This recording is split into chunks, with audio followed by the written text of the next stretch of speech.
Relax, unwind, and step into the golden age of radio.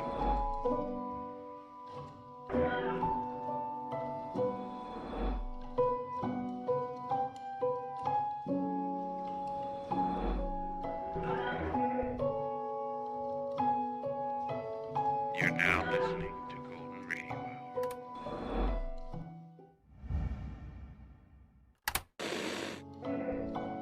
Relax, unwind, and step into the golden age of radio.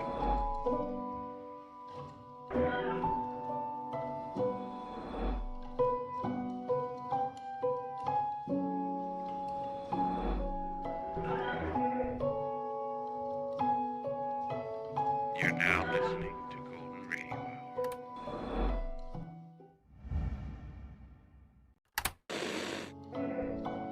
Relax, unwind, and step into the golden age of radio.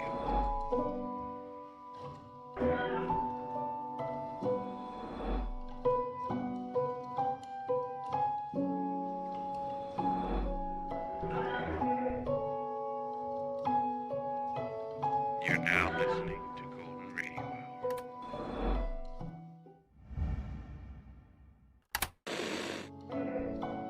Relax, unwind, and step into the golden age of radio.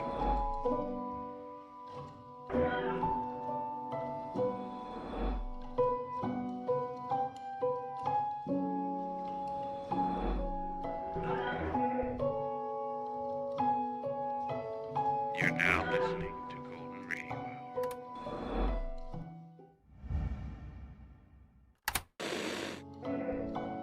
Relax, unwind, and step into the golden age of radio.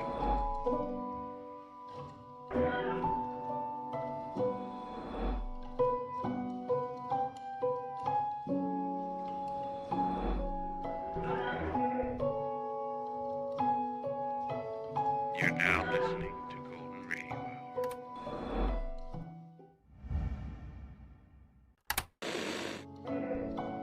Relax, unwind, and step into the golden age of radio.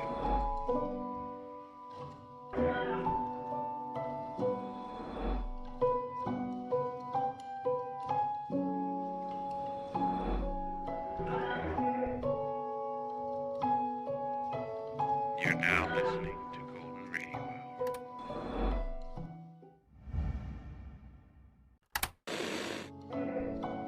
Relax, unwind, and step into the golden age of radio.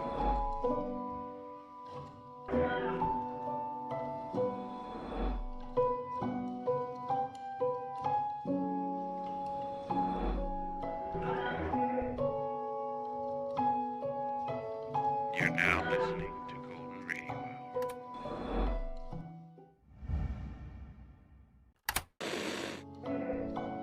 Relax, unwind, and step into the golden age of radio.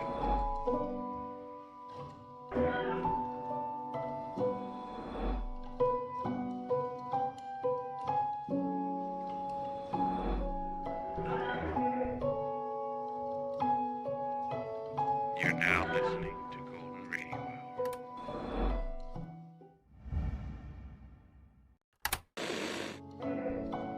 Relax, unwind, and step into the golden age of radio.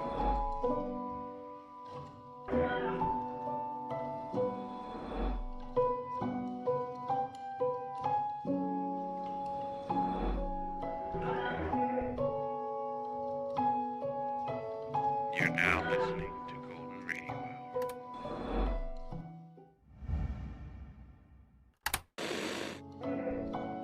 Relax, unwind, and step into the golden age of radio.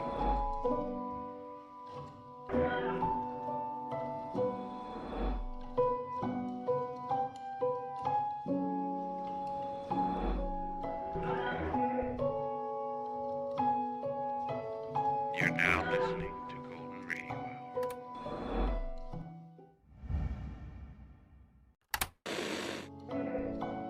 Relax, unwind, and step into the golden age of radio.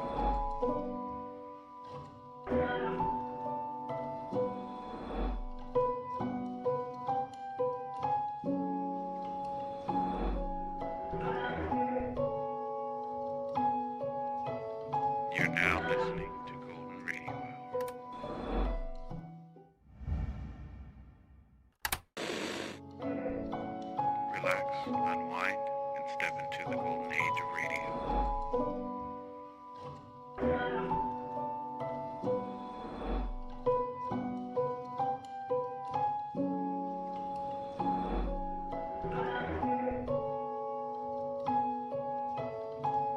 now listening to Golden Radio Hour.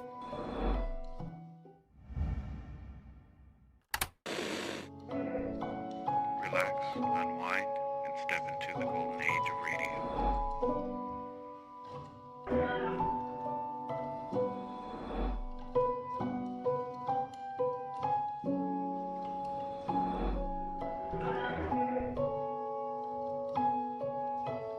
You're now listening to Golden Radio Hour.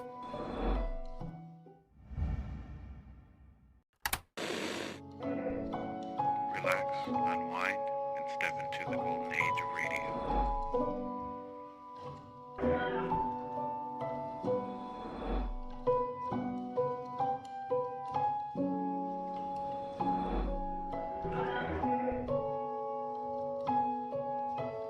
You're now listening to Golden Radio Hour.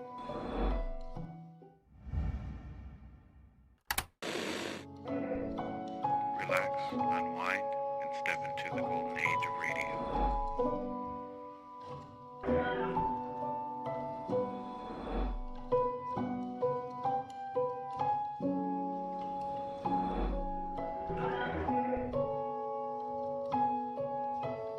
You're now listening to Golden Radio Hour.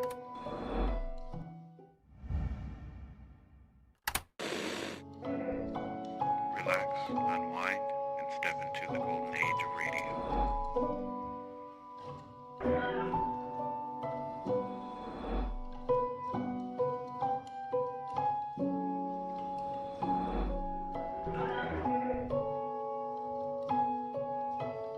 You're now listening to Golden Radio Hour.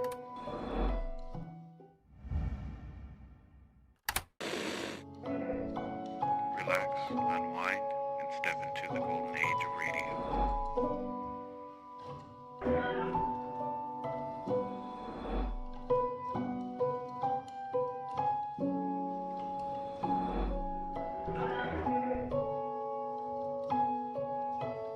You're now listening to Golden Radio Hour.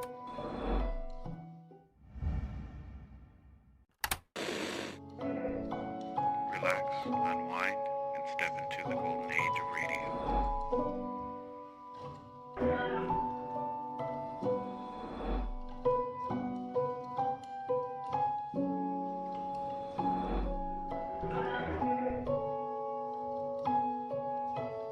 You're now listening to Golden Radio Hour.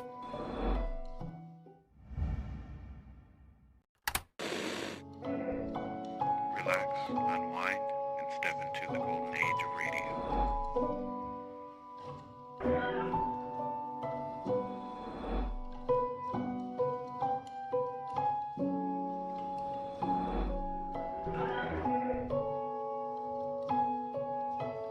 You're now listening to Golden Radio Hour.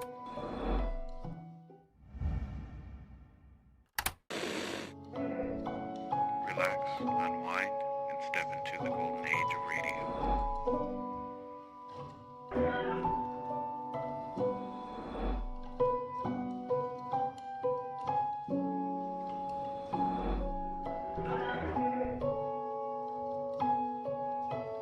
You're now listening to Golden Radio Hour.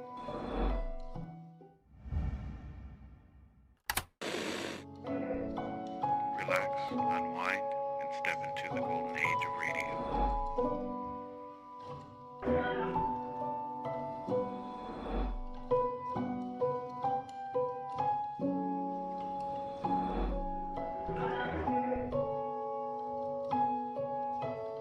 You're now listening to Golden Radio Hour.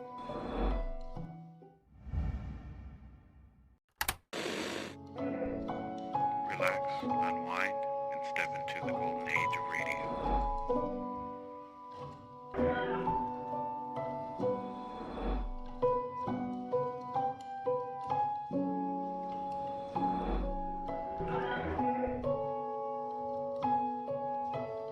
You're now listening to Golden Radio Hour.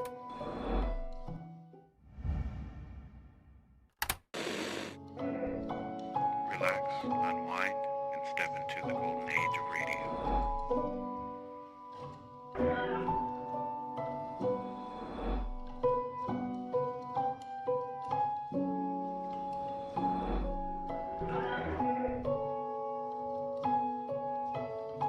You're now listening to Golden Radio Hour.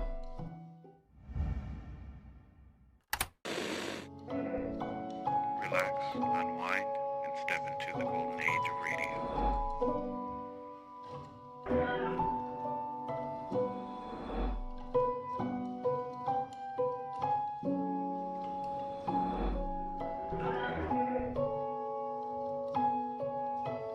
You're now listening to Golden Radio Hour.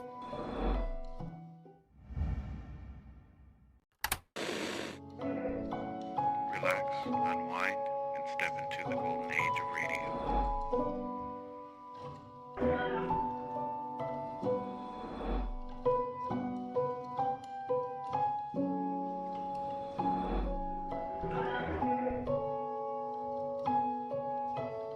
You're now listening to Golden Radio Hour.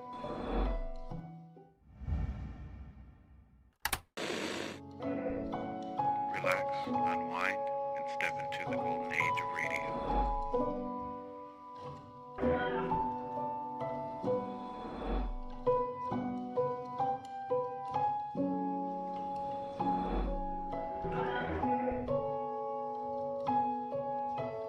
You're now listening to Golden Radio Hour.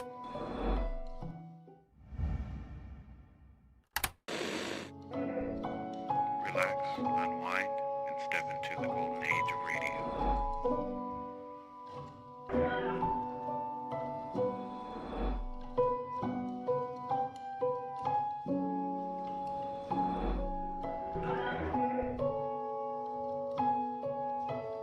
You're now listening to Golden Radio Hour.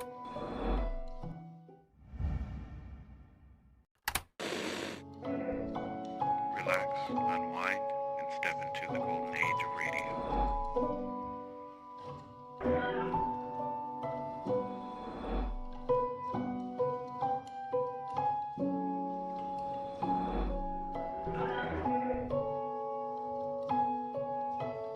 You're now listening to Golden Radio Hour.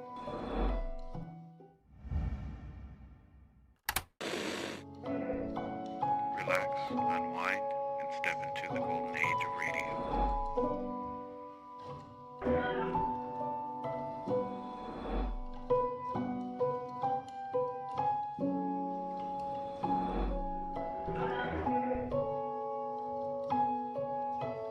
You're now listening to Golden Radio Hour.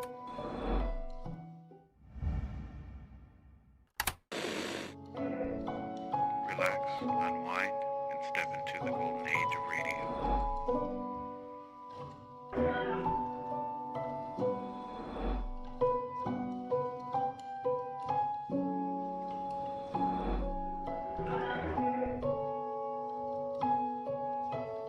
You're now listening to Golden Radio Hour.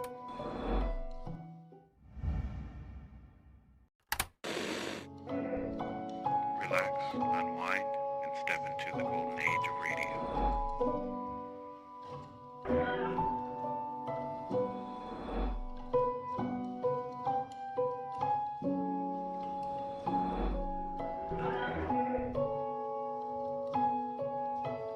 You're now listening to Golden Radio Hour.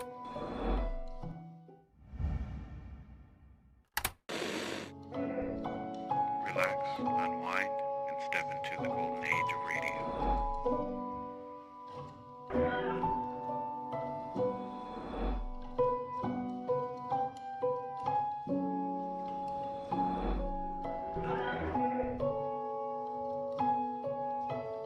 You're now listening to Golden Radio Hour.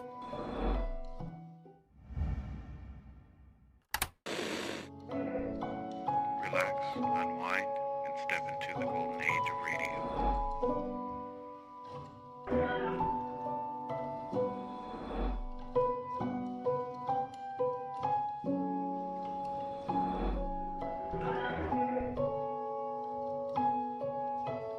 You're now listening to Golden Radio Hour.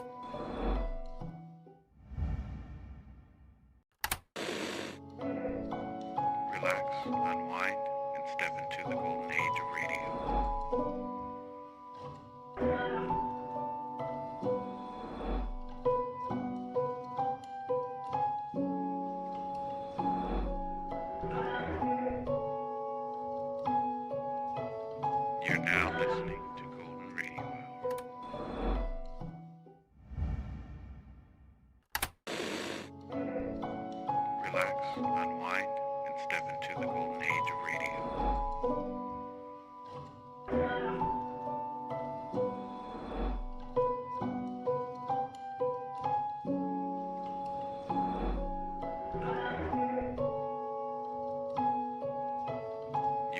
listening to Golden Radio Hour.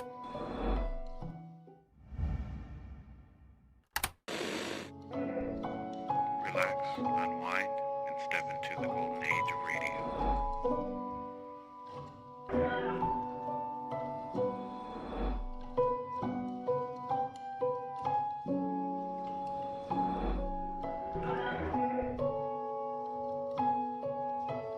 You're now listening to Golden Radio Hour.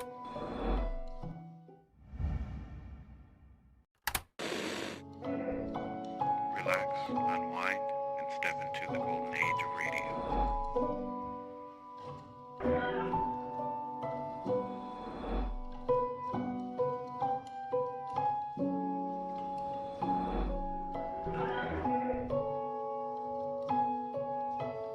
You're now listening to Golden Radio Hour.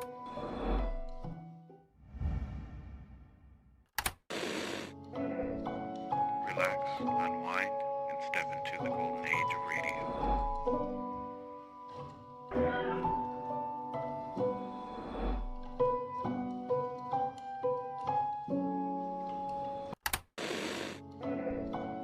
Relax, unwind, and step into the golden age of radio.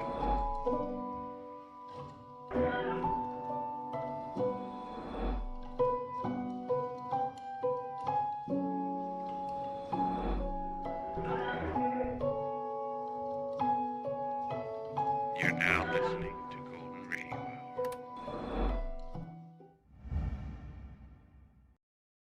From Hollywood, it's time now for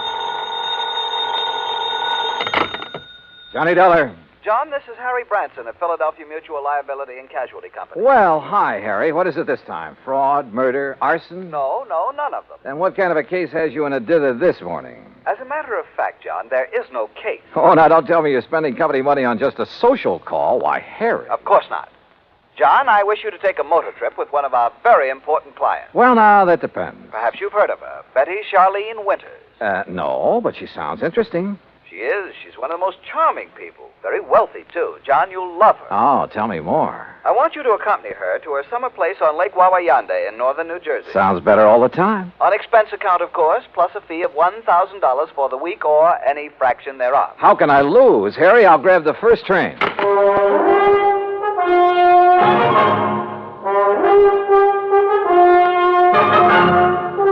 Bob Bailey in the exciting adventures of the man with the action-packed expense account. America's fabulous freelance insurance investigator. Yours truly, Johnny Dollar.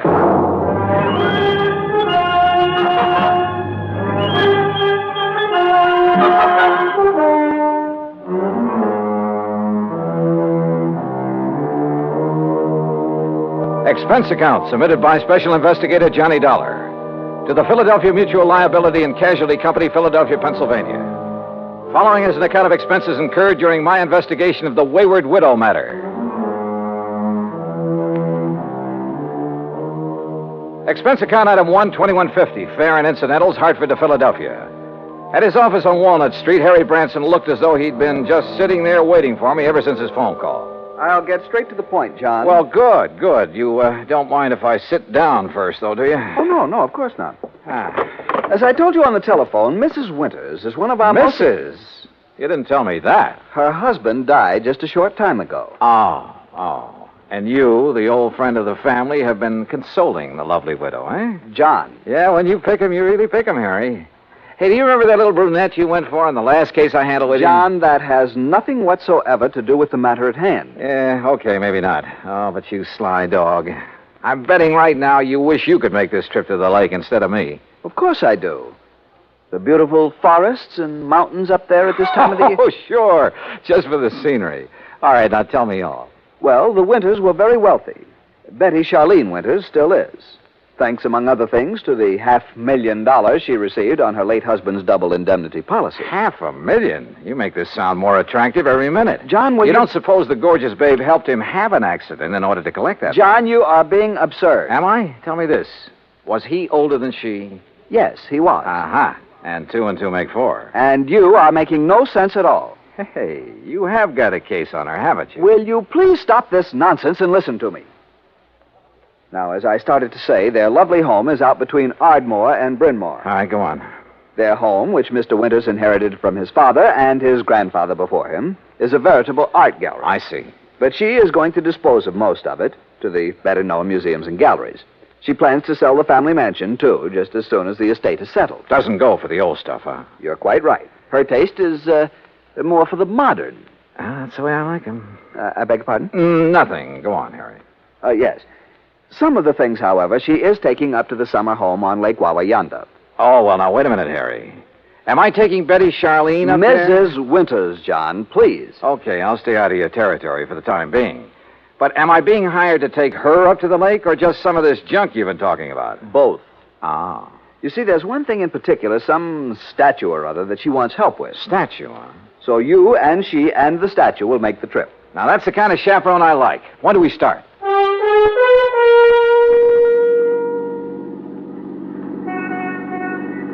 I must confess it's quite a relief to get out of that office for a while. Oh, don't try to kid me, Harry.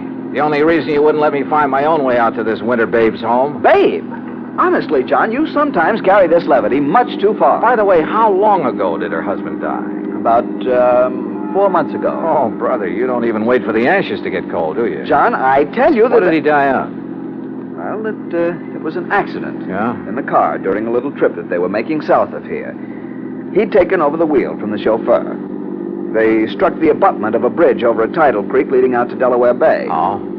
He was thrown out, and his body was carried into the bay. It was never recovered. And so our tasty little dish was left with $250,000 life insurance, a huge estate... John, I simply will not listen to any more of this sort of nonsense. Besides, this is the driveway up to the house. Lovely place, isn't it? It was lovely. There must have been over an acre of perfectly tended lawns and gardens. And in the middle, atop a slight rise, was the main house, built of solid white stone of some sort.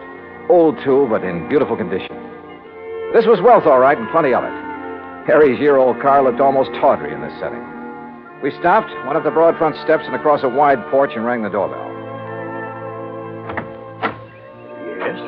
Oh, Mr. Branson. That's right. Mrs. Winters is waiting for you in the sunroom. Thank you. Come, John. The butler led us through a large reception room, a huge living room, both of them hung with beautiful prints and paintings, through the walnut-paneled library with its high ceiling and hundreds of leather-bound books. Finally, after passing through a long corridor lined with statues and magnificent vases, we entered the spacious sunroom. There, standing in front of a chair at the window, was a chauffeur. And in the chair sat Betty Charlene Winters. Mrs. Winters, may I present Special Investigator John Dollar.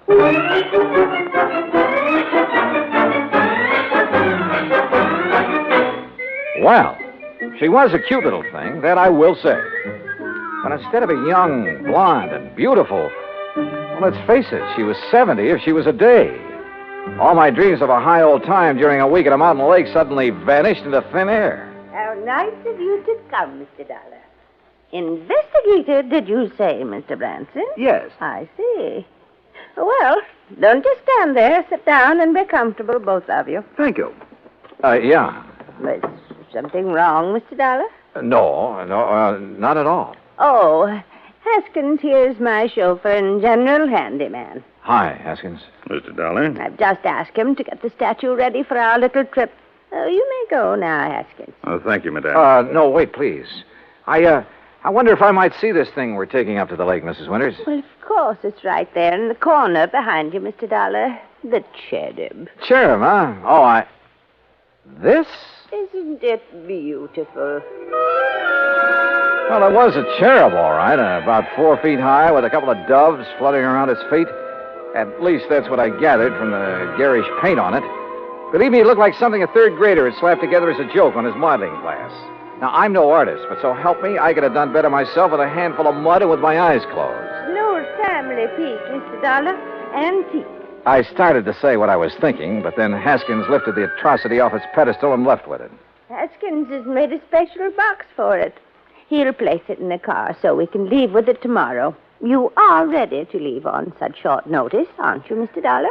Well, now look, Mrs. Winters, Yes, his luggage is right outside in my car, Mrs. Winters. Then, Eric, you may fetch it and put it in one of the guest rooms. Very good, madam. By the way, I hope you know how to drive a Pierce Arrow, Mr. Dollar. Pierce? Or did you think perhaps Haskins would drive us up to the lake? Well, I don't know. No. Haskins is leaving today on his vacation. And I wonder if he will come back. Why do you say that, Mrs. Winters? Oh, I've been having some trouble with him. Oh? I thought you were always eminently satisfied with Haskins. Until recently. Until the death of my husband. He's been... Well, if he doesn't come back, I shall have to replace him. But now, Mr. Branson... Yes? You're a bit of a rascal.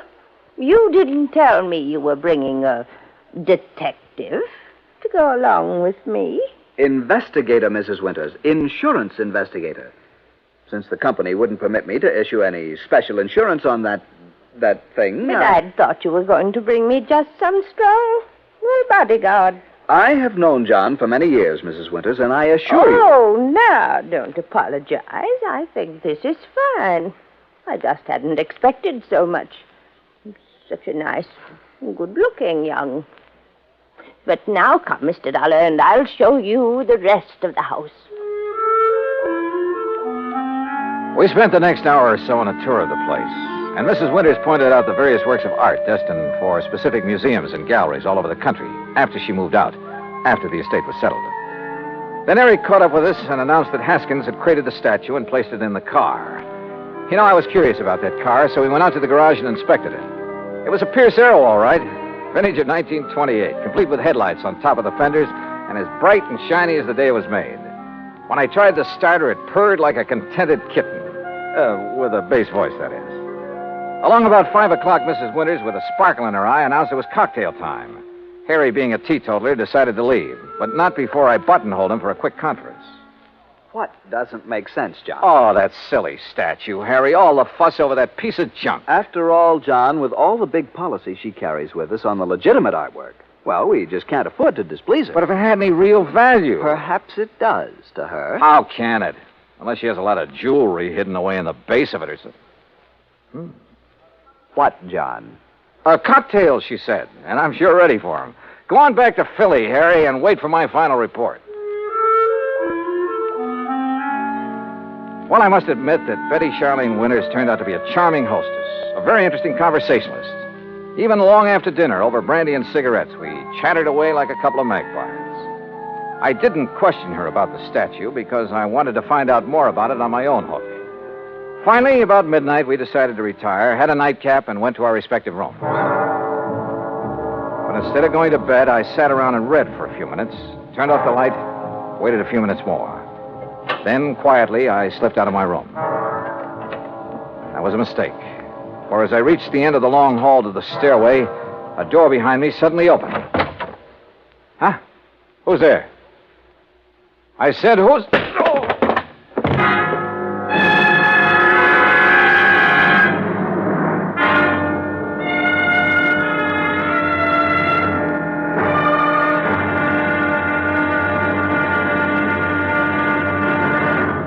Act Two of yours truly, Johnny Dollar, in a moment. With the bigger, more impressive kaleidoscopic change of events on the world scene today, we sometimes forget the smaller kaleidoscope, the child's toy, with its ever-changing designs and color. The kaleidoscope is a fantastic experience for any child. That is, any child who can see. But what of those children who cannot experience the ecstatic pleasures of form and color in the ever-changing world about them? This problem has bothered many, and many such people have tried to solve it. One-time soldier in the United States Army, Robert Neiman, is one of them. Captain Kenneth Moyer, also of the Army, is another. Both men, while stationed in Japan recently, set about the task of raising funds for the purpose of providing eye examinations and operations for sightless Japanese children. In return for this gesture, Japanese eye surgeons did not charge for their services. For those children who could not be cured, Braille typewriters were purchased and donated for training purposes in the hope of giving a few more people useful lives. Both Neiman and Moyer worked independently of each other. Neither knew of the other's interest in such a gratifying project. Both have continued the work with enthusiasm. The results of their efforts, when a blind child sees again, or perhaps for the first time. That is their reward. For a child, as for an adult, new sight leads to understanding. And understanding is a building block of freedom, the right of all men, everywhere. And now, Act Two of yours truly, Johnny Dollar, and the Wayward Widow Matter.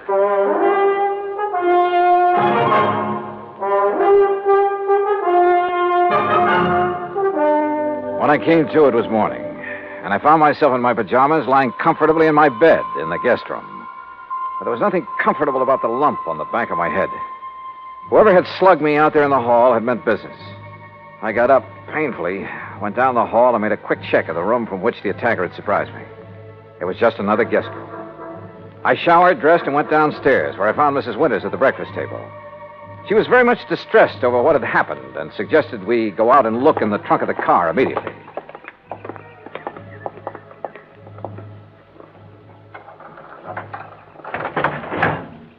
There now. Do you see, Mr. Dollar, the box with the statue in it hasn't been touched. I don't understand it. Where is your chauffeur, Mrs. Winters? Why, Haskins left on his vacation last evening. I thought I told you. But surely you don't think Haskins... Well, you said you were having trouble with him. Maybe we'd better open that box to make sure that... But it hasn't been touched. And I'm the only one who has a key to that little lock on it. Yeah, I see. But now it's pretty logical to assume that whoever slugged me last night was interested in... Hey, Mrs. Winters, how long has Eric, your butler, been with you? Why, Eric, the dear boy, has been with me for nearly 30 years. But good heavens, you surely don't suspect him of anything like this. He's a very fine person, Mr. Dollar, and a perfect gentleman.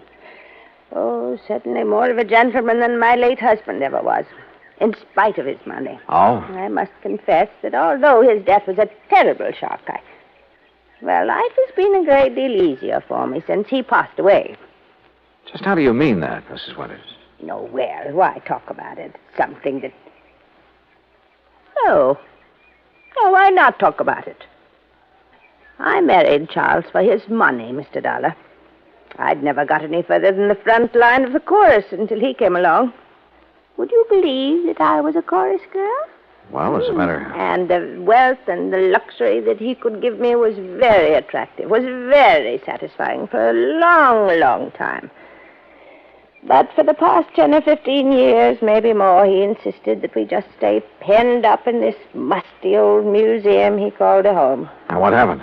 Well, all our friends were traveling around the world, seeing new places and new people. We just sat here looking at four walls and at each other, except for a couple of blessed months up at the lake.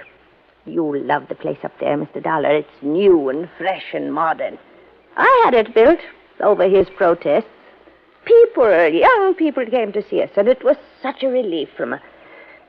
Oh, well, I'm sorry. This must be so boring for you to hear. Not at all. Now, look. Why don't we call the police in about this thing that has happened to you? Come, we'll go right back into the house and Wait a minute. No, call... let's not. A bunch of policemen prowling around would scare him off, whoever he is. But suppose you're attacked again. Well, at least I'm ready for it now. I just don't like your taking this chance. Of course, we could leave, go up to the lake. Run away from him? Well, yes. Oh. Of course, it might prove whether he's interested in the statue.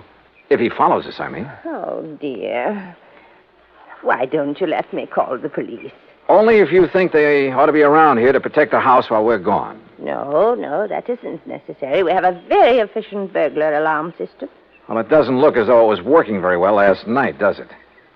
Unless it was someone in the house who attacked me. Who else is there besides you and Eric? No one, except the cook. Male or female? Oh, no, Mr. Dollar, not Martha. Why, the poor dear is nearly as old as I am, and a real companion for me. Sounds strange, I know, but we're real nice friends. All right, let's go back in, have our breakfast, pack our things, and go on up to the lake. Eric, who served the breakfast and whom I hadn't seen since dinner last evening, kept giving me a rather strange look. And as soon as breakfast was over, I quickly stuffed my things into my handbag and headed down to the garage. Eric was waiting for me there. He insisted that he put my things into the trunk of the car, which killed any chance I might have had to pry open the box with the statue. I started to question him about the night before. But as it turned out, my questions were quite unnecessary. Yes, Mr. Dollar. It was I who carried you back to your room and put you to bed. Oh? You see, I was making a final inspection of the house, as I always do after everyone else has retired. I'm always concerned about the many valuable things we have. I don't blame you. Well, I was on my way up the main staircase when I heard you fall. I was slugged. Forgive me, sir, but when I found you there at the head of the stairs, I thought your condition was due to... you must pardon me, sir, but was due perhaps to having imbibed too much brandy after dinner? Not a bit of it. Somebody barged out of that guest room and struck me from behind. But I saw no sign of anyone else about. You're sure? Most certain, sir. Was this fancy burglar alarm system you have turned on? Yes, sir. Well, then whoever did it either stayed in the house until this morning or knew the place well enough to get out without setting off the alarm. But I don't see how that would be... Have you called the police, sir? No, and we're not going to. Mrs. Winters and I are leaving for the lake just as quickly as possible. But don't you think this is sufficiently serious to warrant... Don't forget one thing, Eric. It was pretty dark in that hall. The attack might have been intended for you. Good heavens. But why, sir? I don't know. Oh, dear. Oh, there you are. Eric, you may fetch my bags from my room while Mr. Dollar and I planned the trip. Very well, madam. Oh, you don't know how glad I'll be to get there. It's such a relief from this place. And all the things associated with it. I'll be so glad when Charles' estate is settled and I can sell this old house and just Martha and I can stay at the lake. Oh, I know all the paintings and things are all very fine and valuable. But I'm so tired of looking at them.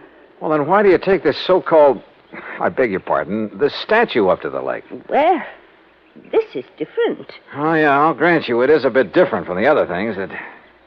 Oh, well, let's talk about it along the way.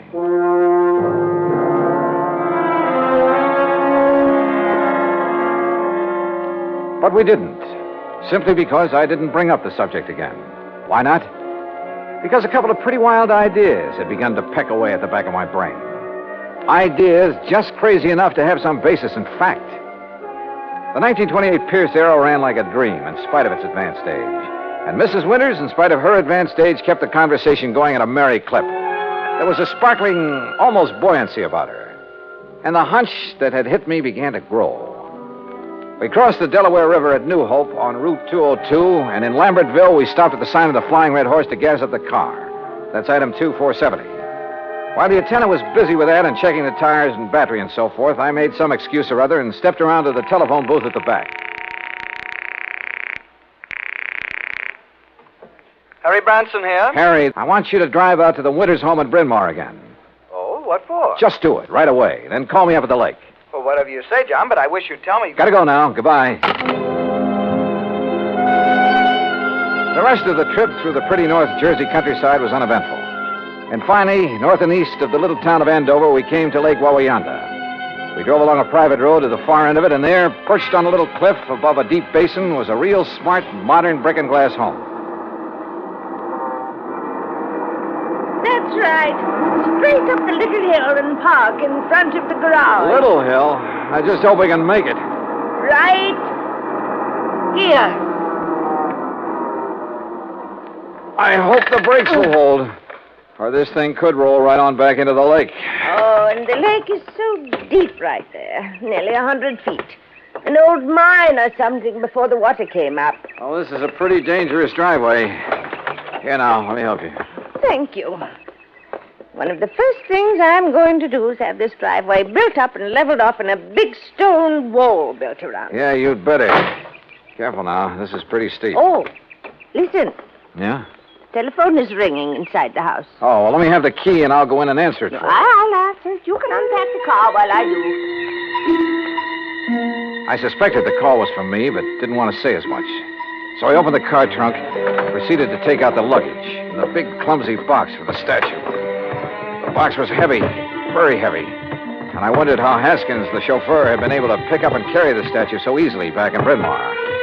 I finally got the box perched on the edge of the car trunk when Mrs. Winters called to me. It's for you, Mr. Dollar.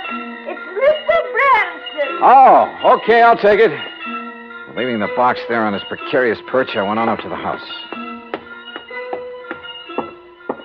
right here in the front hall, Mr. Dollar. Oh, all right, thanks. I'll go on out to the car and get my coat and purse. Yeah. Johnny Dollar. John, this is awful. Terrible. As I just told Mrs. Winters, this is... Well, I couldn't believe it. How did you know? How did I know what? Eric, the butler. Yeah? Dead. He's dead. And John, Dead from what? How did he die? He apparently fell down the main staircase. The poor cook, Martha, is the only other person in the house. She's beside herself. Yeah, I'll bet she is. But whatever made you suspect something was wrong out here? Call the police, Harry. Make sure they look for a possible blow on the head that might have been delivered before he fell. What? Dollar! Mr. Dollar, it's going to fall! So long, Harry.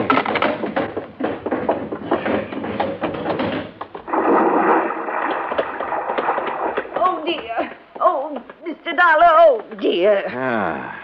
Fell off the back of the car, huh? Yes, the big box. I must have bumped it when I reached into the trunk for my weekend case. Bounced right down into the lake, huh? Yes, my beautiful little statue is at the bottom of the lake.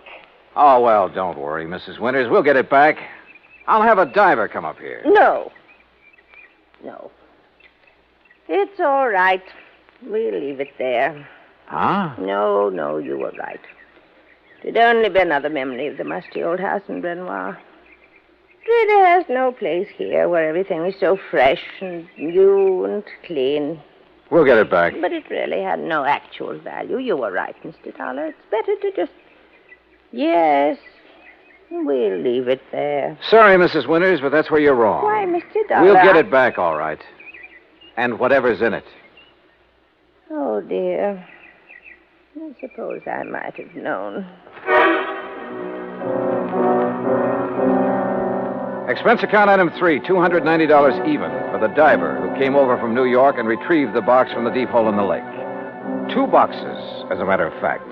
One with Haskins' body in it, and the other with the body of Charles Winters, the body that was supposed to have been washed out to sea after a car accident. The story? Well, of course. After Haskins got rid of Charles for me, I had to do something about him. Or rather, we did. Martha, you know. Such a wonderful friend. Was Haskins the one who slugged me? Yes, so foolish of him, wasn't it? But he'd heard Mr. Branson say you were an investigator, and it frightened him. Worried me a little, too. Well, he might have killed you, too, if Eric hadn't stopped him. And, of course, Eric knew that Haskins had unwittingly made this second box for his own body. So now Eric's gone. Martha, huh? Yes, she did it. But she had to put him away. Oh, yeah. You see, he was the one who took care of Haskins for us. And we couldn't have him around knowing everything. Oh, dear. Martha and I had planned so many wonderful things together. But now... Oh, dear.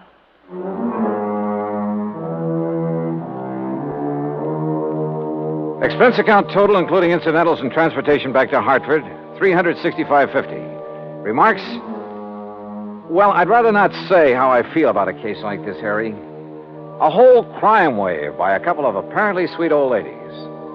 The legal procedures, and there'll be plenty of them, are up to you and the company, as well as recovery of the insurance paid on poor old Charles Winters. Hey, next time, give me a case that doesn't turn my stomach, will you? Yours truly, Johnny Dollar.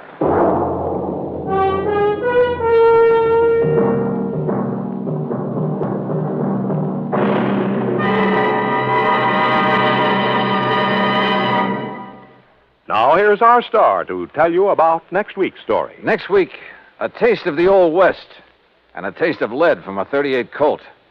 Join us, won't you? Yours truly, Johnny Dollar.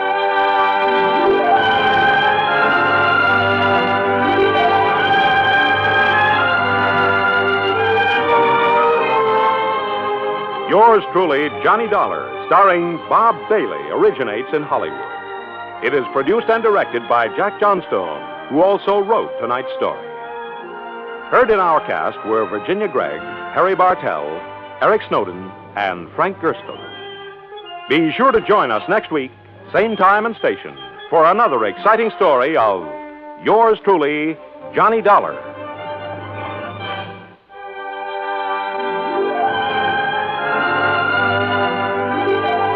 This is Joe Walters speaking.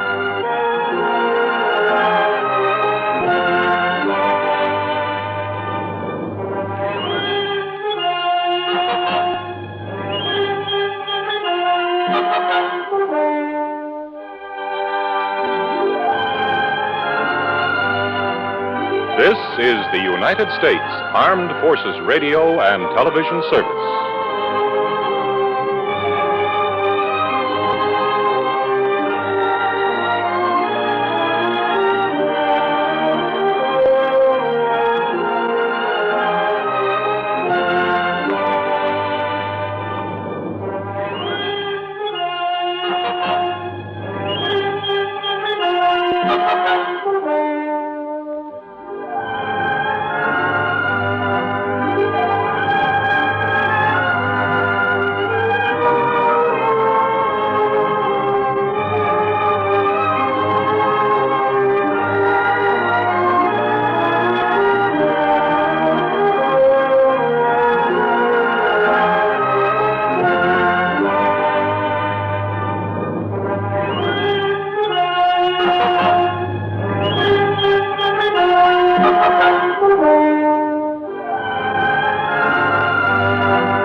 Johnny Dollar. Jerry Holland, Johnny. Tri-Mutual Insurance Limited. Oh, sure, Jerry. How are you? The name Curtis Randall mean anything to you? The banker here in Hartford? That's the one. He's also one of our big policy holders. At least he was. Oh, what's happened to him? Day before yesterday. He and a friend of his, a fellow named Byron Peters. They went deer hunting over near Kingman, New York. And? They hired some old character in the neighborhood to act as guide. Randall and Peters didn't know it, but the old goat was an alcoholic. So what happened? At the end of the day's hunt, they raised Cain with Curly because he hadn't found them a deer. Curly, the name of the guide, huh? Yeah. They had a big argument. Over 500,000. 100. Wow. Who's Randall's beneficiary? His hunting companion, Peters. Peters. No wonder you want me to investigate. Johnny. Only this one looks too easy. Wait, Johnny. I'll be right over.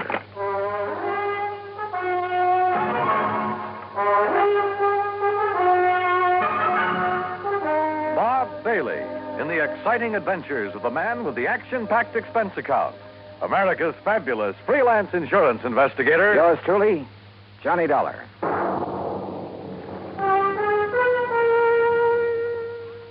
And now, Act One of yours truly, Johnny Dollar.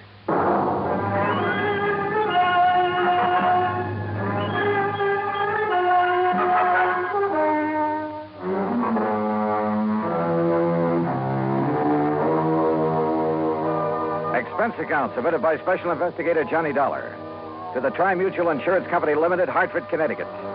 Following is an account of expenses incurred during my investigation of the Hapless Hunter matter.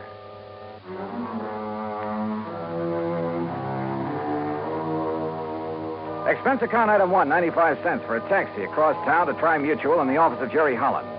As I opened the door, he met me halfway. Hey, what was the idea of hanging up on me, Johnny?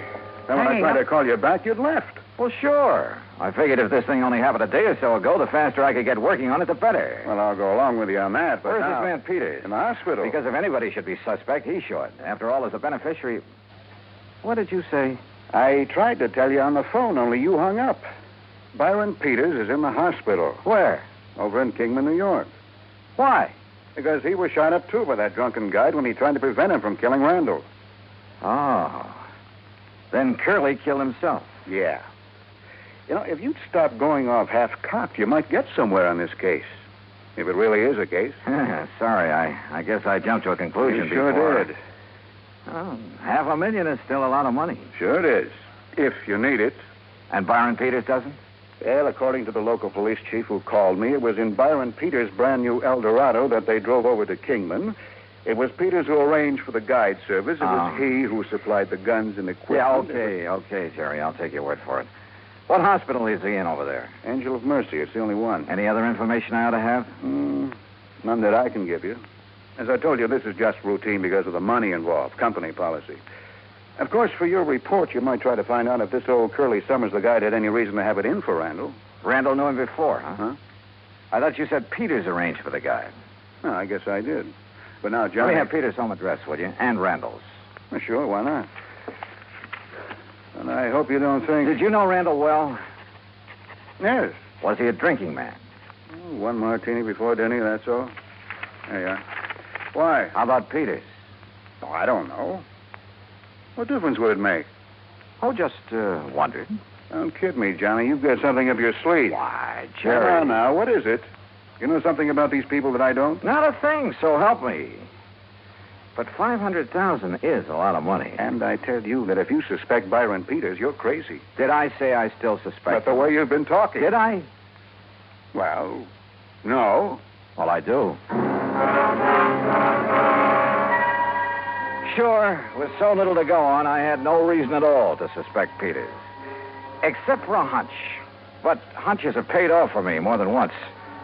Expense account item 2, $380, a tank full of gas for the drive across Route 6 to the New York state line. There I picked up 9W, then 212 to Kingman. I found the Angel of Mercy Hospital on the way into town. The chief resident physician, Dr. Matthews, was completely cooperative and of no help whatsoever. Quite pointless to see him at the moment, Mr. Dollar. Oh, what do you mean, Doctor? Mr. Peters is sleeping under sedation. Oh? I'm afraid the ordeal with the police left him quite exhausted. The police have already seen and questioned him? Yes, and they had no business questioning him so long in view of his condition. Shock, you know. Tell me something. Do they suspect that he killed Mr. Randall, too, then wounded himself for an alibi? You mean that you do? Yeah. Do they? Oh, my boy, you must be joking. Of course not. Oh? Why not? Whether you realize it or not, and you will, if I permit you to see Mr. Peters, see the manner in which he was wounded, see the extent of his wound. I'll realize what? Oh, my boy. I asked you a question, Doctor. You will realize how impossible it would have been for him to shoot himself in that fashion, how narrowly he himself escaped death at the hands of that rum-crazed guide.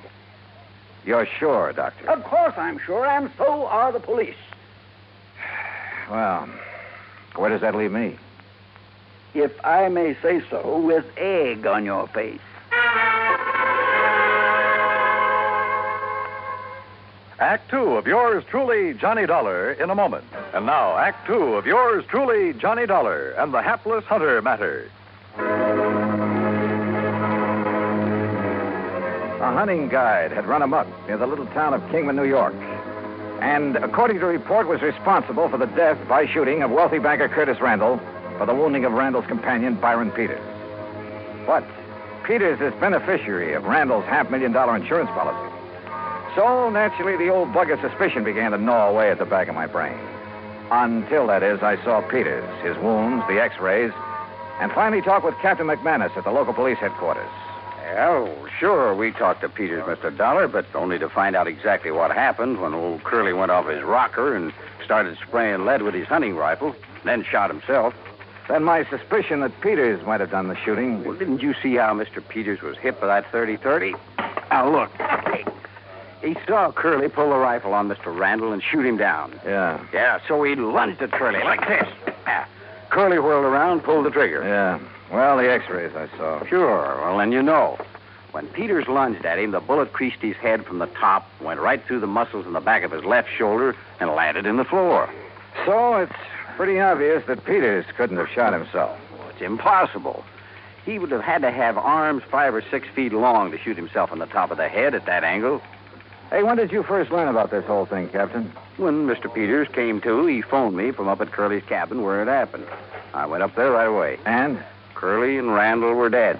Peters was still lying next to the fireplace where he'd fallen. What, if he was able to phone you? He pulled the phone over to him by the cord. Still had a good right hand, you know. Oh, I see. Where were Randall and Curly? Randall by the front door with a bullet in the back of his head. Curly lay between them.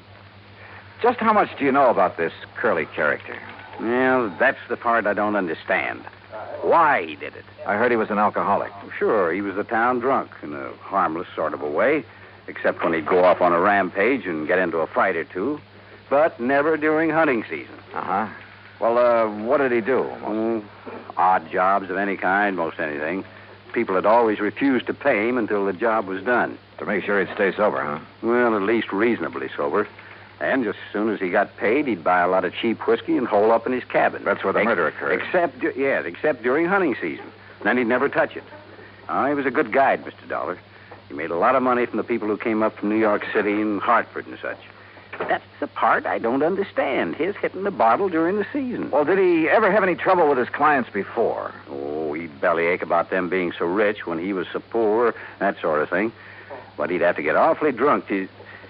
I swear I don't understand it. Yeah. Well, look, Captain, I'd like to see the bodies of Mr. Randall and Curly. Are they still hereabouts? Still over at the coroner's office. Then let's go, huh? I wasn't quite sure what I was looking for. Maybe that's the reason I found it. At least found something that started that old suspicion bug gnawing away again. Peters, back at the hospital, had had a bad powder burn on his forehead, next to where the bullet had creased him. Okay. He had said that Curly the guide pulled the trigger when he lunged at him. Randall, there at the coroner's office, had no powder burns.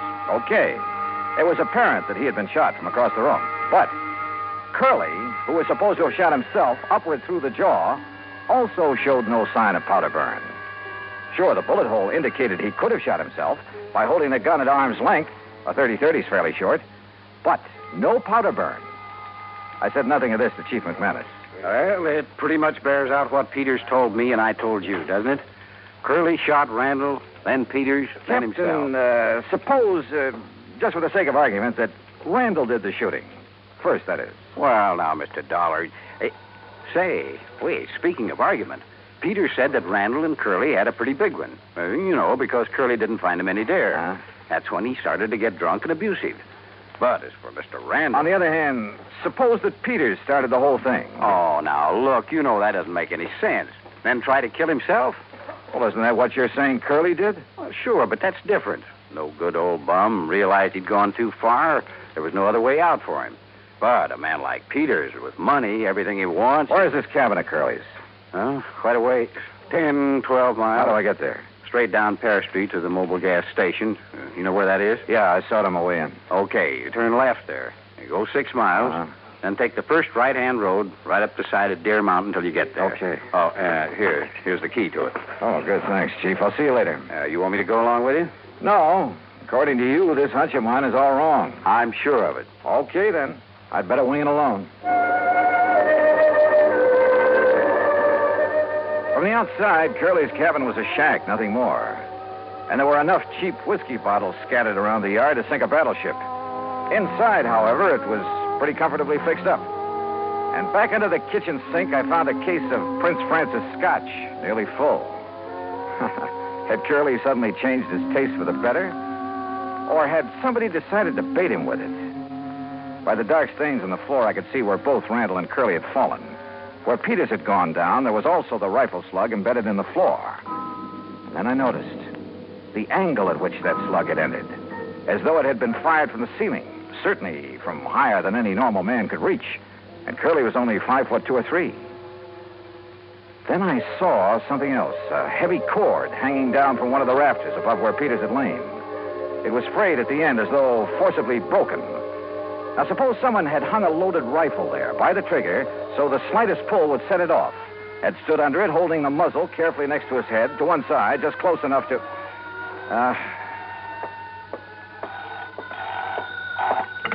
Yeah, hello. Mr. Dollar? Captain? Yeah, listen. Now, you may be right, though I still don't see how you can be. What do you mean? Look, I've got Dr. Matthews at the hospital here on this party line. You still there, Doc? Right here, Chief. Well, then you better tell Mr. Dollar. Well, it's about Mr. Peters. Yeah? He's left. Left? I thought you had him under sedation. I guess it didn't take hold the way I thought it would. Well, what happened? Well, he woke up and asked me who it was that'd been here to see him while he was drowsy. Did you tell him who I was?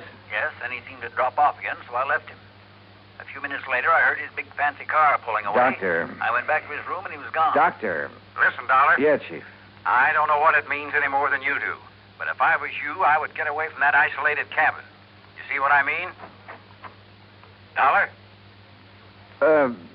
Sure, Chief. I'll leave right away. That was very smart, Dollar. Byron Peters? That's right. Byron Peters.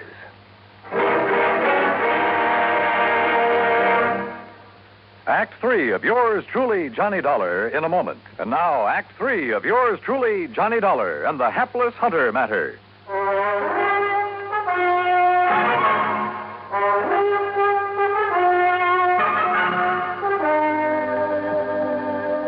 So you weren't as badly hurt by that bullet as you pretended. That's right, Dollar. Does that help bear out your absurd suspicions about me? Not nearly so much as your coming up here to this cabin, Peters. What's that supposed to mean? You rigged the whole thing pretty well, but not well enough. Why you wanted to get rid of Curtis Randall, I don't know. You're out of your mind. Randall was a friend of mine. You must have had some reason for killing him. Curly Summers murdered Kurt. We had a big argument because he hadn't found us any game. The only reason it got out of hand was because Curly was drunk. On what? On some of that expensive scotch I found in the kitchen? How should I know? Yes. Where did he get that? How should I know? Well, I do. You brought it here to help bolster your phony alibi, to indicate that Curly had it up here, had been hitting it. But you pulled a boo-boo. Why don't you talk sense, Detective? Are you trying to tell me Curly would ever have stuff like that?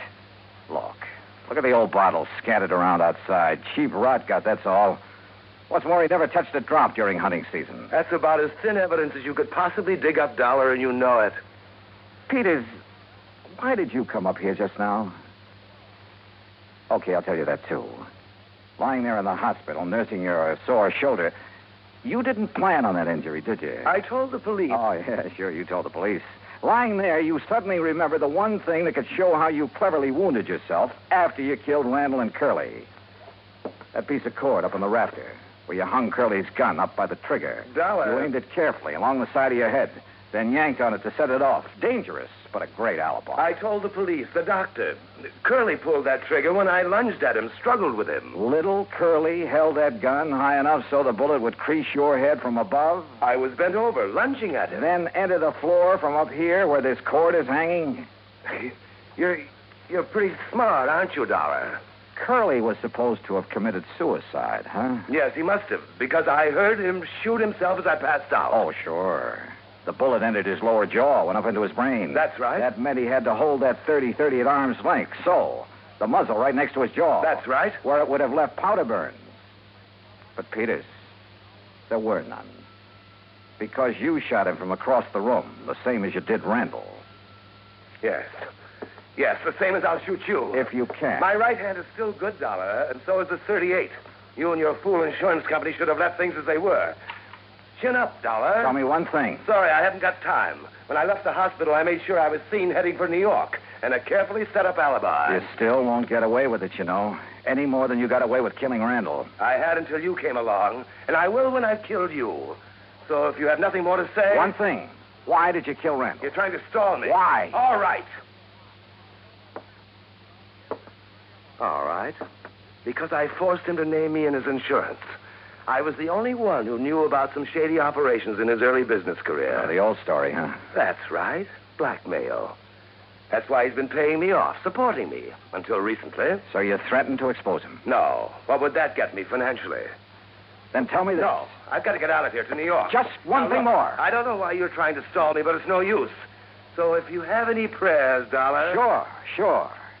That Chief McManus standing there in the doorway will slug you before you pull that trigger. Oh, no, not that old chestnut. Why not, Peter? What? You...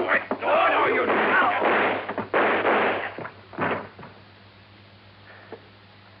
Doggone it, Dollar. I thought I told you on the phone to get out of here.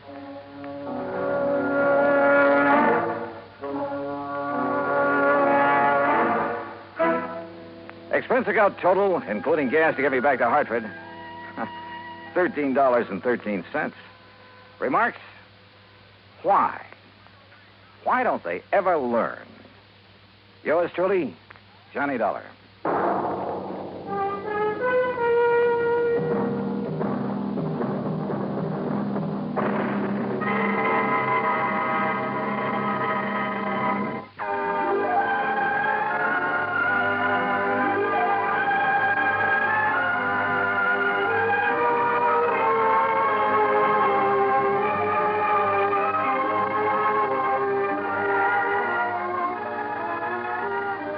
This is the United States Armed Forces Radio and Television Service.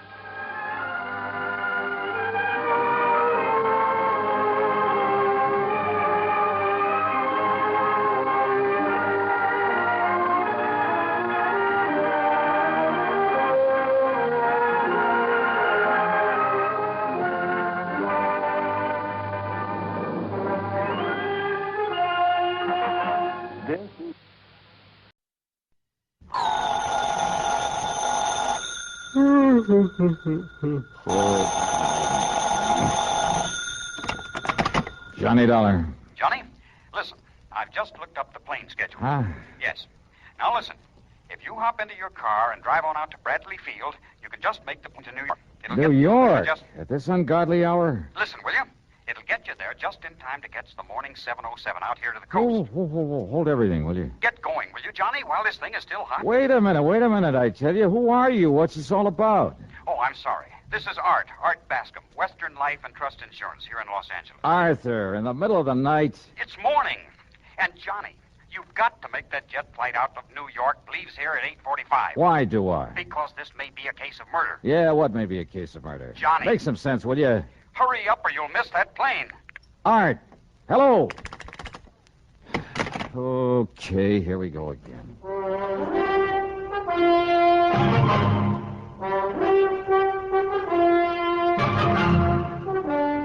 CBS Radio brings you Bob Bailey in the exciting adventures of the man with the action-packed expense account, America's fabulous freelance insurance investigator. Yours truly, Johnny Dollar.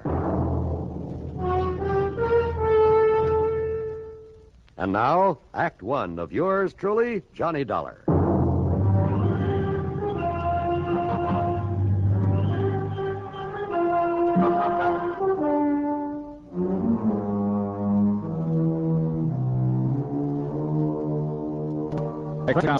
Dollar to the Western Life and Trust Insurance Company, Los Angeles office. Following is an account of expenses incurred during my investigation of the fatal switch matter.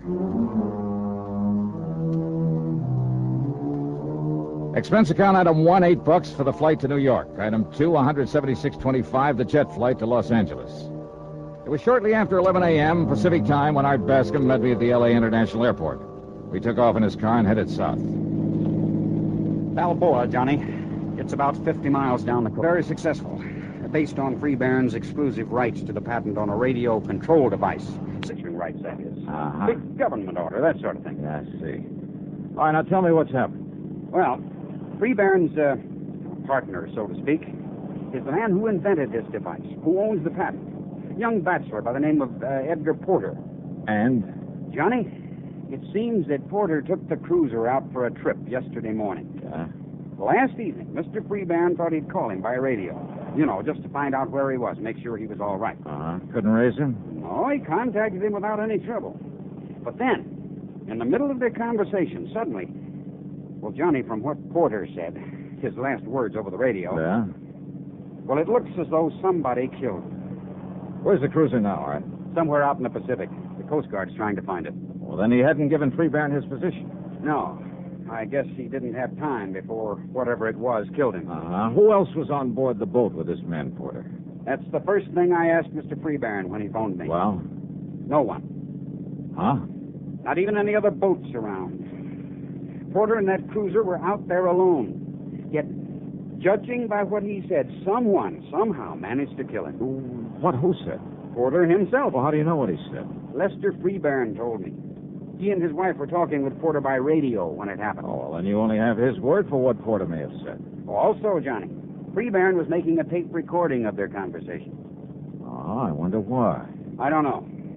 But he told me over the phone that he has that recording. And you're sure that Porter was alone out there? That's what he told Freebairn. But if he was murdered... I know. It doesn't make sense. Brother, it sure doesn't. Let's get on down there to Balboa.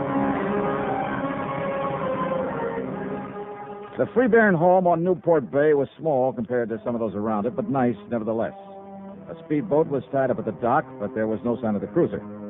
Lester Freebairn was a man of 57 or 8, I'd say, but right now he looked a lot older than it. His wife, considerably younger, was quite a dish. A tall, statuesque redhead. She wore an expensive silk housecoat with an ermine collar. A real careful makeup job, too. Her eyes especially were, well, let's say she knew how to use them. And Art Bascom had said that Edgar Porter was a young bachelor. Sit down, gentlemen. Sit down. Yes, sure. And, Marilyn, will you bring me another cup of coffee? Why, of course. Perhaps Mr. Dollar and Mr. Bascom would like a drink. No, thanks. You can pass me. No, thanks, Mr. Peavy. Excuse me, gentlemen. I just talked to the Coast Guard again. They've got planes and boats, even a helicopter out there looking for the less one, the cruiser. No sign of her. Mr. Freebairn, Art tells me you're certain that your partner, Edgar Porter, was alone out there on that yacht. Because he told me that he was. Now, let me play the tape recording of our brief radio conversation with him. By all means. Just give this thing a few seconds to warm up.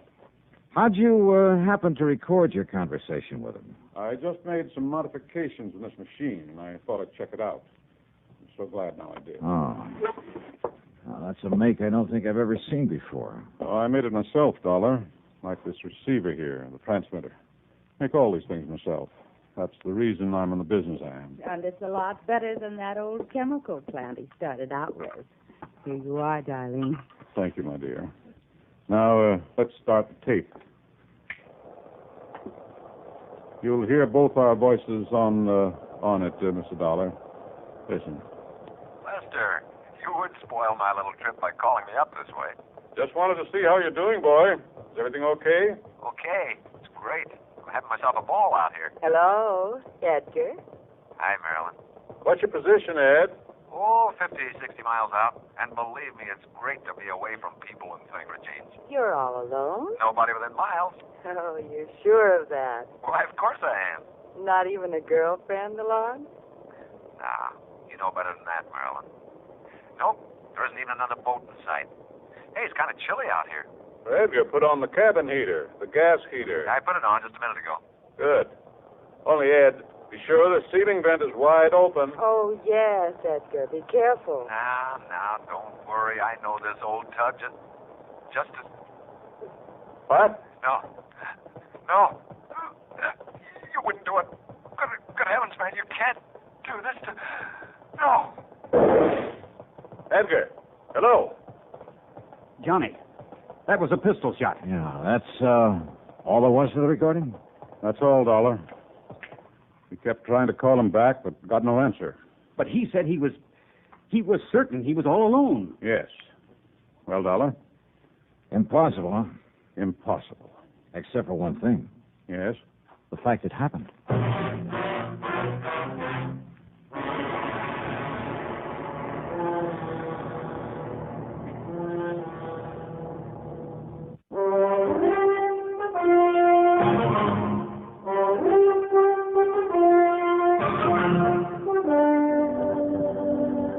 One thing is sure, Mr. Freebairn, there isn't much we can do until the Coast Guard locates that cruiser of yours. They've promised to call the minute they do. Johnny.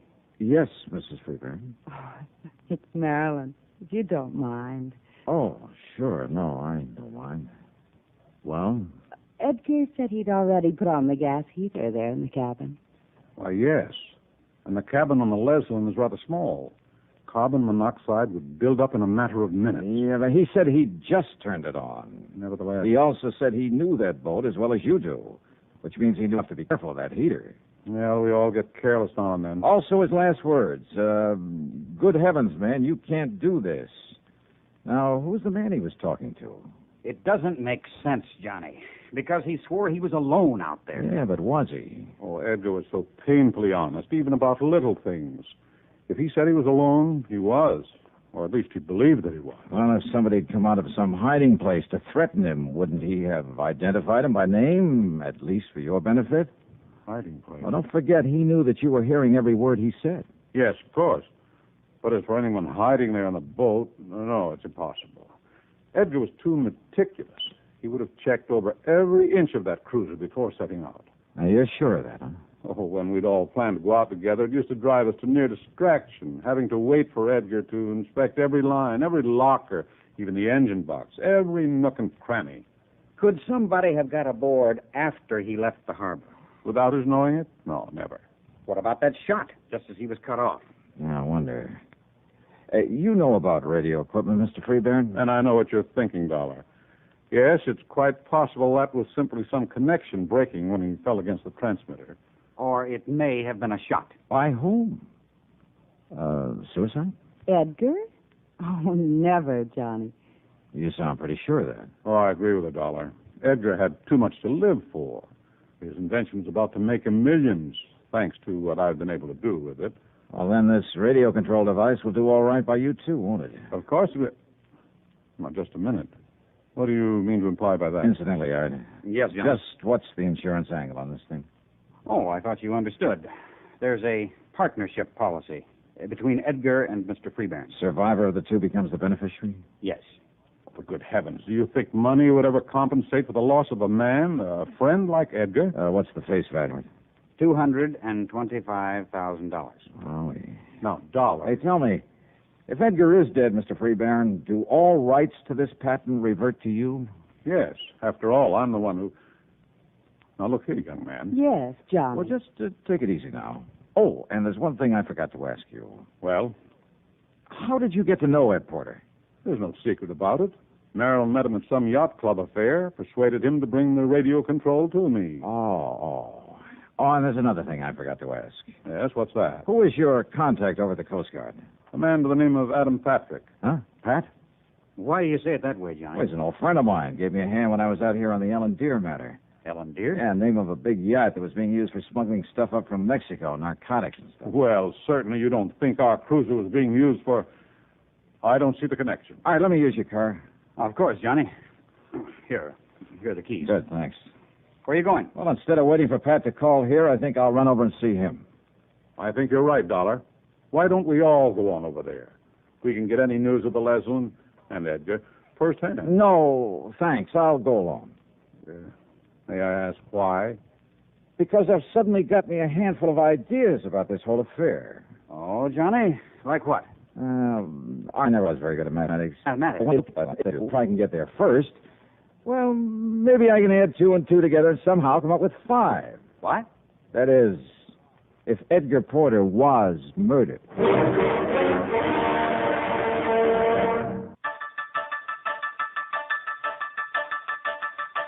All you need to know, KNX is 7 million News Radio.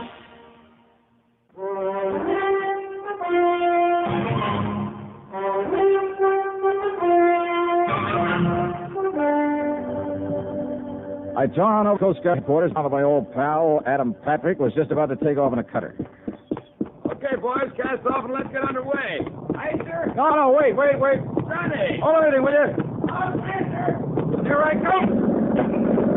Johnny Dollar. Who do you think you are, Superman? Hiya, Pat. I hope you're heading out to the Leslin.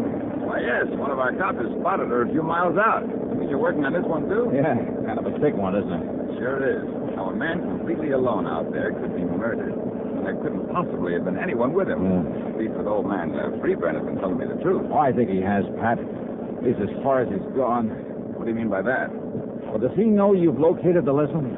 Sure. When I got word, I phoned him, then grabbed Dr. Wilson. See him up forward there. Hey, wait a minute. You gave Freeburn the position of the Leslin? Sure, why not? Hey, listen, can you get a few more knots out of this barge?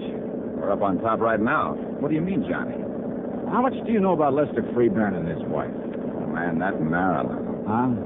Greatest business asset a promoter like Freeburn could possibly have. Oh, How else do you think he got his paws on that radio control he makes? Yeah, I know about her connections. Why not? Why shouldn't she? It's that kind of monkey shines that keeps her in furs and expensive cars and everything else she likes. Yeah, I see. Then the Freeburns are quite a team, huh? Understatement of the week. And I understand he does pretty well for himself. Look, when that government contract gets rolling, and if his partner's dead, well, man, he'll be back in the black so fast. Oh, you think he's in the red now? Look, after all that dough he spent on that plant, Johnny. A couple of $100,000 might come in handy, huh? Even $1,000 or two.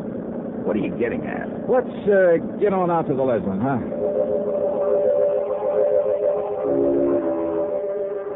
It took us something under an hour to reach the Leslin, where she drifted around on the calm sea untended. If she'd had her engines running, she might have got halfway across the Pacific before we found her. While the crew of the cutter were preparing to tow her into harbor, Pennon, the doctor, and we climbed aboard. I took a good, careful look around, and believe me, I found plenty. Edgar Porter was dead, all right. His body slumped over the radio set.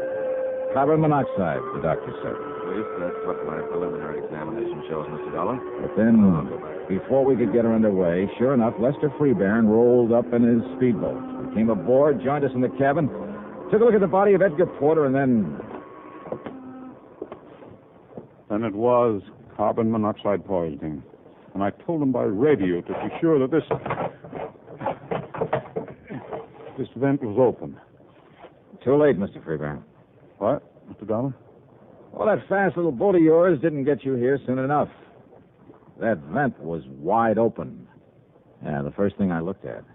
Well, then I don't understand. If it was carbon monoxide poisoning... Yes, John. Oh, sure it was.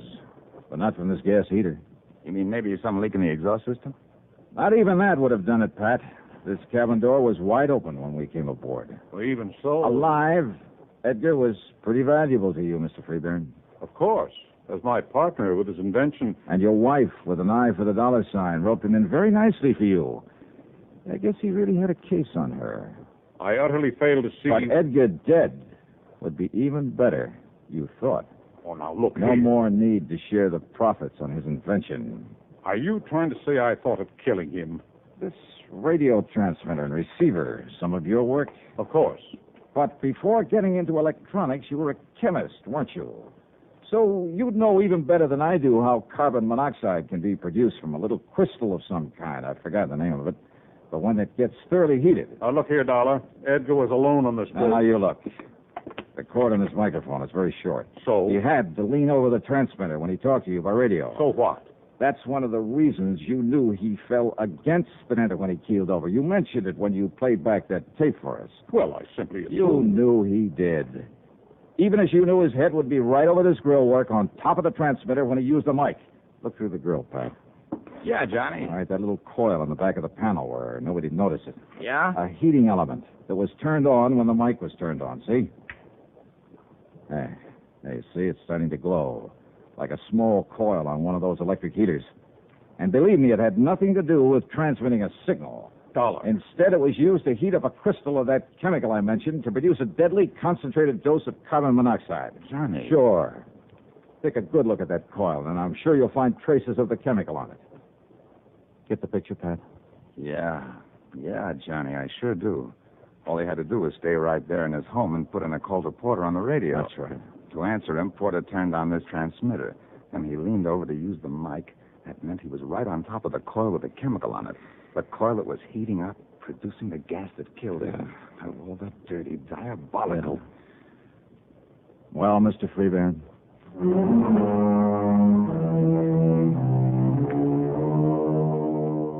Yep. Lester Freeburn had suddenly run out of answers. And I'm willing to bet that the best lawyer in the country can't get him out of this one. Best of all, of course, he won't collect a penny of the insurance on the partner that he murdered. Expense account total, including all the incidentals I could think of, and the plane fare back to Hartford, $386.21. And cheap at half the price. Yours truly, Johnny Dollar.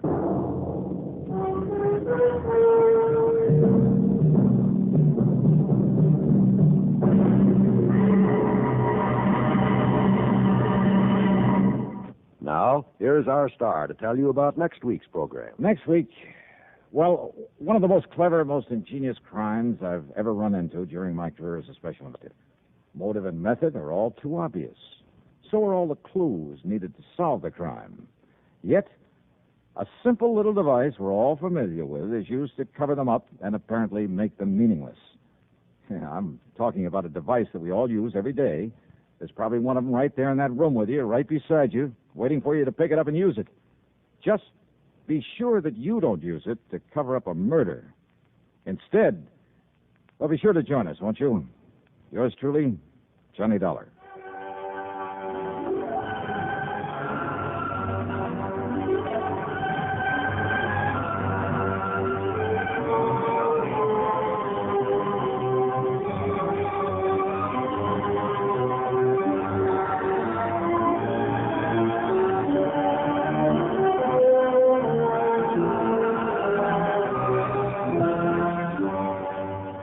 Yours truly, Johnny Dollar, starring Bob Bailey, originates in Hollywood and is written, produced, and directed by Jack Johnstone.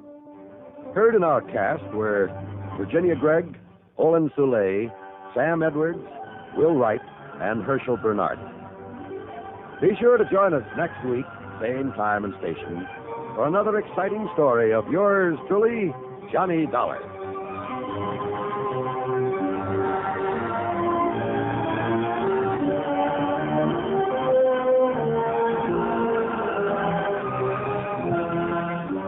This is John Wall speaking.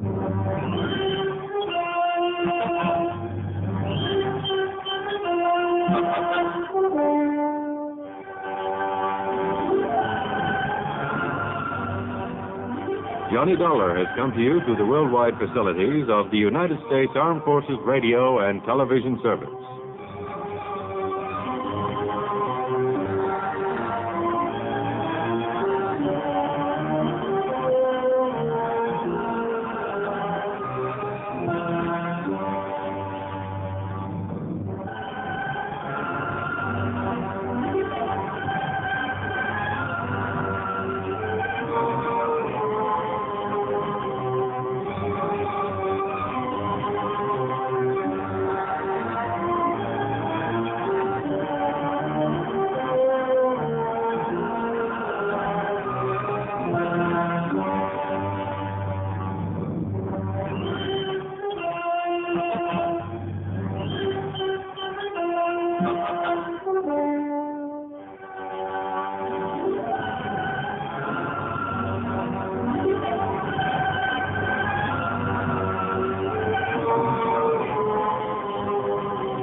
From Hollywood, it's time now for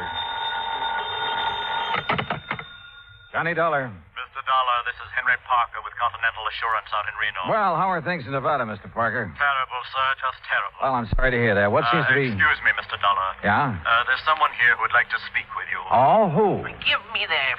Who do you suppose it is, you sloth-eyed Pinkerton? Sounds to me like a cantankerous old character named Josiah Gillis. Cantankerous? Why, you miserable... What are you doing in Reno, Mr. Gillis? I tell you when you get here. When I get... Oh, no, now, wait a minute. I can't wait. If I do, he'll be dead and it'll be your fault. Who? A feline friend of mine. A what? Oh, being uncouth like you'd probably call him a cat. Oh, no. Look, Josiah. Also, he's rich. He's what? Rich, yes, sir. Last week he inherited $60,000.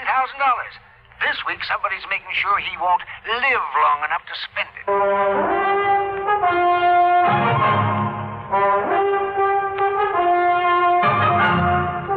Bob Bailey in the exciting adventures of the man with the action-packed expense account, America's fabulous freelance insurance investigator. Yours truly, Johnny Dollar.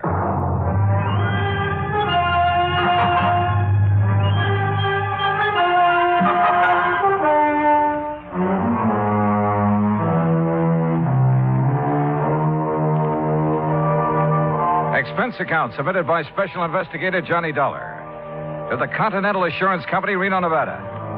The following is an account of expenses incurred during my investigation of the Felicity Feline Matter. Expense account item 1, $164 air transportation, Hartford to Reno. En route, I wondered again what Josiah Gillis was doing in Nevada. At Reno, he was on the flight deck waiting for my plane, and standing beside him, wearing a dark suit and expression to match, was a tall, cadaverous-looking gentleman. As I started down the ramp, Josiah began calling me. Yeah, there he is. Dollar. Yoo-hoo. Hey, John. Oh, hi. Afternoon, Josiah. Well, you are a sight for sore eyes, boy. Yes, indeed, you are. Johnny, this is my friend and business associate, Henry Parker. Mr. Parker? Oh, I'm certainly glad you've arrived, sir. That's so? Yes, yes. Mr. Gillis has been quite concerned over Felicity. The Felicity? The feline. What do you think you came out here for? Your health? Well, no. Yeah, then give Parker your checks. My checks? So what's the matter with you? The altitude affect your mind? Hand over your claim check so Parker can fetch your luggage. Sure. Here. Yeah. Go on, Parker. Go on. We haven't got all day. Whatever you say, Mr. Gillis. We'll be in the waiting room. You hurry up. Yes, sir. Now, come on, Dollar. Come on. Josiah, before I left Hartford, I tried to check up on this Continental Assurance Company. Nobody ever heard of it. A lot of things those white-bellied clerks in Hartford haven't heard of. But the fact is, Continental ain't exactly worldwide. Oh? In here. No, sir. It ain't nationwide either. Well, just how wide is it? Well, you know how far it is from Winnemucca to Black Butte? No. Good. It's just about that wide. Oh. And Parker is one of their agents, huh? Agents? Parker is the president of the Continental. The president? But you just... I mean... Well, you look peaked, boy. You better sit down. Phew. Jodiah, I shouldn't let the man that's paying my salary run after my bag. Pish-tash. Here, take a look at this. It's my new business card. Yeah, go on, read it. Jodiah Gillis, chairman of the board, Continental. What? Yes, sir. But Floyd's of England has always carried your policy. Carried, yes, past tense. I don't take guff from anybody, especially a ninny of an insurance agent telling me what I can insure and what I can't. You had a fight with him? Yep. My cousin Rachel, oh, she's a sweet girl. She lives in the Belgian Congo. She sent me an African anteater. Now, all I wanted Floyd's to do was insure it for $15,000. And of course they wouldn't. Nope. So you canceled all your policies and bought the controlling interest in Continental. Same as anybody else would have done. Oh, sure. And naturally, you insured this anteater. Yeah, Archie. That was his name. Was his name. What happened to him? Well, it was a terrible thing, Johnny. Oh, it was just poor old Archie. He overindulged. He did what? Yeah, he overindulged. He found a house full of termites. Oh. Yes, finally died. Acute indigestion. Too bad. But of course, Continental Assurance paid off. And of course they paid off, and with a smile. Same as they paid off the $60,000 to my feline friend, Felicity. What $60,000 to Felicity? What do you think? The $60,000 Felicity inherited from Mrs. Hammermeyer. And who is Mrs... Was. All right, was Mrs. Hammermeyer. A client of Henry Parker's. Had a life policy for $60,000. Felicity was the beneficiary. But didn't she have any children or relatives? She had one brother, a nephew, and a niece. Oh, of course, not counting Mrs. Hawkins, who was Mrs. Hammermeyer's best friend. You see, the two ladies lived together 15 years. Right now, Mrs. Hawkins has been appointed trustee to administer the $60,000 as Felicity needs. Oh, I see. Yes, you'll meet her as soon as we get settled. Jodiah, what makes you think someone's trying to kill that cat? I don't think so. I know it. There have been 2 attempts in 2 weeks. You ask Mrs. Hawkins. She'll tell you. Mr. Gillis. Mr. Dollar. Yeah, it's about time, Parker. Well, come on, Johnny, come on. We'll take you down to the Mapes. The Mapes? The Mapes Hotel. I'm staying there. And if it's good enough for me, it's good enough for you. The Mapes Hotel stands high above Virginia Street overlooking the Truckee River. After Gillis checked me in and introduced me to the owner, Mr. Charles Mapes, I unpacked, then went with Jodiah out to the old Hammelmeyer place where Felicity the cat, Mrs. Hawkins, and the relatives still lived. We rang the old-fashioned doorbell and waited. In a moment, the door was opened by a pasty-faced man of about 28. Yeah? Oh, Mr. Gillis. Yes, afternoon, Oscar. Mrs. Hawkins in? Ain't she always? Who's he? He's a friend of mine who's also an insurance investigator. An insurance? Name's Johnny Dollar. Johnny, this is Oscar Emmett, the late Mrs. Hammermeyer's nephew. Hiya. I suppose you're here about that lousy cat. That's right. Come on in. I'll tell the old lady you're here. You know where the living room is at, don't you, Mr. Oh, indeed I do. Oh, friendly sort of character. Oscar's like the rest of the Emmets. They just can't stand seeing Felicity eat steak when they got to have tuna casserole. In here, Dollar. All right. Well, what kind of work does he do? Work? Oh, Oscar, none of the Emmets worked. No, sir. Not even Mrs. Hammelmeyer's brother? Emmett spends all his time in the gambling halls. You know, gambling's legal here. He a professional? Oh, no. He's got a slot machine route. He goes around poking his finger in the payoff trays, picking up the nickels and dimes that people overlook. I see. Yeah, let's sit down here. Oh, what the hell? It's Felicity! That cat has claws. Oh, you stepped on his tail, you stupid. Tell him you're sorry, Dollar. Well, I didn't know he was there. Sorry, Felicity. The bad man didn't see you. What's going on in here? Felicity, you get right down off that table. You hear me. You. Mr. Gillis, would you use your influence, please? Well, I'll certainly try, Mrs. Hawkins. Felicity. Come on now, honey. That's a good kitty. There. Now. I just put out a nice dish of scallops for him. Oh, you hear that, Felicity? Scallops. Oh, yum. Sure. So you run along now. Bye-bye. Oh, I do declare I've never seen a man who has such a way with animals. Well, And that goes for lonely widows, too, Mr. Gillis. Oh, now, Leona, stop. Josiah. Oh, yeah. Mrs. Hawkins. Leona is just fine. Yeah, well, this is the young fellow I was telling you about, Johnny Dollar. Oh, well, this is indeed a pleasure, Mr. Dollar. Josiah told me so much about you. Oh, is that so? You're much more handsome than I imagined, Mr. Dollar. Yeah, now, good gravy, Leona. Now, you just tell him what's been going on around here. You mean about Felicity? That's what I mean. Well, somebody's after him. Trying to kill him. Tell me, has an actual attempt been made on his life? Wednesday night a week ago. I let him out just before I went to bed like always. Uh-huh. He'd been out about an hour when it started to pour. And knowing Felicity hates to get wet, I opened the front door to call him. Well, just as he was crossing the street, I heard this big car start up, and it zoomed straight for Felicity. Whoever was driving it almost turned over, trying to hit him. You didn't get a good look at the driver, huh? I didn't get any kind of a look. It was too dark. What about the car? What make was it? If I knew that, I'd have already told you that. I haven't any secrets from him.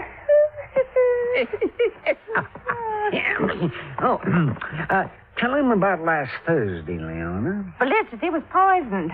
That's what the vet said. Somebody put arsenic in his lobster. Lobster? Oh, yes, he just loves it. According to the instructions Mrs. Hammelmeyer left, he's to have lobster once a week, steak 3 times, and boiled chicken every Sunday. I see. Yes, and as long as I take care of him and obey her instructions, I can live here rent-free, same as her kin, the Emmets. Uh-huh. Same as them. Mr. Gillis, just who gets Felicity's money in case he dies? The Emmett family? We aren't sure. Oh, why's that? Because Mrs. Hammermeyer left a sealed envelope to be opened only in the event of Felicity's death. Oh, the Emmets will get all that's left, Mr. Dollar, I'm sure of it. No, Leon. You mustn't look on the dark side. Well, I did rub Mildred's, Mrs. Hammelmeyer's back and bunions for a good many years. Did her marketing. So she got her medicine on time. I do hope she appreciated Oh, it. she did, Leona. You see. You dear, sweet man. Hello? Anybody home? Where is everybody? We're in the living room. Yes, I figured they'd start flocking in. Now it's dinner time. Dollar. Yeah? It's Joyce Emmett, the niece. She hates cats. Told me so herself. Oh. Well, evening, Mrs. Hawkins. Do I have time to take a shower before dinner? Oh, I didn't know he had company. Mr. Emmett, Joyce, you both know Mr. Gillis. Yes. Hi, Mr. Gillis. Terrible. And this is Mr. Johnny Dollar. He's investigating the trouble we've had about Felicity. After the would-be cat killer, huh, Johnny? Yeah, that's right. I'll lay 8 to 5 you never catch him. Or her. Could be a woman, you know. Oh, yes. It most certainly could. Why, Joyce, the way you say that, you act as if you want Mr. Dollar to start investigating you. Maybe I do. How about it, Johnny? Well, how do you feel about Felicity, Miss The Emmett? same as everyone else in this house. Aunt Mildred had no business leaving all her money to that creeping night crawler. Joyce. Well, he is. Mr. Dollar, just what interest do you have in Felicity? He isn't insured. Mr. Gillis sent for me, Mr. Emmett. He did? Yes, I did. Continental has a moral responsibility to see that the funds handed over to widows, children, and dumb animals are protected from swindlers, connivers, and blackguards, of which I'm sure this house has many. Why, you pompous, wrinkled old Romeo. Joyce, please, if you can't hold your tongue, leave the room. Well, what I said is the truth. Man his age getting romantic. You wait, girl. 30 years from now, you'll be mighty glad men my age can get romantic. That's telling it. Mr. Emmett. Mr. Emmett, do you share your daughter's opinion of Felicity? Why, of course I do. I'm a dog man. Besides, I can't see why she left all that money to the critter. Mrs. Hawkins has figured up what it costs to keep him like a king every week. Yes, $23. Maybe a trifle more by the time I get him out of the pretty kitty. The pretty kitty? Well, it's a beauty parlor for cats. Felicity has a standing appointment there every Friday at 1. Oh, no. $23 a week. You know how many weeks it'll take him to spend that $60,000, not counting the interest that'll add up while he's doing it? No, not exactly. No, 2,600 weeks. 50 years. And believe me, the odds of any cat living to be 50 years old, well. I'll lay you 10 to 1 he doesn't live another 6 months. Joyce. Oh, speak of the devil. Well, hello there, Felicity. Oh, did you know we were talking about you? Did you finish up all your dinner, Felicity? He sometimes doesn't eat all his scallops. Last week I gave them to Oscar. Oh, it's disgusting. Well, look at him. He thinks he owns us. What do you mean, thinks? A few minutes later, Jodiah drove me back to the Mapes. Whether it was the Emmets or Mrs. Hawkins who wanted Felicity out of the way, I didn't know. But I did know we should get him out of that house as soon as possible. I changed my clothes, met Jodiah and his friend Charlie Mapes in the Sky Room for dinner, did a bit of gambling, then went to bed. Must have been about 3:30 when the phone rang. Hello? Oh, Mr. Dollar, please answer me. Who is it? Mrs. Hawkins, I tried to get Mr. Gillis, but he left word he wasn't to be disturbed. Oh, well, what is it, Mrs. Hawkins? What's wrong? Oh, it's terrible. Oh, it's just terrible. What is it? What's happened? Felicity, he... Felicity, what? I let him out about 10, but he's disappeared. Mr. Dollar, I know he's been killed.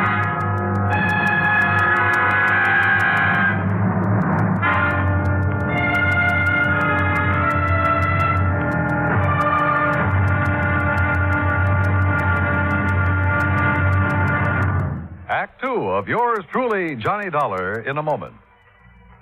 Anyone who has survived the rigors of basic training is familiar with a great variety of milk that is dished out periodically in the armed forces. Now, there's frozen milk, concentrated milk, frozen concentrate, and good old powdered milk. But sometimes supplying wholesome, fresh, real milk has been a problem when servicemen have been stationed in out-of-the-way places. The United States Air Force came across that problem some time ago in the island of Terceira in the Azores, those Portuguese islands that dot an eastern portion of the Atlantic Ocean. The air base there was considered powdered milk country for a long time. Although cattle have played an important role in the economy of the island of Terceira, the herd was badly inbred and milk production was very low. Modern milk processing was not a part of the picture. And with the help of Portuguese veterinarians, the men in the United States Air Force unit worked out a free breeding service by using a small herd of milk cows acquired in England, and the cattle there at Terceira improved. Then a complete pasteurizing, homogenizing, sterilizing, bottling, refrigeration plant was flown in from the United States. As soon as this activity got underway, milk production began to climb steadily, and thirsty Air Force men and civilians were soon buying and drinking the new fresh milk. When economy of the island began to rise rapidly, the people were happy and grateful. You might say that a little milk of human kindness increased understanding on an island of freedom, the right of all men everywhere. And now, Act Two of yours truly, Johnny Dollar, and the Felicity Feline Matter.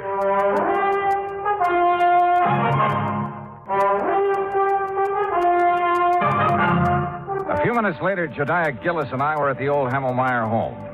Joyce and her father, along with Mrs. Hawkins, were waiting for us.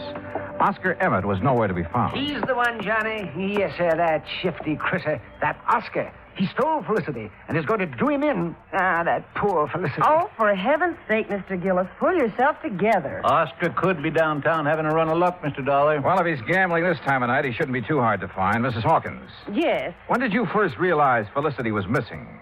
Why, about an hour ago, I guess it was. I woke up and remembered he was still outside, so I came down and called him. Yeah? Always before, ever since he was a little kitten, he's come back home for me. But tonight, well, he's just nowhere to be found. What time did you let him out? About 10:30, same time as I always do. Were you at home then, Joyce? No, she wasn't. I had a real good day yesterday, collected almost $4, so I took her to a movie. A movie? That's a likely story if I ever heard one. It happens to be the truth, Mr. Gillis. What'd you see? Come on, tell me. It was an old one about a giant gorilla. That's right. Oh, I'll bet. Jodiah, if anything has happened to poor Felicity, will we... Well, how much time will we be given before we have to move out of this house? Well, that's up to the court, but I'd say a couple of weeks. That's all?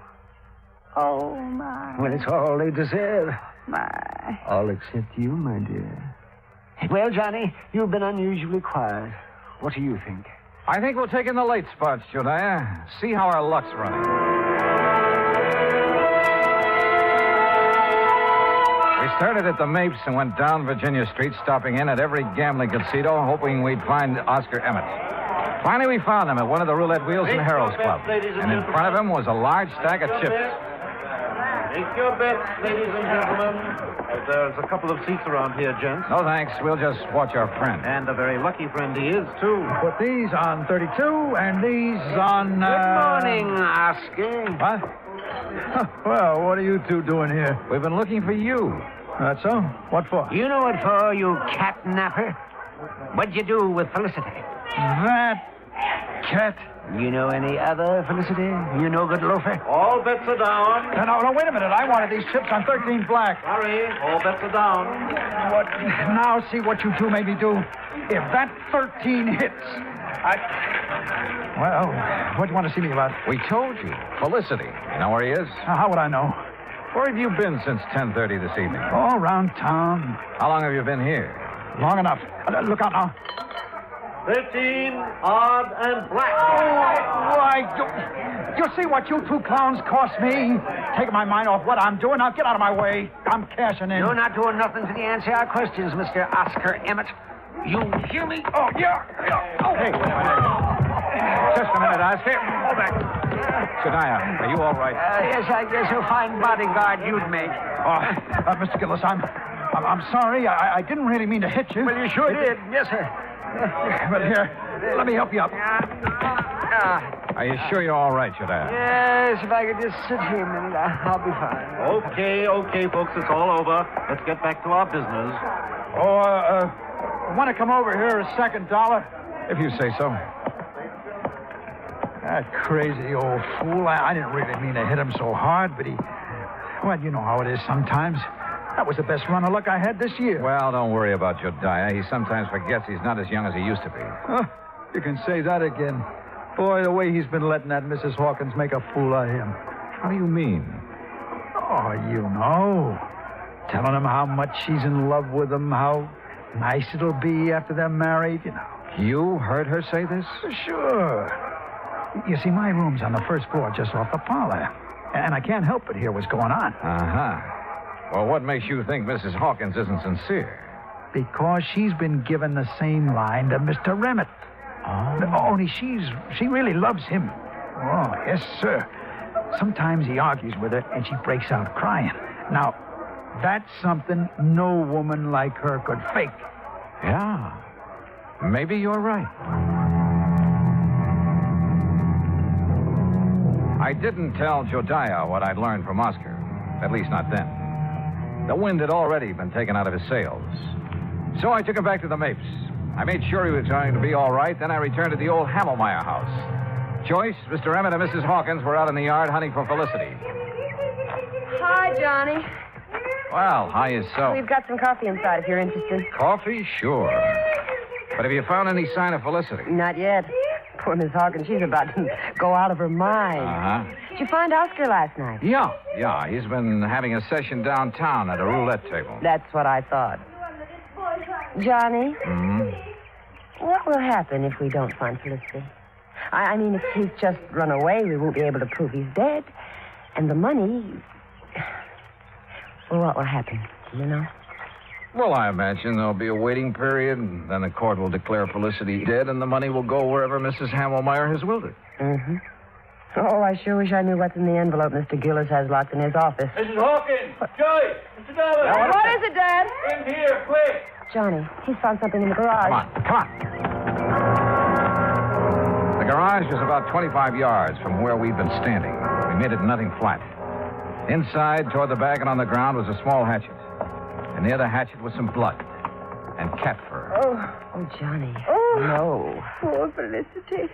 Oh, the poor thing. Well, it looks like he met his end here, and then whoever did it carted him away, Dollar?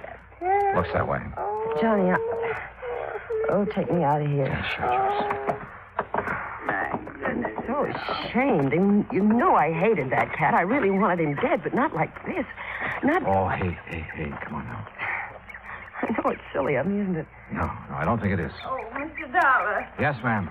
will you be kind enough to notify Mr. Gillis? Oh, I'm afraid I just couldn't speak about it over the telephone. Of course. I'll be glad to. I drove Jediah's car back to the hotel. I made sure he was feeling better, then told him what we'd found in the garage. Naturally, he wanted to call out the police reserves, but I managed to talk him out of it. At 10 o'clock, I made some telephone calls to the local banks. When I got the information I'd been after, Jediah and I again drove out to the Hamelmeyer house. Well, I expected you two gentlemen a couple of hours ago. Sorry, Mrs. Hawkins. I had some things to take care of. Oh, well, come in. What's the matter with... Why, Jediah Gillis, you've been fighting. So I have, woman. So I have. Street brawling, and at your age. Seems like I've been doing a lot of crazy fool things at my age. Now, just what do you mean by that? You know very well what. Pulling the wool over my eyes. Let me think that I'd found a true sweetheart at last. Oh, you miserable Jezebel. Mr. Dollar, whatever is he talking about? About you and Mr. Emmett. And how you plan to use Jediah's friendship to get you out of trouble in case your little scheme failed. Well, I still don't understand. No? Well, suppose I tell you that you did away with Felicity yourself. Why, you can't prove that. I won't need to. Jediah's having a copy made of all your bank deposits since the time you moved in with Mrs. Hamelmeyer 15 years ago. And started taking care of her by paying her bills, ordering her food and medicine, and pocketing a good share of the money for yourself. Well, why shouldn't I have? She didn't give me 1 cent of salary. Oh, I know. And your bank balance shows you have $47,000 on deposit. All right. All right. But I'll pay it back. You'll see. Oh, they won't be able to do a thing to me. No, sir. Mildred Hamelmeyer appreciated me even if nobody else did. Or does. You'll see. My name will be in that envelope. She wanted me to have that money all the time. I know she did. Hi. Ready to read the will? Yeah, just about. Joyce, you and your father sit over there, huh? Mm-hmm. Wherever you say, Mr. Dollar. Okay, Jediah, open the will. Sure I will. But if it does give the money to... Jediah. Well, Mrs. Hamelmeyer should spin in her grave if it does. Read it if you dare, you old goat. You miserable female woman. Yes, right, I'll read it now. Here we go. Codicil to the last will and testament of Mildred Emmett Hamelmeyer. Witnessed by... Yes, there's a lot of legal gab here. Here we are. The monies unspent after the death of the cat known as Felicity shall... Well, hold it smooth. Mr. Gillis. This is no time for laughing, Gillis. Read it, Jediah. Yes, please. Oh, doggone. I'll read this thing again. The monies unspent shall then go to the descendants of the original heir. The what? Descendants? What? Yes. Well, how? The original heir is Felicity. Now, the money goes to his descendants. And being as he was a tomcat who loved to go prowling at night, did he ever have descendants? Oh! Hundreds of them. Well, sir, what happened later proved once and for all that miracles can happen. For at 1 o'clock on Friday afternoon, we got a phone call from the Pretty Kitty Beauty Shop. A large tomcat with a bad cut on the back of his neck had shown up for his usual shampoo and manicure. Maybe they do have 9 lives. Expense account total, including hotel bill, incidentals, and transportation back to Hartford, $407.20. Yours truly, Johnny Dollar.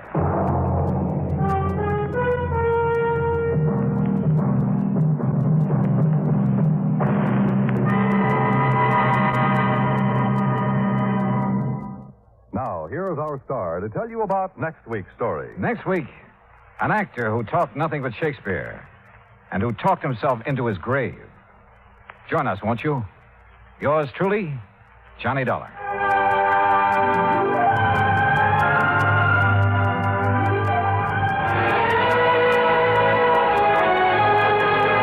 For the past 55 minutes, you've been listening to the best of radio drama with suspense and Johnny Dollar. Be sure and join us again tomorrow night at the same time, 9:05, when FEN presents The Phil Harris Show and The Life of Riley.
Johnny Dollar.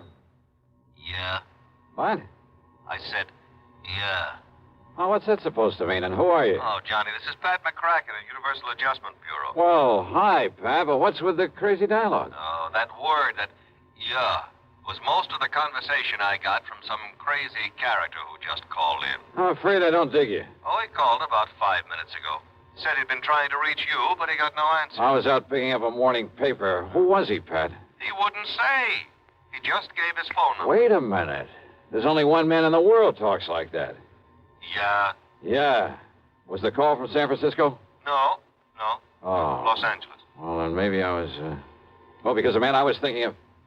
Now, wait a minute. Yes, I'm waiting, John. Tell me just one thing, Pat. Well? Have any of your insurance companies been having to pay off on any big fires lately? I mean, out in Los Angeles? On any fires? You'd better start checking with those companies out there. No, wait a minute. Do it, Pat. And I'll lay odds that you get a handful of arson reports. Arson? Yes.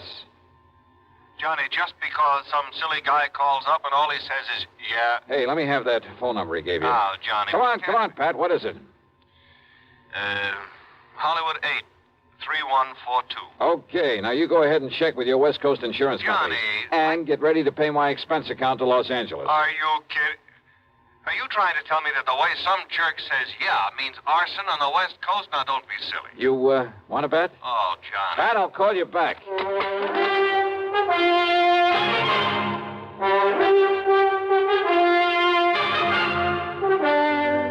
CBS Radio brings you Bob Bailey in the exciting adventures of the man with the action-packed expense account, America's fabulous freelance insurance investigator. Yours truly, Johnny Dollar.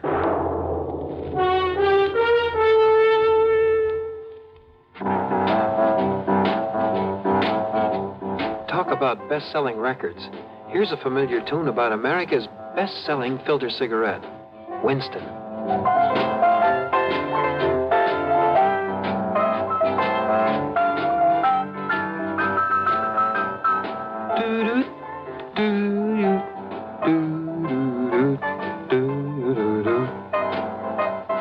Winston gives you real flavor, full, rich tobacco flavor.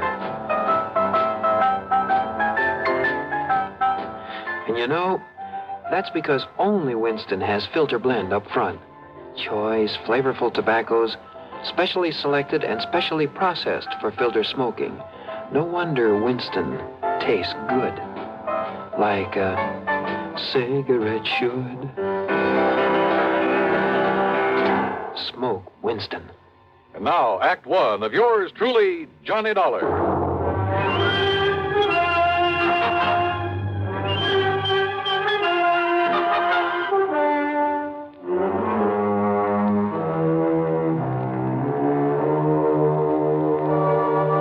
Expense account submitted by Special Investigator Johnny Dollar to the Universal Adjustment Bureau, Home Office, Hartford, Connecticut. Following is an account of expenses incurred during my investigation of the Burning Desire matter.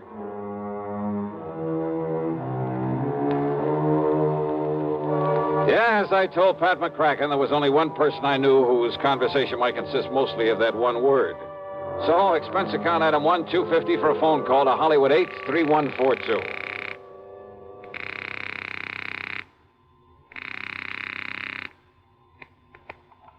Hello? Hello? Yeah? Yeah, I thought so. Yeah? Smokey Sullivan. Well? Smokey, this is Johnny Dollar. Yeah? Hey, you tried to call me here in Hartford. I was out. You called Universal Adjustment Bureau. I got the message. Here I am. Yeah, Johnny. Only what are you doing in L.A.? Last time I saw you was in San Francisco. Got a job here, Johnny. Legit. Hey, that's the stuff. Pays off, too, doesn't it? Yeah. You're my friend, Johnny. You've done a lot for me. So, when I got a chance to help you... Well, is something doing out there, Smokey, that I ought to know about? A bunch of fires, Johnny. Arson, huh? Yeah. Is there insurance involved? Why else anybody use a torch? Yeah, you got a point there. But do you have any lead on whoever is behind the fires? Yeah. So you better come out here, Johnny. Okay, the first plane I can get. Where'll I find you? 322 South Equity Avenue. South Equity. Okay, Smokey, I'll be there. Yeah. Uh-huh. Now I'll call to Pat McCracken, pack my bag, and...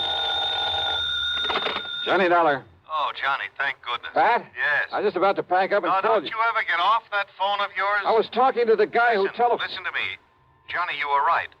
Only reason that nobody smelled a rat is because a different insurance company was stuck with each of those fires out there. So until I called them to give me a report... Oh, and listen. I'm listening, Pat. According to the L.A. police, every one of them could have been arson. Okay, I'll grab the first 7 plane. of them in a row, Johnny, that we know about so far. I mean, I haven't got the reports in yet from all the companies, and I'm also waiting for another report from the police. Now, Johnny, your best contact out there... That I've already got. What? Yeah. Oh, you mean that character who called us up? Yeah. Look, will you please tell me, who is he? What does he know about this? Universal Adjustment putting the old expense account on this? Yes, of course. Then I'll give it all to you in the usual report. See ya. Oh, now, Johnny, listen. Sorry, Pat, I gotta catch a plane. Expense account item 2, $162.85 plane ticket from Hartford to Los Angeles. Thanks to the time differential, it was only shortly after dark when the big mainliner set down at the L.A. International Airport. Item 3, $750 for a cab to Smokey's address. It was hardly Beverly Hills or Bel Air, believe me. 322 South Equity was in a beat-up part of a downtown industrial section. A weather-beaten 3-story house with a sign out front that said Boarders by the week a month.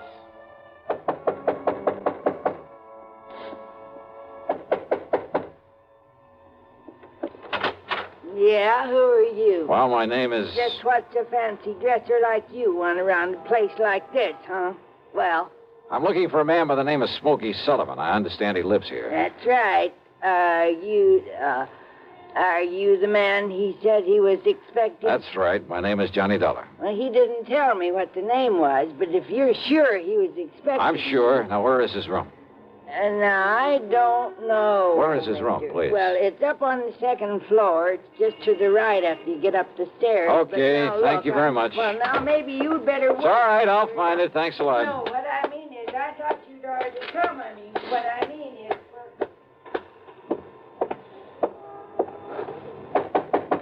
Smokey? Hey, Smokey, it's Johnny Dollar. Ah, what was that? Smokey! Now, what's all the... Oh, no. Hey, Smokey, can you hear me? Who did this? Are you... Good Lord.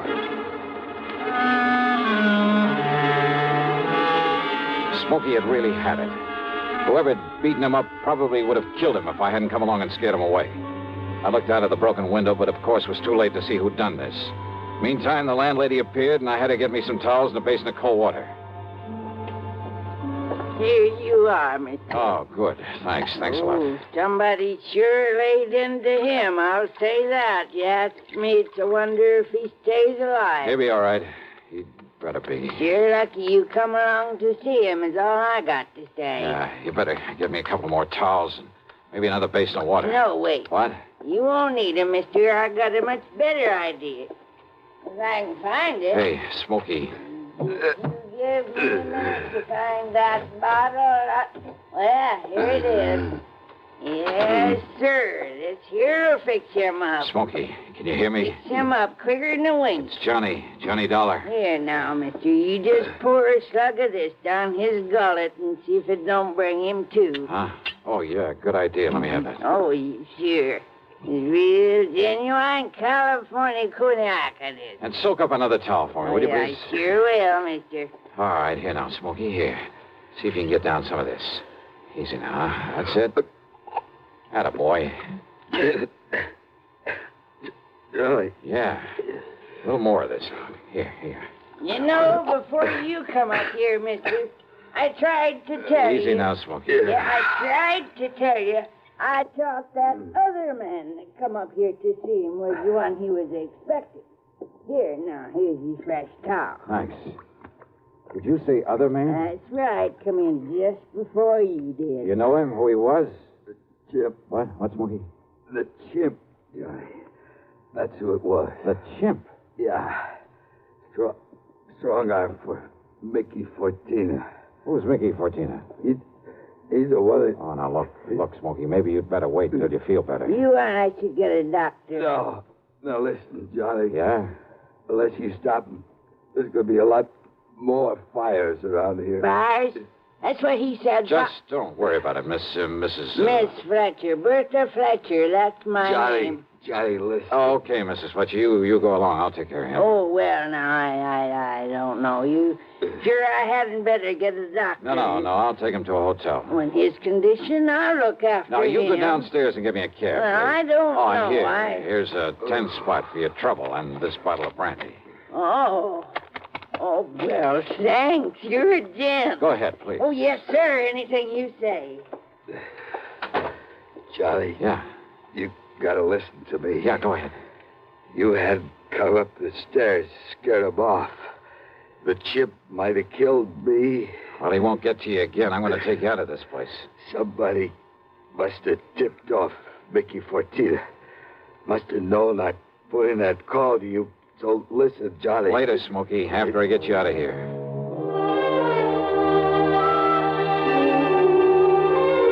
Item 4, the $10 to Miss Fletcher. Item 5, $1.50 for a cab to the Statler Hotel, where I had to show my credentials to the room clerk to get a bed for the somewhat mangled Smokey Sullivan. Item 6, $15 to the doctor who came up to the room, and I must admit got him back into pretty good shape. Then, when the doctor had left us... Yeah, Johnny, all those fires, big insurance, all of them set. 7 of them in a row. So that means by one firebug, this Mickey Fortina you mentioned, huh? No, Johnny, Mickey's too smart for that. What? All set by different guys. I don't know who they are, but I see no remains. And the police ain't sure, but I know there was arson. Who's Mickey Fortina? He's a go-between. I seen this happen before. Yeah? Frisco, Seattle, and Denver, a lot of places. He brings in a lot of boys of his own. Everyone got a different way of setting a blaze. So the cops can't tie it up with any local boy whose methods they know? Yeah. Fortina's a go-between? He makes the deal with whoever wants a fire. And the police aren't onto him? What for? He never set a fire himself. Well, I know, but he's the guy that... By the time the arson squad is in, the guy who done it is far away. So there's no witness can prove Fortina set up the deal. And the police have never been able to put the squeeze on whoever made the deal for a fire? And get sent up for it? For being accessory or whatever you call it? Oh, yeah, I see what you mean. Yeah. Fortina sent for me when he found out I was here in L.A. I used to know him, Johnny. Wanted you to be a torch for him, huh? He just asked if I wanted to work for him. And he knew that I knew what he meant. But if you knew that Fortina was operating here... Smokey... How could I prove it? How can I prove it now? Well, maybe I can. But if he finds out I sent for you, Johnny... It looks to me like he already has. Oh, yeah. All right, then.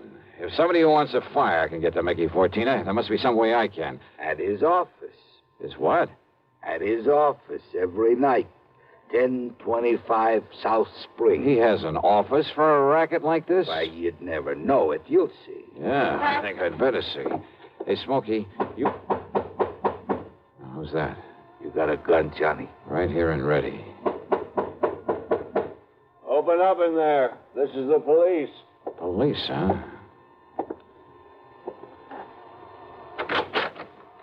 Well, surprise. It is the police. The room clerk reported a man was brought in here who... Johnny! Yeah, Pat Nichols. Sergeant Nichols now, Johnny. Good. How are you, boy? Now, wait a minute. Is this the man you brought in here? Smokey Sullivan? Listen, officer, Johnny, you think maybe Smokey is tied in with this string of fires out here? No, tell him, Johnny. No. You tell him, Smokey, anything you want. Well, no. Look, you know I'm no good at talking to a cop. Yeah, well, Johnny. give it a try. And, Pat, be sure you stick around to keep an eye on him. What? Smokey may need a bodyguard. You. Huh? Yeah. Until after I've made a little business call. Johnny. Now, look, if you're out here because of those fires... Did I say I was? I didn't tell him anything like that, did I, Smokey? No, Johnny. And I see what you mean. Now listen, Just you two. stick around, Pat. I'll see you later. If I had told Pat where I was going, he might have wanted to come along. And a man in the uniform would hardly have helped in the plan I had for trapping Mickey Fortina. But you know something? Going over to see him alone was a big mistake. One I almost didn't live to regret.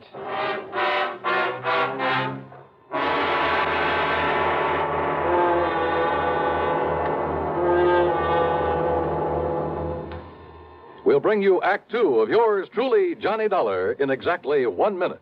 Here's Hollywood star Mona Freeman. Who feels like acting with a miserable cold? I relieve cold distress the fast way with 4-way cold tablets. Yes, tests of all the leading cold tablets proved 4-way fastest acting. Amazing 4-way starts in minutes to relieve muscular pains and headache, reduce fever, calm upset stomach, also overcomes irregularity. When a cold strikes, do what I do. Take 4-way cold tablets. It's the fast way to relieve nasty cold distress and feel better quickly. 4-way, only 29 cents. Now, here's a word about another fine product of Grove Laboratories. Had dandruff for years? Now get rid of it in 3 minutes with Fitch Dandruff Remover Shampoo. 3 minutes with Fitch regularly is guaranteed to keep unsightly dandruff away forever. Apply Fitch before wetting hair, rub in 1 minute. Add water, lather 1 minute, then rinse 1 minute. Every trace of dandruff goes down the drain. 3 minutes with Fitch, embarrassing dandruff's gone. Fitch can also leave hair up to 35% brighter. Get Fitch Dandruff Remover Shampoo today. And now, Act Two of yours truly, Johnny Dollar and the Burning Desire Matter.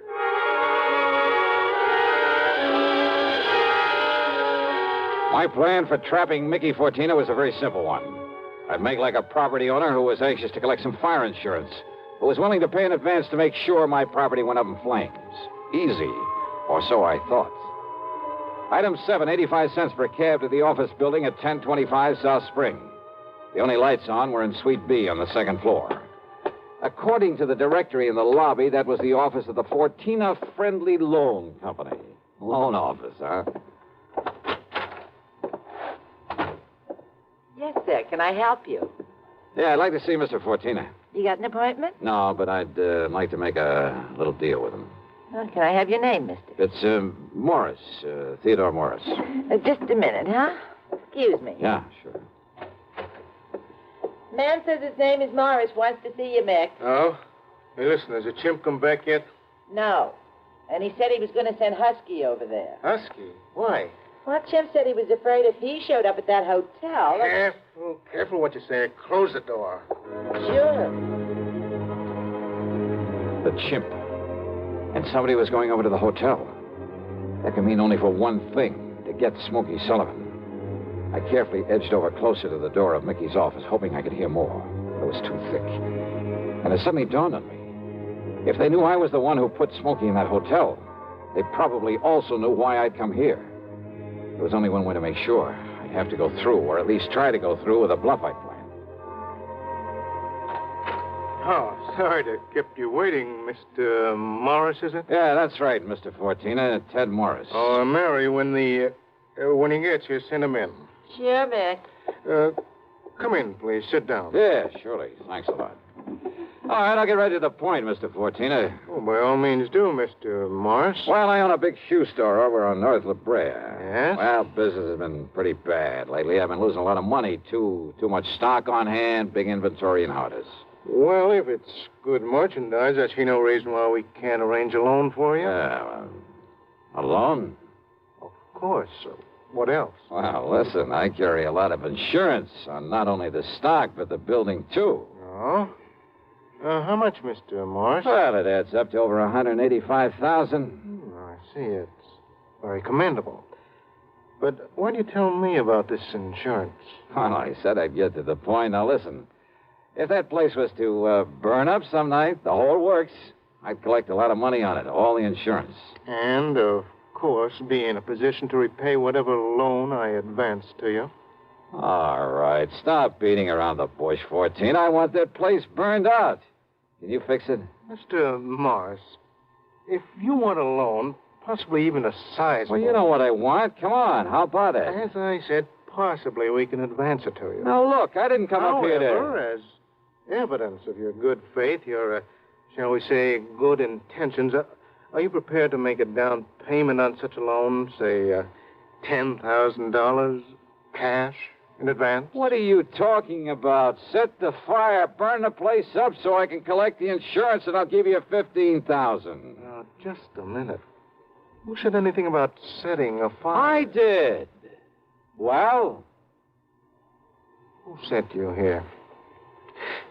If you said it was a former client, I won't believe it. Oh, look, does it make any difference? Do you by any chance know a man by the name of Smokey Sullivan? Sullivan? He knows him all right, Mick. Well, the chimp? Shut up. Sure, Mick, this is the guy I told you about. I come to see Smokey at his rooming house. What I left of him. Very interesting. After I ducked out, I hung around there. I seen him take Smokey in a cab. I followed him to that hotel. Did you send Husky over to take care of him? Sure. And listen. Yeah? I don't know what name this guy gives you, but when he knocks on Smokey's door, he says it's Johnny Dollar. Dollar? Insurance ticket? Yeah, that's right, Mickey. All right. So maybe I do arrange another fire with you in it, Dollar. Mickey! There's a police car just pulled up in front! Go ahead, Jim. Yeah, I'll kill this dirty All right, now, 14er, your turn. Don't move, Dollar. Reach for a gun and I pull this trigger. I see. Yeah. How are your eyes, Mickey? Can you see in the dark? What? Without this lamp in here? All right, baby! All right, you!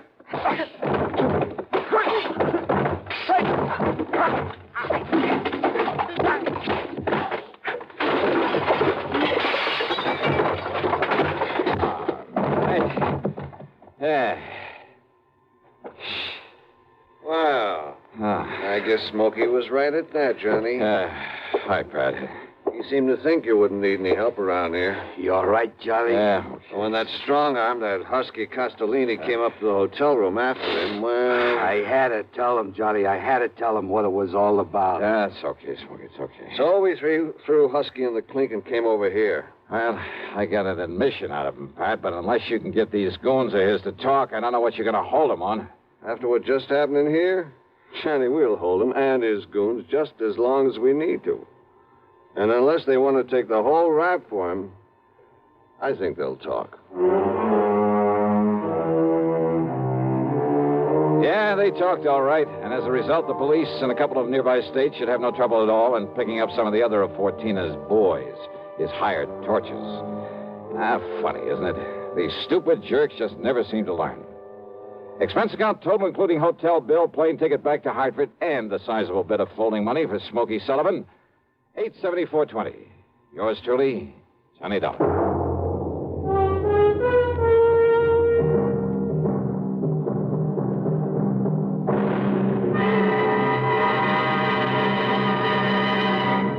Now, here's a word from our star about the case he handles on next week's program. Thank you, Daniel. It's called the Hapless Ham Matter. And yeah, you guessed it, the ham turns out to be an actor. A really bad one with one of the cleverest methods of committing murder I've ever known. There's a lot of action, suspense in the story, and I think you'll like it. Who knows? Maybe if you listen closely, you'll be able to figure out his method even before I do. So join us, won't you? Yours truly, Johnny Dollar.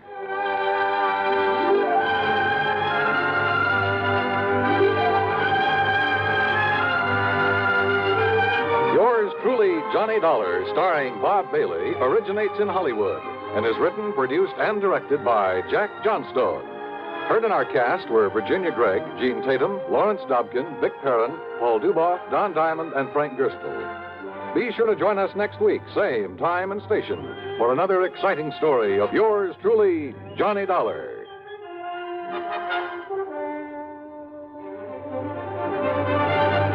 This is Dan Coverly speaking. Intrigue breeds terror as suspense brings a shady moonlight sail next on the CBS Radio Network. If I should ever become totally disabled, it would be a mighty comfortable feeling to have a check coming in every month regularly. Yes, it's a good feeling to know you have a financial cushion against trouble like that. Well, if you're a veteran with World War II or Korean GI insurance, you can protect yourself.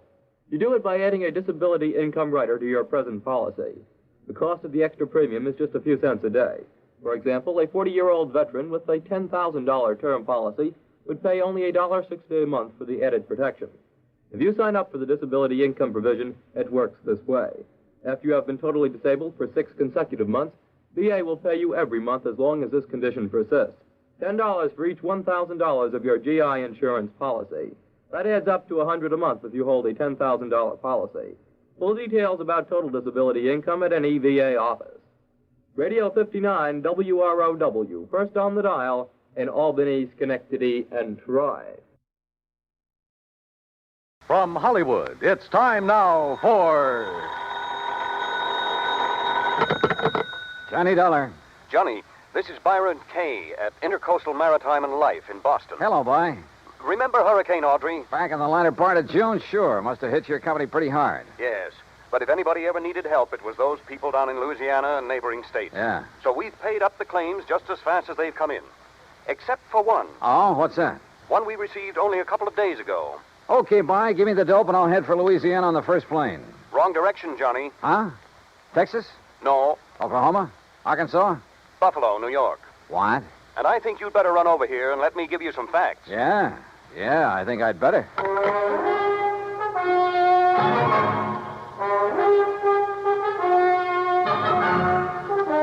Bob Bailey in the exciting adventures of the man with the action-packed expense account. America's fabulous freelance insurance investigator. Yours truly, Johnny Dollar.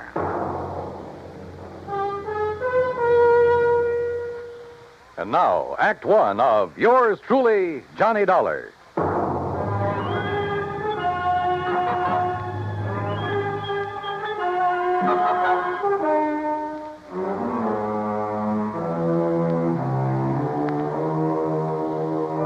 Expense account submitted by Special Investigator Johnny Dollar to the Intercoastal Maritime and Life Insurance Company, Boston, Massachusetts.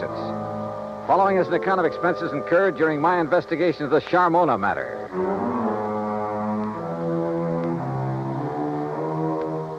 Expense account item 1, 1845. Plane fare and incidentals, Hartford to Boston, and a cab to Byron Kay's office in the Little Building. Glad to see you, Johnny. Hi. I'm glad you can take this on for me. Sit down. Okay, thanks. Ever hear of Charles Francis Keeley? Keeley? A very much reformed man, Johnny, who was apparently making a valiant try to live down some of the things he did earlier in his life. Like what? Well, he was I guess you'd call him a promoter, stock manipulator, that sort of thing. The point is, he made himself a lot of money a few years back until the authorities, the Securities Exchange Commission and so forth, put a stop to his fancy dealing. Sounds like a real nice guy. In any event, he had enough money by the time he quit to live pretty well. Nice home, beautiful wife, 62-foot cruiser, and that, by the way, is our biggest problem. Oh, I wish my biggest problem was a 62-foot cruiser. It is, Johnny. Now. Then tell me all. Yes. Early in June, he took his boat across Lake Erie to Detroit to have some work done on it at the Detroit Yacht Basin. Then, a couple of days before the end of the month, he started back for Buffalo. Oh, yeah, that hurricane was moving north about then, wasn't it? Yes, it was. And his failure to appear in Buffalo within a reasonable time didn't worry his wife a bit. Often before making that same trip, he'd stopped off in Cleveland to visit some of his old cronies. Uh-huh. But by July 20th, she began to get worried. She called the friends in Cleveland. They hadn't seen him. Then she called the Coast Guard. No word. A few days later, a couple of the life preservers from his boat washed up on the south shore of Erie near the little town of Lindsay. That enough for you, Johnny? How much insurance did he carry? On himself, $35,000. On the boat, $106,000. I see. Okay, bye. I'm on my way. Expense account item 2, transportation to Buffalo, where I signed in at the Statler Hotel. Item 3, $5.20 for dinner. Then taxi, that's item 4, to the Keeley home north of Delaware Park on Colvin Avenue. I don't know just what I'd expected Keeley's wife to look like. Suffice it to say, I was pleasantly surprised. She was young, tall, blonde, and beautiful, with eager, sparkling eyes and none of the signs of grief I'd anticipated. I don't know why you registered at a hotel, Johnny. May I call you, Johnny? Why, sure. Please call me Mona. May I pour you another drink? No, thanks. As I started to say, you could have stayed here. There's plenty of room, as you can see. Yes. This is a very beautiful house, Mona. Yes, but so empty now. I get terribly lonely, Johnny. Well, of course, I don't blame you.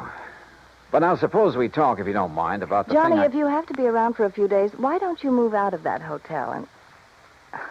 Oh, I'm sorry. I shouldn't say that. I guess I'm sorry. It's all right. But I am lonely. Sure. Now, Mona, you realize this investigation is, it's just routine. Of course, Johnny. Now, as I understand, every effort has been made to find your husband. Of course. And to find the Charmona. Charmona? The cruiser. Oh, yes. It was a beautiful thing, Johnny. But now it's gone. And Paul. Paul? Yes. Paul Matthews was the pilot. Only he was more than that. He was very nice. Yeah. Well, now, as I... Oh, excuse me. Every time that phone rings, I hope it's some word, some news that perhaps... Well, you know. I'm not sure that I do. What? But by all means, answer it. Yes, excuse me. There was something distinctly wrong with this whole setup, that was for sure. The Coast Guard, yes. Yes, this is she. This is Mona Keeley. Perhaps Charles Keeley wasn't the only one in this family to arouse suspicion. What? Say that again. Especially now, with nearly $150,000 involved. Yes, well, how about Paul? I said, how about Paul?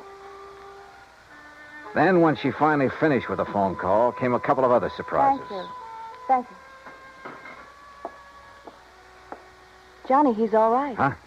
That was the Coast Guard. They found him. He's all right. Isn't it wonderful?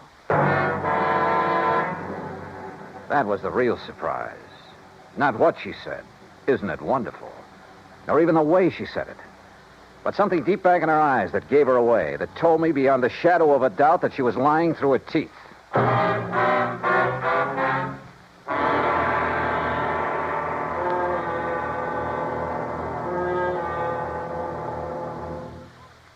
Act 2 of yours truly, Johnny Dollar, in a moment. It is a rare event when a young man decides to leave civilization behind and hide himself away in the steaming jungle, just so he can help his fellow humans in a remote corner of the world. The late Dr. Tom Dooley did just that when he left the United States to help the sick and starving jungle people in the little kingdom of Laos in Southeast Asia. Dr. Dooley's story is well known to nearly everyone. And all over the world, people talk of his little jungle hospital on stilts.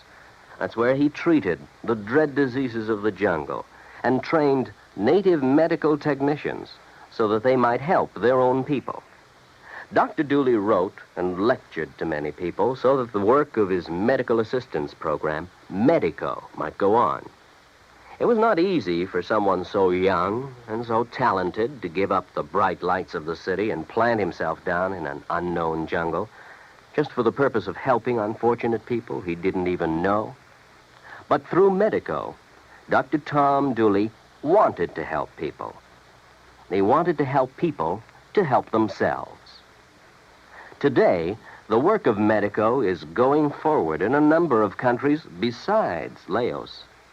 Young men are being sent to the United States to be schooled in medicine with the idea of returning to their own countries to help their own people. Hundreds of thousands of dollars worth of medical supplies have been donated by American businessmen and pharmaceutical companies. Today, Dr. Tom Dooley's work is being continued for him. It is helping to create better understanding. It is an injection of the spirit of freedom. The right of all men everywhere. And now, Act Two of yours truly, Johnny Dollar and the Charmona Matter.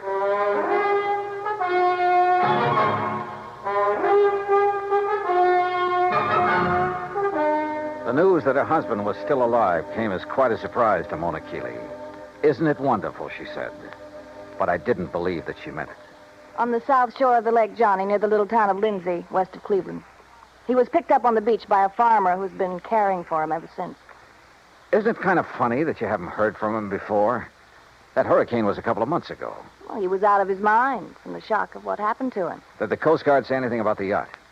No, Johnny, I'm afraid that Charmona is at the bottom of Lake Erie. Well, where is he now? In Cleveland, in a small private hospital. Well, hadn't you better go over there and get him, bring him back here? I told the Coast Guard we would. Mona, you're not really glad that he's been found, that he's still alive, are you? No, I'm not. I guess I never really loved Charles. I'm not sure he really loved me. He was a big shot, always out in the town, doing a lot of entertaining, that sort of thing. I was very pretty then. Kind of a business asset for him. When were you and Charles married, Mona? 9 years ago. It looks as though he's done pretty well by you. I never had any reason to complain. About that, I mean. But the things he did to make his money, it was... Well, I guess it was legal, but it wasn't right. It was almost like stealing, the way he promoted a lot of worthless inventions, penny stocks, worthless real estate, that sort of thing. But he always did all right. And you.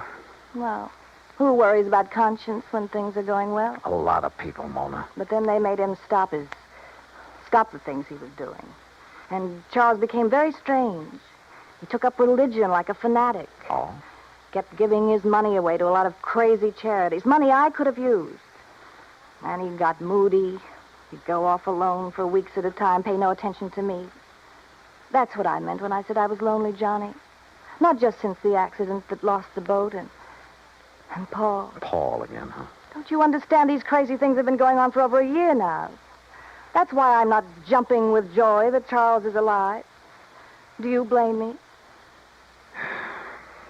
Hadn't we better drive on over to Cleveland and get him? All right.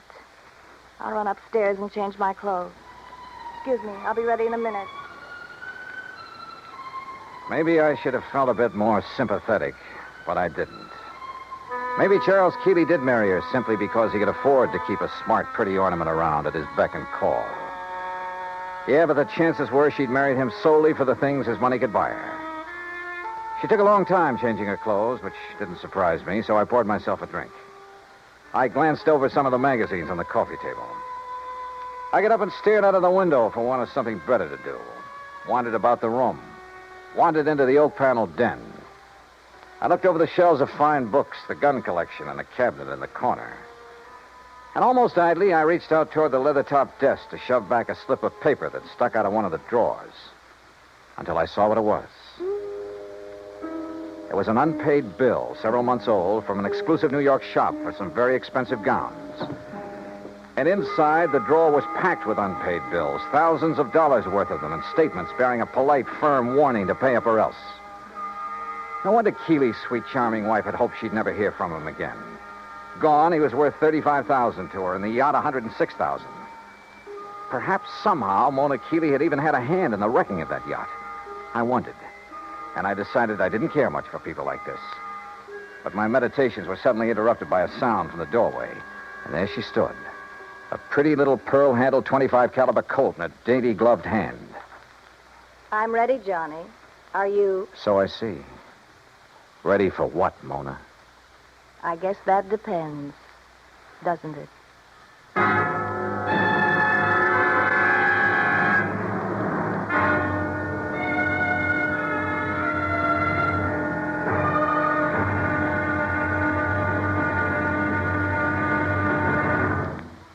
Act Three of yours truly, Johnny Dollar, in a moment. Our flag now numbers 50 stars, and behind each star there stands yet another flag representing one of the 50 states. Wisconsin's state flag bears the state motto, Forward, and a likeness of the state mascot, the badger. The word badger was a nickname for the miners in southwest Wisconsin. During the mining boom just prior to 1830, The people who came from Illinois mined only during the good season and left during the bad. They were called suckers, just like the fish in the streams. But the busy Wisconsinites, with either too little time to leave or to build a house, moved into abandoned mine shafts to live as badgers. The Wisconsin banner pays tribute to these industrious natives. Wisconsin's state flag, the flag of the 30th state to enter the Union, was adopted on April 26, 1913. And now, Act 3 of yours truly, Johnny Dollar and the Charmona Matter. Mona Keeley stood there in the door of the den, a .25 caliber Colt in her hand. For she'd caught me going through the drawer of a desk, through papers that showed only too clearly why the loss in a storm of a $100,000 yacht might well have been carefully planned. Why she wished that her husband had gone down with her. You shouldn't have done it, Johnny. You shouldn't have looked in that desk. Pretty good proof, isn't it, Mona, that the wreck of the Charmona was no accident. I don't know how your husband worked it and still managed to get back to shore alive. You don't know what you're talking about. But he almost didn't make it, if what you've told me is the truth. Maybe that's because he didn't anticipate that the storms from Hurricane Audrey would hit Lake Erie. Maybe it's because... Well, we'll soon find out. Will you? Yes, when we drive over to the hospital in Cleveland and talk with him, if he's really there. Oh, he's there, all right. And you and I are going for a drive, but not to Cleveland. All right, now. Oh, put that thing down, Mona. Sorry, sweetheart. That little thing in your hand is about as accurate as a slingshot. Now, why don't you... No, don't move. I still don't get it, though. Oh? What? And I'm sure you must have been in with your husband on his deliberate sinking of the yacht. If you think Charles sank it deliberately, Johnny, you're all wrong. Then I certainly don't get it. Because if... Oh, now, wait a minute. You've made a couple of cracks about... What was his name? Paul? Do you want to know the truth? Paul was the pilot for Charles, and there's been no word about him. So he must have gone down with the Charmona. That's why I'm lonely and feel the way I do. Mona, this whole thing smells worse to me every minute. He was young, and he was kind, and he loved me. I was glad when they found the Charmona had gone down, because the money for it would be mine. And I could get free of Charles, and Paul and I could... That's why I hoped Charles was gone. Yeah, another $35,000 for you. You're about the crummiest lot I've ever run into. Look at this, Mona, here on the desk. What? This solid gold table lamp. What about And there, beside you, that expensive mirror. What are you talking about? Well, look. Why did you do that? To get this gun away from you. No, you...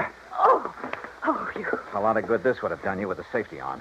I'll kill you for this, Johnny. No, I don't think so. And I don't think the police would like it if you tried. Oh, no. Do you think they'd blame me for trying to stop you from going through the papers in my desk? For shooting you? No.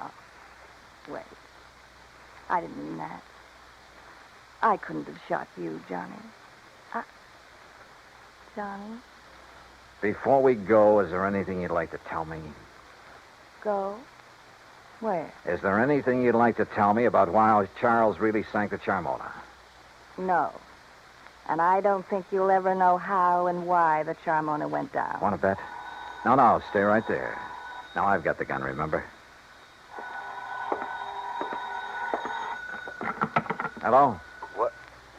Charlie? No. This is a friend of the family. Oh, well, this is Harry Nelson. You gave me a real start. I thought Charlie'd come back from his watery grave. He has, Mr. Nelson. What? Yes, he's in a Cleveland hospital. He's okay. Oh. Well, then I'll talk to him when he gets back. You see, I'm the man who was going to give him $98,000 for the Charmona when he got her back from Detroit. Oh? Oh, yeah, sure. But since the Coast Guard tells me she was a complete loss, well, naturally, I think I ought to have my deposit back. I'm sure you'll get it, Mr. Nelson. Yeah, okay, Mr. What did you say your name is? Bye. Who was that? Someone who threw some very interesting light on this whole matter. Come on. Where? Our little drive, remember? To Cleveland. During the 5-hour drive to Grace Hospital on the outskirts of Cleveland, I questioned her, using every trick I could, but she refused to talk. The theory that Charles Keeley had deliberately sunk his yacht had gone up in smoke. If he had a buyer for it, he wouldn't need to try to collect the insurance on it. But I still knew the whole case was anything but lily white, and hoped that Keeley could explain a few things. When we arrived at the hospital, there was a police lieutenant in Keeley's room and a stenographer. When she saw them, Mona gasped slightly and sank into a chair, to which the lieutenant promptly handcuffed her. As Charles Keeley talked, the whole case became crystal clear. and at the same time about as sordid as anything I'd ever heard. I should have realized what was up when Paul Matthews suddenly refused to make the trip back to Buffalo with me. He was my pilot, Lieutenant. I phoned the Coast Guard about him as soon as... Yes, sir. It was on the Coast Guard's tip that we ordered Paul Matthews picked up. Picked up. Then he's all right. Shut her up, Lieutenant, or get her out of here. As I started to say, they not only picked him up, but found where he bought the various parts for the little device he used. Good. Device? What are you talking about, Lieutenant? Let me tell him. Sure, go ahead, Mr. Cayley.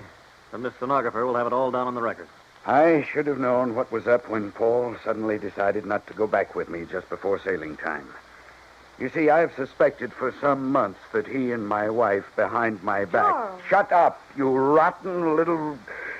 Go on, Mr. Keeley. I should have known then, but I had to get the cruiser back to Buffalo to a friend who'd offered me cash for it. Harry Nelson. Yes. Enough to get me back on my feet again. And I didn't know why Paul had left me to make the trip alone until the explosion about 5 hours out. What? Yes, Mr. Dollar, up forward, where there couldn't possibly have been anything explosive. A bomb of some sort? What else, Dollar? It was luck, sheer luck, that I was sailing in close, that I'd put on a life preserver because of the storm. That was the tail end of the hurricane down south, you understand? Yes, and it was luck that she went down right off Palace Rock. Yeah, that's exactly where the Coast Guard divers found her early this morning. A hole as big as a house blown out of her front end. Yes, that storm, that hurricane may have taken a lot of lives, but it saved mine.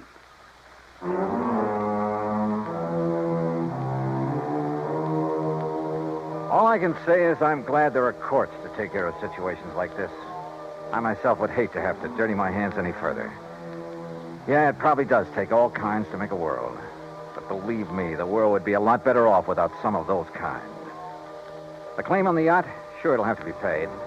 And to a man I honestly think is trying to live a decent life for a change.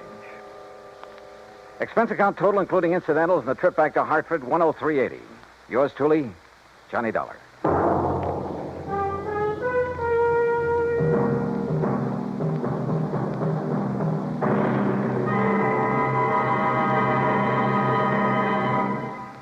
Our star will return in just a moment. An old English proverb states that a friend in need is a friend indeed. We've all heard it before, but how many of us have realized the full import of its meaning? When Jose Lara Valverde, an 8-year-old Spanish boy, was in need, he found out what real friendship could be. Stricken by a rare glandular disease, little Jose began to lose his fight for survival when his vital supply of drugs ran out. In a desperate call for help, an amateur radio operator named Conte broadcast a weak signal over the European airwaves. The plea was picked up by a ham operator, Hans Ketterle, in Germany, who relayed the urgent message to a nearby United States Air Force unit. The American airmen quickly dug up the only available drugs of the kind needed. They flew the Mercy package by jet to Madrid. From there, an ambulance screamed its urgent way 190 miles to Andújar, Jose's hometown. The medicine saved his life, but only temporarily. Another source had to be found, and it was, again, in Germany. The two rare drugs were again rushed by American jet fighter pilots, by helicopter, and by Air Force staff car through high winds and thunderstorms to the bedside of the stricken boy. The medicine was given to Jose, and again he responded. This same life-and-death drama was repeated elsewhere in Spain when men of the United States Air Force came to the rescue of another young Spanish boy in need of another rare drug. People-to-people giving is more than a program. It is an act of friendship.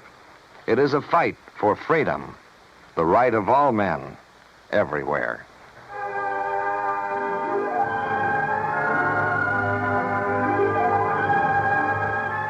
Yours truly, Johnny Dollar, starring Bob Bailey, originates in Hollywood.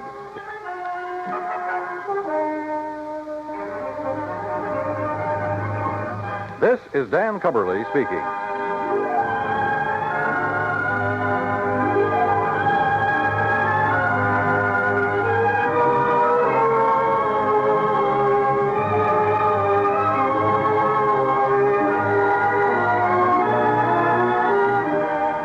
This is the United States Armed Forces Radio and Television Service.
you've been neglecting me. Yeah, but think of all the trouble it saved me. Huh? Now, what's that supposed to mean? Well, I haven't had to bleed over one of those fancy expense accounts of yours for nearly a month. Oh, Pat, you've cut me to the quick. Oh, sure. But no, well, looks as though I'll have to stick my neck out again. So, what's the problem? Well, Johnny, it's a real funny one. So I'm laughing already? No. I don't mean funny, ha-ha. I mean funny, peculiar. Hey, you know, the last time you said that, I got shot at, banged on the head, nearly run over by a truck, and half a dozen other pleasant little things. So come clean, Pat. What is it? Johnny, maybe you better run over here so we can talk about it. It'll cost you money. I'll risk it. Okay, then. I'm on my way.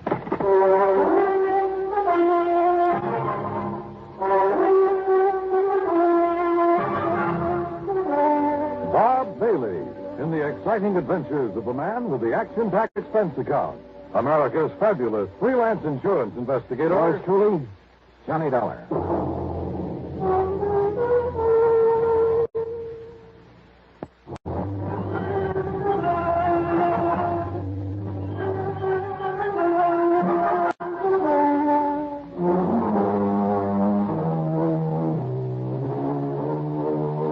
Expense account submitted by Special Investigator Johnny Dollar to the Universal Adjustment Bureau, Home Office, Hartford, Connecticut.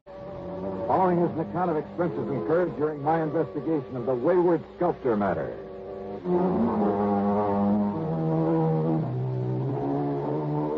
Why kid about it? Pat McCracken has handed me some pretty wild cases from time to time, but they've always paid off. So expense account item one, $1.20 for a cab to his office at Universal Adjustment Bureau.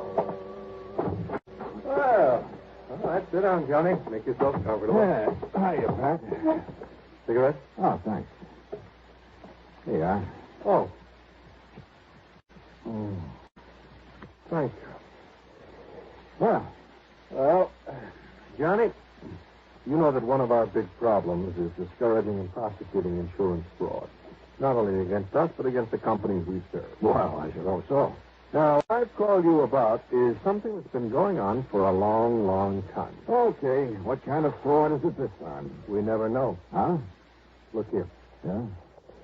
A while back, International Life and Casualty received an envelope containing $520 in cash, and with it this note that reads, "Please put this in company treasury. It is money I took from your company on false pretenses. Now I can have a clear conscience." And it was signed Debtor. That's spelled D-E-T-T-E-R. Funny. Yeah, that's what I said to you over the phone. Here's another one. $800 enclosed. The sender identifying himself only as a sorry sinner. More conscience money, huh? Yeah, that's right. People who collected on fraudulent claims or felt they didn't deserve the money they collected. I see. And, Johnny, there have been dozens of them over the years. Most of them have been small amounts, under $1,000. Some of them only $5 or $10. In other words, not worth investigating to see what fraud they perpetrated and when. Yes, exactly. But now, look here. This list of payments anonymously received, all of them from the same person. $833.34 received on July 21st, 1956. Right. $833.34 on August 21st, 1956. Yeah. Same thing, September 21st. Same thing the 21st of every month since. And no letter with him? Only with the first one. Here. You read it to yourself. Gruesome Trust and Insurance Company, gentlemen. This is only a beginning against the amount paid out on me last month. Be assured I shall make full restitution if it takes 5 years. Oh, good for him. Or her. I hope it keeps coming in. No, Johnny, I want to know who's sending this. Now, Yes. Not only the law, but company policy demands that we prosecute anyone perpetrating a fraud. If you can. All the other conscience money has been in single payments. No way to trace them whatsoever. Also, the amounts have been, well, negligible. Have all these come from the same post office? They've all come from New York City, but from as many different post offices as the number of payments that have been made. But now, Pat, if the man is paying up all he took... Oh, well, how do we know, Johnny? How do we know he'll come through his promise? Well... And we don't know who he is, so we can't know how much he owes us or for what. So all you want me to do is comb through 7 million people down in New York and somehow find the one man... Yeah. Oh. Now, I admit it's a challenge, Johnny. It sure is. But knowing you... You're right. There's only one thing to do. That's it. Give up. Oh, now listen. No. Wait. Give me a pencil and a piece of paper. Oh, here you go. All right. He said even if it took him 5 years, that's 60 months. And at $833.34 a month. What 60 is 3 times 4. $50,000.40. So? All right. He started in July of 56 on money paid out the month before, he said. Yeah. So, find me a policy where Eastern Trust and Insurance paid off $50,000 in June of 1956. Oh. And on what type of policy, might I ask? Life insurance? Oh, really, Mr. Detective? Why? Well, you change those monthly payments to $833.33 cents. But who would cut a penny in the third? Johnny, you're right. You're right. In 5 years, it comes out to exactly $50,000. And even a figure like that is usually for life insurance, Yes, isn't it? usually. Yes. So find the policy issued by Eastern, paid off in June of 56. Yeah, it's a chance, Johnny, but let's try it.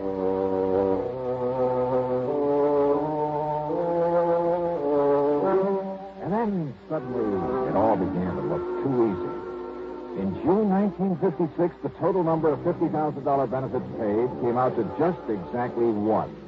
On the life of Henry Davidson Pollock, a once famous sculptor. Beneficiary, his wife, Sarah Norton Pollock. And it gave her address in New York City. So Pollock didn't really die at all, but she collected his insurance. Now, conscience-stricken, she is paying it back. That's what it looks like. But it's still fraud, so go to it, Johnny. Right. Expense account item $8.25, train to New York in a cab to the apartment house at 614 East 49th Street. Failing to find Mrs. Pollock's name on the mailboxes, I got hold of the building superintendent. Mrs. Pollock? Sure. Mrs. Pollock lived here for years. Well, where is she now, do you know? You trying to be funny? What do you mean? I mean, she died last fall. Oh, Greg, then it's too late. No, wait a minute. Those payments are still coming in. What's that? You're sure that she's dead? I was with her when she died. Then, mister, what's going on around here happens to be just plain impossible.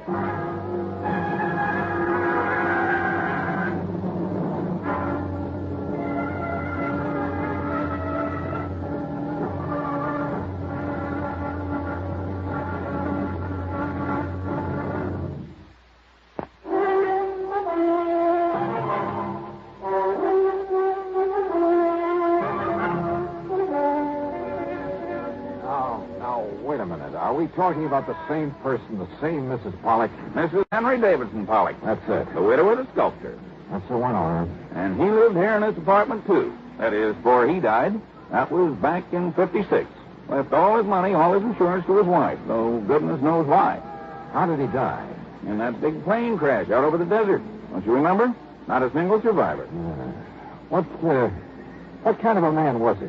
Oh, kept to himself. Didn't like people much. And his wife? Okay, I guess. She was a lot younger than him. Spent all his money all the time, and he didn't like it. Man like that shouldn't be married. Oh, but he must have found a lot of her to leave her everything. He just didn't like being married, tied down. Let it interfere with his work. So his death got him out of it and give her some money to spend before she died. But somebody's been paying that money back. Well, now, you think maybe she suffered a change of heart? Something like that?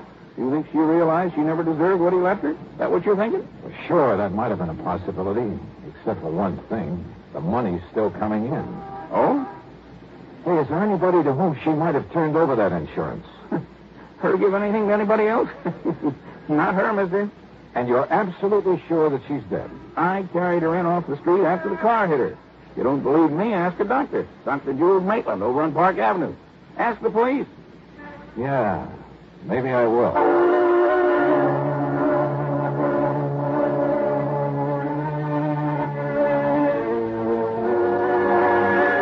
Item 3, 50 cents for a phone call to Pat McCracken back in Hartford. But, Johnny, if it was his wife who got that money and she wasn't the kind to pass it off to someone else, she'd have to be the one paying it back. But if she's dead... Died last fall, Pat. Well, then the whole thing is impossible. Payments have still been coming in. There'll probably be another one plunked down on my desk by the time you get back here. Now, I tell you, somehow that woman must still be alive. So find her. Oh, Pat. Find her, Johnny. But why? Suppose by some miracle she is still alive. Where's the fraud? Look, people don't just hand over $50,000 for nothing. Somebody's conscience is hurting. What other possible reason could there be for sending that money back to us this way? Well, now, wait just a minute. All right, look, Johnny, I'll be honest with you. Maybe there isn't any fraud, so far as the company's concerned. All right. But you know something, Johnny? This whole crazy thing has me so Except for the money the company keeps getting back. So, okay. But, Johnny, I want to know what this is all about.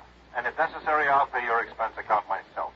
Well, now, Pat, this is the golden opportunity I've been waiting for years. Don't go overboard, Johnny, huh? But find out for me, will you? Who knows? If I can. Item 4, 785 taxi fares. I talked to Dr. Maitland. No, there was no question about it. The woman who had died when a car struck her last fall was Mrs. Henry Davidson Pollock, wife of the sculptor. The doctor had known both of them very well. I checked with my old pal, Lieutenant Randy Singer, at 18th Precinct Police Headquarters. He, too, was sure the woman had died. He'd been called in on the case. Then I remembered something the superintendent of the apartment house had said to me about the way Pollock had wanted to get away from his wife. I went over to the New York Times and checked the old newspaper files. Yes, Henry Davidson Pollock had definitely been a passenger on the ill-fated aircraft had perished along with the rest. I even checked the main office of the airline and learned the same thing. So neither Pollock nor his wife could possibly be sending back that money. But then who could? And why? Dr. Maitland had mentioned a little art gallery over on 3rd Avenue, the only gallery that Pollock had ever dealt with directly. The owner of the gallery was a nervous little man by the name of Walter Bessem. No, Mr. Dollar. Strange as it may sound, I never met Mr. Pollock. But I thought you were the only outlet for his sculpture. Very true, very true. But he was a man who stayed very much by himself, abhorred the public eye, so to speak. Yes. Well, now, nevertheless, you must have. You see, it was his wife who always brought his works in here for me to sell, and was always very sure to collect the money for them. Quite frankly, I doubt if Pollock himself ever saw much of the money that resulted from his artistry. Were his sculptures worth very much, Mr. Bessem? Mr. Dollar, I have yet to find anyone who has seen his work without wanting to possess some of it. It's beautiful, exciting. Oh? In addition to his superb technique, his originality of design, there was a subtle charm about everything he did that was, well, irresistible. But look here, the only one I have left, Fawn at Play. Isn't it? Yeah, I see what you mean. Yeah. It's such a little thing, but what's the price of it? $15,000. But now, wait. Here, this one over here. It is not a Pollock, Mr. Dollar. What? Well, look, I'm not an expert on these things, but it seems to me as though it has the same, well... Yes, the same style, the same charm, the same delicacy of line. It, too, is a fine work of art. And if I chose, I could pass it off as a genuine Pollock. But it isn't. Then who did it? And this one over here. John Wesley Collins. He so admired Pollock's work that he felt the style, at least, should not be allowed to die. Therefore, he has subjugated whatever style he himself might have had to that of the man he worshipped. Fortunately for him, his works, too, command a good price so that... Oh, please, don't touch... Oh, sorry. How long has this man Collins been doing this? Well, something over 2 years. Thanks, Mr. Bessem. I think you've just helped me solve a $50,000 insurance fraud. What? Mr. Bessem, I'll see you later. I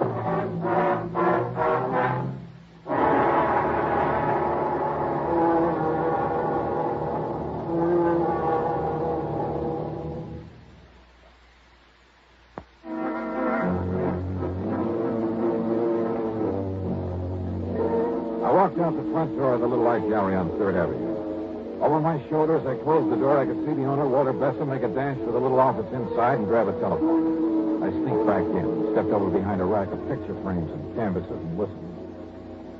Henry, this is Walter Bessem. Listen. No, listen. Something has just happened that... Well, there was a man here, Johnny Dollar, some kind of insurance investigator, so you... No, you mustn't. But if he comes back here... Very well, I'll unlock the back door for you. But are you sure you... Hello, Henry? Henry?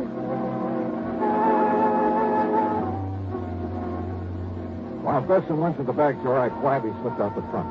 I found a telephone booth at the drugstore on the corner. Item 5, a dime for a phone call to Dr. Jules Maitland. Yes, Mr. Dollar. As I told you when you were here, they were both patients of mine for several years. All right, Doctor, tell me this. Did Henry Davidson Pollock have a scar, a deep scar on the thumb of one hand, the right hand? Yes. He told me that when he was a child, he cut through the tip of that thumb very deeply, all the way down to the bone. That's all I wanted to know. Well, now, tell me, Thank sir. you, Doctor. Thanks a lot. The trip to the corner on that phone call couldn't have taken me more than 5 or 6 minutes. And when I went back to the art gallery, Besson was coming out of the little office, careful to close the door of it behind him. Well, Mr. Dollar, I didn't expect you to return, at least not so soon. Have you decided to buy one of the sculptures by John Wesley Collins, perhaps? No. Of course, insofar as the one remaining genuine Pollock is concerned. What's the matter, sir? Besson, would you like to sit down and write a statement for me? Statement? I'm afraid I don't understand. Or would you rather I call in the police? What are you talking about? I told you before, Mr. Besson, fraud. What? And since it's pretty obvious that you're an accessory... Fraud, an accessory? You mentioned the great similarity between the sculptures of Henry Davidson Pollock and John Wesley Collins. Yes, and I told you the reason for it. Did you? Of course. All right, look here. This one. Fawn at play, you called it. It's a Pollock, the genuine Pollock. You'd swear to that? Of course I would. And how could you prove it? Well, there's one way. The marks left by the artist's right thumb. Here. And here, for instance. Because that thumb was split on the end, left its imprint on the clay. No, Mr. Dollar. And I can prove that these recent things done by the man you call John Wesley Collins were done by the same person. They all bear that same mark. Very well, Mr. Dollar. But the world will never know. Oh, now, Besson, put that thing down. Yes, put it down, Walter. Henry, I mean, Mr. Collins, Henry will do. Mr. Dollar, I suppose I should have known that sooner or later. Well, I give myself up to you. But, Henry, the story is a simple one, Mr. Dollar. I suppose you'd like to hear it. Yeah, I certainly would. Now, you see, I wanted to get away from my wife for reasons that we don't really have to go into. I planned to fly out to the West Coast to disappear. But at the last minute, I gave the plane ticket to someone else. On the plane that crashed out there over the desert? Yes. Then, knowing that my wife thought me dead, and realizing I could become lost in this tremendous city as well as anywhere else in the world, But I'd forgotten about the insurance. So then, anonymously, of course, I started paying it back. I see. All of this was very wrong, I know. Well, I'm afraid it's something for the courts now, Mr. Pollock. Mr. Dollar, the works of John Wesley Collins have sold very well, at good prices. Only this morning, listen, I was able to mail the whole balance of the $50,000 to the insurance company. Do you think that will help, sir?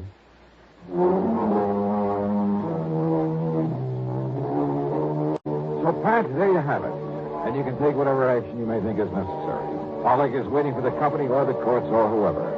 And Walter Besson is too scared to go anywhere. As for the expense account, I think the company can afford it. The total, including the trip back to Hartford, is $26.15. Yours truly, Johnny Dollar.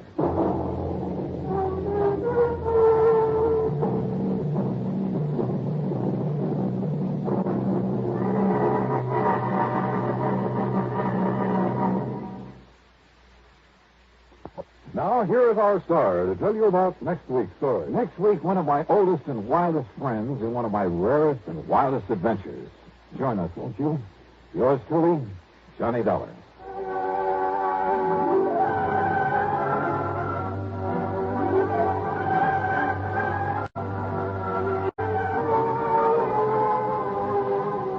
Yours truly, Johnny Dollar, starring Bob Bailey, originates in Hollywood and is written, produced, and directed by Jack Johnstone. Heard in our cast were Herb Vigran, Edgar Barrier, Carlton G. Young, Will Wright, and Lawrence Dobkin. Be sure to join us next week, same time and station, for another exciting story of yours truly, Johnny Dollar. This is Dan Coverly speaking.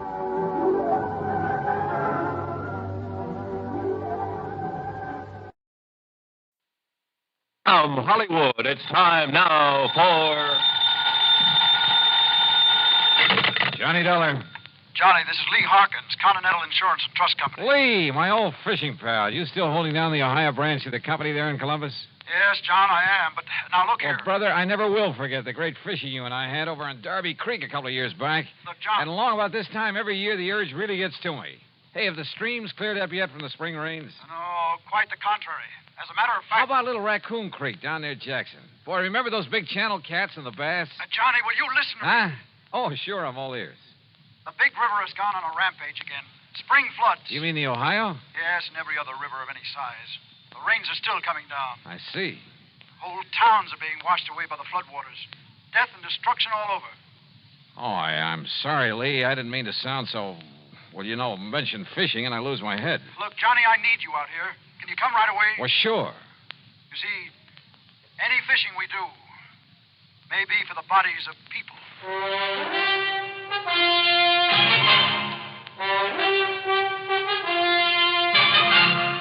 Bob Bailey in the exciting adventures of the man with the action-packed expense account, America's fabulous freelance insurance investigator. Yours truly, Johnny Dollar.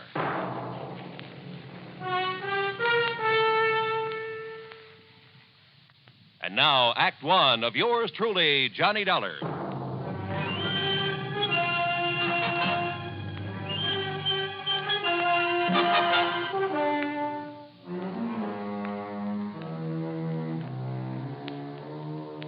Expense account submitted by Special Investigator Johnny Dollar to the Continental Insurance and Trust Company, Columbus, Ohio office. Following is an account of expenses incurred during my investigation of the Wayward River matter. Expense account item 1, $43.50, transportation to New York, then a flagship to Columbus, Ohio. It was 5:30 p.m. and raining hard when the big four-engine plane set down gently at Port Columbus Airport, some 7 miles out of town. My plan was to go into the Fort Hayes Hotel and call Lee Harkins from there. So after picking up my luggage, I headed for the door in a taxi stand. But Lee, it seems, had other ideas. Here, let me help you with your bags. It's all right, son. I'm just looking for a taxi to... Lee! My car's right out here, Johnny. The sooner we get started, the better. Here now, right through this door. Yeah, well, wait. The sooner we get started, where? Where are we going? To the town of Carteret, about 100 miles or so south.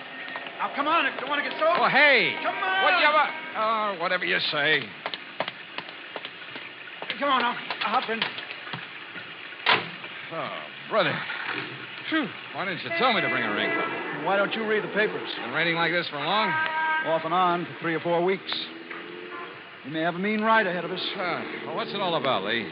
Well, the floods along the Ohio have been pretty severe this year, Johnny. They've been somewhat later than usual. Yeah, that much I did read about. Half a dozen of the big cities have been taking a real beating, in spite of all their preparations for the big runoff. I know. It's been through all over the country. Well, what you don't read about in the headlines, though, is the little places, like Carteret. It's my old hometown, Johnny.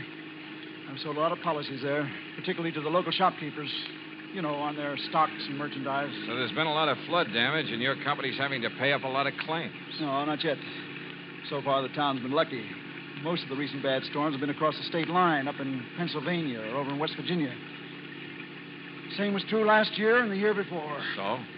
So the people down around Carteret, farmers mostly, haven't gone ahead with their flood control project the way they should have. Is Carteret right on the Ohio? No, it's in a valley, a few miles north. It's on the Crooked River, and parts of the town are actually below the riverbank. Now, you see what that means? Yeah, I sure can. Most of the year, it's a quiet, lazy stream about 50 or 60 feet wide. But when the feeder streams up in the hills start pouring water down... And if it overflows? Half the town will go with it and swept right down into the Ohio. Lee, don't they know enough to prepare for this sort of thing? Johnny, like I say, they've been lucky so far. This present storm has been bigger and longer than anything they've ever had. Well, what about the State Flood Control Commission, or whatever it's called? Can't they do anything? Let's face it. What's a little burg like Carteret when there are 100 bigger and more important towns in the same fix? Yeah, I see what you mean. Before the lines went down, I got a call from Fred Norlock, one of my big accounts down there.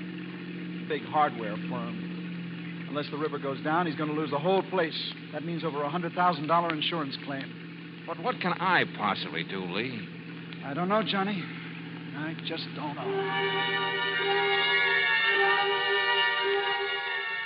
We were heading south on Route 23, and by the time we reached Chillicothe, the rain had led up to a drizzle. By the time we reached Jackson, where we left the main highway, it had led up entirely. But I noticed that every little stream we passed was overflowing its banks. Finally, it must have been after midnight, we pulled up on a low hill overlooking the town of Carteret. And it started to rain again, to rain hard.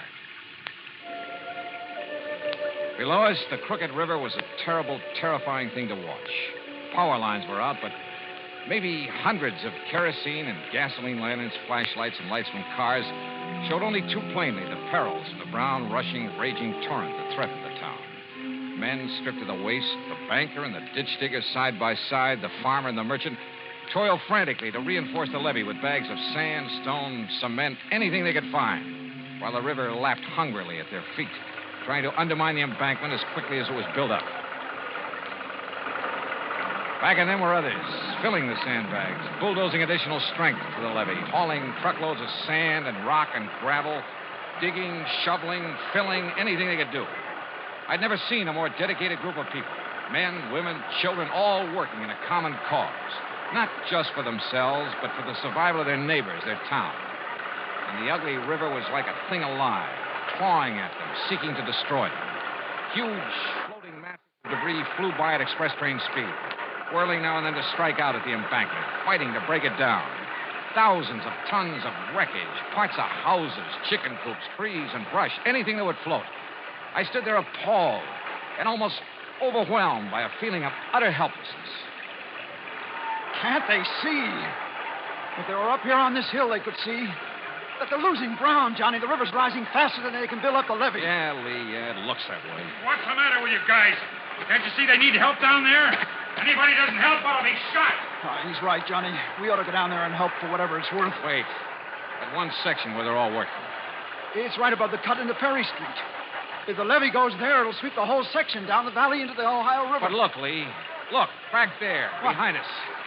The reason why the water's piling up, don't you see? That old railroad bridge. The trees, the mud, the ruffle that's piled up against it. That railroad trestle has become a regular dam. Hey, you're right. The more of that debris piling up there, the stronger it gets. And the higher it gets, too. With the water mounting up behind it that way, the levee over Perry Street will go in a matter of minutes. Right. But break that dam somehow, and the water will get through.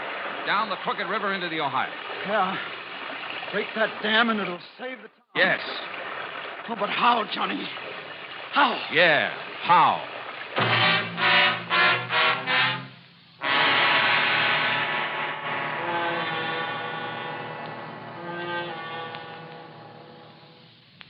Act 2 of yours truly, Johnny Dollar, in a moment. And now for another episode in the life of Sergeant Donald Bellwether, my husband.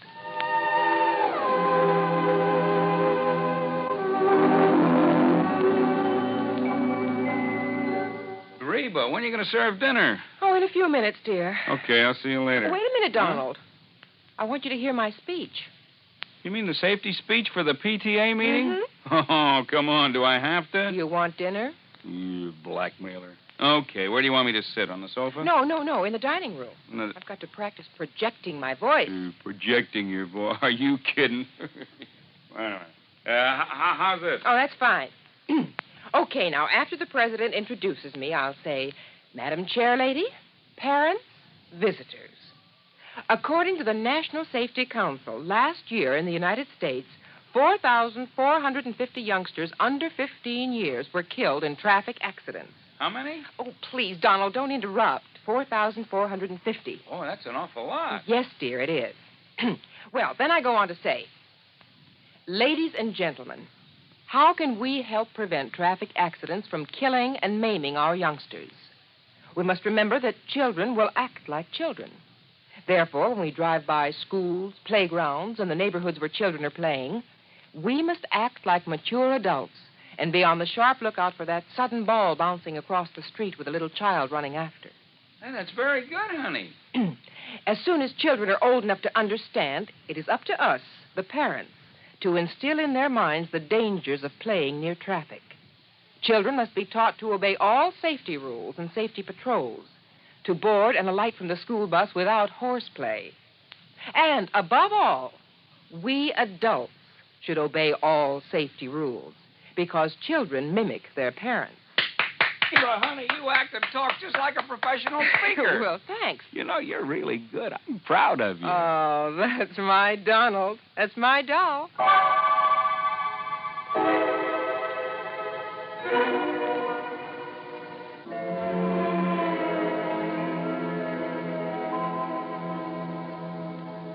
And now, Act Two of yours truly, Johnny Dollar and the Wayward River Matter.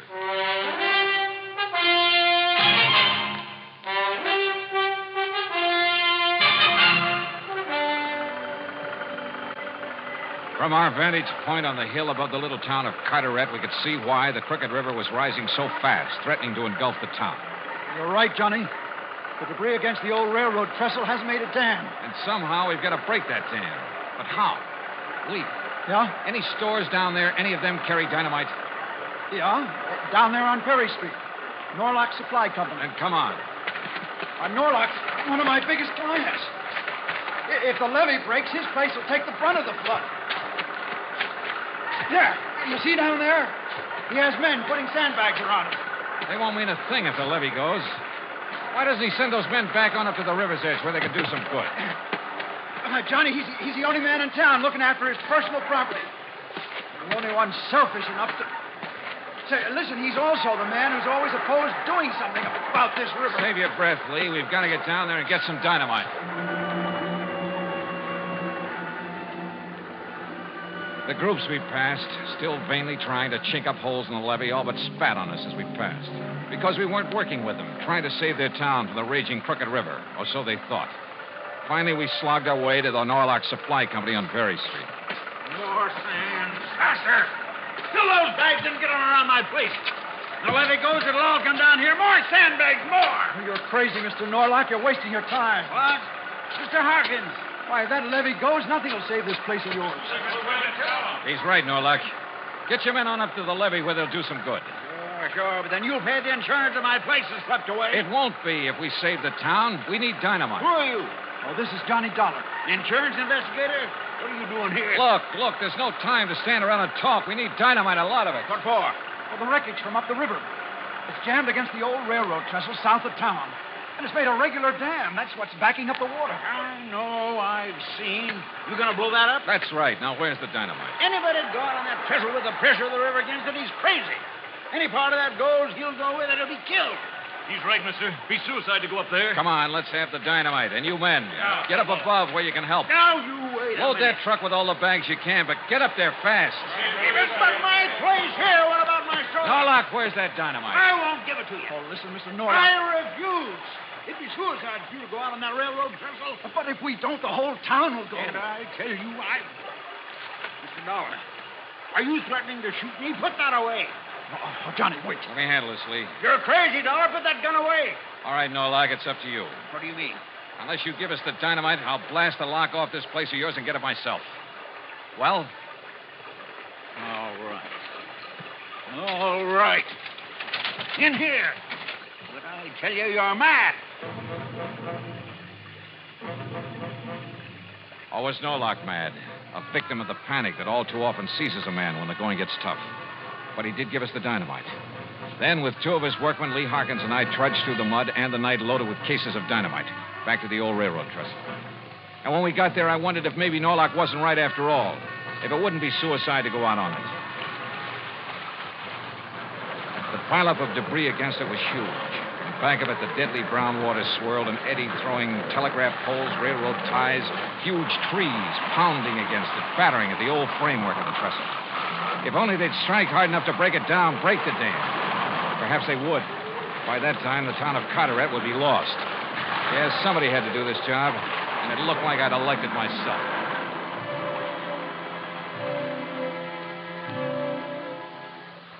I'm not quite clear on what happened during that next 20 or 30 minutes.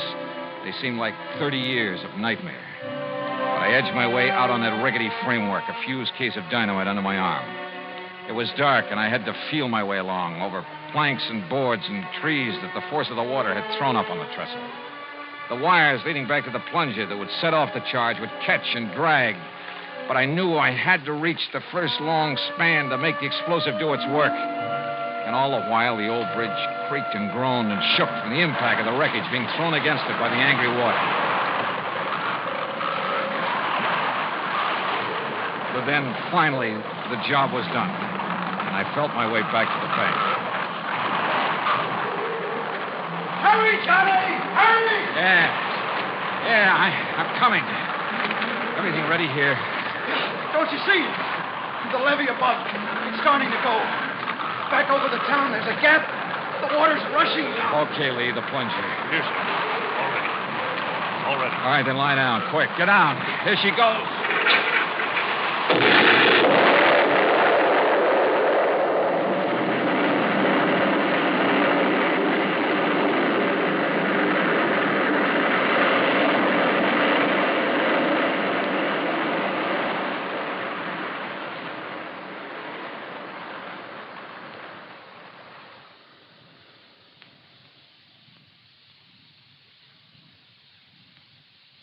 Act 3 of yours truly, Johnny Dollar, in a moment.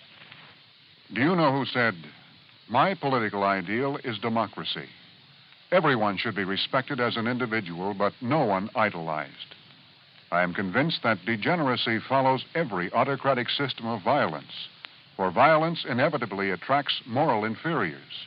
Time has proved that illustrious tyrants are succeeded by scoundrels. Those words were written by the great scientist Albert Einstein. Einstein saw the weaknesses of a government in which too much power was centered in too few people, a government based upon violence. Einstein saw the danger of elevating a person to so high a level that he might seize power to which he was not entitled. Such a situation is not in the American tradition. Remember the words of Albert Einstein. They are part of your American heritage. Degeneracy follows every autocratic system of violence. And now, Act 3 of yours truly, Johnny Dollar and the Wayward River Matter.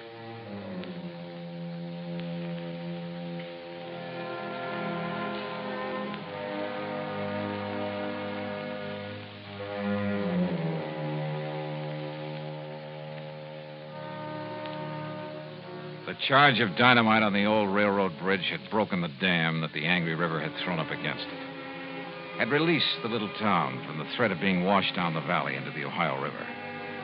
The men and women and children, spent from having struggled against the raging water throughout the night and all the day before, went quietly back to their homes and farms to rest and sleep.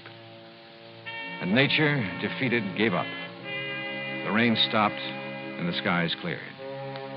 Even the charging yellow waters of the crooked river seemed to diminish in a sort of frustration.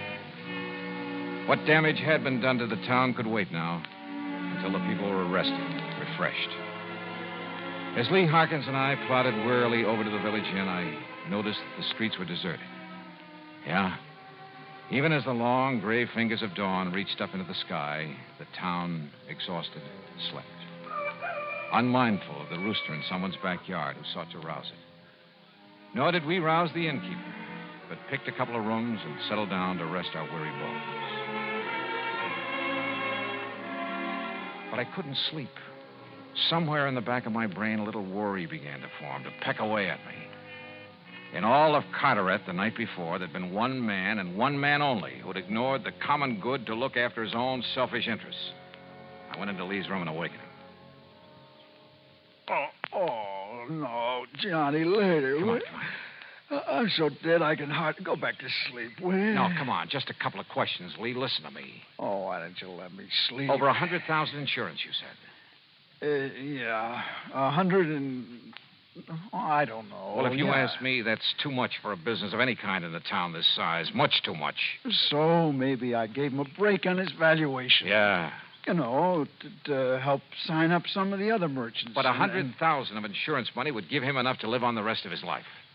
Oh, now, look, why don't you go back to bed, Johnny? Lee, he knew about that dam at the railroad trestle. And so far as I could see, he was the only one who did. Well, everybody else was so busy at the levee. But did he try to do anything about it? No. Instead, he went through the motions of trying to protect his property. But he knew that if that levee broke, nothing would save it. All right. Chalk it up to panic. Panic, huh? He fought to keep us from getting that dynamite, the one thing that could save the town.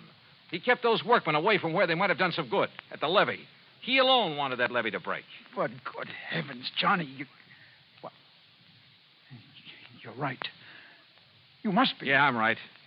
I'm going out and look for Mr. Fred Norlock. Yeah, but there isn't a soul out there. Everybody's... Maybe. That's what I want to find out.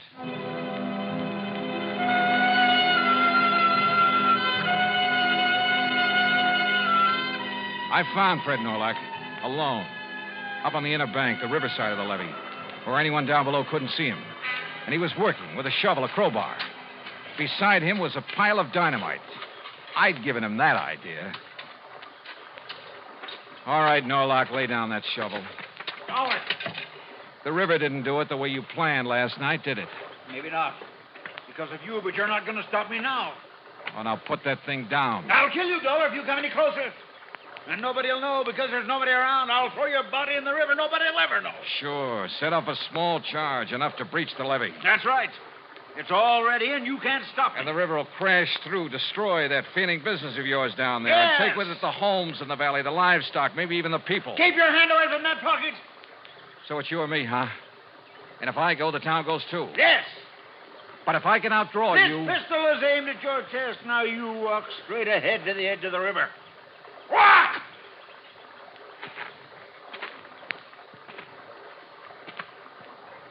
Johnny! What? Now! No! Oh, yes!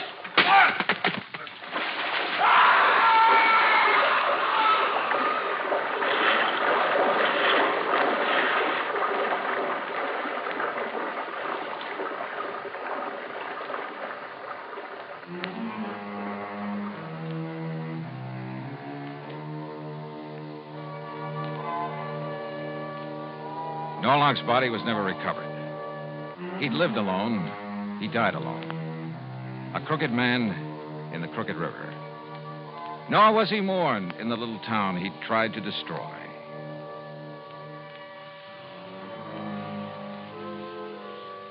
Expense account total, including transportation back to Hartford, $100 even. Yours truly, Johnny Dollar.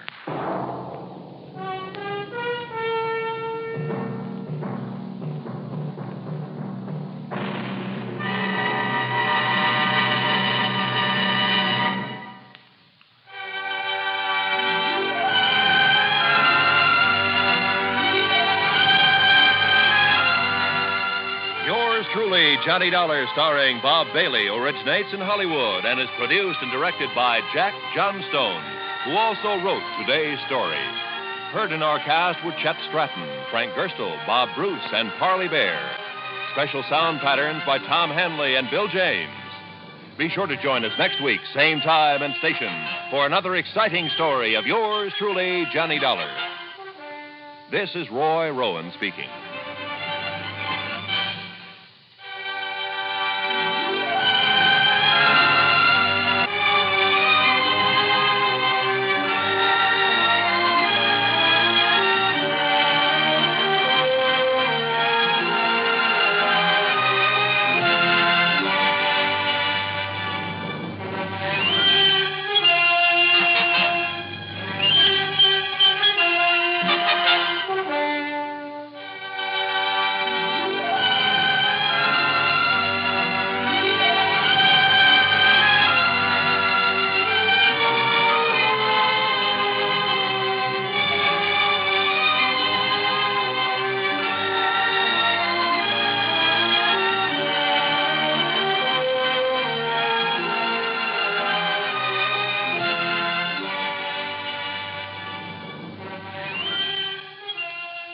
Yours truly, Johnny Dollar, has been a presentation of the United States Armed Forces Radio and Television Service.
From Hollywood, it's time now for...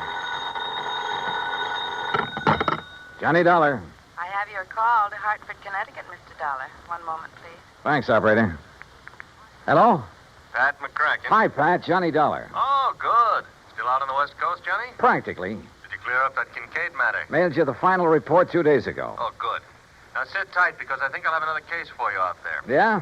Well, I've got one all lined up for myself. I just want to get your okay for an expense account. Oh, that depends. Who holds the policy? Holds several policies with the companies that you serve. Who is he? Or is it a she? Oh, it's a he, all right. The most important client I know. Who, Johnny? And certainly the one deserving the most attention. Well, who is it? Me, Pat. What? Me.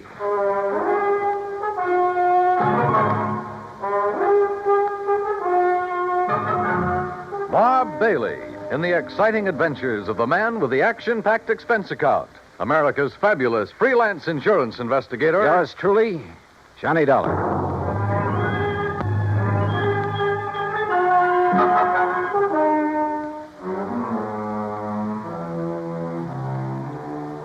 Expense account submitted by Special Investigator Johnny Dollar.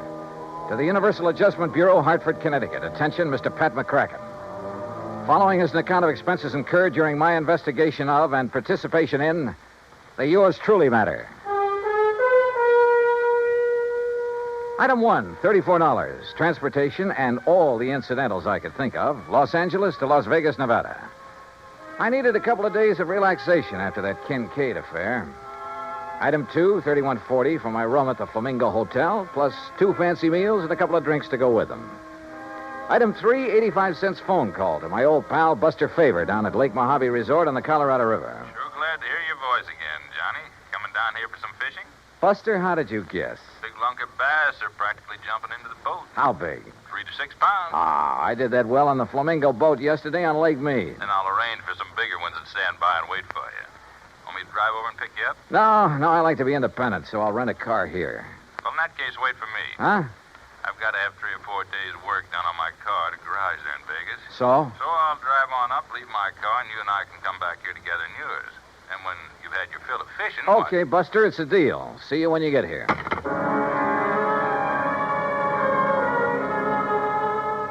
Item 4, $100 deposit on a rental car, a shiny new air-conditioned Cadillac. And remember, Pat, one of your companies holds the insurance on it. Item 5, $21.70 for drinks and a big dinner with Buster when he arrived. It was quite late when we hit Route 95 for the drive down to Lake Mojave Resort across the desert. It was still hot after the day's high temperature of 118. You driving so fast to keep up the breeze, Johnny? You ought to take it a little easier. They patrol these roads pretty good, you know. Are you kidding? I haven't seen a car in nearly 10 miles. Yeah, and you mightn't see one of those law boys until he's right up on top of you. Oh, Buster, you mean they hide on the side road? No, not hide. They patrol some of them. Hey, where do all those side roads go, Buster? Some of them are a little more than wagon trails. Mostly to old mines, Johnny. Some of them 10, 15, 20 miles away up in the hills. Some of them being worked, some of them just... Now, look. Yeah? Over to your right. You see those lights? Look like they're on the side of the mountain? Oh, yeah. That's Haley's tungsten mine up there. Real big operation. A few miles ahead, one of my old friends has a mine. He works it for, Uh-oh. What's the matter? Look in the rear view mirror. I see some other lights. Oh, hey, if you think we're stepping along, that guy behind us is certainly... Uh-oh. Yeah, that flashing red light above the corner of his windshield means a highway patrol car. Also means you better stop. Well, it isn't as though I've been driving all over the road. It's as though you haven't been keeping a sharp enough eye on the speedometer. Okay, start thinking up excuses, Johnny, and they'd better be good. Oh, no, I'll take it like a man. Shall we get out and greet the minion of the law? No, don't. He might think you're trying to pull something. And those laddies carry guns. Just sit here calmly, eyes front, and try to look innocent. Yeah. All right, boys. Huh? Oh, there's nothing in the back seat, officer. What? That's right, mister. Nothing but me. And this. Hey, now, wait a minute. You're not... Hey, Johnny. Yeah. I take it that thing's loaded. That's right. Now get going. You were flashing that red light. Flashlight. Fooled it pretty good, didn't I? You were making like the highway patrol, and man, is that against the law. You think that's bad? Just wait till you see what I've got for you. I'll start her up. Hey, look, mister. Don't argue with a gun, Buster. Yeah. Buster, remember that. And remember, it's aimed right at the back of your head. Now get going, you. Sure. Here we go. Whoopee! Watch it, will you? What's the idea of backing up that way? I'm sorry. It's a rental car. I guess I'm not used to it. Well, watch it. Sure. Yes, sir. Here now. Take it real slow, buddy, and no funnies, or I'll pull this trigger first and figure it out afterwards. Yes, sir. You're the boss. You bet I am. Well, what happens now? Just keep going straight ahead. When I want you to turn off, I'll tell you. Where do you think you're taking us, mister? Where you guys will be a long, long time getting back to civilization. And by then, I'll be loaded and out of the state. Just a plain stick-up, huh? Yeah, that's right. Modern style. Well, look now. Just because we're driving a big car If doesn't you mean... got dough enough to gamble big money in Vegas and rent a big car, you got enough for me. You and a few others I'll take over before the night's over. Unless you get tagged first. This car will be plenty easy to identify. You'll find this car back where I stopped you. If you ever get there. Oh, brother, I wish I had a good look at that one of yours. Why do you suppose I pulled up behind you and didn't give you a chance to look? Now, let up on that gas. Getting a little nervous? Well, I just want to be sure that if I have to put a hole in the back of your heads, I can get to the wheel before this crate flips over. Pretty smart, aren't you? Yeah. That's why I stay alive and in the chips. Easy now. You see that little side road? Yeah, what about it? Turn off on it. Why not? Hey, Johnny. Yeah. It's the road to old McKinney's mine. Who's? McKinney. He's the one. Look, if you guys want to talk up. I'll quiet you down permanently. Talking about this lousy road is all. Yeah, well, that's why I picked it, buddy. And take it easy. Hit these bumps too fast and this gun's liable to go off. And you wouldn't like that now, would you?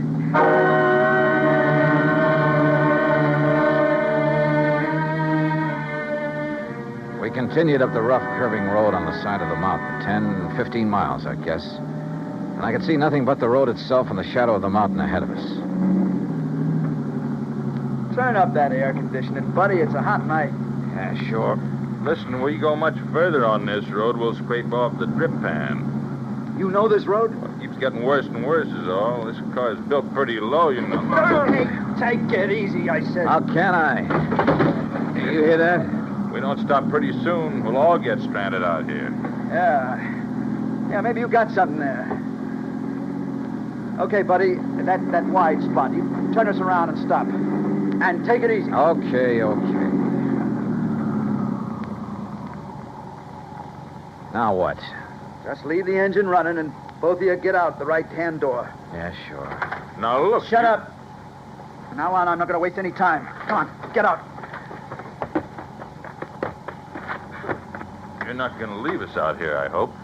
That's right. I figure the temperature's still around 100, so you're going to have to take it easy. It'll be long after daylight before you get back down the highway. If we make it at all. Oh, you will. If you go real slow.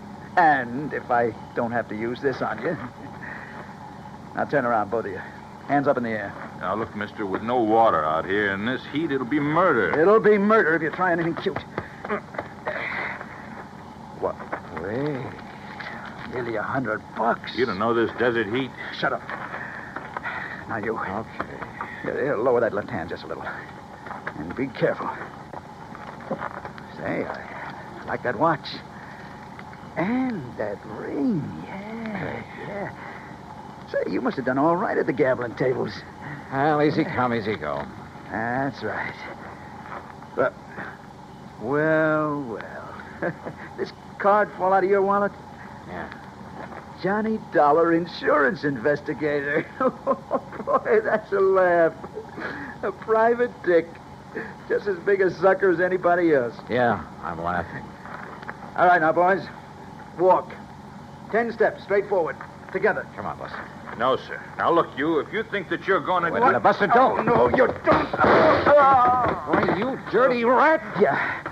And one phony move out of you and you're going to get the same. Only right in the back, you hear me? Now you walk. Walk. Keep going. Walk.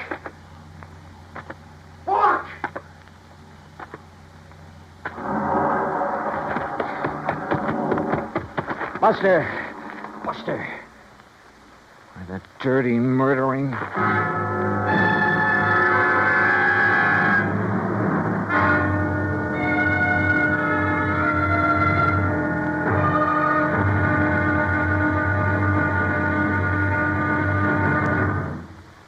Act Two of yours truly, Johnny Dollar, in a moment. While her husband was a captain assigned to a unit of the United States Air Force on the island of Okinawa, Mrs. Carolyn Pesaturo went along, but friends and build greater understanding with other people of other lands. A chance to demonstrate her convictions. Her maid, Kikuko Chibana, invited her to her home. Kikuko's mother intimated that Mrs. Pesaturo had never done a hard day's work in her life, not with a manicure job like that. Well, that did it. Carolyn Pesaturo volunteered to do a full day's work, just like any Okinawan housewife, and be no more tired at the end of the day. Bright and early one day, she found herself in the Chibana home. And after washing the breakfast dishes in cold, soapless water, she scrubbed the kitchen floor, prepared meals on a wood-burning stove, drew 25 buckets of water from the well, and worked in the fields for the rest of the day, carrying 50-pound bundles of cut rice stalks through knee-deep mud. Well, she did such a good job, she was invited back for the rice planting. But more importantly, Carolyn Pesaturo planted understanding, so that others could reap the harvest of freedom, the right of all men everywhere. And now, Act Two of yours truly, Johnny Dollar, and the Yours Truly Matter.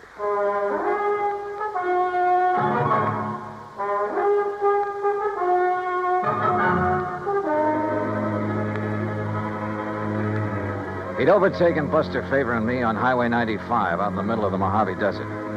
That gun pointed me to drive my rented air-conditioned car of a rough, winding side road, miles and miles up into the mountains, and finally stop. There, he'd ordered us out into the stifling desert heat. He'd taken our watches and money, and there, in spite of my warning, Buster had turned on him. Then, with a gun aimed at my back, he'd ordered me to walk away from the fallen man. Then he took off in our car. Buster! Buster! Hey, the dirty murdering... Just take it easy, Johnny. Oh, what? Buster, you're okay. Yeah, but I sure had myself worried there for a minute. Pretty lousy shot, wasn't it? Oh, brother, you were crazy to make a dive at him. Only legitimate way I could think of to get down on the ground. What are you talking about? You see these? I can't see a thing, but it sounds like a couple of stones. Yeah, real sharp ones, the kind that cut a tire to ribbons out here. It's chunks of lava. Oh, what? I shoved them under the right front wheel. Buster, those tires are probably self-sealing. Sure. So just to make certain, I went to work with this old knife of mine that he didn't seem to want. When he hits a few of those washouts, we went over. Oh, good boy. But on that rough road and with power steering... Don't you worry. He'll have to stop and change a tire before he gets very far. Rubber sealant was already leaking out fast. Meantime, we better get on after him. Come on. Are you forgetting he still has that gun? Johnny, I'll show you tricks for getting a man in the desert at night that you never heard of. And don't forget, he'll be the one standing in the light from his car. If he's had to stop. He'll be stopped. If you stumble onto any rocks about the size of a baseball, pick him up. Oh? Yeah, maybe I'll show you why I ought to be pitching for the New York Yankees. And while I'm occupying him from one side in the darkness, why... Okay, Buster, let's go. Easy. This heat'll get you faster than you think. Then let's hope it gets him when he stops to change a tire. That's what I'm banking on.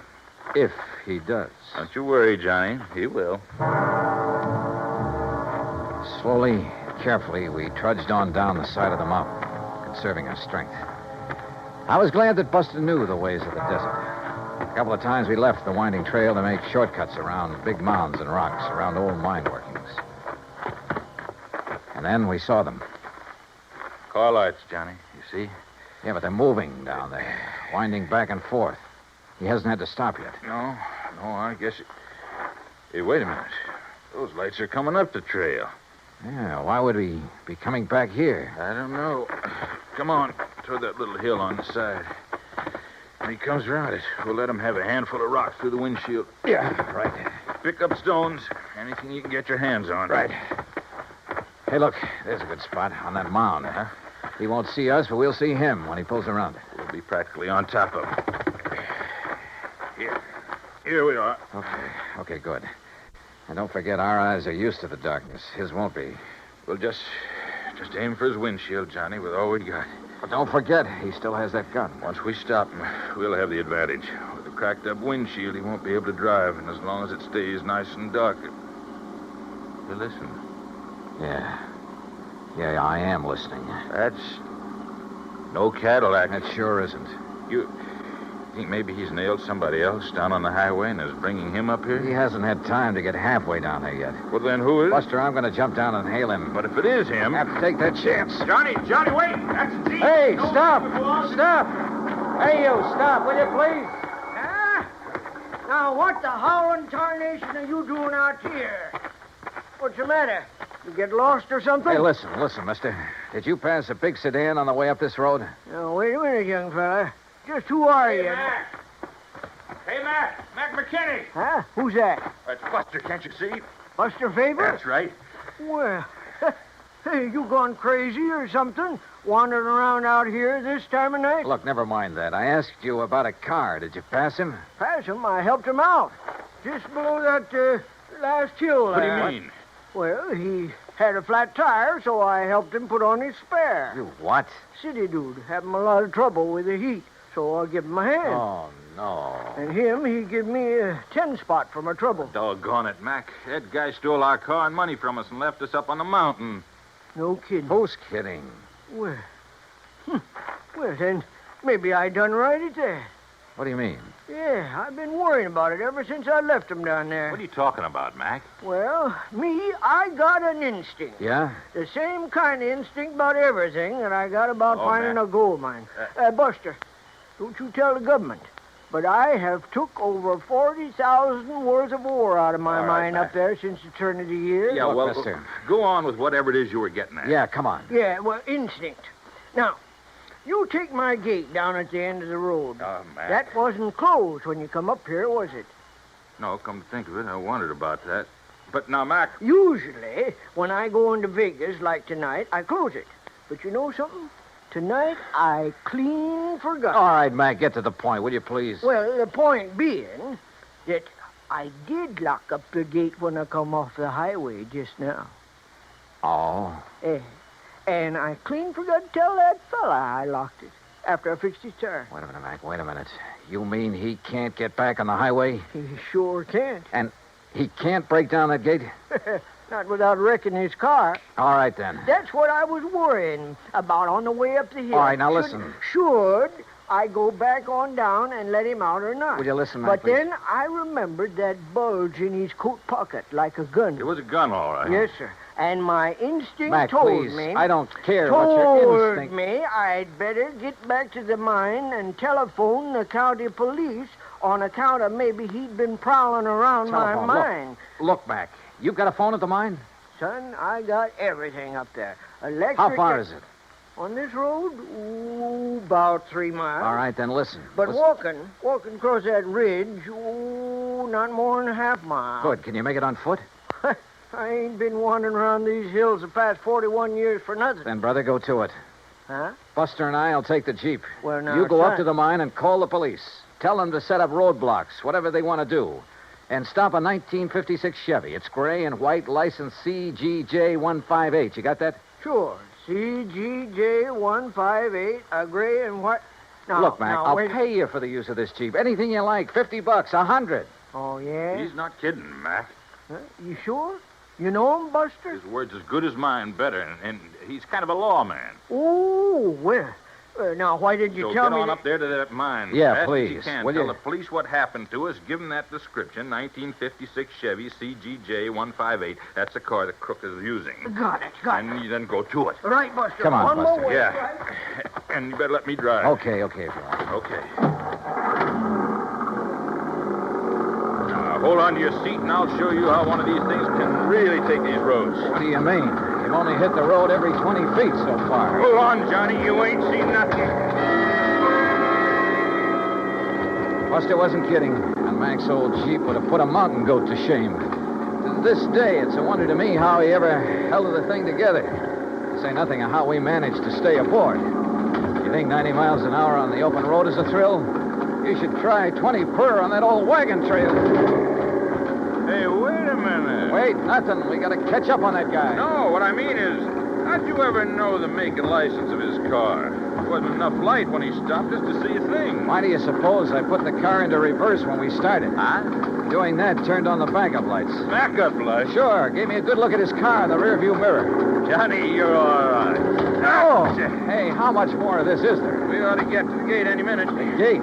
Buster, we ought to be shot. What's the matter? Oh, Mac didn't give us the key to that gate. We'll be locked in as well as that bandit. Well, you don't think he's just going to be sitting there, do you? Oh, yeah, you're right. He'll have to go on to his own car on foot. Which gives us more time, Johnny, to take advantage. Now, look. No, you look. Huh? Yeah. Either he didn't see the gate or he tried to plow right through it. And look what it did to that nice car. Come on. Okay. Over this way, Buster. All right? Stay out of the Jeep's headlights. Circle around. He may still be in that car. Oh, yeah. Yeah, you're right. Okay, we'll take it easy. And pick up a rock or two. I'm way ahead of you, brother. I don't see any sign of him. No. He's probably hoofing it down the highway to his own car. We're going to take no chances. Right. That gun of his looked pretty... All right, easy now. Uh-huh. Okay. Well, he's gone. Yeah.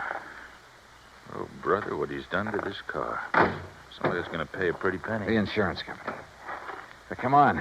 We'd better light out after him. We'll use the Jeep. But, Buster, if this big car couldn't knock down We'll that drive gate... off the road and cut through the fence if old Mac had a pair of pliers in the toolbox. Come on. There were pliers in the toolbox, all right. And a pair of wire cutters, too. But it took us longer than it should have to find a place where even the Jeep could navigate through the fence. Finally, though, we got out on the highway. All right, not too fast, Buster. If he's still on foot, I want to be sure we see him first. You know what I'd like to see? What's that? The lights from a couple of patrol cars coming this way. You think they'd have time to get there? Even if Mac phoned him right away? Yeah, that's true. But where's our little pal with a gun? We ought to come on his car pretty soon. Unless he's already got to it and taken off. I just don't think so, Johnny. He'd try to move too fast in this heat, he'd collapse. Must be somewhere along this highway.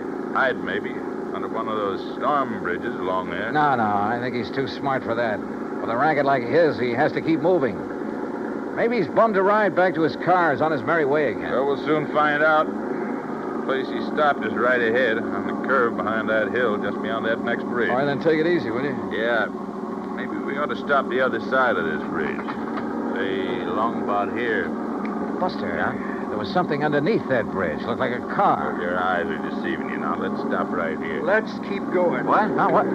Just keep driving until you get to my car. Get it? Why don't you put that thing down? Listen, how'd you get in the back of this Jeep? While you two bird brains are prowling around the cad there at the gate playing detective. Pretty smart, aren't you? That's right. Like I told you, that's how I keep alive. Which is more than I can say for you boys. What's that mean? Pull up. There's my car. Pull up right beside it. Now, look, mister. Don't argue with him, Buster. Okay, here's your car. All right, now. Give me those keys. Come on. Yeah, and kill your headlights. Kill them. Okay. Now, look. Things got balled up tonight. I got held up too long. Now, I heard you say something about getting word to the cops, so I got to get out of here. I got to get out of the state. I don't know how you guys got the Jeep away from that crazy old man. I didn't plan on you getting down off that mountain before daylight, see? But it's too bad you did. Oh, you sure? Oh, yeah, I'm sure. Because I didn't take a chance on your getting away now. I can't. Especially you, Mr. Private Eye. Well, thanks. That means you think I might find some way to get the police on you in a hurry. Yeah, that's right. Maybe I have. No chance. Before I leave here, you're gonna be dead. From this. You're out of your mind. Yeah, Buster, I think he is. Oh, yeah? Oh, stop waving that gun. One shot, just one shot, and you'll be dead so fast. Oh, yeah, wise guy, how? You know, Buster, I was right. Huh? What, Johnny? There was a car parked under that bridge back there, a police car. You're crazy. Oh, yeah, Johnny, I see what you mean. What? What do you see? You don't think you're the only one who can hide in a back seat, do you? What are you talking about? Old Mac must have really got that phone call through in a hurry. What are you talking about? That officer there. Oh, that old bluff. The officer waiting there in the back seat of your You're car nuts. with his gun aimed straight at your head. Oh, yeah? Where? There! Oh,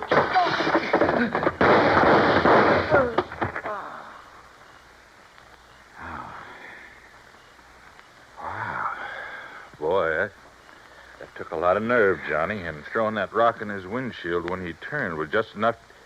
Hey, where'd you get that rock, anyhow? For some silly reason, I'd been hanging on to that rock ever since we started down the side of the mountain. Silly reason, huh? Not by a long shot, no, sir. Oh, and what do you know? Here comes a patrol car. The one you were supposed to see hiding under that bridge. You know something, Buster? I really did think I saw a car under there. Oh, no. No, really, honest. I think I saw it back there. Look very much. Expense account total, hold your head, Pat, including incidentals and my fare back to Hartford, $528. And that includes $50 to old man McKinney for the use of his Jeep and $81.50 for the repairs to Buster's car by way of thanks for his help. The car rental agency will present you with its own damage claim on the CAD. Oh, and of course the windshield on that Chevy will have to be replaced. You see, it was also insured with one of your companies. So, Pat, you can just charge off this case to recovery of that car. Yours truly, Johnny Dollar.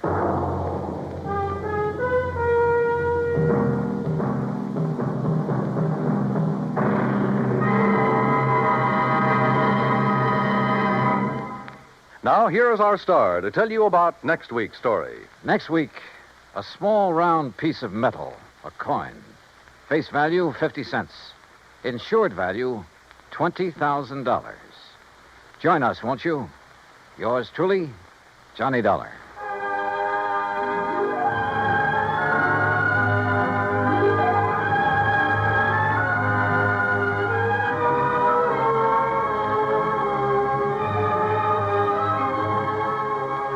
Yours truly, Johnny Dollar, starring Bob Bailey, originates in Hollywood.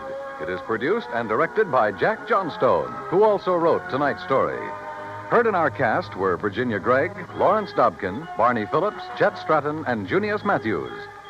Be sure to join us next week, same time and station, for another exciting story of yours truly, Johnny Dollar. This is Dan Cubberly speaking.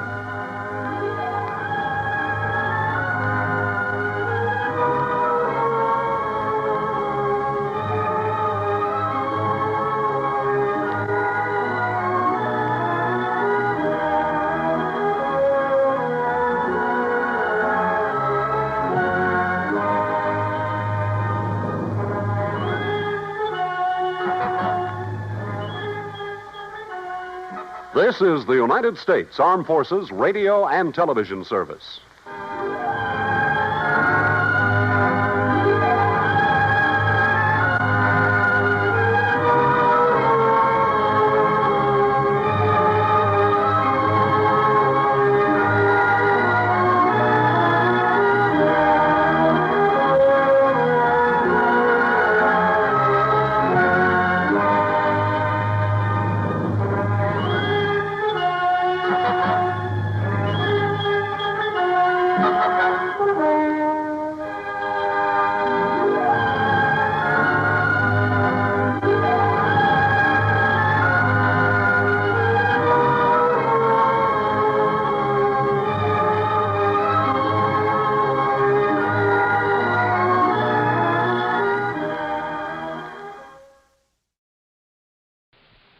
From Hollywood, it's time now for... Johnny Dollar. Dave Lawler, Johnny, over at Surety Mutual and Trust Company. Oh, hi, Dave. Long time. Yeah, I know. Listen, do you own a pair of dark sunglasses and some real loud sports shirts? Mine are so loud I have to keep them in a soundproof drawer. Great. But where you'll be at this time tomorrow, nobody will get my second look. Oh? Like where? Well, according to the travel folders, it's, quote, the land where the summer spends the winter, unquote. In other words... Palm Springs, California. Dave, you're on. Good. But don't forget, this can be pretty expensive for your company. Oh, more than you know, Johnny. $75,000 hard cash. Ah-wee. Unless you're able to prove the bracelet Dan Galloway gave to his child bride wasn't really stolen. For a trip to Palm Springs at this time of year, I think I could prove anything.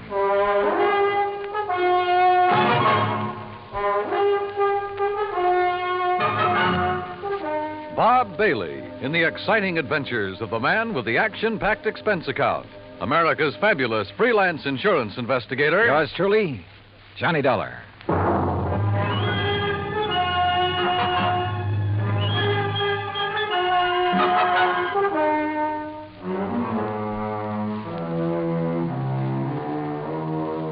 Expense account submitted by Special Investigator Johnny Dollar to the Home Office, Surety Mutual and Trust Company, Franklin Building, Hartford, Connecticut. Following is an account of expenses incurred during my investigation of the Suntan Oil Matter.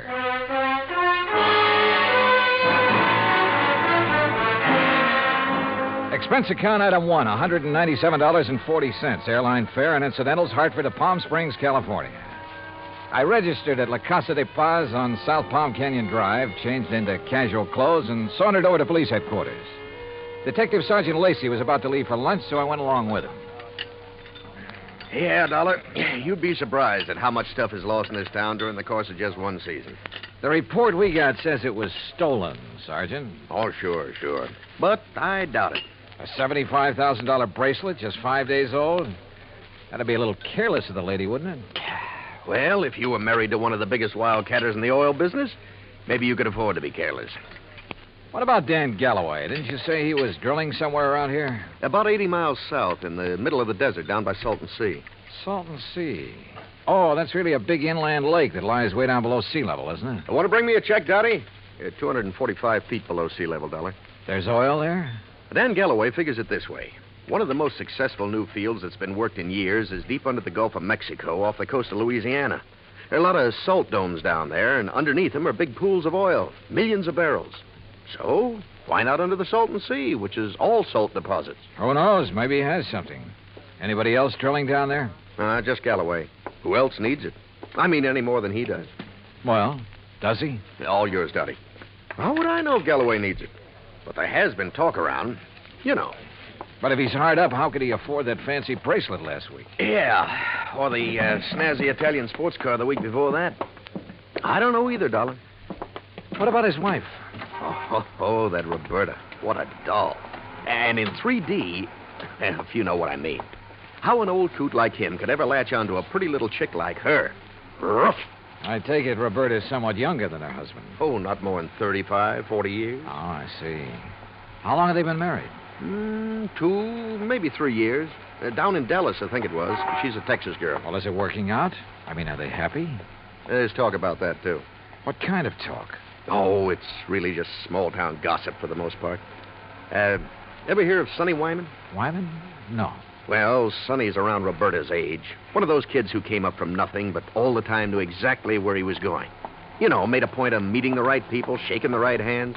Real nice kid, too. What's he do? Well, when the season's over here, he works Pasadena, Beverly Hills, and L.A. Always has something that'll intrigue his wealthy friends. This season, it's Italian sports cars.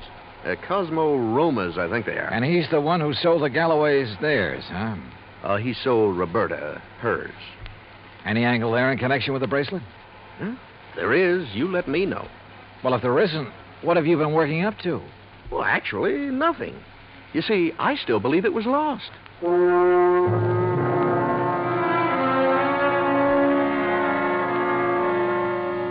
Expense account item 2, $35 for rental of a drive-your-own car.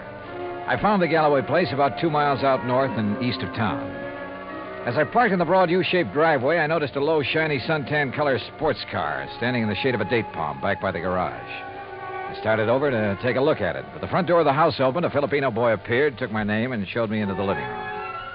Through the solid wall of picture windows, I could see that the whole place was built around a kidney-shaped swimming pool. Mighty inviting. And so was Roberta, Mrs. Galloway, when she stepped into the room a minute or two later. Hi there, Mr. Dollar. My, it's nice of you to come all the way out here. Yeah, Sergeant Lacey was right. Roberta was a living doll. 22 or 3, trim, petite, and with a figure that... Well, let's not go into that. She said it would be more comfortable out on the lanai beside the pool. I just wish there was something I could tell you about that bracelet that'd help you find it, Mr. Dollar, but... Well, just must have been stolen. Well, it makes no difference insofar as your claim is concerned, Mrs. Galloway. The company will still have to pay up, you know, unless, of course, it's found. Oh, I know that. How do you go about your investigation? I mean, do you offer a reward or something? Usually, yes. Of course, it depends on... How much have they offered for my bracelet? Well, frankly, I haven't checked on that yet. But now, Mrs. How Galloway... much would you guess, Johnny? Well, claim this size, probably somewhere between 10 and 30%. What's the matter, Johnny? Your ear's out a mile. Nothing. I just thought I heard... Now, that's funny. I didn't hear a thing. But I had. Quick footsteps somewhere in the house. Then the door opened and closed. Then a few seconds later, the unmistakable growl of a high-powered engine thundering out through twin straight pipes. Oh, that. Probably some hot rod fan in the neighborhood just drove by. Aren't they She prattled on for another hour or so and again asked about possibilities of a reward for her bracelet. But so far as helpful information was concerned, she came up with nothing. So I excused myself and drove back to town. I wanted to talk to the driver of that sports car. I also wanted to check with Wilhoit Van Hook, the jeweler who had sold the bracelet. I found his shop on Palm Canyon Drive, a small place, but very ultra. As I was about to enter the door... Hey, Mr. Dollar, got a minute? Oh, yeah, sure. 2 or 3 minutes. And I like your car. Mr. Wyman, isn't it? That's right. How'd you know? How'd you know mine? Yeah, real cloak and dagger stuff, huh? You knew I was out at Berta's house, didn't you? Well, it seemed pretty obvious when I heard you hot-footed for the door and then heard this pint-sized monster of yours barrel off. Hey, you wouldn't like to buy a Cosmo Roma, would you? It's a real dilly. Oh, I'd like nothing better, but I'm out here on a job. Yeah, I know. That's what I wanted to talk to you about. Well, do you know anything that'll help me? Not much, I'm afraid. But I'll be glad to tell you anything I can. You going in to see Willie? Willie? Yeah, you know, Wilhoit Van Hook, the jeweler. I was, yeah. Why? Do you know him? Know him. I sold him one of these. One exactly like mine. And we're both going to be in the rally they're holding next Sunday. You ever see a good sports car race? No, I'm afraid not. Well, we'll soon fix that. And look, after you've talked to Willie, if you want to go down to where Dan Galloway is drilling his new well, I'll be glad to give you a lift. Good idea. But I don't want to take you out of your way. Oh, not at all. I was going that way anyhow. Besides, I thought it might give us a chance to talk a little. Sure, Wyman. Why not?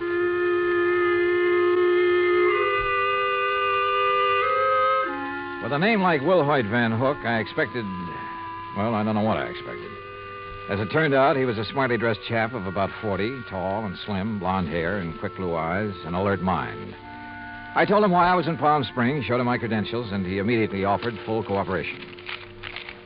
Now, here we are, Mr. Dollar. Here's a copy of the appraisal.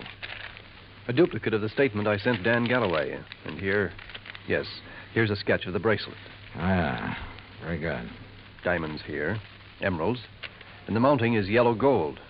Hand-worked, all of it. Mm-hmm. One thing I can't help wondering about, Mr. Van Hook. Yes? Isn't a $75,000 bracelet a bit unusual for a shop in a resort town? As a matter of fact, it is. As you can see, I specialize in rare and exclusive sort of things. But very little over, say, $10,000 or $12,000. Then the Galloway bracelet was an exception. Yes. After Dan told me what he had in mind to give to his wife, I had some sent over from Pasadena and Los Angeles by wholesalers with whom I do business. You know, had them shipped down on consignment. He liked one, and that was that. I see. Mr. Dollar, I wouldn't want this to go any farther, of course. But after all, jewelers and insurance companies are... Well, our businesses are pretty well tied together, at least on occasion. Yes, unfortunately. But what are you getting at? I'll tell you. 2 days after the bracelet was delivered, one morning, just as I was opening up, Dan came in here. So? He was ill at ease, looked worried. He said he had to have some cash quickly. He asked if I could possibly refund his money. Oh? Did you? No, because I couldn't.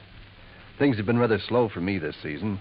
Quite frankly, I'd used all I'd made on the bracelet to pay up some old bills. I told him as much and that I was sorry, but I just couldn't help him. Did Galloway say why he had to have that much cash right away? Yes. Well? I don't know much about oil drilling, but as I understand it, his test well is down some 400 feet further than he'd planned on going. And the day before he came in here, something on his rig had broken loose and left him with a highly expensive repair job before he could proceed any further. Apparently, it was all very serious and very expensive. Strange his wife didn't seem to be bothered. I just talked to her. Berta? Believe me, Mr. Dollar, she wouldn't be. In fact, I doubt if she even knows. Oh? Figure it out for yourself. A man of nearly 60 who has to give bracelets and fancy cars to his wife to keep up her interest. Well, you'd hardly expect him to tell her that kind of news, now would you? No, I suppose not.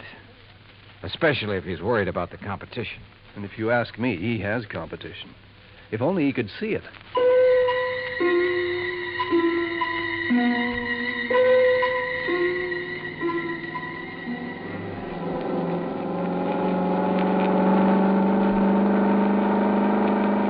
suntan and chrome Cosmorama was all Sonny Wyman claimed it was.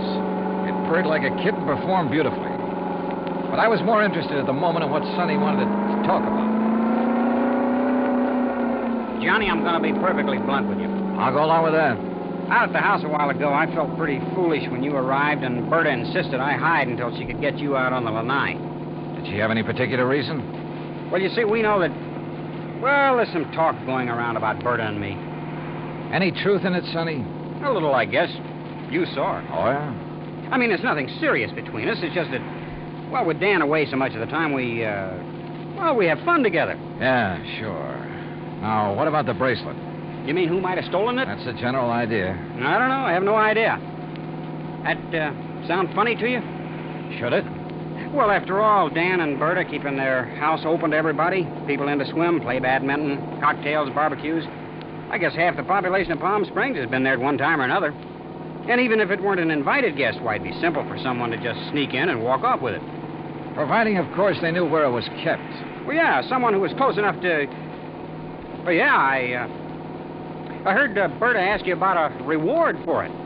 You think a big enough reward would turn it up? I would think so. I understand that stolen jewelry brings about 20 cents on the dollar. Sometimes it brings 20 cents. Sometimes 20 years. Well, yeah. Well, I just wondered. How's the car business doing, Sonny? Oh, great. It's really one of the reasons I'm driving out this way. Oh, a prospect? An oil-rich Indian or a well-to-do prairie dog? Hardly. No, I told you we were having a sports car rally on Sunday. Well, being the promoter, so to speak, I'm going down to check the course. If you're still around, you ought to come. Oh, maybe I will. Having some good events, too. Willie Van Hook and I are running a match race. He's quite a bug, you know. And ever since I sold him the twin to this job, he's been working it over. Special carburetor, racing cams, everything. And no wonder I can't afford this kind of stuff. Oh, man. You'd be amazed at the amount of money that changes hands on wait a some of minute, these races. Sonny. Isn't that an oil rig over there? Yeah, Dan Galloway's. The rig itself's about 50 feet out in the lake. The shack or office or whatever you want to call it's over the other way. You see? About a quarter of a mile beyond those Joshua trees. I'll drive you over. He did. There was an old car parked near the shack, so we figured Dan Galloway must be inside. Sonny Wyman dropped me in front of it, then took off in a cloud of dust and exhaust gas. I picked my way between the cactus plants, opened the door without knocking, and barged right in. Mr. Oh, hello. No use asking if Mr. Galloway is here. I can see he isn't. No, he isn't.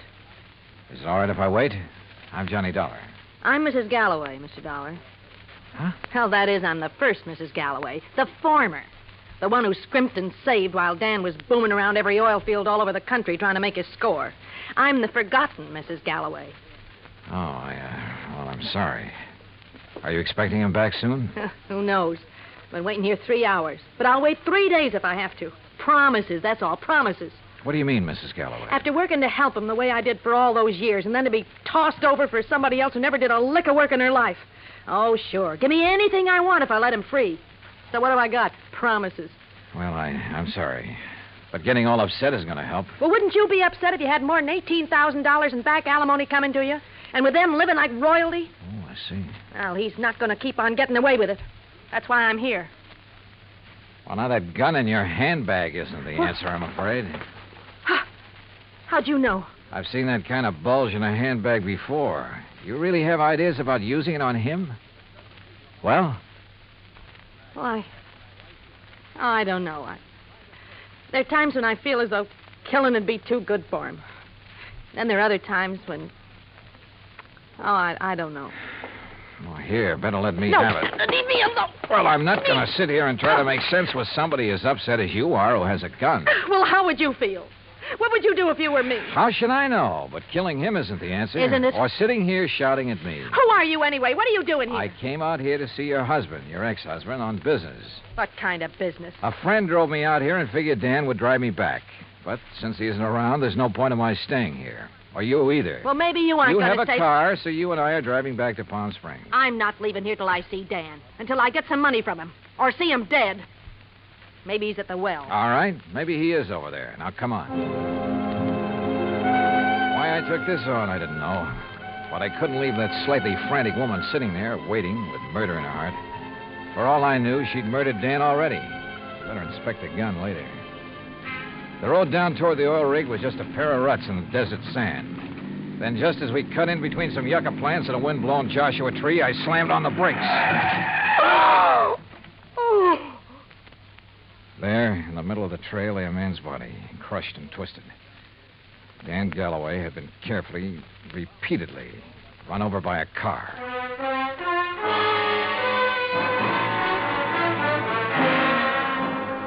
Expense account item 3, $1.19 for a quick phone call to Sergeant Lacey in Palm Springs and smelling salts and a bromide for Florida, the ex-Mrs. Galloway. Then I dropped her off at the Galloway house. She and Roberta ended up consoling each other while I huddled with Lacey in his office at headquarters. Some of the boys are still out there, Dollar, checking tire prints, taking pictures, and so on. No clue as to who ran Galloway down? Not yet. Looked to me as though Galloway stepped out of his own car to see whoever had pulled up in the other and was run down for his trouble. The car that did it ran around in a circle over and over him. Any suspects, Sergeant? You found his ex-wife, Flora, waiting for him in the field office, you said. That's right. And she was pretty nervous, on edge, you said. So? Also, she was carrying a gun. Whoa, now, wait a minute. Any reason why she couldn't have run him down earlier, then gone back and just waited for somebody like you to come along? Somebody with whom she could then discover the body? Only one hitch. You told me yourself, Dollar, that she was pretty insistent about your going over there to look for Galloway. Yeah, I know. But, Sergeant, you're off on the wrong foot. Why? Because of the tracks left by the killer's car. They didn't match the tires on Flora's car. You checked? I checked. And if I were you, I'd have your boys find out whose car did make those tracks. I'm way ahead of you. Well, if you know, then what do you... Wait a second. Yeah? Levine, Sergeant. I got news for you. Hey, listen to this, Dollar. About those tire tracks at the scene of the killing. Well, right on cue. They're the same make and size as the tires on Sonny Wyman's Cosmo Roma. You sure? Well, I told you at the scene I thought it was a sports car by the small size of the circle the tracks made. Yeah? And knowing the feeling between Wyman and Galloway, I went right over to his place. Nice, clean tracks all over. And they match. You holding Wyman? Oh, well, I don't know where he is, Sergeant. He wasn't at his place, and there was no answer to the phone at his showroom. Well, then get after him. Put out a flash on him. With that car, he shouldn't be too hard to find. Let me know when he's picked up. Yes, sir. What do you think, Sergeant? You know something, Dollar? I have a notion that when we find Sonny Wyman, we'll also find out what happened to that bracelet. Yeah, could be. One thing was certain. Dan Galloway could no longer be suspect in the case. But Roberta? Why not? Maybe she did know that Dan had run out of money. Maybe that's why she was so interested in the amount of reward for the bracelet. Now, what about Sonny Wyman? Well, it looked bad. A smart young opportunist out for the fast buck. And, of course, close to Galloway's wife. Anything he could do to hurt Galloway would help him. And now these tire tracks, the one solid clue to Galloway's killer. Sergeant Lacey and I drove out to the Galloway house. I know, Johnny. I haven't seen Sonny since he left here this afternoon. That's when you were here. He didn't call up? Why should he call up? Why shouldn't he call, Roberta, if he'd heard that Dan was killed? Now, you listen here, Mr. Dollar. If you're trying to trick me into saying something about Sonny having anything to do with Dan's death, you're wasting your time. And what's more... Pardon me. Hello? Oh, yes. Just a minute. For you, Sergeant Lacey. Oh, thanks. Hello? Yes? Yes, when? Yeah, I see. Okay, Levine, thanks. Has he found Sonny Wyman? He sure has. And if you want to see him, you'll have to go to the coroner's office. What? Oh, no. Yeah, that souped-up car of his. A couple of miles out of town. Ran off a curve and over a 100-foot bank. Within minutes, Lacey and I were at the scene of the accident, looking things over with the help of flashlights. Yeah, he must have been really burning up the road to spin and roll this far off the highway. But surely he must have been familiar with that curve. Oh, sure. He knew these roads around here as well as anybody in the county. Tires still in one piece, too. And these sport cars usually corner pretty well. Well, this one didn't. Hey, Lacey, look here. Yeah? This left rear fender. Looks to me like this car was sideswiped. Hey, you're right. Rolling over never make a long crease like that. Uh-huh. No, wait. If another car sideswiped him, there'd be paint on this fender. Paint from the other car. Sergeant, you're absolutely right. And since there's none here... Sergeant, you're absolutely wrong. How far to the nearest filling station? What? I want to make a couple of calls to some wholesale jewelers in Pasadena and Los Angeles. Right now, in the middle of the night? Right now. Wholesale jewelers? Expense account item 4, $11.90 phone calls to Pasadena and L.A. The third call yielded Mr. Alfred Mencken of Mencken Imports Incorporated, who was pretty cheerful about having been gotten out of bed. It's quite all right, Mr. Dollar. Now that I'm up, I'm wide awake almost. Well, I hate to throw something like this at you in the middle of the night, Mr. Mencken, but tell me, please, did you ship a diamond and emerald bracelet to Will Hoyt Van Hook in Palm Springs within the past few weeks? Why, yes, Mr. Dollar. Oh? As a matter of fact, I sent him 3. That was 2 weeks ago, and he returned them all. Returned them? When? Well, 2 of them the day after he got them. Yeah, but the third one he kept for a while. I got it back just last Thursday. Now, I don't know if that means anything to you. You bet it does. Thanks very much. Lacey and I piled into one squad car, 4 patrolmen in another. It was several miles out to the little ranch where Van Hook lived, and Lacey and I chewed it over as we drove along. Don't hold out on me, Johnny. Whatever made you think of Willie Van Hook is the one who drove Sonny Wyman off the road? Well, apparently there was no paint on that fender from the car that sideswiped him. Actually, there was. Holy... Of course. Van Hook's car is exactly the same color as Sonny's. Another thing. The car that ran down Galloway, like the one Sonny drove, even down to the tires, but not necessarily the same car. Plus the fact I couldn't help wondering about Van Hook all along. Yeah, but why? In a job like mine, you have to wonder about everybody connected with a case. Anything particular about Van Hook? Well, he told me that he'd used the money he got from Galloway to pay off some overdue bills. And yet, a few weeks ago, he was able to buy an $8,000 sports car. It ties up, Dollar. It all ties up. But how did Sonny Wyman figure in it? Oh, Sonny was a fellow who lived by his wits. He may have reached the same conclusion about Van Hook that I did. May have had an idea for latching onto the reward money. He mentioned the matter of reward to me a couple of times. Or he may have had ideas for blackmailing Van Hook. Another thing. Van Hook saw me drive away from his shop in Sonny's car. That meant he had to act fast, get rid of Galloway, who'd given him back the bracelet, and, of course, take Sonny out of the picture, too. Yeah, it all seems to add up very nicely. And when we face Van Hook, well, there's his place now. Here's his driveway. Well, either he's skipped out or he's asleep. No lights on in the place. Well, if you ask me, he's far... No, wait. Yeah? The third window on the right. The blind was pulled away for a second or two. Well, then let's get out of this car. We're sitting ducks in here. Well, how about it, Sergeant? What do we do? You boys split up. Cover the back and sides of the house. He's in there? Yeah. Okay, boys. Come on. Johnny, maybe you better keep out of this. Are you kidding? Hey, listen. A car door, I'm sure of it. Yeah, I know. Holy... What's he up to? Gonna lock himself in and take the monoxide route? Come on. Are there back doors in that garage? Not that I know of. Here, wait a minute. Van Hook! This is the police. We've got men all around this place. Turn off that engine and come out of there with your hands over your head. Don't be a fool, Van Hook. You haven't got a chance. Come out of that garage. Hey, did you see that? He drove right through the door of his garage. Come on, Lacey, the car. Get after him, you guys. Get moving. Yeah, come on, boys.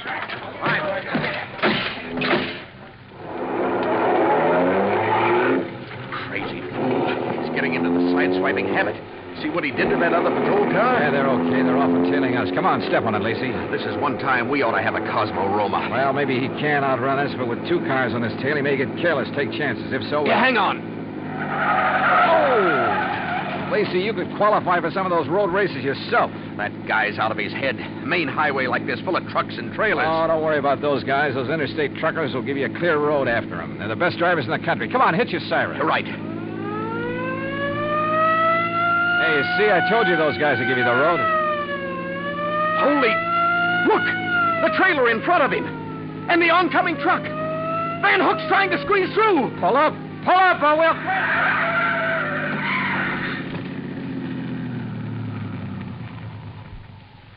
Well, he squeezed through all right. Squeezed right through the pearly gates.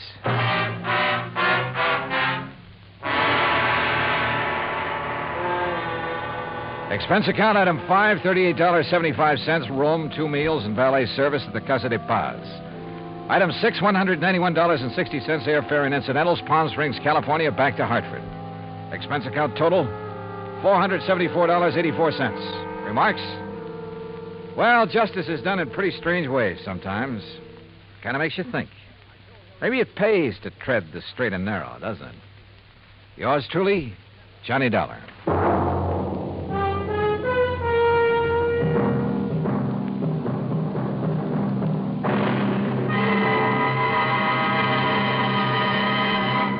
Now, here is our star to tell you about next week's story. Next week, international intrigue. A beautiful girl and a very clever chemist. Join us, won't you? Yours truly, Johnny Dollar.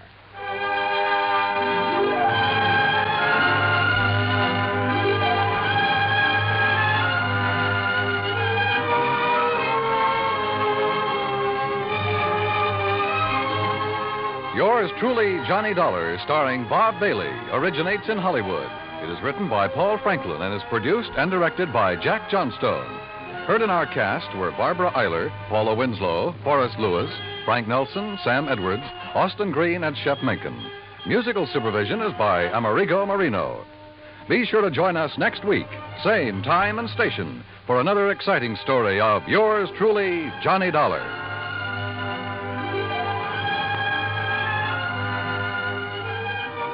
This is Dan Cubberly speaking.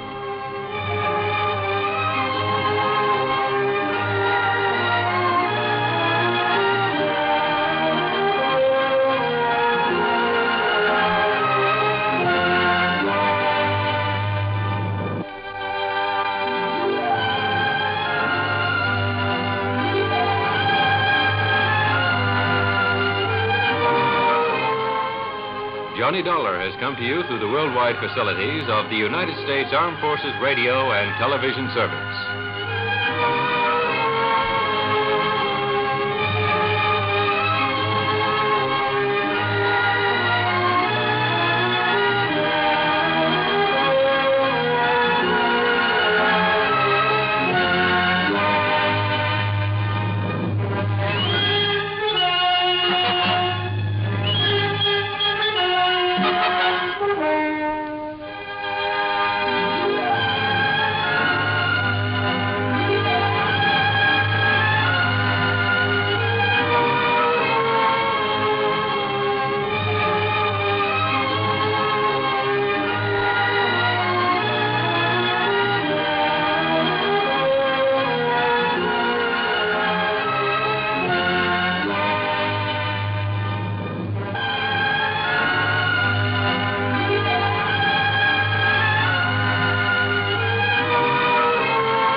Johnny Dollar. Up and at 'em, Johnny. Huh? Who's that? Bert McGraw. Oh, hi, Bert. What's on your mind? Haley's Comet. What? Harry Haley, pitcher for the Spartans. They call his fastball Haley's Comet. Oh, yeah, sure. Great guy. Reminded me of a cross between Schoolboy Rowe and Bob Feller. Sure too bad about him and the Spartans. Breaks my heart. Oh, why? Haley's disappeared, and right in the middle of spring training. Well, maybe he got tired of playing ball. You kidding? A man that pitches like he does and is making $60,000 a year doing it? Your company hold a policy on him? For $50,000 double indemnity. But that's incidental. The Spartans don't stand a chance this year without Haley. You're wrong, Bert. Huh? What about? That policy. $100,000's never incidental.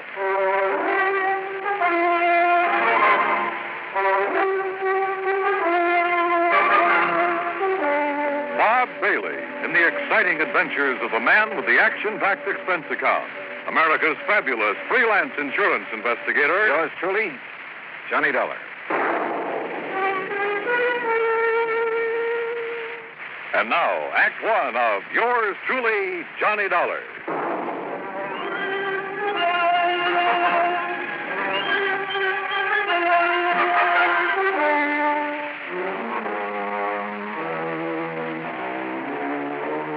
Expense account submitted by Special Investigator Johnny Dollar to the Providential Insurance Company, 393 Dewey Avenue, Hartford, Connecticut. The following is an account of expenses incurred during my investigation of the Melancholy memory matter.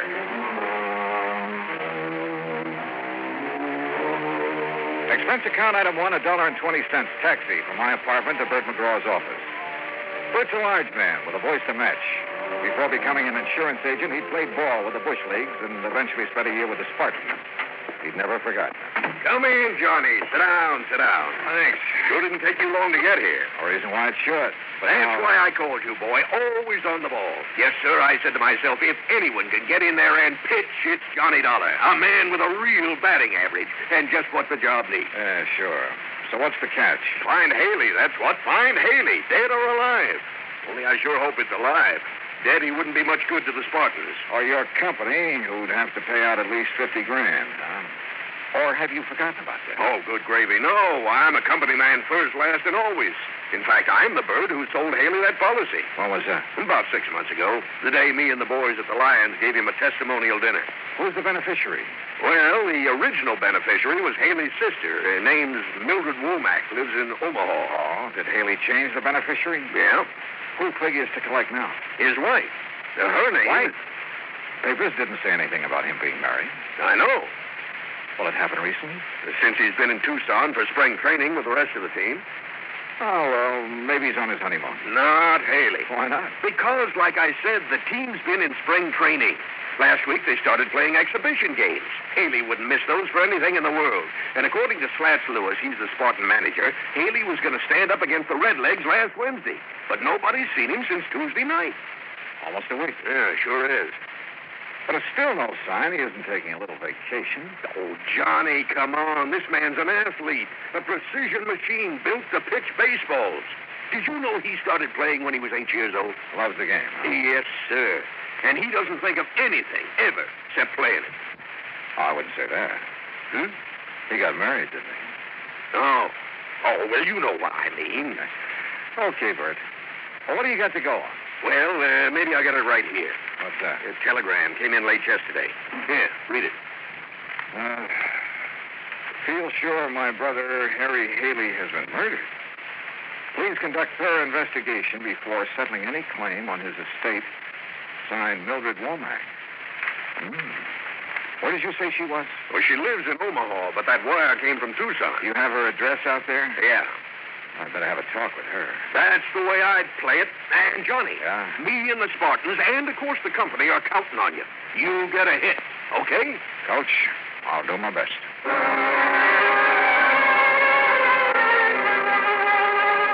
Expense account item 2, 10 cents for an afternoon paper. It contained a follow-up story on Haley's disappearance with a quote from his sister Mildred. But again, there was no mention of Haley's wife. Item 3, $148 air travel to Tucson and cab fare to the Westerner Hotel. I called the Casa Grande Motel where Mildred Womack was staying, then rented a car and drove out to it. It was on the highway to Nogales, and she was waiting for me. A tall, thin woman, obviously Haley's older sister.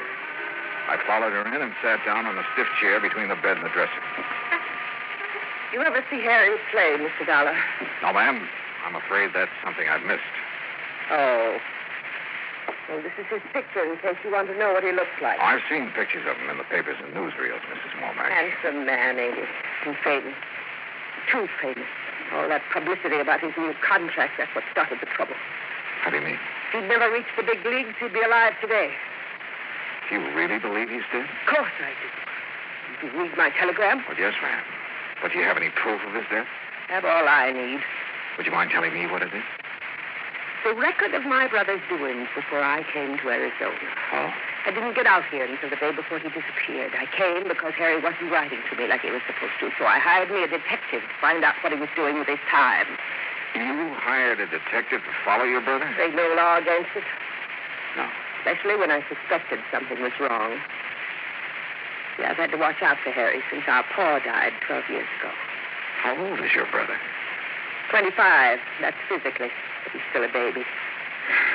Mrs. Womack, about this proof you have. I'll get to it. See, before Harry signed up with the Spartans, he never had nothing. And after last year, well, now they're paying him a heap of money. Naturally, a man like him, simple and all, why, he was just like a ripe melon waiting for some little chippy to come along and pick him off the vine, which is just what happened. Then you know he's married. Of course I know, but I wouldn't have known if it hadn't been for that detective, Mr. Oglethorpe. You know why he kept his marriage a secret? Sure. Same reason I've tried to keep it one. What's that? Well, now, would you have gone around broadcasting it if you'd woke up some morning and found yourself hitched to a person called Juanita Torres? I don't know. Never met the lady. She ain't no lady, Mr. Dollar. Torres, Mexican. So? Well, you know. Afraid I know. Oh, no. Well, this Juanita, she works in a nightclub. Dancer, she calls herself. That's what Oglethorpe told you? That's right. The way I figure it, Harry must have been good and drunk to let her talk him into marrying her. Have you met her? Hope not. And don't plan to, neither. Well, don't you think that's being a little unfair, Mrs. Womack? I don't need to. I got all the information I needed from Mr. Oglethorpe's report. Little gold digger. But she's a horrible, cheap, painted dancing girl. You're sure of that? I am. As soon as she could, she had Harry change his life insurance, making her the beneficiary. And that was like putting a gun in her hand. And you think she had something to do with his disappearance? It's murder. It ain't no disappearance. That's a very serious charge, Mrs. Womack. But she's serious. Mister, Harry didn't run off.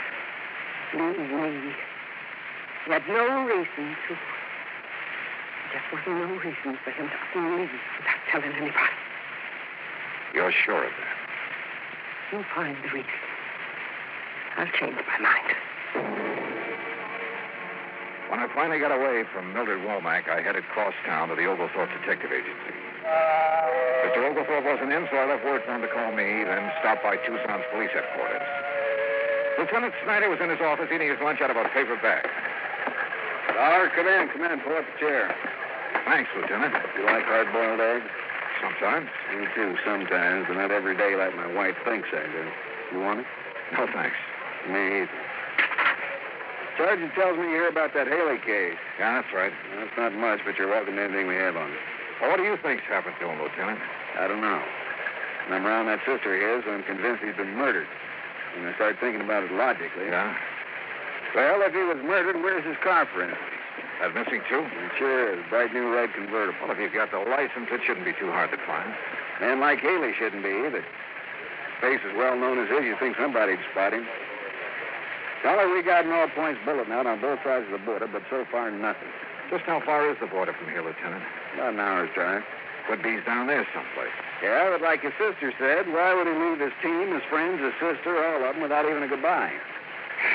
No, it's got me. What's his wife say? Oh, didn't you know? No, what? She's gone, too. Disappeared the same day Haley did.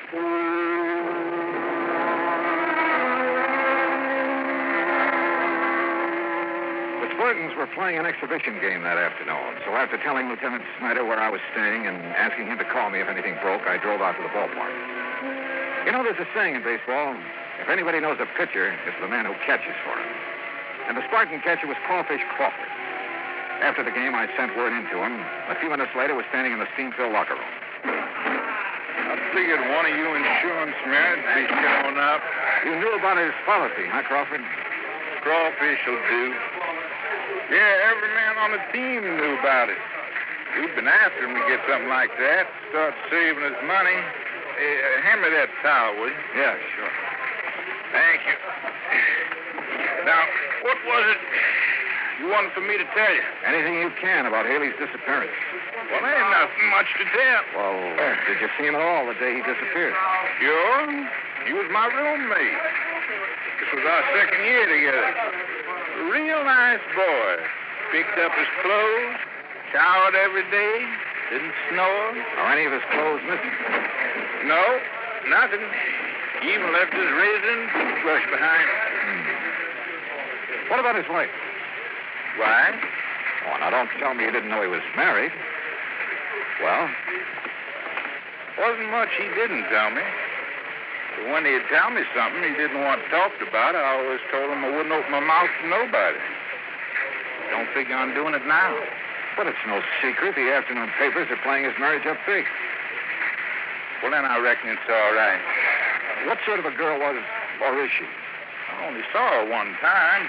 Reckon she seemed nice enough, but you can never tell about a woman.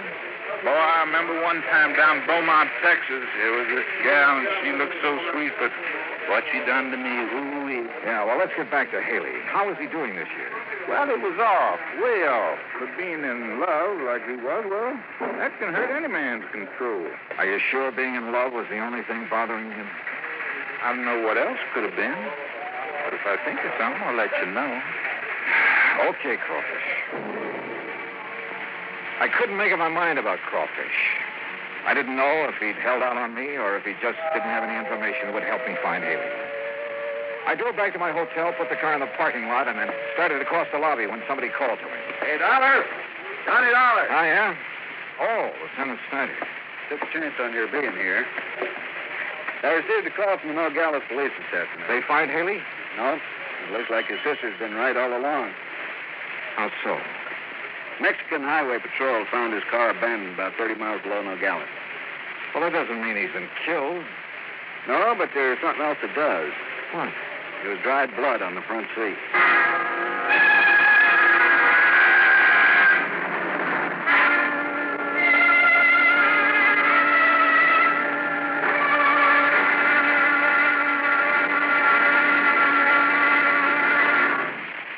Act two of yours truly, Johnny Dollar, in a moment.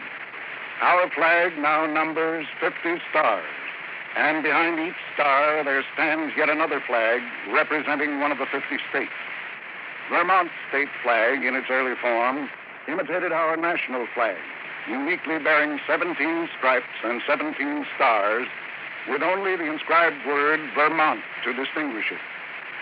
The good people of Vermont assumed, as did our national government, that stripes as well as stars would be added as each new state entered the Union. Vermont entered the Union after Tennessee and Ohio, and with Kentucky to join shortly, the Vermonters naturally put 17 stripes on their flag. In 1818, the United States Congress put a stop to this. And since then, the stripes have always been at 13, and only stars are added for each new state. Vermont's present flag captures the famous beauty of the Green Mountain State in its coat of arms, and inscribed is the phrase, Vermont, freedom and unity. Vermont's state flag, the flag of the 14th state to enter the Union, was adopted on April 26, 1923. Now, Act two of yours truly, Johnny Dollar, and the Melancholy Memory Matter. After Lieutenant Snyder told me about the Mexican police finding Haley's car abandoned below the border, I asked if he was going down there. He said it was out of his jurisdiction, and besides, he felt the Mexican police could do as well as he could. Snyder left, and I crossed to the desk to pick up my key and messages. There was one from the Oglethorpe Detective Agency. Upstairs, I called their number. Oglethorpe speaking. Oh, Mr. Oglethorpe, this is Johnny Dollar. Oh, yes, Dollar. I'm sorry I missed you this morning. Well, it wasn't important. I just wanted to ask you a couple of questions. About Haley? About Mrs. Haley. Oh? What kind of question? Well, what kind of person is she? How do you mean? Do you think she married Haley for his money? I don't think nothing. I don't get paid for thinking. Just for reporting what I see. Well, what have you heard about her? You've been in the place where she worked, haven't you? Why, sure, but like with everybody, some folks liked her, some didn't. Look here, Dollar. You want me to do your job for you, fine, but you got to come up with some cash. I might, if you can answer this one. Try me. Where's she from? What's her hometown? Easy. A place called Magdalena. About 50 miles below the Mex border. Things were beginning to add up, but the total didn't look too good for Haley, or for his wife either. And as much as I hated believing it, it did look as if Haley's sister, Mildred Womack, was right when she said the Mexican girl her brother had married was responsible for his disappearance. I called down for a drink and was getting ready to take a shower when somebody pounded on the door. Yeah, come in. It's unlocked. Just put it on. Oh, crawfish. Yeah. Oh, come in. Sit down. No, I can't stay long. I'm going out to eat with the rest of the gang. Well? Well, I've been thinking, and I figure you might be able to make something out of this. Out of what? I'm breaking my promise to Harry by telling you. Go on. Well, he's been going to a doctor here. Oh? I ain't gonna tell you no more than that. Oh, come on now. At least give me the doctor's name. It's Wolf with an E. Wait a minute. Wolf with an E. What are you doing? Looking it up in the phone book. Well, you can't call tonight. It's after office hours. I'm just curious to see if there is such a doctor. What's the matter? Don't you trust me? Yeah. Yeah, I trust you, crawfish. Is it here? Let's see. Yeah, Dr. George M. Wolf, specializing. Yeah. Yeah, I see it. Thanks, Crawfish. You've given me the one thing I had to know. By the time I had the car checked over and filled with gas, it was about 8:30. The sign over the office of Casa Grande Motel served to light the whole court. Mrs. Womack's bungalow was dark, but I knocked on the door anyway. Yes? Who is it? Johnny Dollar. Mrs. Womack. I'm sorry if I woke you up this You didn't. I've been sitting and thinking about Harry. Lieutenant Snyder told me they found his car. There's blood on the seat. It's like I knew all along. Mrs. Womack, I wouldn't give up hope if I were you. I gave up hope when I heard he'd married that girl. And if I ever get my hands on her, Do you remember telling me this morning that if I could find a reason for Harry wanting to get away from everyone, to disappear, you'd change your mind about his wife? I remember. Well, I have that reason. What is it? I'll tell you late tomorrow afternoon. Tomorrow afternoon? Yes, ma'am. Provided you'll be ready to leave here with me at 8 in the morning. Leave for A where? little town south of the border. It's called Magdalena.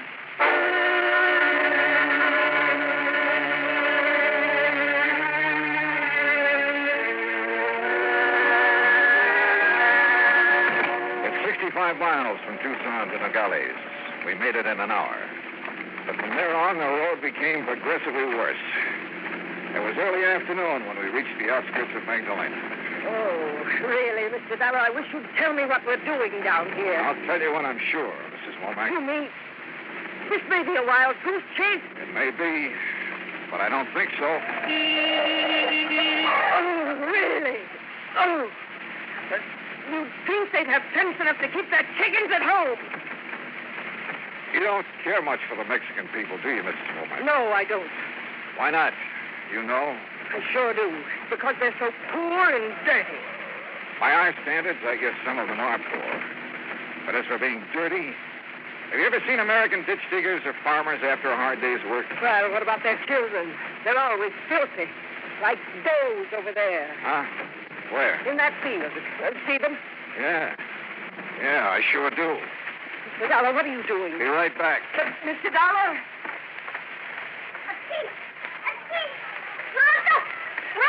Hey, Sonny. Sonny. Machado. Come over here a minute.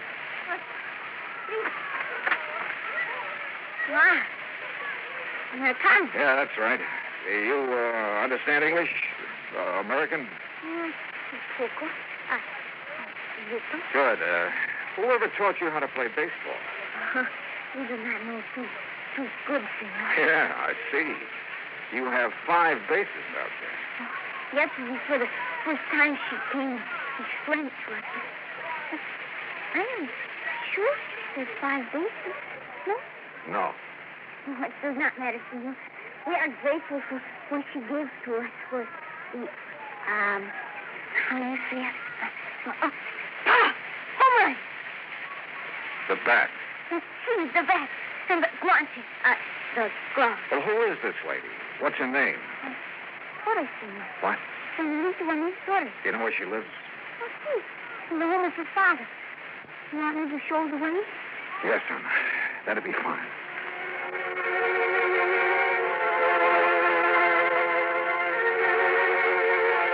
The Torres family home was a large, rambling ranch house made of red brick and tile. I parked the car near the front door and we got out. I still hadn't told Mildred Womack why we were there. I only told her whose house it was. A servant escorted us into the living room, then left us alone. Really? Really, Mr. Dollar? Yeah? What is it now? Don't you understand how I feel? You think I can face these Torres people after that little slip of a daughter has got away with my brother? Your brother hasn't been done away with, Mrs. Womack. Oh, you aren't really sure of that. I'm not sure of anything. Whose blood did they find on the front seat of his car? Why not ask him? Him? Your brother. He's standing there in the doorway right behind you. Harry. Hello, Mildred. Oh, Harry. Oh, I'm so glad. I'm so very glad. Are you? Oh, why, of course, I thought. Oh, the things I thought. I'll bet. Now, you hurry and get your things together, dear. We'll have Mr. Dollar drive us back to civilization. I'm not going back, Mildred. What? I hoped you'd never find me. Harry, why? Oh, I've been so worried about you. I wanted to get away from you for good, Mildred. What? I'll never forget the things you said to me about Juanita. Oh, Harry, after all... They made me sick, you hear? You know what she did, mister? She invited me over to dinner, not me and my wife, just me. Last Tuesday night. Yeah. And when I got there, and I should have known what she had in the back of her mind, she tried everything she could to get me to leave Juanita, including calling me names and telling me what a dirty, sneaking detective had found out about Juanita. It was all true. Even if it was true, who cares what she did before we were married or what I did? Harry, you shouldn't talk to me like this after all the things I've done for you. Oh, now, don't give me that routine, Mildred. I'm sick of it. Ever since I was a kid. But I did everything for you, even after you grew up. Sure. Even tagging along every year to spring training to see that I behaved like a nice little boy. Harry. Well, ain't it the truth? I had to protect you, Harry. Don't you understand? You're all I have. You can get a husband. And have him leave me like Joe did. Joe left you because you were so busy making a fuss over me you never had time to even cook his meals. Oh, Harry. Oh, Harry, please. Your name's Dollar? That's right. Insurance investigator. We thought perhaps you... met up with an accident, huh? Yeah. What about that blood in your car? Hit a chicken on the way down here. We were a little tight by then. Thought the blood would make it look like we'd been killed. Nobody come looking for us. Why didn't you take your clothes? 2 reasons. When we left Tucson that night, we hadn't planned on disappearing. What's the other one? Mildred bought most of them for me. Harry, don't hurt me, please. I couldn't stand it if I thought you... You're out of here, Dollar. No, I won't leave. Go on back to Omaha, Mildred. Back to your roses and your cat. I never want to see you again.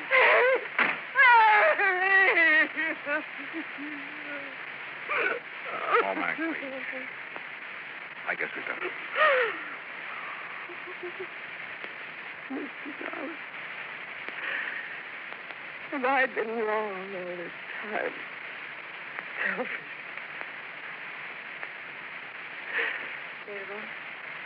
Senor. What? Yes? Senora, I am Juanita Torres Haley. You... I know how you must feel about me, Senora, but please, I cannot help it if I love your brother. You really love him, even as you do. More. And you must not feel too bad, too angry for what he had said. See, he is not well. He's not well. I do not know all of it, but he has had very bad news from the doctor in Tucson. Oh, no. He's very upset. I am sure he will forgive you when he's better. When there is better news. Thank you. Thank you for telling me this. Juanita? Juanita! Come in, querido. Adios. My sister.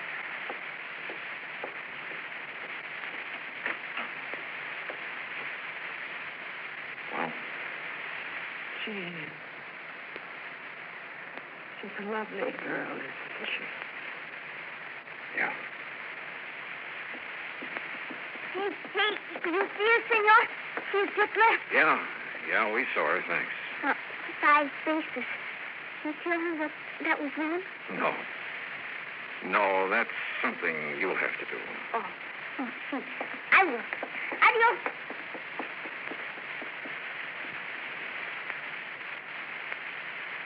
$2. Yeah. In Tucson last night. You said you knew the reason for Harry wanting to disappear. But you couldn't have known what he said just now. I learned he's been going to a doctor in Tucson. A specialist. Diseases of the eye. What? I called the doctor before we left Tucson this morning. He told me your brother is losing his sight. What? He's going blind.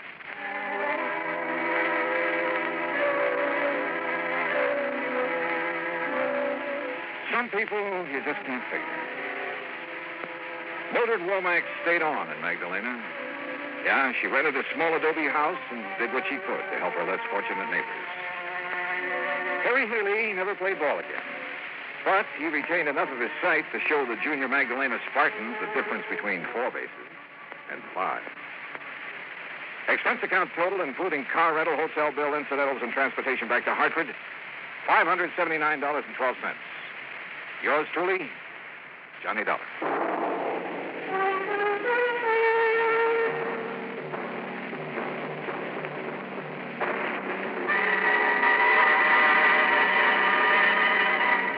Now, here is our star to tell you about next week's story. Next week, 3 of the most unforgettable characters I've ever met. And believe it or not, a case that solves itself.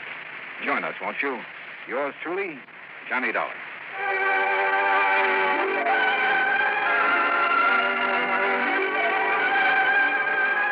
Yours truly, Johnny Dollar, starring Bob Bailey, originates in Hollywood. Written by Charles B. Smith, it is produced and directed by Jack Johnstone. Heard in our cast were Virginia Gregg, Lillian Bayef, Richard Beals, Barney Phillips, Frank Nelson, Harry Bartell, Dick Crenna, and Lawrence Dobkin. Musical supervision is by Amerigo Marino. Be sure to join us next week, same time and station, for another exciting story of yours truly, Johnny Dollar.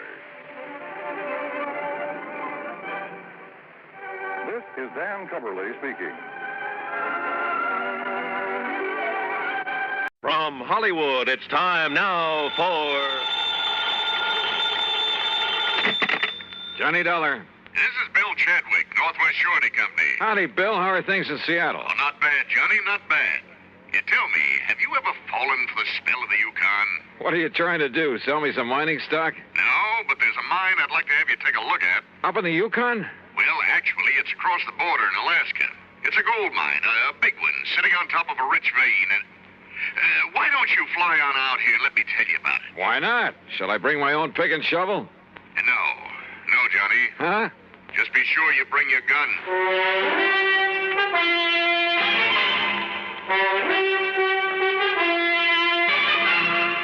Bob Bailey in the exciting adventures of the man with the action-packed expense account, America's fabulous freelance insurance investigator. Yours truly, Johnny Dollar.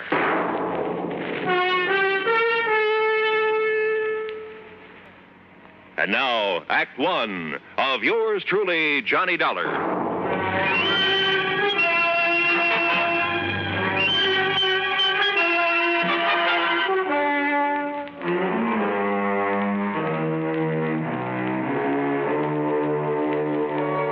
Expense account submitted by Special Investigator Johnny Dollar to the Northwest Surety Company, Seattle, Washington office. Following is an account of expenses incurred during my investigation of the Midnite Sun Matter.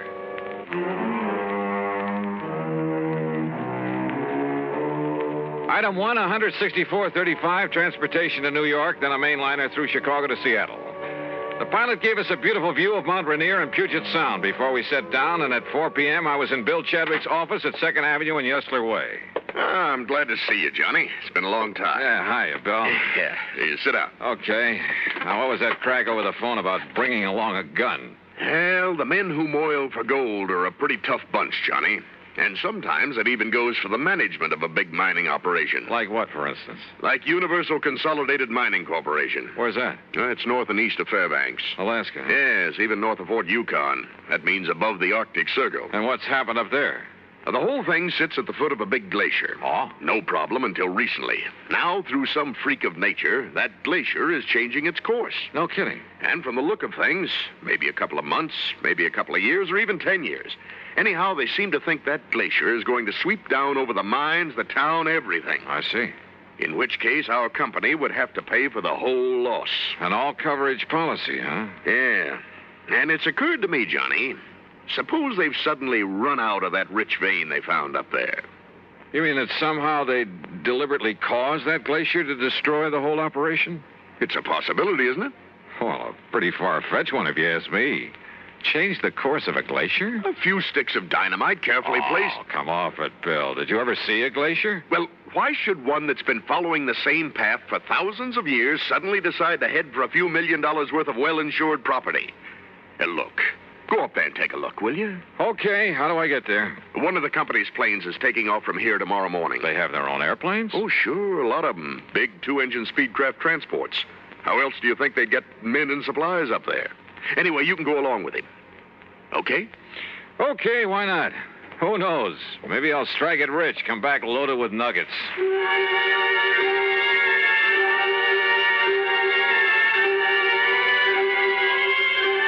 Item 2, $31 even for my room at the Benjamin Franklin and a night on the town.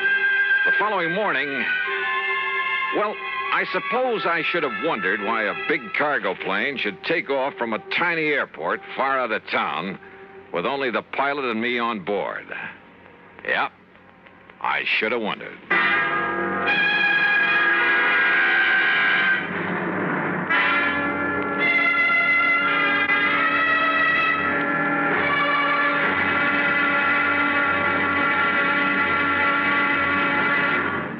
Act 2 of yours truly, Johnny Dollar, in a moment. And now for another episode in the life of Sergeant Donald Bellwether, my husband.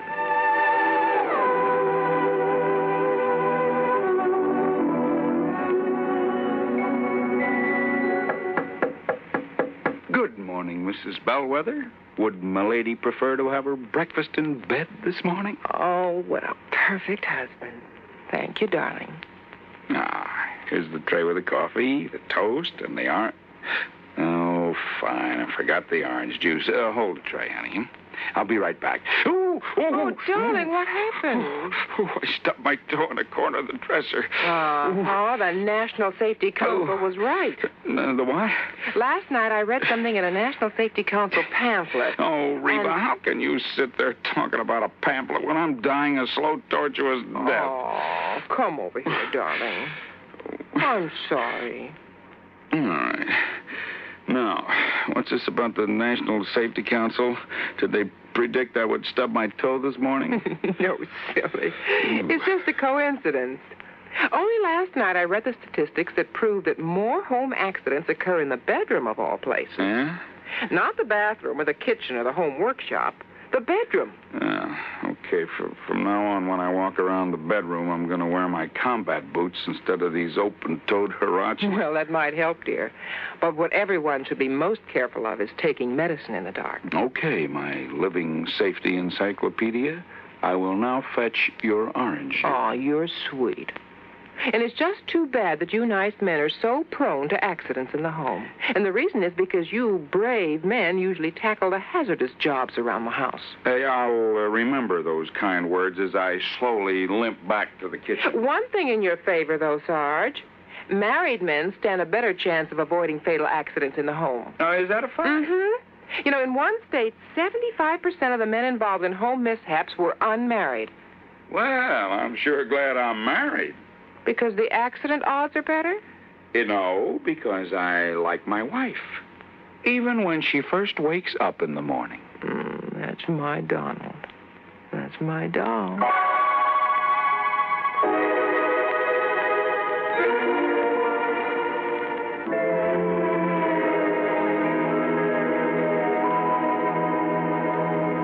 And now, Act 2 of yours truly, Johnny Dollar, and the Midnite Sun Matter.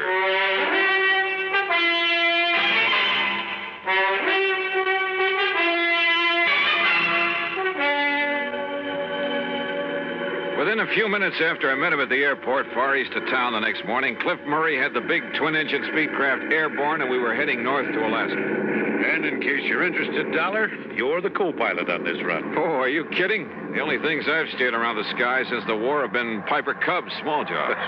You know something? When you get onto them, these babies are not only just as easy to fly, but a whole lot safer. Want to take over for a while? Well, maybe later. Hey, how come you didn't take this big ship off at the Seattle-Tacoma International Airport? Because of the cargo we have on board. Also, it was quicker and easier to get clearance. We're trying to make time on this trip. The boys up at the mine are a pretty worried bunch these days. Oh, why? Now, there's a big glacier on one side of the property. Oh. It flows down to make the Kanakai River. When it gets warm enough a couple of months in the year to melt. That's so? But there have been a couple of big ice quakes this spring. Just like earthquakes, only it's ice. And now that glacier's heading for the property. No kidding. Yeah, it's going to wipe out the airport and everything. Unless they can do something about it. Like what? Divert the course of a glacier? The engineers up there say they can do it. And we've got the stuff for them right here. This cargo we're toting. What do you mean? Oh, didn't you know? No what? Why, we got enough TNT aboard to move a dozen glaciers. Speaking of sitting on a powder keg, and this one had wings. But then after the first shock of realization wore off, well, I even took up Cliffy on his offer to handle the controls for a while. And he was right. The big plane behaved like a doll. By the time we reached Anchorage to pick up mail and food, why, I was all set to make the landing myself. However, with a cargo of TNT aboard, I was perfectly content to let Cliff set her down, which he did beautifully. Then, within the hour, we headed north again over some of the wildest country I've ever seen. Beautiful, though, Johnny. Its own way. Yeah, I never realized there were so many lakes and streams up in this country, Cliff. Most of them are loaded with fish, too. Ah? Yes, sir. Oh, what is it? I said, greatest fishing in this man's world is right down there below us. Oh, what's your language, brother? I'm liable to strap on a chute and leave you to make the rest of the trip alone. A fisherman, huh? Yeah, you aren't kidding. Yeah, one of my favorite spots, right? Ooh. Hey, what's the matter? Nothing. Just a little twitch in my side, my belly. Doc said it was appendicitis last time, but I think didn't want to operate unless... Holy... Baby, that was a sharp one. Cliff, anything I can do? No, it's going now. Sure hope so. Sure. Just came on kind of sudden, is all. Hey, it's time to call the lads at the mine to be ready for us. How big is the airport up there? 11,000-foot runway. Really? Sure. It's the only way to get stuff in for mines 100 miles around. Speedcraft 231, calling consolidated. Go ahead, please. Somebody on duty there at all times? 24 hours. Roger, 231, go ahead. We're over Fairbanks on the hour, Charlie. Roger, Cliff, over Fairbanks at 1400 hours. Then roll out the carpet. We'll set down between 14:45 and 50. Roger, Cliff, we'll be ready for you. And that's that. In less than an hour, Johnny, Johnny, take over. Sure, Cliff. Never been this bad before. Now, listen. No. You listen. No matter what happens, take it easy. I'll tell you exactly what to... You can do it, Johnny. You can do it. Now, listen.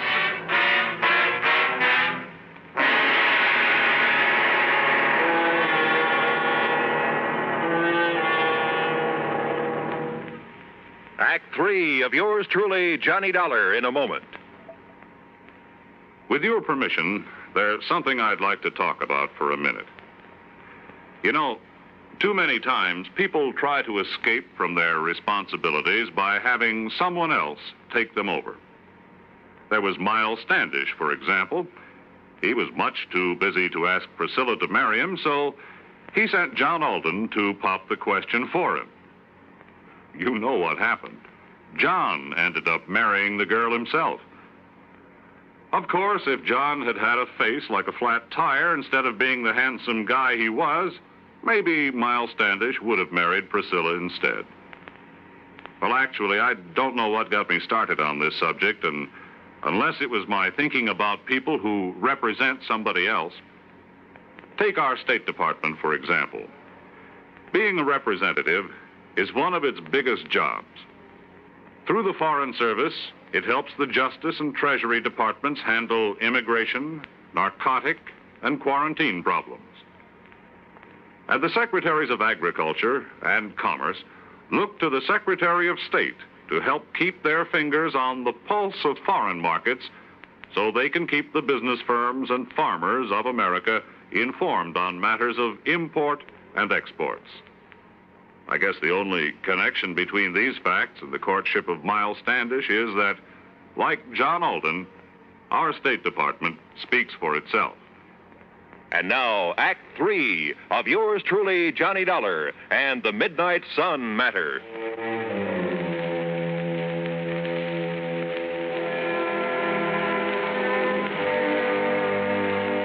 The rest of this report will have to come to you from the records of the airport there at Universal Consolidated Mining Corporation, far above the Arctic Circle. Aboard the big cargo plane loaded with TNT, the pilot crippled with pain, I was a little too busy to make notes to scribble any fancy dialogue. Here, then, is the story as recorded at the tower of the airport. The time is 2:35. Well, there goes the boss's plane to pick up his daughter in Fairbanks, Charlie. Hey, Paul, isn't Cliff about due with 231? He said he'd sit down at a... Speedcraft 231 calling consolidated. Hey, is that Cliff? Speedcraft 231 calling consolidated. It doesn't sound like him. Hello, Cliff? No, this is Johnny Dollar. Dollar? Yeah, it's his passenger. Go ahead, Johnny. Cliff is... Well, look, I've had to take over for him. He's sick. Cliff will give me whatever instructions I need. You sure you can make it, Johnny? Johnny, this is Cliff. Go ahead, Cliff. Johnny can make it. Well, what about that cargo, that TNT? Can you dump it? They can't move to dump it, and Johnny can't leave the control. Okay, then, Johnny, we'll give you all the help we can from here. Thanks, Charlie. Have you passed the Snake River marker? In about 2 minutes, I think. Okay, now just remember your letdown is on a heading of 035 degrees from that marker. 035 degrees from the Snake River marker, Roger. And, well, now just take it easy, Johnny. We'll get you down here okay. Thanks, Charlie. Well, it looks like we may have a problem on our hands. Listen, if Cliff says Dollar can bring it down, he can. Just you take it easy when you talk with him.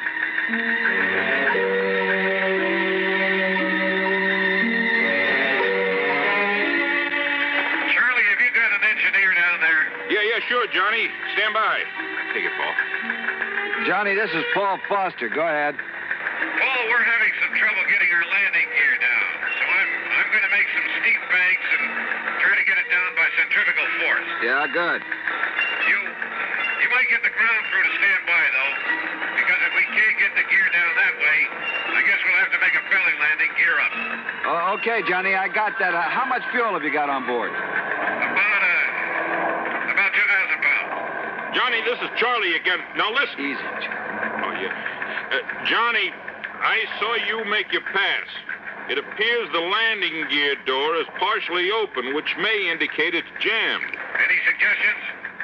Paul again, Johnny. The only thing I can think of is try to snap the gear out by a sharp pull-up to give it centrifugal force. I've tried that, Paul. Results are negative. All right. Then before we consider you coming in for a belly landing with all that TNT aboard, I'd like to use up some of that fuel. Maybe some of our brains down here can think of something that'll help you out. Okay, we'll go ahead with the regular procedures and whatever else we can think of, and then we'll give you another call. Okay, Johnny. The time is 2:41. Johnny, this is Paul again. Have you tried to shear the lock pin on that landing gear? Go ahead. Negative. No, we haven't tried that yet. We want to make sure the doors were not jammed partially closed and perhaps make it impossible to get all the gear up again. You know, if we do have to make a belly landing. Yeah. Okay. Johnny, have you got full hydraulic pressure? Yes, that's affirmative. Okay. Now, the crew chief isn't up here at the moment, but I'll ask him to come up and he can discuss it with you. Right. Johnny, if it does become necessary to make a belly landing because of the setup they have for handling accidents, you might be better off to do it at Fairbanks. Have you thought about that? I talked to Cliff here. He doesn't think they'd want us to try it with this TNT we've got aboard. Well, we'll radio to him and see. Meanwhile, if anybody comes up with any idea at all, we'll pass it on to you right away. Okay. I'll give you a gas check in a few minutes. Okay. The time is 2:50. Johnny, Don Wilkins, our chief engineer, would like to talk to you. I'll put him on the horn. Johnny, this is Don Wilkins. Have you tried the landing gear handle up and down quite a few times to see if it extends any further at any time? Yeah, we've tried it several times. Well, I think I'd try it as many times as possible, Johnny. There could be something binding that may break loose. Now, there's something on it. Well, it comes off the gear door latches, all right, so it isn't a latch. I'll try it a few more times. The time is 3 o'clock. Exactly.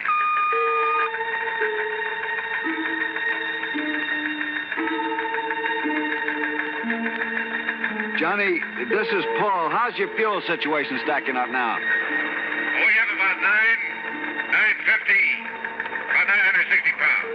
Well, for your information, Fairbanks have advised that they can't take your airplane there because they're jammed up and couldn't clear the field in time. Well, yes, okay. It doesn't look like we'd have enough gas to go over there anyway. Johnny, this is Don Wilkins again. Go ahead, Don. If you feather the number 2 engine, and then just as you unfeather it, slam the gear handle down, well, maybe the additional torsion that you get may free the gear. Okay, Don, we've already tried that and we came up negative. I think we're stuck with that belly landing. Johnny, this is Paul. We'll get everything ready for you.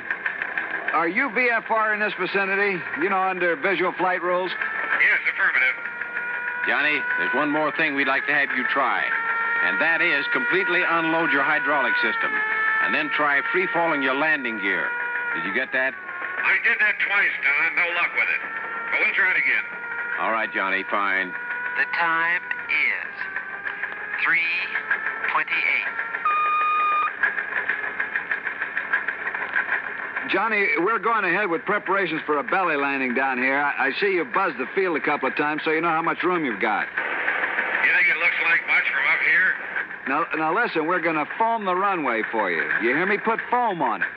We're doing it now, and that'll kill some of the friction. And if we can get enough on, it'll help against fire if you have any trouble. How's the wind down there? It's south about 3 miles an hour, just light breeze. Well, I wanted to know in case this thing slides off to one side or the other, right? I don't want to run down any of the other airplanes I can see down there. Not if we can help it. Okay, Johnny, take a run directly over the runway and get the feel of it. Will do. The time is 3:31. Johnny, we don't want to seem in the position here of telling you all your business, but I guess we've got to try everything anyone could think of. Yeah, go ahead. On this gear handle business, up and down, throw it in the up position. But just leave it there for a second, and then slam it down and leave it down for, say 30 seconds after you put it down. You get that? Okay, we'll do that. We hate to be giving you all this intelligence all the time, but if anybody gets an idea, we pass it on to you for what it's worth. But you've got to be the judge. We're glad you fellas are with us. The time is 3:46. Johnny, how's your fuel now? I wouldn't bank on it much longer. All right. They're laying foam on the runway like crazy, but that foam's only going to last about 25 minutes. Now, assuming they started laying the foam at 30, you should land not later than 55. Yes, well, okay. You give us a word when it's completed. We're going to make one low pass and take a good look at everything. Then we'll come in and land. Okay? Roger. I got your remarks. The time is 3:51.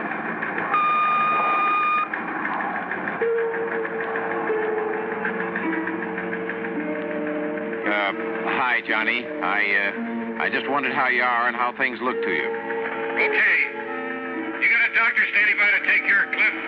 Sure. Everything's ready for you. One comment. Listen. Do not, repeat, do not feather the engines when you sit down. Got it. We'll comply. Okay, Johnny. Okay, we're all set, Don. We're going to make a practice pass over the field prior to the final landing. Okay, Johnny, I won't be talking to you anymore. Paul will take over on your approach and get you down. We're all set for you when you arrive. Good luck. Yeah. Okay. The time is 3:54.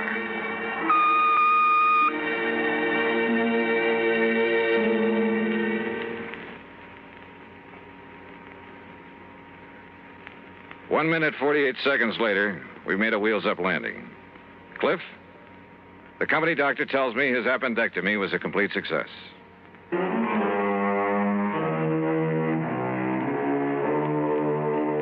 A hard-bitten bunch of miners, did you say? Listen, those boys up in that lonely outpost are the salt of the earth. And as for trying to pull something on your insurance company, well, you should have seen how just one good load of TNT put that glacier back on its course. Yes, sir. I hope the vein of gold never runs out for those boys. Expense account total, including gifts for the lads who really brought that plane down, $600 even. Yours truly, Johnny Dollar.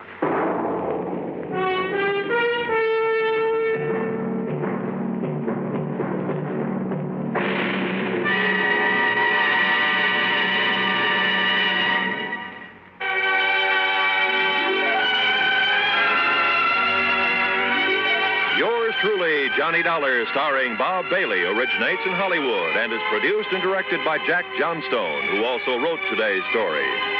Heard in our cast were Gene Tatum, Frank Nelson, Russell Thorson, Barney Phillips, Harry Bartell, and Forrest Lewis. Be sure to join us next week, same time and station, for another exciting story of yours truly, Johnny Dollar. This is Roy Rowan speaking.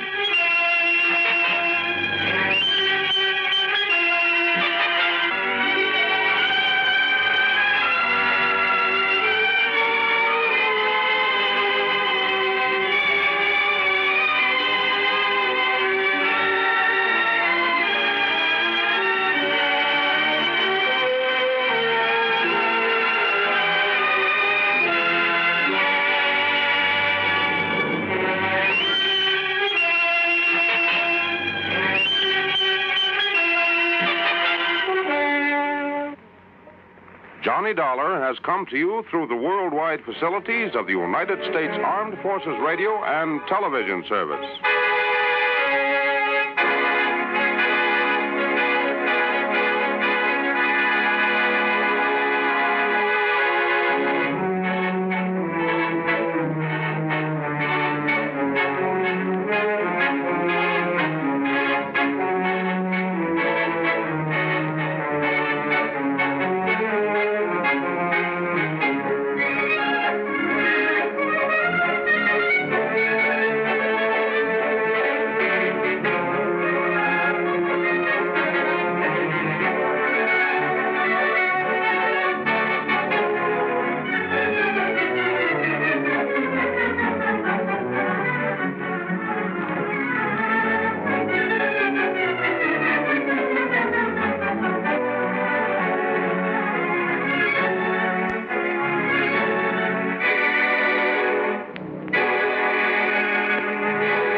From Hollywood, it's time now for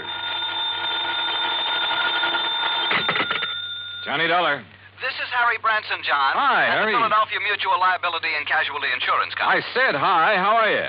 Oh, yes. Well, I'm fine, thank you. But that's beside the point. John, this thing has me terribly upset. Comes the day you aren't upset over something, Harry. It'll be a miracle. What's it all about? Can you come down here to Philadelphia right away? Don't see why not. But now what seems to be... If you can clear up this matter, I shall be eternally grateful. $985,000. Wow. For what, Harry? Of course, anyone, any criminal, that is, could be suspect in the theft. Theft of what? But the murder, it doesn't make sense. What does it? What do you think, John? What do I think? Look, Harry, you haven't yet given me... What possible reason could there have been for firing the shot that... How about the butler? What, the butler? Of course, I never thought of that. John, what butler? Oh, I'll be down to see you, Harry. Goodbye. Wait. You mean you know something about this case that the police and I don't know? I don't know anything about it yet. I'll be down to see you. But in that case... Goodbye, Harry. But in that case, John, if you don't know anything about it, what leads you to suspect the butler? And what butler... John, you have me all confused. Then that makes us even. Bye. But, John... So help me. If it weren't for the big fat expense account I can foist on Harry Branson, well, here we go again.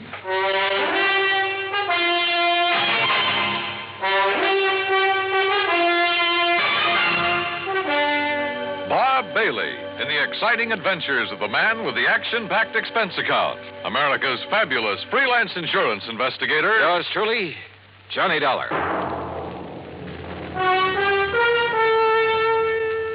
And now, Act One of Yours Truly, Johnny Dollar.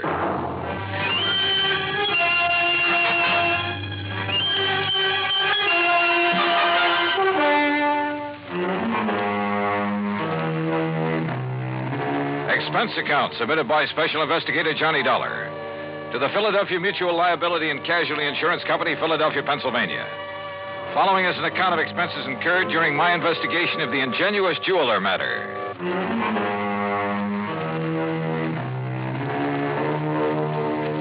Expense account item 1, $32.70, train fare and incidentals, Hartford, Connecticut to Philadelphia. Cab to Harry Branson's office on Walnut Street. I found him sitting at his desk, his head in his hands.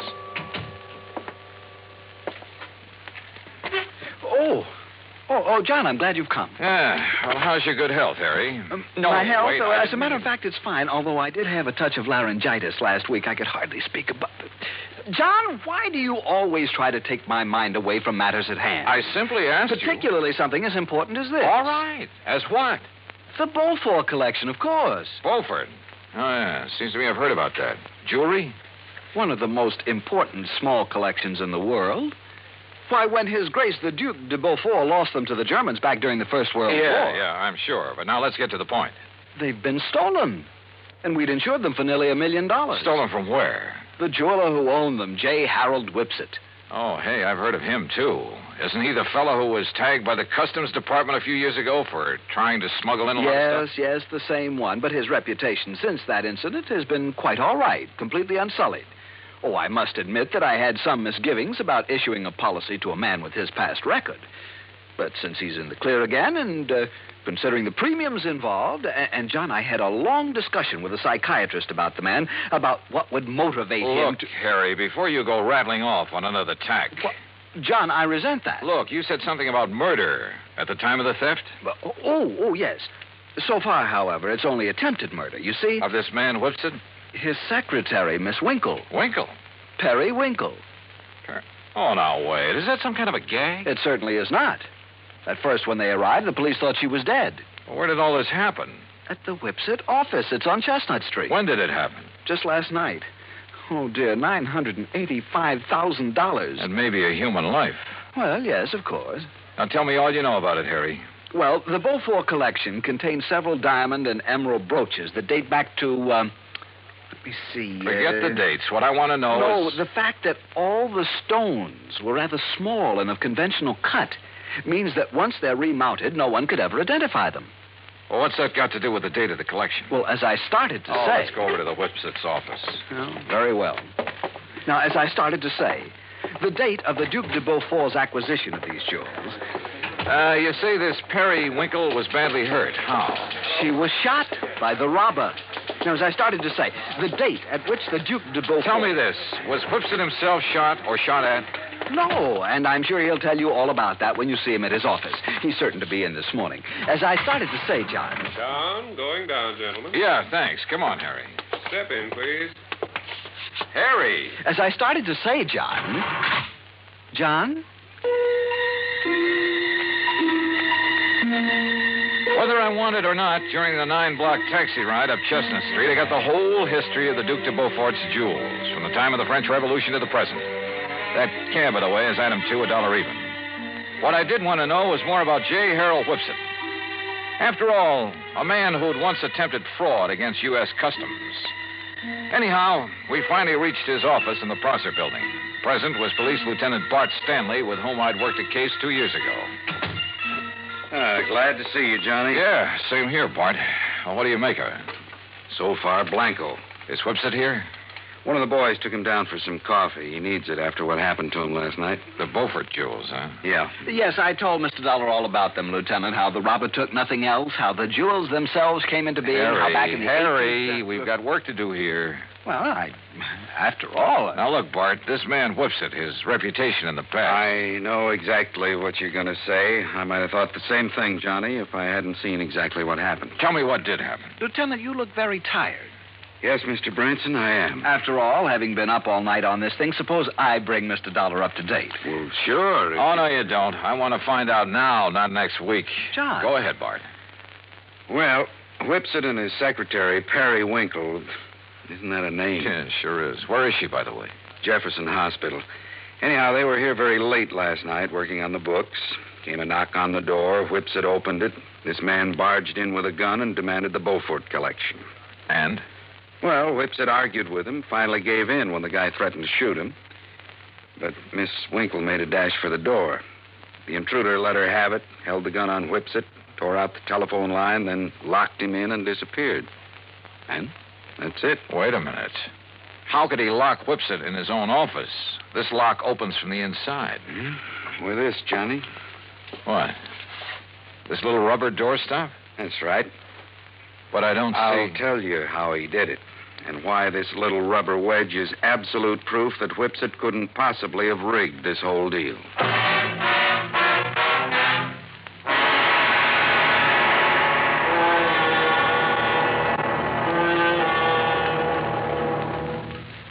Act two of yours truly, Johnny Dollar, in a moment. For a long time, people... And now, Act two of yours truly, Johnny Dollar, and the Ingenuous Jeweler Matter.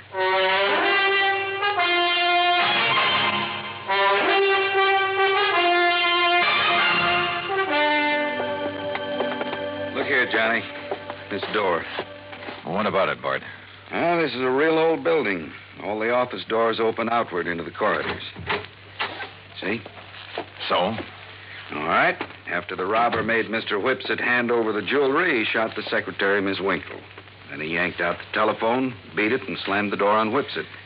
But you said locked him in, and I don't see how... Look, with this little rubber wedge, the door opens outward, right? Don't you see, John? Oh, wait a minute. Sure, of course I see, Bart. Sure. He simply jammed the doorstop under the edge of the door from the outside. Sure. So the harder Whipsit pushed against the door, the tighter it jammed. When the telephone knocked out, all he could do was bang on the door and holler out the window. That's what tipped you off? The policeman on the beat down on Chestnut Street heard the shot and then the yelling. By a stroke of luck, I pulled up in a prowl car just about then. I see. We came tearing up here and found out how somebody locked Whipsit in his own office. Whoever did it, Johnny, must have cased the joint to know about the doors opening outward. Yeah. Makes any suspicion of Whipsit himself. Well... Yeah, it makes it look a little silly. Anyhow, he was pretty much beside himself, more upset over the girl lying there with a slug in her than he was over losing the collection. Any idea what kind of a gun was used on her? The hospital sent the bullet over to the lab. It was a .38 special. And she was in pretty bad shape, huh? Well, we thought at first she was dead. So did Whipsit. Could he give you a description of the assailant? Yeah, but it's not much help. Could apply to 500,000 men in this big city. What about fingerprints? None. Guy wore gloves. Has the girl been able to tell you anything at all? She was unconscious, Johnny. Has been ever since. I'm afraid it's going to be curtains for her. Oh, too bad. She's over at Jefferson, you say? Yeah, but there's no point in going over there. Even if she came to for only a couple of minutes, she might be able to give us something to go on. What could she tell us that Whipsit hasn't already told us? Well, we're back, Lieutenant. You want Mr. Whipsit to stick around? No, I guess not, Conroy. I took him over to a place I know on Pine Street and poured a couple of stiff drinks in him. He needed them. And you too, Conroy? Oh, now, Lieutenant. Mr. Whipsit, this is Johnny Dollar, insurance investigator. Mr. Dollar. How are you? You know Mr. Branson, I guess. Oh, yes. Oh, yes, indeed. And may I tell you, Mr. Whipsit, how dismayed I am by what's happened here. Thank you, Mr. Branson. It's been a terrible... It certainly has. $985,000. I was speaking of poor Miss Winkle, sir. Oh, yes, of course. Yes. Mr. Whipsit, this girl, Miss Periwinkle, she was your secretary. She was more than that, Mr. Dollar. I loved her. How is she, Lieutenant? Has there been any word from the hospital? Well, yes, Mr. Whipsit, there has. And it's proof that modern medicine is a very wonderful thing. What? Oh, what do you mean, sir? Yes, John. It may take time, of course, a long time. Yes? As a matter of fact, she hasn't even regained consciousness yet. I see. But it looks as though she'll fully recover. Oh, I see. Well, I hardly need tell you how I feel about that. How glad I am. I told that little white lie to see what, if any, reaction I'd get. And I had a strange feeling that his words, how glad I am, were not quite true. Fortunately, neither Harry Branson nor the lieutenant questioned my apparent knowledge of the condition of the girl. Even better, the lieutenant rose to the occasion. Well, as I see it, there's really nothing further we can do here. You look like you could use some sleep, Mr. Whipsit. And Conroy and I'd better get back to headquarters, see if the boys have run down anybody who fits that description you gave us. Yeah, good idea. Let's go, huh? And Mr. Whipsit, you close up and go on home and get some rest. Yes, I will. Thank you. Thank you very, very much. You have no idea what a terrible shock this has been for me. Of course, you'll keep yourself available if we need you further. Oh, of course, Lieutenant.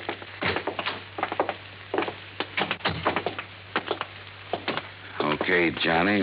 What was that all about? Telling him she'd recover. Yes, John, I almost interrupted. I was afraid you would. That's why I kept talking. Bart, I'm going over to the hospital. Oh, now look, If Johnny. there's only one chance in a million of that girl regaining consciousness, I want to be there when she does. You still suspect Whipsit? Did I say that? Don't you see, John, the whole thing hinges on that little rubber doorstop. On the fact that he couldn't possibly have locked himself in with it. Branson's right, Johnny. Okay, then I won't go over to the hospital. Ring for the elevator, Harry. Oh, sure. John, what will you do? Call him on the phone down in the lobby instead. This is Dr. Kenworthy. This is Johnny Dollar, doctor, insurance investigator. I'm calling about Miss Perry Winkle. Oh, yes. I was about to call the police. She's conscious now? She died, Mr. Dollar, less than 5 minutes ago.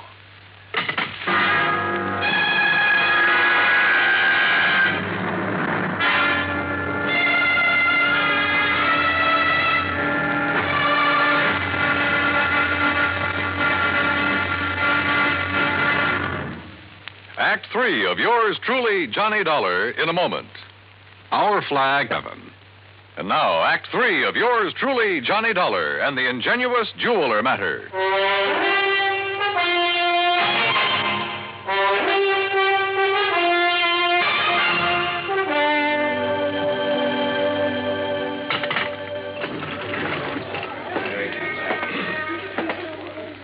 Well, what'd you find out from the hospital, Johnny? The girl is dead about 5 minutes ago. Oh, dear. And we've got a killer to track down. Now I'd better get on over to headquarters. I'll phone poor Mr. Whipsit. He left the building while you were in the phone booth, John. Bart, have you got a key to his office upstairs? Why, sure, right here. Let me have it, will you? Here. You want me to go up there with you? Why don't you go over to the hospital and see if Whipsit shows there? What do you expect to find up in his office, Johnny? I haven't the least idea. Why kid about it? I didn't have the least idea what I expected to find, or even what I was looking for. When I walked into the jeweler's office up on the 8th floor, I picked up the rubber doorstop, the one thing that proved Whipsit couldn't possibly have rigged the whole deal. But I somehow felt that if only that little wedge of rubber could talk. Then I noticed a funny sort of burr on one side of it. Just a tiny little rough spot. But it showed me where somebody had pierced a tiny hole through it. Why? After a couple of minutes of rummaging around, I found it. A piece of fine, strong platinum wire, about 2 feet long. A wire that could be carefully slipped through the hole in that rubber doorstop. Well, Mr. Dollar. Well, what are you doing back here, Whipsit? If you don't mind my saying so, there was something about your attitude that I didn't exactly care for when you were here with the policeman and Mr. Branson. And when you left them downstairs in the lobby and took the elevator. Oh, I see you found it. Yeah, that's right. It was very smart of you, Whipsit. Thank you. Put this rubber wedge on the floor, just outside the door, with the wire on it leading under the door. Exactly. Then pull the door closed. Then pull the wedge into place with the wire. And the door can't possibly be opened from in here. You've locked yourself in. The more you push on the door, the tighter the wedge holds it. That's right. And you don't forget to retrieve the wire by pulling on one end of it. I suppose those are the gloves you wore when you killed Miss Winkle, so you'd leave no prints. Oh, then she's dead. How fortunate for me. And that's the gun you used? Yes. I'm afraid she was rather averse to my breaking down the Beaufort collection, melting down the mountings and secreting the stones at my home. And, of course, claiming the insurance money, but after all, nearly $1 million. Why are you telling me all this? Because, you see, this is also the gun that will kill you. After which I shall lock your body in this office using the doorstop again. It's a rather nice touch, don't you think? Is it? Well, don't you see? It's now a sort of a trademark of the completely unknown thief, the unknown killer of both the girl and you. Oh, now, wait a minute. Do you think if I found out how you did it, the police can't? Did they, even after their lab crew spent the whole night up here? I guess you got a point there. Yes. Now, turn around, Dollar. Turn around. Well? You see, I'm going to have to shove this gun into your back to muffle the sound. Look, Whipsit. Unless you have a better idea. Well, I have. What? Oh, me. Oh, I suppose I might have known this whole thing seemed too easy. All right, Lieutenant. All right, Conroy, wrap him up. Right, Lieutenant. Hands out, Whipsit. Johnny, I knew you had something up your sleeve when you came back up here. Just wouldn't let me work it out alone, would you, Bart? All right, what was it? What did you find out that tipped you off? Oh, you'll never know from me. Huh? After all, I might want to use it to stump you sometime. Oh, now look, Johnny. Okay, ask Whipsit here. He just loves to explain things. At great length, too. At least it was long enough for you boys to get up here. I know something he's not going to explain his way out of. Let's go, Whipsit.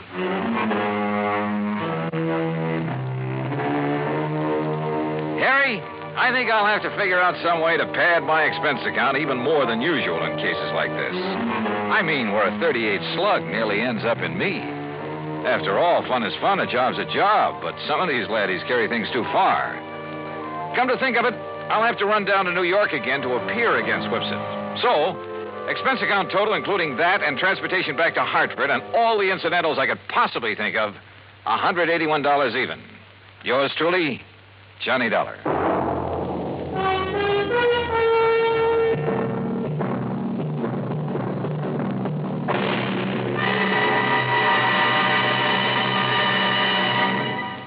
Our star will return in just a moment with the bigger, more everywhere.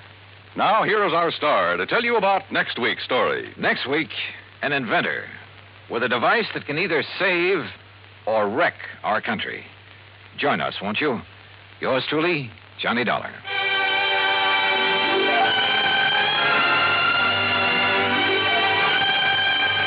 Yours truly, Johnny Dollar, starring Bob Bailey, originates in Hollywood and is produced and directed by Jack Johnstone, who also wrote today's story. Heard in our cast were Harry Bartell, Byron Kane, Vic Perrin, Joseph Kearns, and Austin Green. Be sure to join us next week, same time and station, for another exciting story of yours truly, Johnny Dollar. This is Dan Cubberly speaking.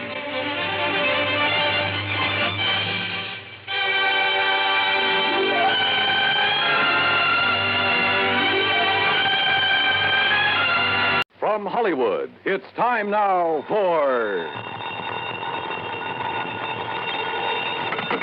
Johnny Dollar. Mr. Dollar, the investigator? That's right, insurance investigator. Yes, well, my name is Frank Skinner, Mr. Dollar. Yes? You see, my wife and I run the Sunny Dream Home up here in Buckland Center. Old folks' home it is. I see. Well, now, what can I do for you, Mr. Skinner? But I'm afraid there's something wrong here, Mr. Dollar. You see, we've never had anything like this before. Like what, sir? Well, to begin with, all our clients are pretty well insured. Yes? All right. We've been having a lot of deaths here at the home these past months. Too many, Mr. Dollar. Well, after all, if your clients are all very old people... Yes, sir, they are. But you see, these have all been accidental deaths. Yeah, well, don't forget, sir, that older people are very often quite prone to accidents. Yes, sir, that's true. But, well, if you want the truth, I don't think they've been accidents. Oh? No, sir. And if something isn't done to stop this, well, I think maybe you'd better come up here and see us. Mr. Skinner, I think you're right.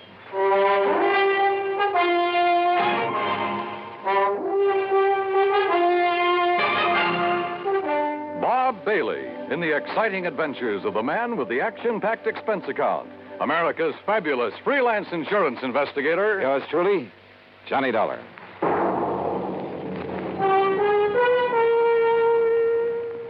And now, Act One of yours truly, Johnny Dollar.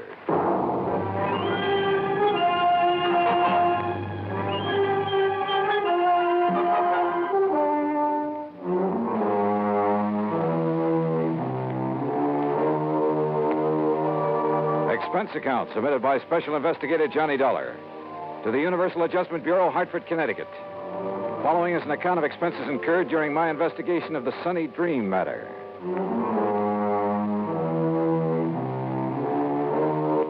Expense account item 1, 10 cents for a phone call to Pat McCracken, my old friend and contact at Universal Adjustment Bureau. Oh, say, I'm glad you called, Johnny. Yeah, well, Pat, I just want you to know I won't be available for a couple of days. Oh, yes, you will. And it isn't because of any insurance matter. Yes, it is. What's happened is that I've just received a phone call that's aroused my curiosity. And, well, at any rate, any assignments you may have for me will have to wait until I get... That's where you're wrong, Johnny. I said we'll have to wait until... What? Just happens you have an assignment right now. As a matter of fact, I was just about to call you. Well, can't I wait a couple of days? Oh, no. Johnny, I want you to run over to Buckland Center. Huh? I think you heard me. The Sunny Dream home for the aged? That's right. How did you know? Never mind that. What's wrong over there that you know about? Oh, the number of deaths over there within the past few months have made our actuarial tables look like a big fat mistake.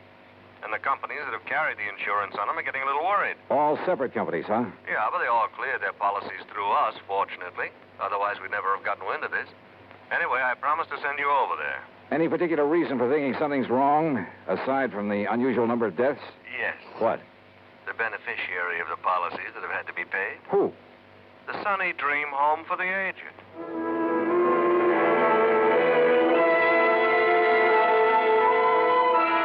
I gassed up my jalopy at the sign of the Flying Red Horse, that's item 2, 425, and drove some 30 miles south and east on Highway 2. I found the Sunny Dream home just north of Buckland Center. It consisted of a huge old frame house surrounded by trees and well-kept gardens. In comfortable chairs scattered here and there on the wide porch and lawn, nice-looking, well-dressed older folks sat around reading, chatting, playing cards, enjoying the late afternoon sun. The whole place looked clean, quiet, and restful. After parking my car, I walked slowly up the long, flower-bordered walk under the trees toward the entrance. And as I did so, a little wizened old man in a wheelchair detached himself from a group of the old folks and wheeled over to me. Mr. Dollar? Yeah, that's right. I'm Frank Skinner, the one that called you. Oh, how are you, Mr. Skinner? Come right along in the office where we can talk. Yeah, sure. Oh, may I give you a hand with that chair? Nope, don't need it. Huh? I must say you handle it well. Should. Haven't been on my feet in over 5 years now. You can help me up this little ramp, though, if you don't mind. Oh, sure. Here you are. Walter, my stepson, built me that ramp. Good idea. Yes, sir. It's a big help to a man that can't use his legs. Now, right around the side of the porch here. Oh, evening, Miss Baker. Good evening, Mr. Skinner. Here we are. If you just open the door. Sure.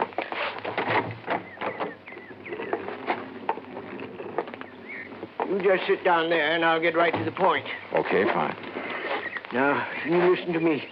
I'd appreciate it if you'd let the folks here think that you've just come to look over the place, like maybe you've got some old relative you'd like a nice home for. In other words, you don't want to alarm your clients. Guests, Mr. Dollar. They're honored guests, all happy and with no worries. Uh-huh. Well, I must say that those I saw outside looked perfectly content. But now, about those so-called accidents. 5 of our people have died within the last 6 months, Mr. Dollar. 5 of them. Terrible. And like I told you on the telephone, they looked like accidents. What kind of accidents? Well, now, the first one. Well, maybe it was. That was old Miss Epp. Lived in the little guest cottage out back. What happened? Small fire. Must have started in the wastebasket or something by the time we got to her. Well, she'd suffocated. And I suppose Mr. Purley might have been accidental, too. Food poisoning it was. At least that's what the doctor called it. But nobody else got sick on all those canned peaches, Mr. Dollar. Who was the doctor? Oh, Doc Cherry from town. Of course, Mr. Purley was the only one that had 3 helpings of them. But my wife never had trouble with her canning before. Well, go on, Mr. Skinner. Well, Old Miss Charmley fell down the main stairs to the living. Look through the door there. You can see the stairs. Well, that's a long stairway for elderly folks. Then Miss Lizzie-Bell. We called her Miss Lizzie-Bell, though her real name was... What happened to her? She fell out the window of her bedroom. And, Mr. Dollar, she just wasn't strong enough to get her window open that wide. She was 94. Then poor old Miss Betzler, she fell down the stairs, too. Well, Mr. Skinner, if those people aren't able to negotiate a stairway like that, you're at fault for requiring them to do it. Well, most of them are. The others have their rooms here on the first floor, like I have, too. How about Miss Lizzie Bell, who was 94? Well, she never left her room until she fell, or until she was pushed by somebody younger and stronger than she was.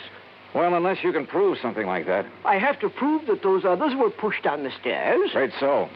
You see, from what you've told me so far, Mr. Skinner, there's no reason to suspect those deaths weren't accidental. Even so many of them, all within a space of only 6 months. Unless, as I say, you can come up with some concrete evidence to indicate otherwise. All right, then. You can tell me this. Why did all those things happen late at night, when those poor old folks wouldn't have any reason to be up and around, when there wasn't anybody around who could help them, until it was too late? Well, so far as that's concerned... Why, sure.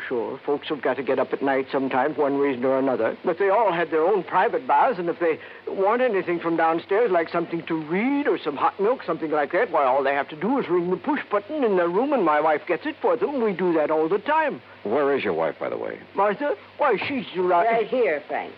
Who's this you're blabbing off your mouth to? Why, Martha, this is Mr. Johnny Dollar, insurance investigator. Investigator, huh? Well, you can march yourself right out of here. Oh, now, just a minute, Mrs. Skinner. Just a minute, nothing. You get out of here and leave us alone. Mrs. Skinner. And if you don't, I'll throw you out. And if you don't think I'm young and strong enough, then I'll show you. Strong enough to throw a little old lady out of a window? Or shove a couple of people downstairs? Get out. Act 2 of yours truly, Johnny Dollar, in a moment. And now for another episode in the life of Sergeant Donald Bellwether, my husband.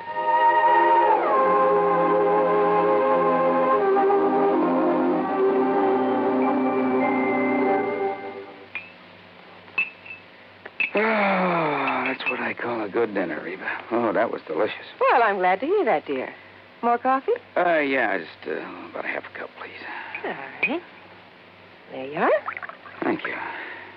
Now, tell me all about your safety class. Did the boys enjoy your speech? Oh, yeah, they sure did. Thanks to you, I did quite well. My lieutenant complimented me afterwards. Oh, good. Yeah, but that same lieutenant threw me a curve, too. How, dear? Well, after I gave my talk, he asked the men if there were any questions. Well, that did it. One of the guys stood up and said, look, Sarge, you claim there were over 95,000 deaths and over 9.5 million people injured in accidents in the U.S. last year. Looks to me like all those safety campaigns and slogans are doing no good at all. Well, how did you answer it? I didn't. I couldn't think of an answer. I got out of it by saying I'd have more facts and figures at the next meeting. All right, let's see now. Oh, yeah, here it is. Now, first, Sergeant Bellwether, you start off by telling the boys that since 1913, the accidental death rate has been reduced 35%.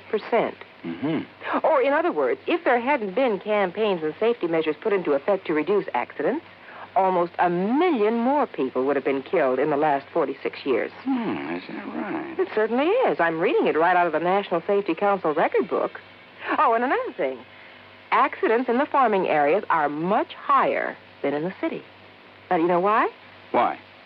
Because in rural areas, there are fewer policemen enforcing safety laws and less traffic signs and signals to guide the motorists. Mm-hmm. You know, many more cars travel the city streets, and yet the per capita rate of accidents is much higher in the rural areas.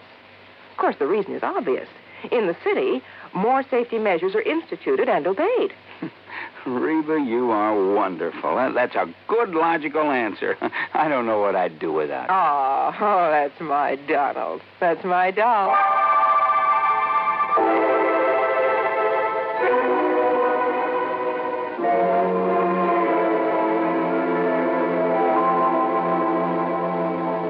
And now, Act 2 of yours truly, Johnny Dollar, and the Sunny Dream Matter.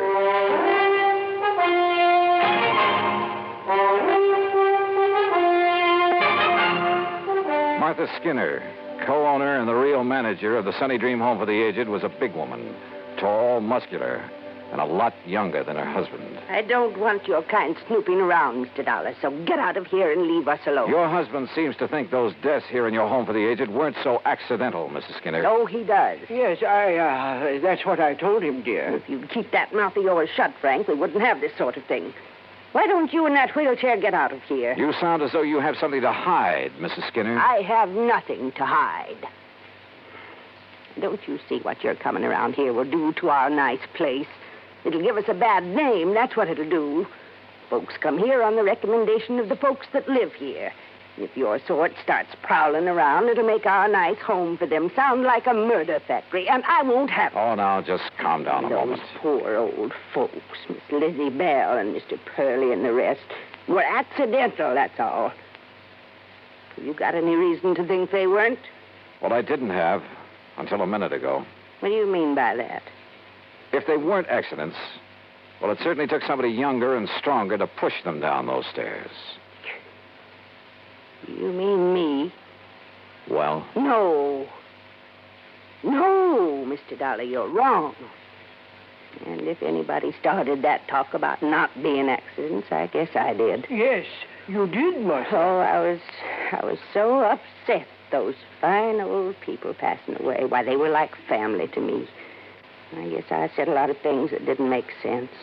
Until the doctor and the police came around and told me I was wrong. The police investigated? Yes, and they made quite a stir. I guess that's why your being here has upset Martha. Well, of course, if they found nothing. Mr. Dollar, do you think that I could do anything like what you're... that I could harm a single hair of any of these nice old people? What possible reason could I have, and what sense would it make? Why, we're being paid for their living here, and if anything happens to them... Yeah, if anything happens to them, you collect a nice, big, fat hunk of insurance money. You know about that? Insurance investigator, remember? No, you're wrong. It was their idea to name us in their policies, now wasn't it, Frank? Yes, Martha, it certainly was. Well, let's not talk about it anymore now. It's getting late, so I think I'll drive back to Buckland Center and have some dinner. Well, you'll do no such thing. Now, you'll have your dinner right here. And if you wish to stay overnight... Oh, no. You mean I'll have another room to fix up? Well, I'll help you, of course. Walter, this is Mr. Johnny Dollar. Dollar? The insurance investigator I hear about all the time on the radio? That's right, son. Well, what's your business here, Dollar? Frank called in, son. Yes. About those accidents? Yeah, that's right. What do you think about them, Walter? Look, Dollar, Mother's got enough trouble without you coming around. Walter. Here. Well, it's true, Ma. You know it. First, it's the police making a big racket. We've been through all that, Walter. I asked you a question. Well, why don't you get out of here and leave us alone? I'm sick of all this nonsense. I'm sick of this whole place. Oh, Walter. Year after year working like a dog for a lot of old fogies. Are there only the three of you to take care of this place? That's right. Oh, and of course, Frank here is a lot of help tied down to that wheelchair. Well, I do all the office work. Oh, sure. Big deal. Handle all the money, too. Well, what about the talk that as soon as we get enough money, we can sell out and get away from here? Hey, look, Dollar, what difference is it to you who keeps this place up? Hey, you're a pretty husky fellow, Walter. Yeah. Would you like a little demonstration on you? Now, what do you mean by that? Well, maybe I'll tell you after I've had a look around. Then you will stay. Oh, yeah, I'll stay until I'm satisfied. Well, you won't be here for long if I've got anything to do with it, understand? Is that a threat, Walter? Take it any way you like. I'm sorry, Mr. Dollar. I'm sure he didn't mean that the way it sounded. Yeah. Well, tell me, do you two have joint ownership of this place, you and Mr. Skinner? Well, it's really in my name. And if anything were to happen to you? It would go to Frank and Walter. I see. Walter said that you've talked about getting enough money to sell out and leave this place. He certainly did. Is that what you plan to do? Yes, sir. Well, I'm not so sure. Of course you are. I've grown to love this place. All the nice people who... Mr. Dollar. Yeah? Enough money, you said. Like a lot of insurance money from... Oh, no. You can't think that Walter would... Oh, no. He's spoiled and fresh and impetuous and talks a lot, but... Surely you don't think... Mrs. Skinner, what would you think?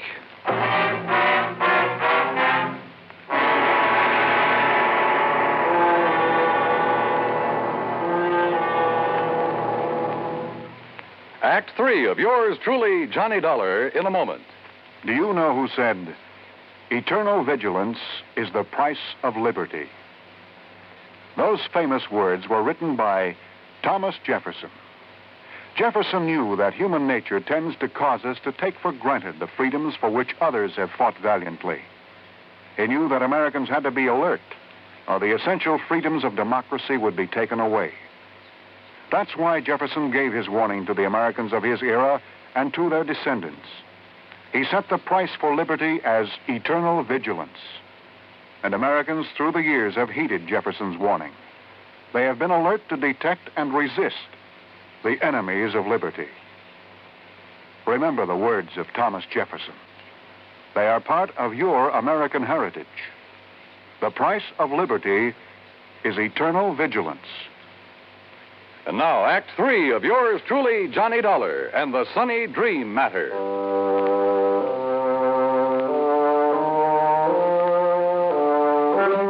At dinner that evening, I made a point of chatting with as many guests of the Sunny Dream home for the aged as possible. Sweet old Mrs. Baker, who must have been in her 80s, pretty much summed things up as we talked together on the porch in the cool of the evening. You're really kind of sorry for Walter, Mr. Dollar. Young man like that doesn't really have a place here among all of us old ones. Yeah, I wonder why he doesn't go out on his own then, Mrs. Baker. Because in spite of his brash, noisy way, he loves his mother, Martha. And since she has so much to do taking care of us, why, he just stays and helps her. Isn't she one of the loveliest people you ever met? Well, she certainly seems devoted to you folks. And she is. Makes us toe the line, bawls us out sometimes, just like a mother hen. But she's all heart. And Mr. Skinner? Very nice. Handles the business affairs of the home real good, too. It isn't generally known, but he's the one who gave us the idea of making out our insurance to the Sunny Dream. Oh? Of course, we never told Martha. Oh, there you are. Evening, Miss Baker. What a nice young man this is, Mr. Skinner. We've been having a wonderful time talking away about this and that. Yeah, that's fine. They make you a comfortable room upstairs, Mr. Dollar? Yeah, right at the head of the stairs. Very comfortable. Good.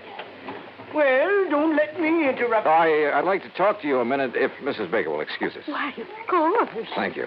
And we'll talk again tomorrow, won't we? Sure, of course we will. Good night. Mr. Skinner, when was the last accident when someone fell down those long stairs? Huh? Why, that was Miss Betzler earlier this month. Why? Well, at the head of them, as I came out of my room, I found something that... Well, they were marks that looked to me as though they'd been made by some kind of struggle up there.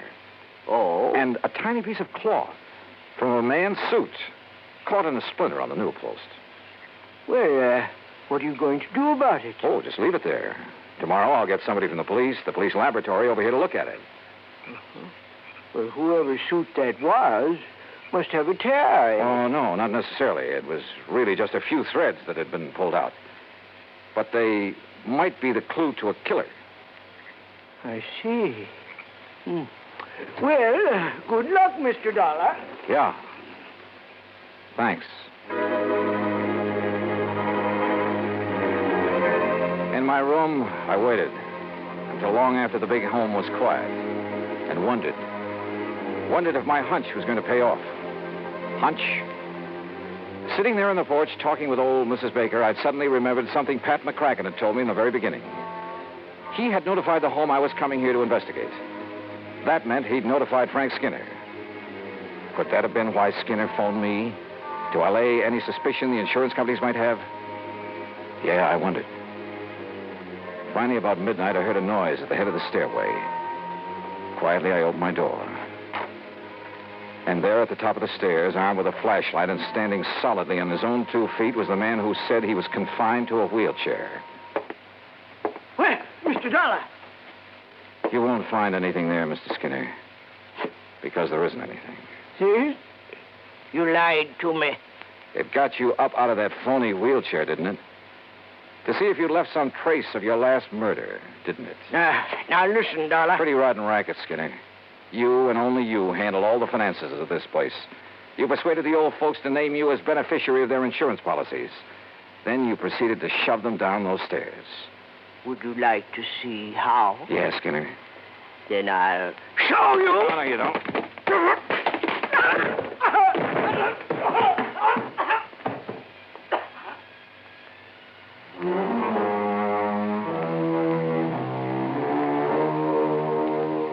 Yeah, he'll live to go to trial.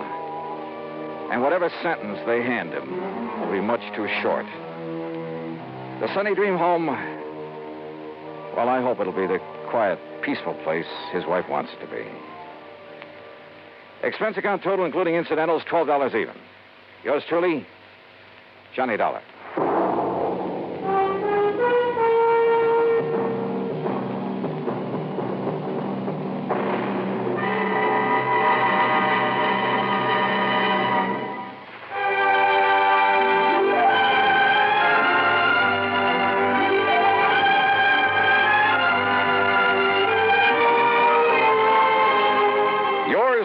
Johnny Dollar, starring Bob Bailey, originates in Hollywood and is produced and directed by Jack Johnstone, who also wrote tonight's story. Heard in our cast were Virginia Gregg, Peggy Weber, Junius Matthews, Larry Dobkin, and Bert Holland.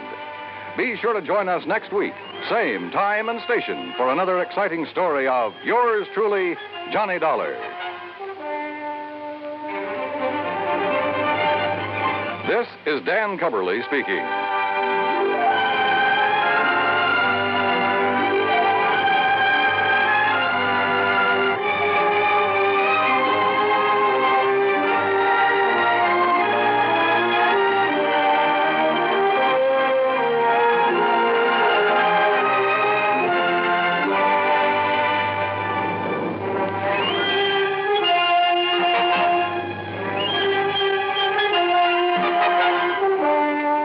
Johnny Dollar has come to you through the worldwide facilities of the United States Armed Forces Radio and Television Service.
From Hollywood, it's time now for Johnny Dollar. Howdy, Mr. Dollar. My name is Jake Denham. I own a cattle ranch out here in Craig, Colorado. How'd you like to come out here and see me? Colorado? That's right. I have a policy with one of your companies, Tri-Western, office over in Denver. Well, what seems to be the trouble, Mr. Denham?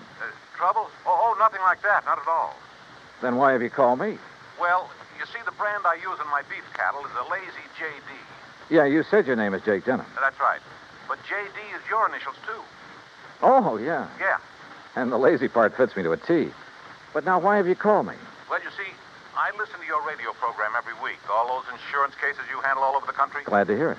And I thought the Lazy JD being your initials, too, and all the local color out here, and, well, maybe you'd like to come and get some local atmosphere for one of your stories. Oh, now, wait a minute, Mr. Denham. If you have some insurance matter you'd like me to investigate... Oh, no. I told you why I thought you ought to come. So can you, right away? You sure there's nothing wrong out there? No, like I said, a lot of local color. Nice place to stay here at the ranch. How about it? Well, I've a couple of days' work on some reports to finish up. Then right after that, huh? Well... Good. I'll be waiting for you. Goodbye. Look. And everything's really okay, huh? Goodbye. Mr. Denham, I think you're lying through your teeth.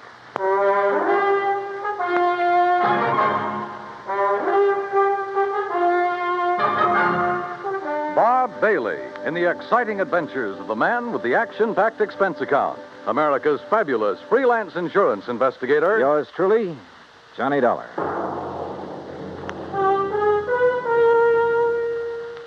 And now, Act One of yours truly, Johnny Dollar.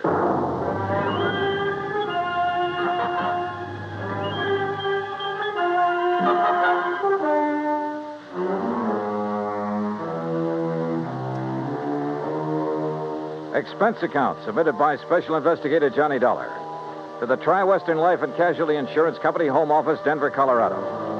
Following is an account of expenses incurred during my investigation of the bum steer matter.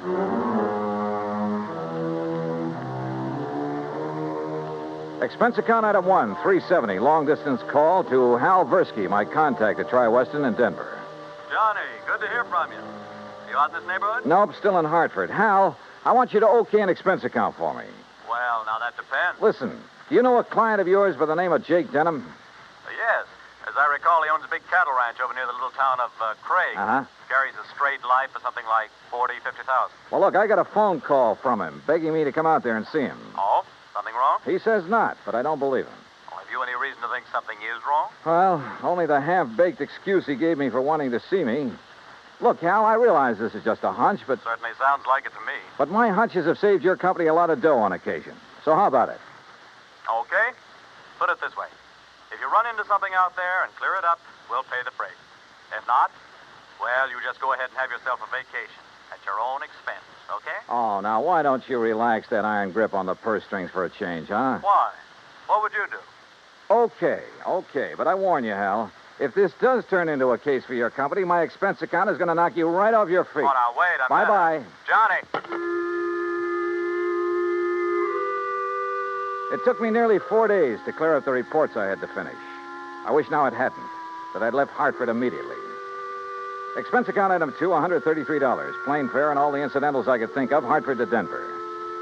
I got there shortly after 7 a.m. Item 3, $50 deposit on a drive-your-own car, in which I promptly headed north and west on Highway 40. That is, after getting out of the traffic in Denver itself, and believe me, that town has it. The 200-mile drive to Craig was routine, except for the lush green hills, the snow-topped mountains, the vast meadows and forests. Colorful Colorado, they call it, and it sure is. Finally, about noon, I pulled into Craig and stopped at the Cosgrove Hotel for lunch. That's item 4, $350. From the waitress, I got directions to the Lazy J.D. Ranch. About 8 miles south on the Yampa River, just off Route 789. You want some dessert? Oh, no, thanks. This is fine. Hey, you one of the relatives? Relatives? Oh, of course not. You're too late.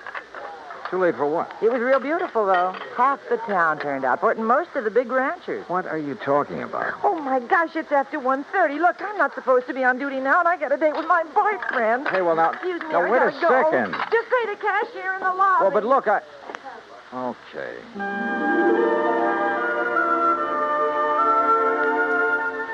I paid my check to the cashier, went out to my car, climbed in, and headed for the Lazy J.D. There must have been several thousand acres to the ranch, all rich, green, healthy-looking pasture land, and Lord knows how many head of beef cattle. The main ranch house was a rather small but well-kept affair near the gate to the road from the highway.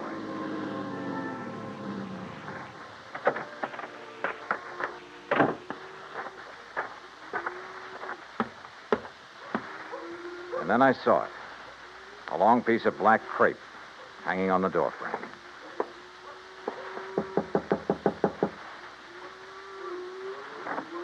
Yes? How do you do? My name is Dollar, Johnny Dollar. Oh, Johnny Dollar. Why didn't you come before? What? He begged you to come, didn't he? To come right away? Mr. Denham? Yes, but I Then told why him... didn't you? You might have saved him. Saved him? Yes, saved him. We buried him this morning. And I think he was murdered.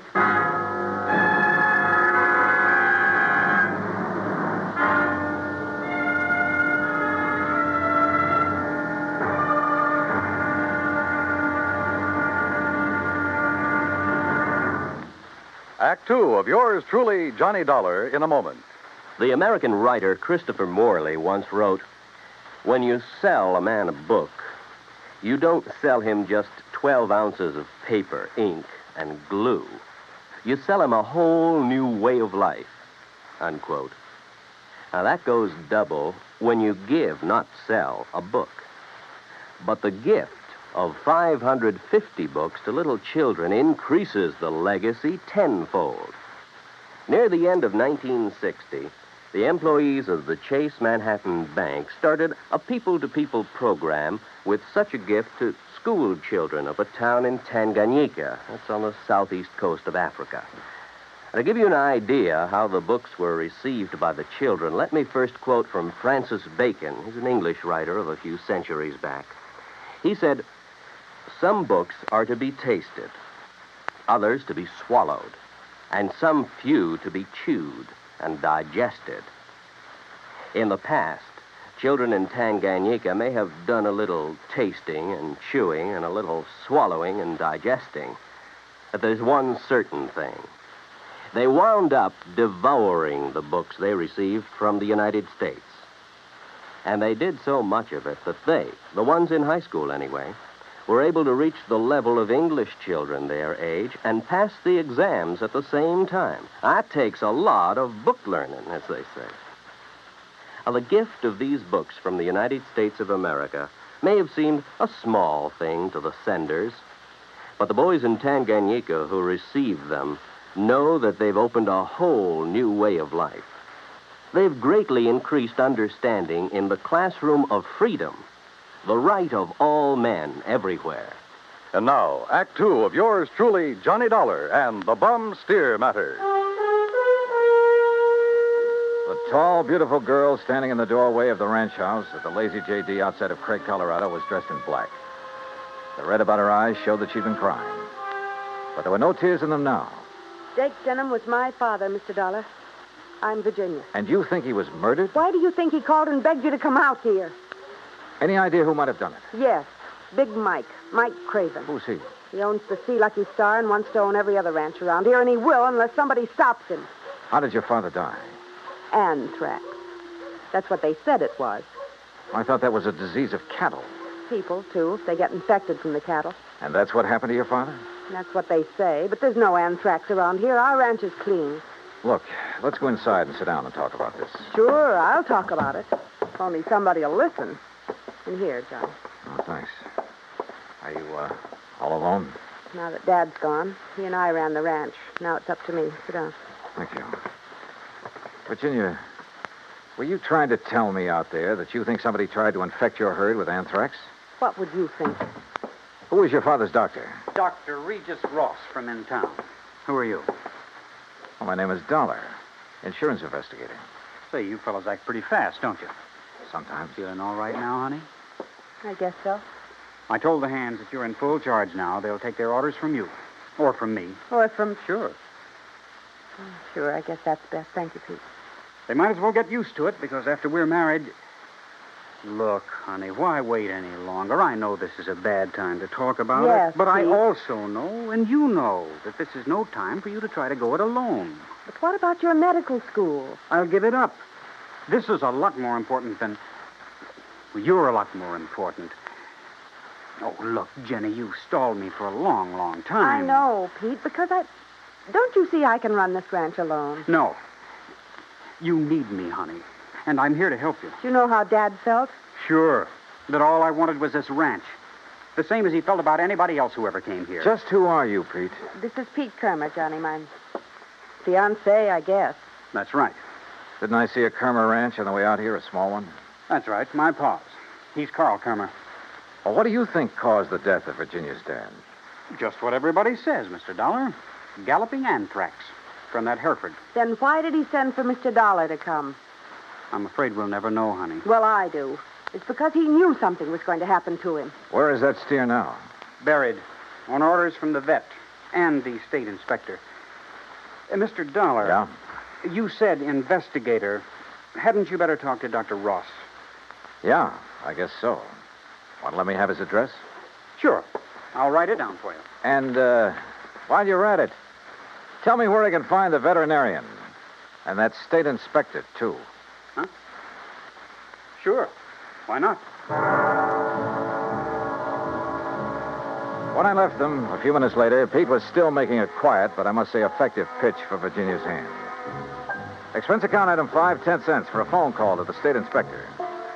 He told me he'd never seen the infected steer on the Lazy J.D., that he was confined to his bed at the time. I called the vet's office, and he was expected back shortly. So I sat around the hotel lobby and glanced over some magazines.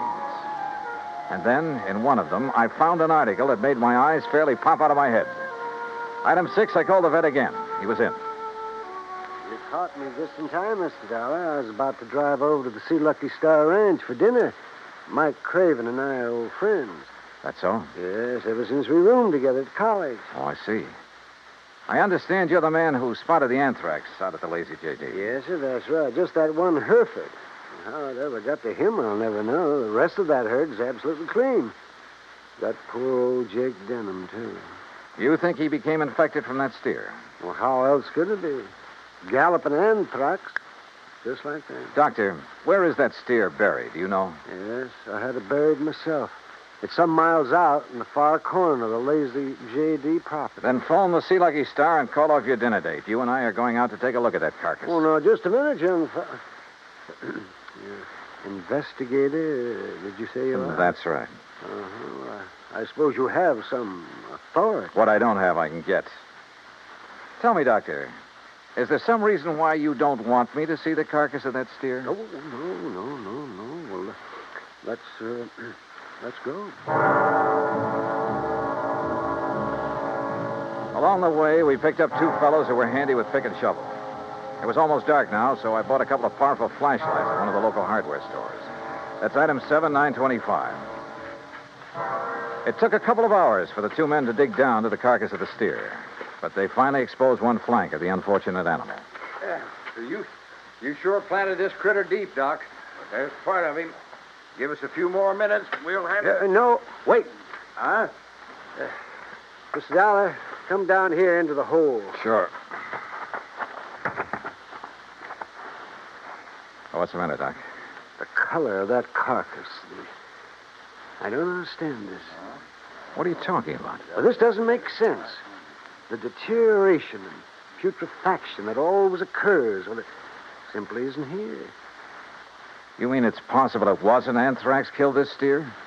But I'm sure that all the symptoms, the swellings in the subcutaneous connective tissues, in the interstices of the muscles and lymphatic glands, and in the membranes of the mouth and tongue, they were all there, and they were edematous, too. Could some poison have possibly produced those symptoms? Poison? Yeah, look.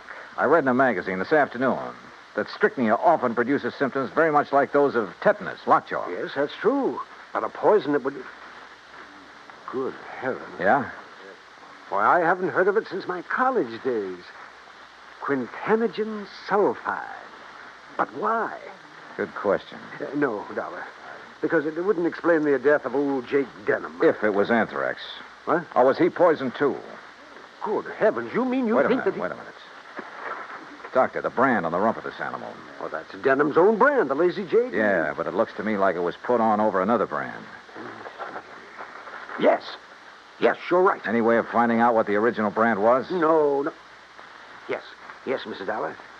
The other side, the inside of the hide might show it. Then, Doctor, you got a skinning job to do. All right. Hand me my bag there, please.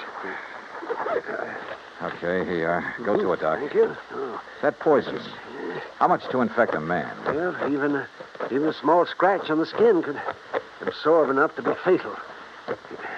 No wonder the Dr. Ross... Ross was the one who treated Jake Denham. Yeah. No wonder we couldn't understand why death came so...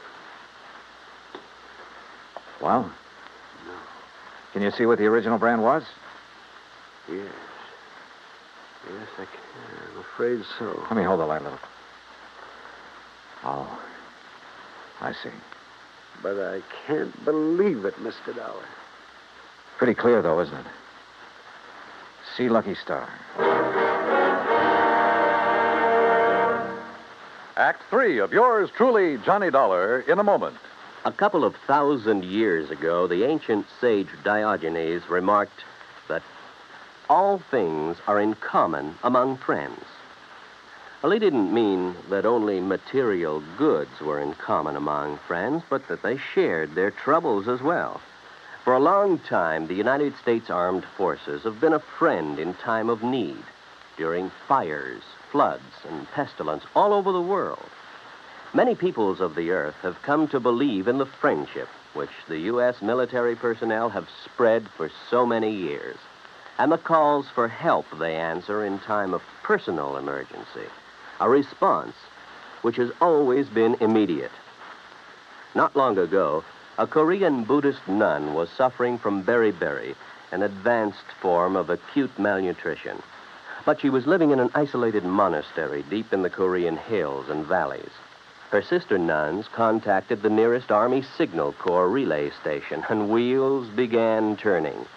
In no time, an Army helicopter landed at the station's helipad. American soldiers carried the stricken nun to the copter. She was flown to a waiting ambulance and whisked away to the hospital. Her recovery was rapid, thanks to the United States Army, her newfound friends. Army helicopter men helped in many other ways. Over the 108 islands of the Ryukyus that spread from southern Japan to northern Formosa, Army helicopters are constantly whirling their blades as they hop from one island to another on missions of mercy. They bring food donated by American women on Okinawa, or they bring vital medicine to save a life. They also bring friendship and understanding and freedom, the right of all men everywhere. And now, Act 3 of yours truly, Johnny Dollar and the Bum Steer Matter.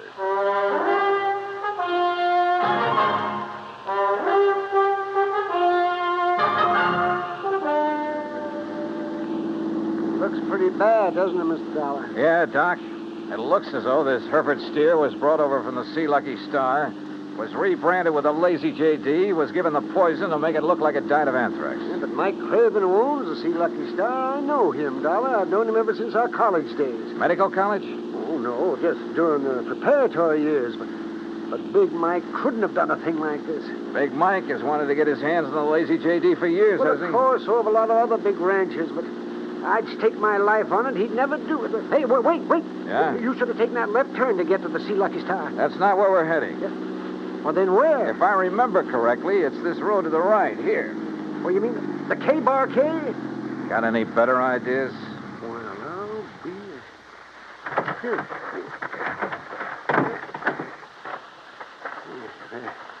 The ranch house is dark. It won't be for long. Would you call this a good ranch, Doc? No, old Carl has been just a hanger-on. He hasn't made the place pay for quite some... What's going on out there? Who is it? Johnny Dollar, Pete. Oh? I want to talk to you. Oh, sure. Door's open. I'll be right down. Come on, Doc.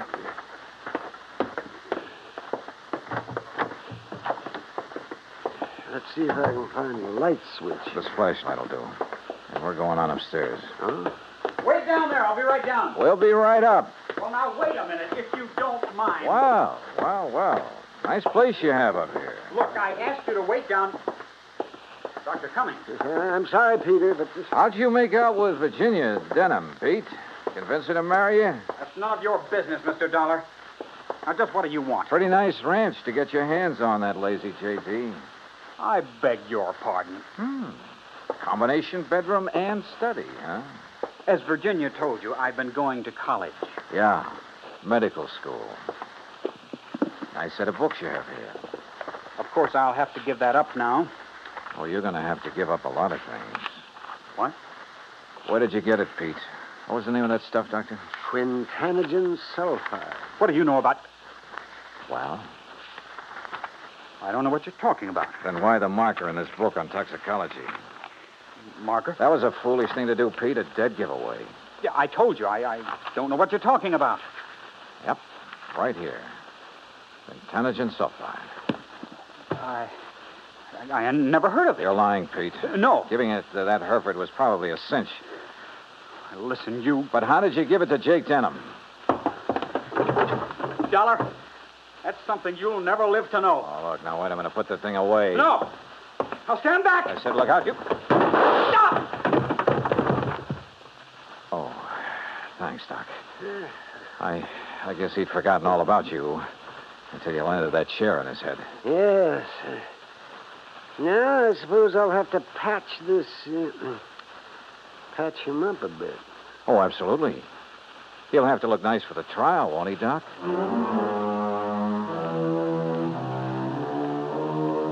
Expense account item 8, $55.95. Living expenses in Craig while waiting for the autopsy on Jake Denham. And yes, the same drug was used on him as on the Hereford steer. A small bottle of the rare drug was found in Pete Kermer's trunk. So Pete's not only lost a chance for a nice ranch, but for living very long. Expense account total, including incidentals and fare back to Hartford, $618.50. On second thought, how's about just sending that check to the community chest? Then I'll feel a little better about this case. And about myself, too. Yours truly, Johnny Dollar.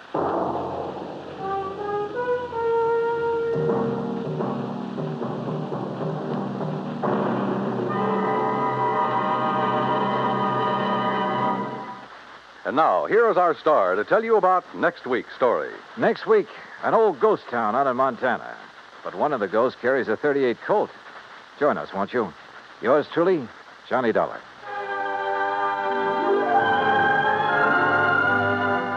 Yours truly, Johnny Dollar, starring Bob Bailey, originates in Hollywood. It is produced and directed by Jack Johnstone, who also wrote tonight's story.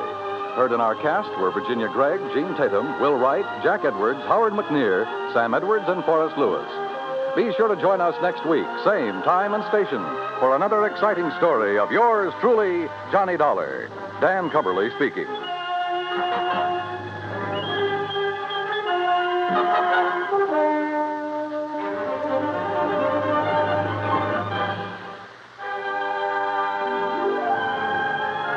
This is the United States Armed Forces Radio and Television Service.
Hollywood, it's time now for...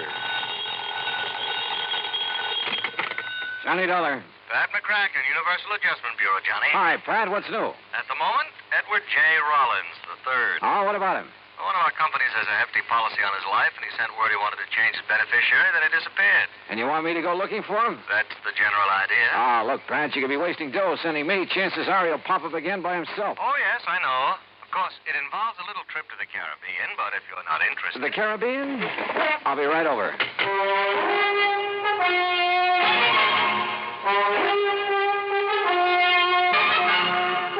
Bob Bailey in the exciting adventures of the man with the action-packed expense account.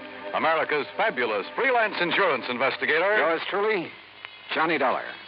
And now, Act One of yours truly, Johnny Dollar.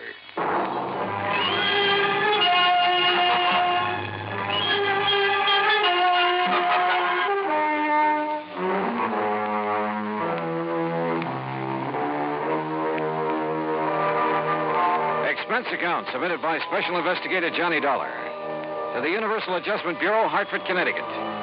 Following is an account of expenses incurred during my investigation of the Time and Tide matter.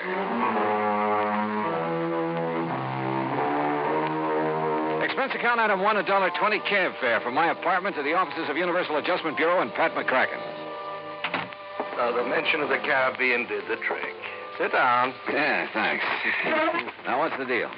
Well, about 6 months ago, Johnny, Ed Rollins decided to marry a girl named Virginia Blake. And he took out a large policy on himself from one of our companies, naming her as beneficiary. Last week, he apparently changed his mind. Oh? Called from Nassau, said he wanted to remove Virginia Blake as beneficiary, and he was supposed to come to Miami to sign the papers. We had an agent waiting there for him. But he didn't show. What was he doing in Nassau? He had his cabin cruiser down there with 3 of his friends. Among them, Virginia Blake. Did you check Nassau to see if he's still there? Oh, we checked. His boat is gone. Now, the trail just starts in Nassau, Johnny. Where it'll lead is anybody's guess. Expense account item 2, $140 even, air transportation and incidentals to Nassau in the Bahamas. There, I found a man who remembered fueling up Rollins' boat a few days before. He'd heard them talking about working their way down through the Bahamas, skin diving, and then cutting over to Jamaica. They'd mentioned one place in particular, Crooked Island. Item 3, $50, transportation via chartered seaplane to Crooked Island. I spotted Rollins' cruiser in one of the coves, and the pilot set me down nearby. A dinghy with an outboard motor came over from the boat. It was Ed Rollins. You say you're an insurance investigator, Dollar? Yeah, that's right, Mr. Rollins. Well, what are you doing here? Well, I came to see if you were okay. Me? Well, why shouldn't I be? You were supposed to meet an agent from the company in Miami last week.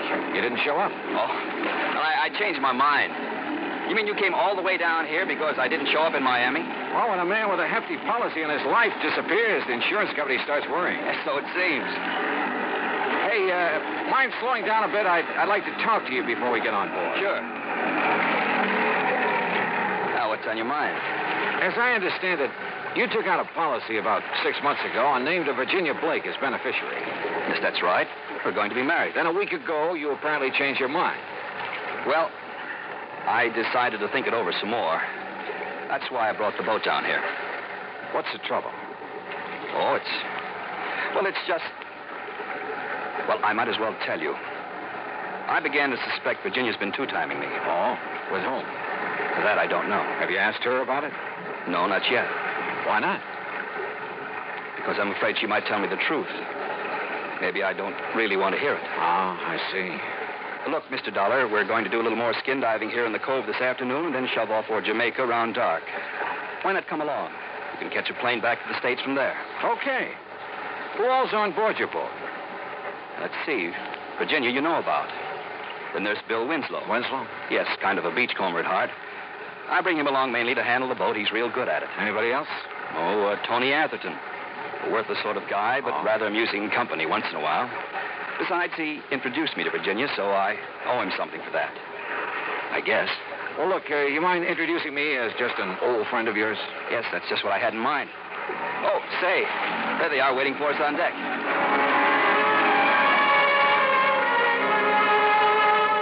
Bill Winslow was tall, lanky, blonde crew cut, deep tan. The kind who looked at home on a boat. Tony Atherton, on the other hand, was the kind who was at home nowhere. Or maybe anywhere, as long as he had a drink in his hand. And Virginia, well, one look at her and you forgot where home was. Rollins and Bill Winslow strapped on aqualungs and went over the side to do some skin diving. Tony Atherton, Virginia, and I sat around on deck for a while. I noticed that Virginia didn't seem to be at ease. Atherton noticed it, too. Use a drink, Virginia? No, thanks. What's the matter, darling? You bored? No. You see, darling, Virginia didn't really want to come on this trip, did you, dear? Just skip it, Tony, will you? Seems like Ed and Bill have been underwater a long while. Yeah, I was wondering about that. How long do they usually... don't worry. Ed likes to live dangerously.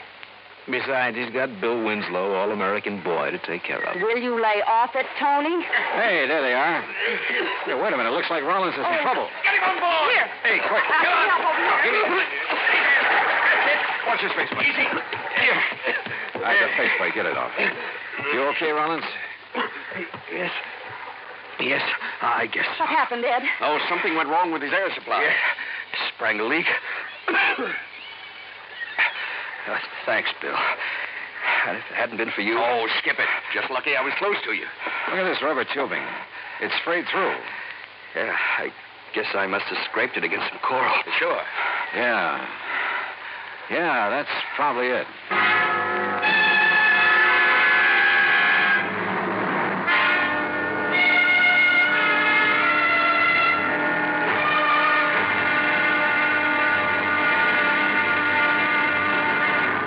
Act two of yours truly, Johnny Dollar, in a moment. And now for another episode in the life of Sergeant Donald Bellwether, my husband.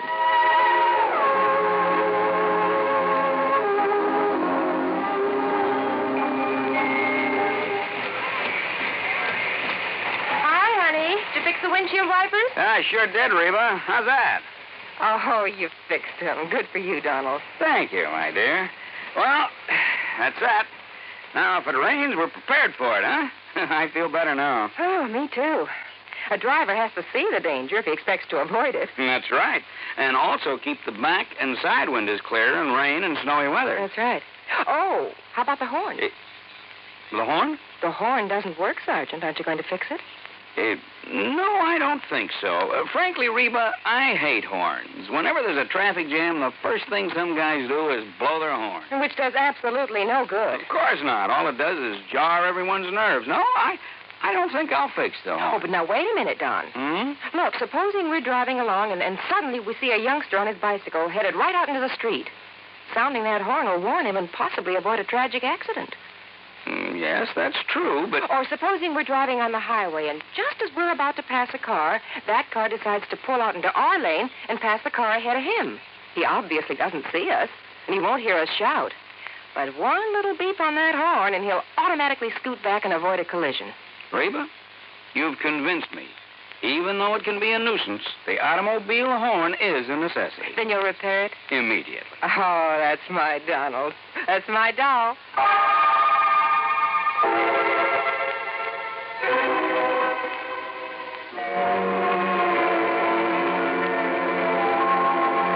And now, Act two of yours truly, Johnny Dollar, and the Time and Tide Matter. Ed Rollins seemed to regard his close shave underwater as an accident, so I decided to play it that way. But I wasn't convinced. Somebody could have tampered with his air hose. We got underway around dark and headed for Jamaica. About 10, I went up on deck for a cigarette. It was a dark night, but from the stern I could see two figures up in the cockpit. One was Virginia. The other at the wheel, I figured, was Ed Rollins. There was a long kiss. Then they lit cigarettes. In the light from the match, I could see it wasn't Ed Rollins at all. It was Bill Winslow. Dollar? That you? Ed Rollins. I guess he'd just come topside. But I didn't know if he'd seen what I'd just seen. If he had, he gave no sign of it. Johnny. You know that stuff I was telling you about? Maybe cutting Virginia out as beneficiary? Yeah, what about it, Ed? I think you better forget it. I've decided to go ahead and marry her. Well, I don't think I could get along without her. Oh, I see. Look, Rollins, it's probably none of my business, but as something feels... There's Virginia now up in the cockpit with Bill. Yeah, that's right. I thought she was below. Well, she must be doing some navigating. Yeah. Virginia, honey, come on back. Oh, okay, Ed. Watch your footing. We're rolling a little. Yeah, pretty heavy swell. How's Bill getting along up there? Okay, why? It's about time I relieved him at the wheel. I'll take over if you like. Oh, thanks, Johnny. But I enjoy handling the boat at night. Virginia, honey, you look sort of tired. Maybe you ought to turn in. I will as soon as I finish my cigarette. Well, I'll take over now. Enjoying the cruise, Mr. Dollar? Sure. How about you? Why not? According to Tony Atherton, you didn't want to make this trip. Tony's very good at remarks like that. Oh, I thought you and he were old friends. Let's just say I've known him a long time. How you doing, Dollar? Fine, Winslow. How's the boat doing? On course. We should reach Jamaica tomorrow night. Virginia... I think I'll go below now. I'll see you in the morning. Good night. Good night, Virginia. Well, you seem pretty much at home aboard a boat, Winslow. It's where I belong. You and Rollins seem to do all the boat handling. How about Atherton? He ever give you a hand? No. No, he's just the passenger type. Well, how about Virginia? Does she handle a boat? She can handle anything. Oh. She's a nice girl, Mr. Dollar. She deserves the best. Maybe that's what Rollins can give her. Maybe. You don't sound convinced. Good night, Dollar. When we reached Jamaica the next night, I decided to do some checking. I went ashore and called Pat McCracken back in the States, asked him to find out what he could about any of them. He was to call me at a restaurant where we were having dinner. Winslow went back to the boat right after the meal, and Atherton drifted out to inspect a few bars. Rollins, Virginia, and I stayed at the table over coffee, but Virginia was restless and edgy. Finally, she told Rollins she wanted to talk to him. They went out on the terrace. And just then, my call from the States came through. Johnny, Pat McCracken. Hi. Did you find out anything? Yeah. Ran a check on Virginia Blake. I found out she's apparently been paying off for something. What do you mean? She's been issuing checks regularly, a couple of $100 apiece, and always to the same guy. You know his name? Yeah. Tony Atherton. I hung up and went out to the terrace, but Rollins and Virginia were gone. I started looking for Tony Atherton. I tried half a dozen bars with no luck. It was after 1 in the morning when I got back to the boat. Atherton was in his bunk. I woke him up. Oh, what do you want, Dollar? Don't you realize what time it is? Yeah, I want to know why you've been blackmailing Virginia. Wait a minute. It's a pretty ugly word. You're so right. Now look, Atherton. Hello? Anybody aboard? Yeah. Who is it? Inspector Hastings, Jamaica Police. Is this Mr. Edwin Rollins' boat? Yes, that's right. I'm afraid I have some bad news for you. Mr. Rollins has been slugged and robbed. What? Good Lord. Was he hurt bad? I'm afraid so. Touch and go whether or not he'll live. Act 3 of yours truly, Johnny Dollar, in a moment. And now for another episode in the life of Sergeant Donald Bellwether, my husband.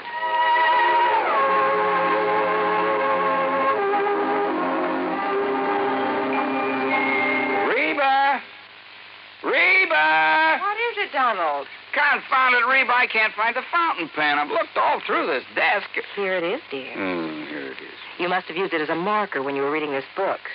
Let's see, this great literary classic, Six Gun Showdown at Powder River Gulch. All right, never mind about my reading habits. Just look at the coverage we're going to get with this new auto accident policy. Let's see. Yes, collision. $50 deductible. Fire, theft, public liability, property damage, medical benefits.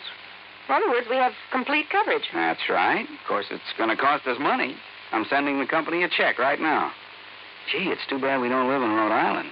Rhode Island? Why? Oh, because then our rates would be lower. Rhode Island has less accidents per capita than any other state. Oh. Well, which state has the highest? Let me see. Here it is, Nevada. No, by golly, Nevada's second highest. Alaska has the most. Really? I didn't know that. Mm-hmm. You know, it's just too bad we can't eliminate traffic accidents completely. Not only would it save life and limb, but it'd be a lot less strain on the pocketbook. Yeah, that's for sure. These automobile accident policies get more expensive every year just because there's so many costly accidents. Well, I'm glad we've got some good insurance coverage, Donald, but just remember one thing. Oh, what's that, honey? Well, some auto accidents ruin a fender, and some ruin a family. Yeah, that's true. Very true. But as far as I'm concerned, I don't want any of your old insurance money. I want you here at home, safe and sound. You'll always drive carefully, won't you? Yes, I will, dear. Oh, that's my Donald. That's my doll.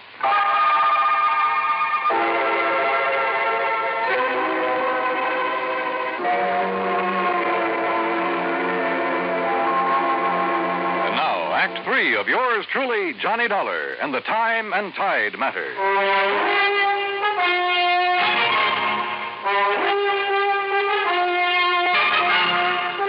Inspector Hastings led me down the pier and around the corner of a warehouse about 100 yards from the boat.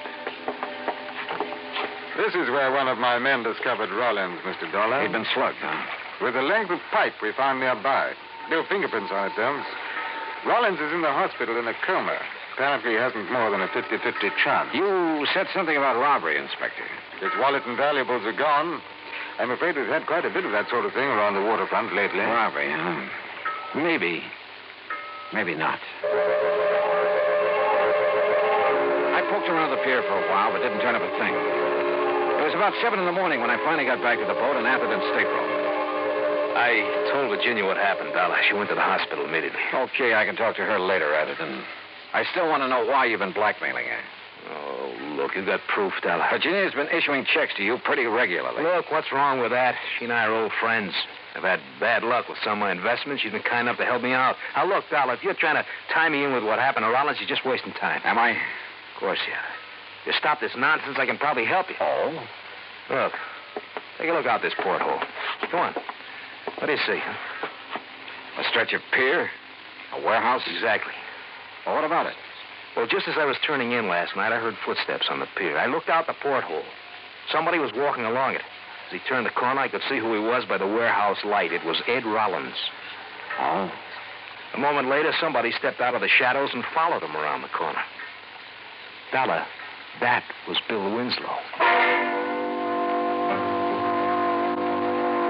I tell you, I'm not the one who slugged Ed Rollins. But you admit taking a walk last night late. Well, sure. So what? All right, where'd you go? Oh, along the waterfront. I don't remember just where, and I don't remember what time it was. Along that pier out there, around that warehouse, maybe. Maybe. Look, I wasn't paying much attention where I was going, but I didn't see Rollins at all. What reason would I have to do a thing like that to him? I can maybe think of one. Like what? Like you in Virginia. Me? Oh, now, just a minute.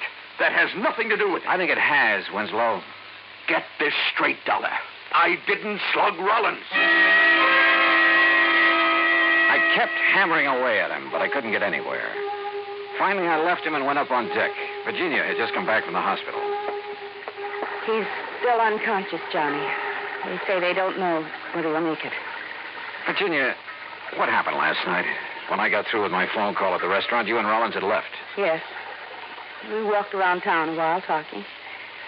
Then Ed said he had something to take care of, so he sent me back to the boat in a cab. I came back here and went to bed. I didn't know what had happened until Tony Atherton told me this morning. Mind telling me what you and Rollins were talking about last night? He told me about the doubts he'd been having about me. That he realized he still wanted to marry me. Oh? And I told him there were a couple of things he should know about me first. Like Bill Winslow, for instance? Not that it matters now, Johnny, but that was a goodbye kiss. Oh. A couple of months ago, I became very attracted to Bill, but it was no good. You give Bill a boat or a beach, and... Well, his thinking doesn't go much beyond that. And I began to realize that what I really wanted was Ed. What was his reaction when you told him about Winslow? Well, he's a pretty wonderful guy, Johnny. That's why if anything happens that he doesn't pull through, I don't know what I'd do. And what was the other thing you told him last night? That Tony Atherton had been blackmailing me. It figured. You see, I roomed with a girl once I thought was okay, but she wasn't. Some stolen things were found in our apartment. I thought they were hers. I couldn't prove I wasn't involved. You did time for it? Yes. I wish I'd told Ed right at the start. Well, at least you did tell him last night. Johnny, who could have done this to Ed? You don't think it could have been Bill Winslow? Oh, what I think doesn't matter, Virginia. It's what I can prove that counts. And right now, that's nothing. I walked off the boat and along the waterfront. There was a swirl in the channel. The tide was going out. It was almost low. I glanced over at Rollins' boats. It was resting lower against the pier now. Suddenly, a couple of ideas started pecking away at me. I went back aboard the boat and found a tide table. According to my watch on the table, it was low tide. Then I looked up the time of the previous roll. Yeah. I headed for Tony Atherton's stateroom. All right. So Virginia was buying a little silence from me about her past. So what? When Virginia told Rollins you'd been blackmailing her, he probably didn't like it much. He told her he had some business to take care of. It could have been with you. Now, look. So he went out looking for you around the town. He found you. Now, wait a minute. What'd he do? Threatened to have you prosecuted? Was that it? So you followed him down to the waterfront, sneaked up behind him and slugged him. No. You figured you'd killed him. But even if you hadn't, you were safe because he couldn't have seen who slugged him. Look, Dolly, you're talking nonsense. Told you I saw Bill Winslow following Rollins. I saw it right through this porthole. And that's where you hung yourself. What? Take a look out that porthole. What do you see? Why? Yeah. The pilings of the pier. It's low tide. Well, so what? And it was low tide at the time of the attack. You couldn't have seen over the top of the pier then. You were lying. Oh, now look, I tell you, I Don't try it. Get away from me!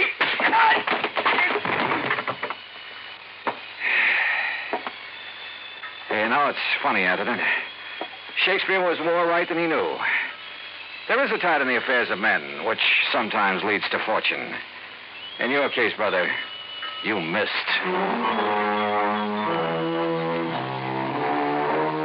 Expense account total, including transportation and incidentals home, $403.50. Remarks? Tony Atherton's in jail where he belongs. Bill Winslow is somewhere in a boat where he belongs. Ed Rollins pulled through. He and Virginia will get married next month. Yours truly, Johnny Dollar.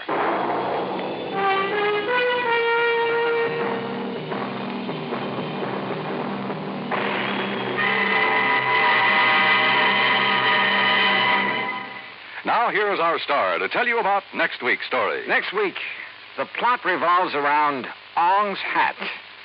And if you want to know what that means, well, join us, won't you? Yours truly, Johnny Dollar.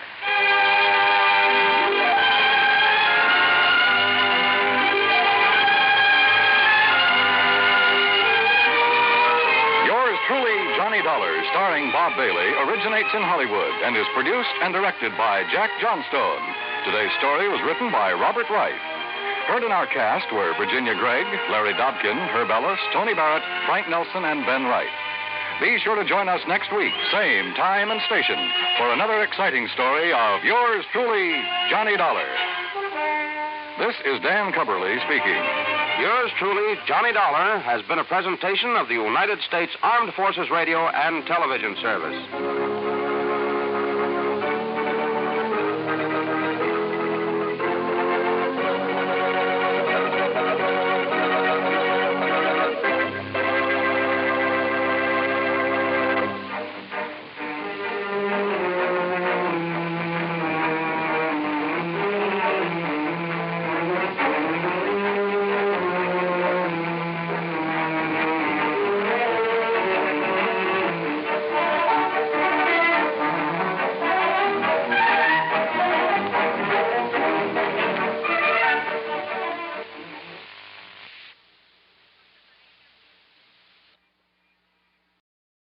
From Hollywood, it's time now for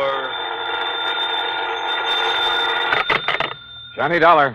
Will you accept a collect call, Mr. Dollar? Huh? It's from Lake Mojave Resort in Arizona. Oh, say no more, operator. Just put him on. Well, yes, sir. Go ahead, please.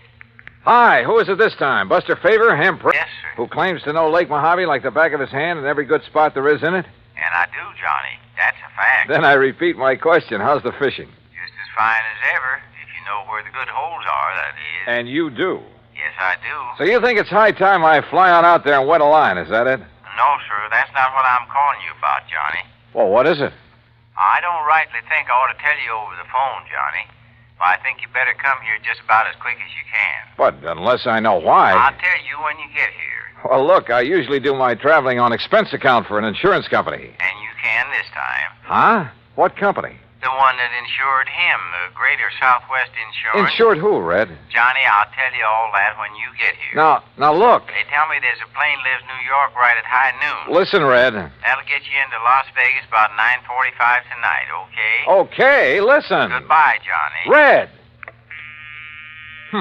Crazy old coot. He thinks for 1 minute that I'm going to get on him. And yet, on second thought.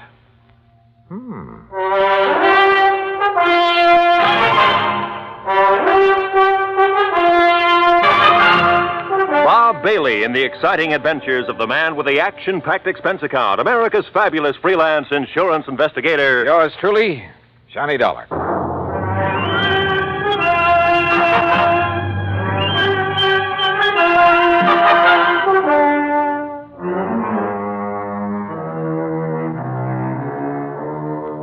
Expense account submitted by Special Investigator Johnny Dollar to the Greater Southwest Insurance and Liability Company, Kingman, Arizona office. Following is an account of expenses incurred during my investigation of the Mojave Red Matter.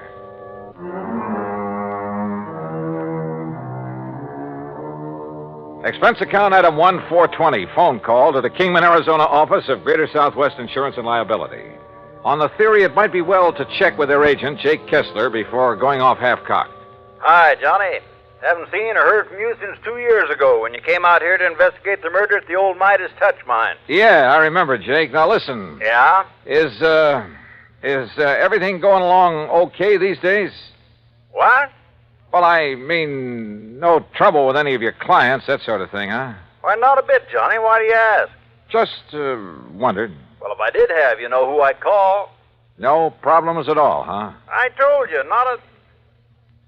Hey, just what do you got stuck in your craw, Johnny? Nothing. I just... Well? Well, tell me this. Any of your clients, policyholders, have any kind of trouble, accidents, anything like that over at Lake Mojave Resort lately? Ah, so that's what's eating you. Well, Johnny, that claim was legitimate. It's in the home office for settlement. The company will pay it, and that'll be that. What claim? So just you stop worrying about it and forget. What claim, Jake? No, sir, Johnny, there's not a single solitary thing for you to investigate out here. So just you forget it. Hey, you know something, Jake? You've just convinced me there is something to investigate. So I'm grabbing the first plane I can. Well, Johnny, I'd love to see you, but I swear... What's more, I'm charging my expense account to your company. Oh? And, if you find out that I'm right and you're wrong... Okay, Jake. Then you can shoot the crow and I'll eat it. Expense account item 2, $153 plane fare, Hartford to New York and New York to Las Vegas, Nevada.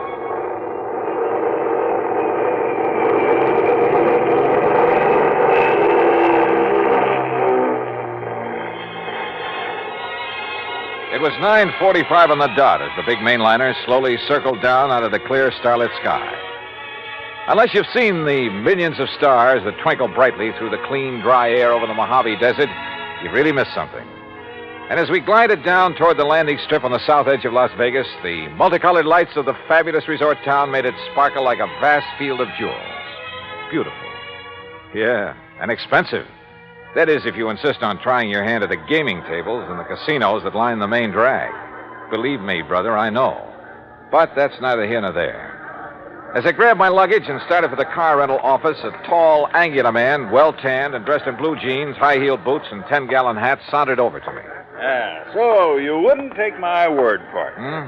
Oh, Jake. That's right, Jake Kessler in person. And, Johnny, if you're here to investigate the claim on the Hobbs policy, well, there just isn't Hobbs, anything... huh? Well, now I know that much.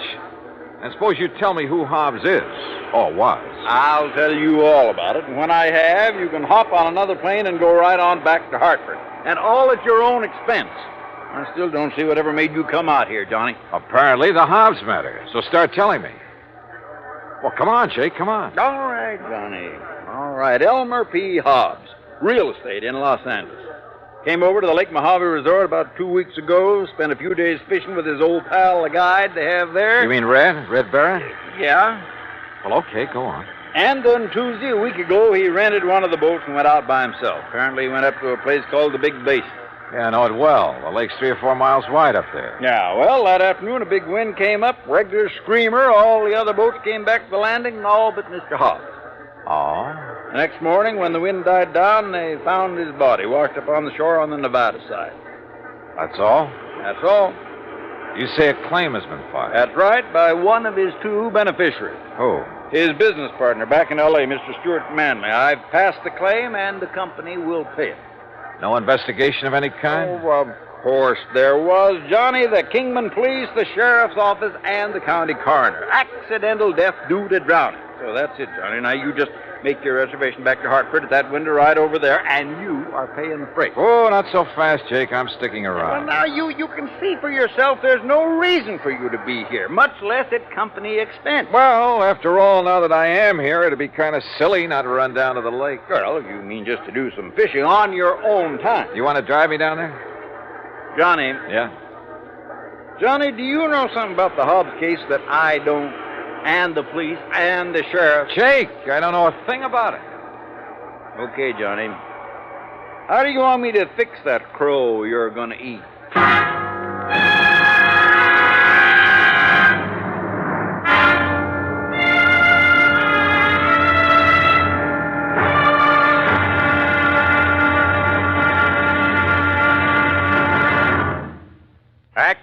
of yours truly, Johnny Dollar, in a moment. Our flag now numbers 50 stars, and behind each star there stands yet another flag representing one of the 50 states. Vermont's state flag, in its early form, imitated our national flag, uniquely bearing 17 stripes and 17 stars, with only the inscribed word Vermont to distinguish it. The good people of Vermont assumed, as did our national government, that stripes as well as stars would be added as each new state entered the Union. Vermont entered the Union after Tennessee and Ohio, and with Kentucky to join shortly, the Vermonters naturally put 17 stripes on their flag. In 1818, the United States Congress put a stop to this, and since then the stripes have always been at 13, and only stars are added for each new state. Vermont's present flag captures the famous beauty of the Green Mountain State in its coat of arms, and inscribed is the phrase, Vermont, Freedom and Unity. Vermont's state flag, the flag of the 14th state to enter the Union, was adopted on April 26, 1923. And now, Act Two of yours truly, Johnny Dollar, and the Mojave Red Matter. Elmer P. Hobbs of Los Angeles had died of drowning when his small boat capsized in a high wind on Lake Mojave. At least that's what Jake Kessler, his insurance agent, told me. Accident pure and simple, he said, and I could hie myself back to Hartford and forget about it. But I didn't. Simply because of the phone call I'd received from old Red Barrett, fishing guide at Lake Mojave Resort. I persuaded Jake to drive me over there on the excuse that as long as I was nearby, I might as well do some fishing. So he dropped me off, and since it was after midnight, went on back to Kingman. I wandered on down to the dock and boathouse. Hello? Who's that? Ham? Huh? Johnny? Johnny Dollar? Yeah. Johnny Dollar? Hi. What are you doing here? Hiya, Ham. Hey. You know darn well what he's doing here, Ham. The fishing has never been better. Only how'd you get the word? And how are you, Johnny? Oh, just great, Buster. Did you stop by the office, let Marilyn fix you up with a room? No, because as I recall, old Red usually sleeps here on the dock. Oh, Red. Well, why do you say it that way, Buster? Because Ham and I are wasting good sleeping time down here, wondering why he hasn't come in yet. You mean he's still out on the lake? Yes, the crazy But it's as black as the ace of spades out there. And no moon tonight. Buster and I were about to take off and about to look for it. He pulled this very same stunt night before last. We finally found him drifting around about 9 miles up. He said he'd run out of gas. Showed his empty tank to prove it. Yeah, but we knew better. What do you mean, Buster? I mean, when he saw us coming after him, he dumped out what gas he had. Oil slick all over the lake. If somebody'd struck a match, why? You know, Red's been doing a lot of crazy things this past week or so. Ever since his old friend, Mr. Hobbs, died, they were pretty close. And that is why he phoned me. Red phoned you? Yeah, early this morning. And if you ask me, it's because he doesn't believe Mr. Hobbs' death was accidental. Johnny, you know something? I didn't quite believe it myself. Well, sure, we have some pretty big winds on the lake now and then, and it was a big one that day. Yeah, and then when the coroner and the other authorities, well, who's to argue with them? Do you know if Red has found out anything? Anything at all? All we know is he's given up taking out fishing parties and spends all his time prowling around the lake every day. And night. Says if he can find the boat Mr. Hobbs used... What kind of a boat was it? One of our regular rentals, an aluminum Arkansas Traveler. Yeah, with a 10-horse Johnson on it. Well, listen. Those boats have flotation tanks. Why, yeah. So even if it did capsize, it wouldn't sink. You're right, Johnny. And there's been no sign of it? None at all. Then let's go up to the lake and find Red.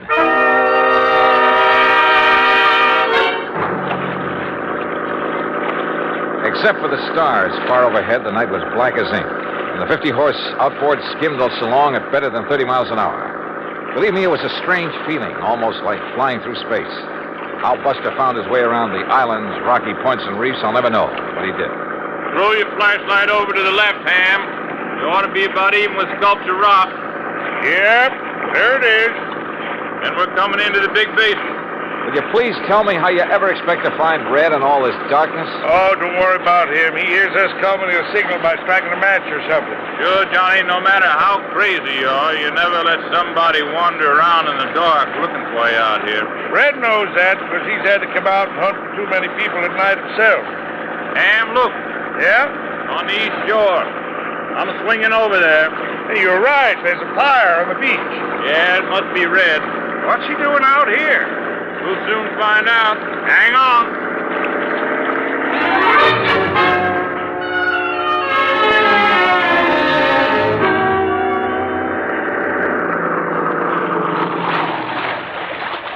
Well, all I have to say is you took long enough to bring Johnny up here. Red, you old reprobate, what under the sun are you up to this time? I just told you. I've been waiting for you to bring Johnny.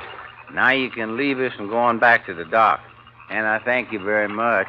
Red, we're not leaving until we find out what this is all about. And if I tell you, will you promise to leave us alone? Sure, we'll promise anything. Oh, you see, I need Johnny's help. Yes, well? Because with him to follow up what I found today, well, Johnny, you and I are going to prove that my old friend Mr. Hobbs was murdered. Act 3 of yours truly, Johnny Dollar, in a moment. Every American fighting man has heard the expression, above and beyond the call of duty. How many of us have sat down and considered just what that word duty means? According to one dictionary definition, duty is man's conduct as required by his station or occupation, and that to which he is bound by moral obligation to do or not to do. When a man does more than his duty requires, he becomes more of a man in the eyes of his fellow men. One such was Captain John Philip Cromwell, commander of the submarine USS Sculptor, flagship of a submarine-coordinated attack group of the United States Navy.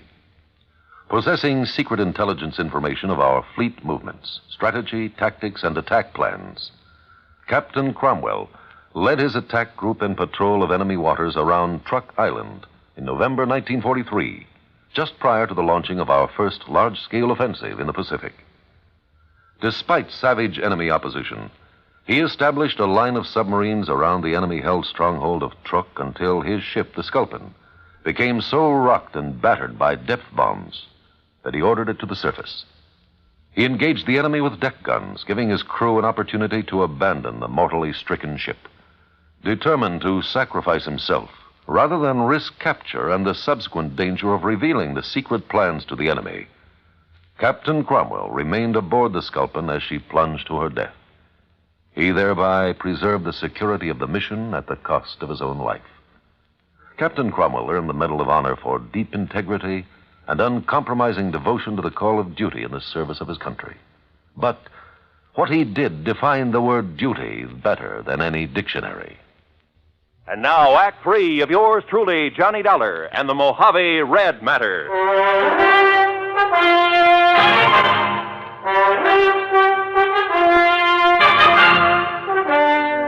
I'll tell you this, Johnny.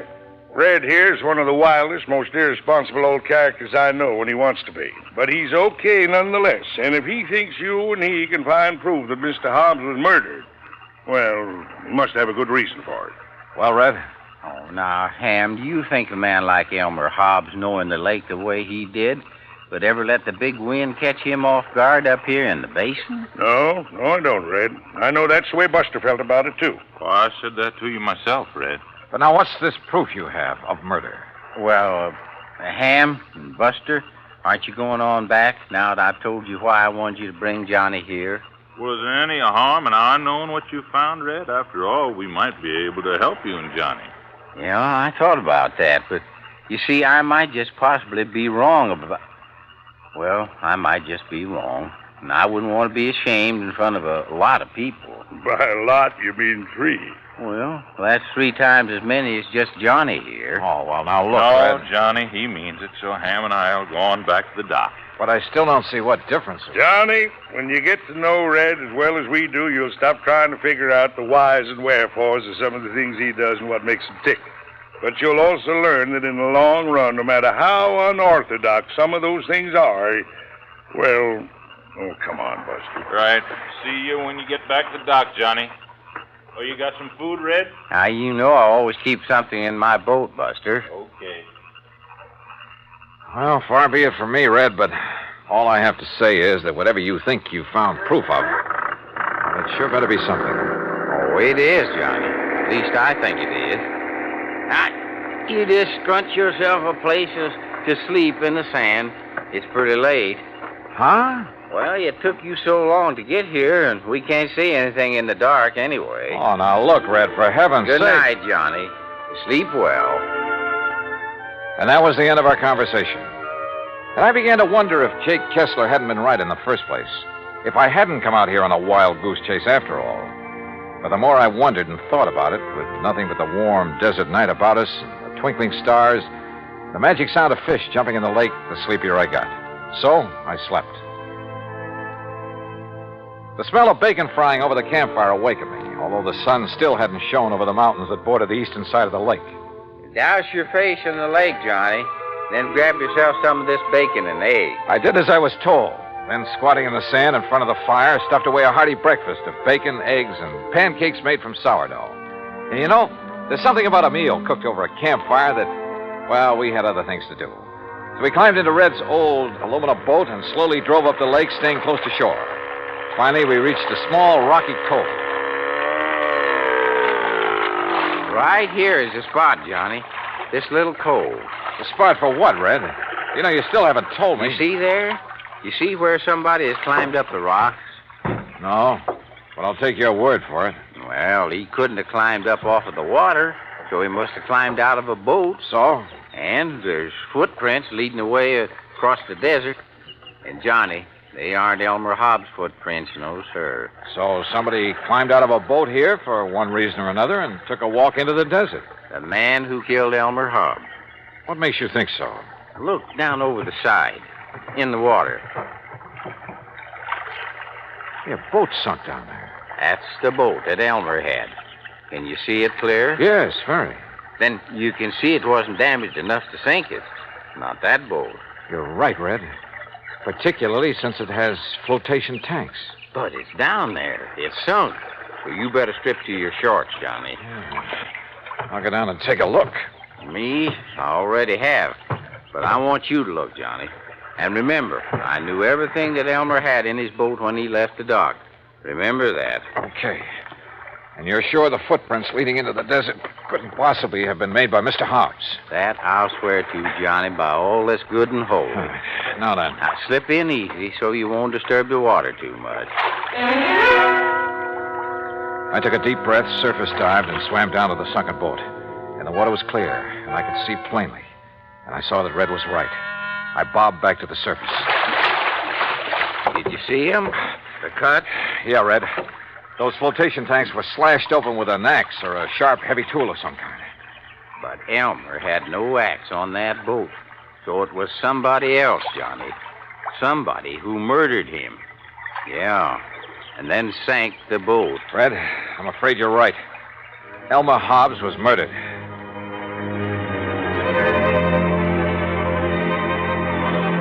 So there you have it, Jake. And if I were you, I'd call off payment on that claim immediately. Granted, the case isn't over yet. I still have the job of finding out who killed Elmer Hobbs. But you know something? You're going to have to wait for my next report. Meantime, expense account total to the moment, $159.20, including the cost of shooting and retrieving one crow. Jake, how would you like it cooked?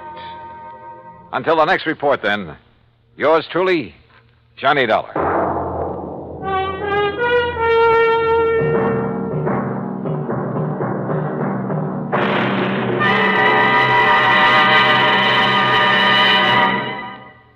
Our star will return in just a moment. Our flag now numbers 50 stars, and behind each star there stands yet another flag representing one of the 50 states. Oklahoma's state flag depicts an Osage warrior's circular buckskin shield from which hang 7 eagle feathers. Across the shield is the Indian's calumet, or pipe of peace, crossed with the white man's peace symbol, the olive branch. On the shield are small crosses, the Indians' graphic sign for stars, indicating lofty ideals or a purpose for high endeavor.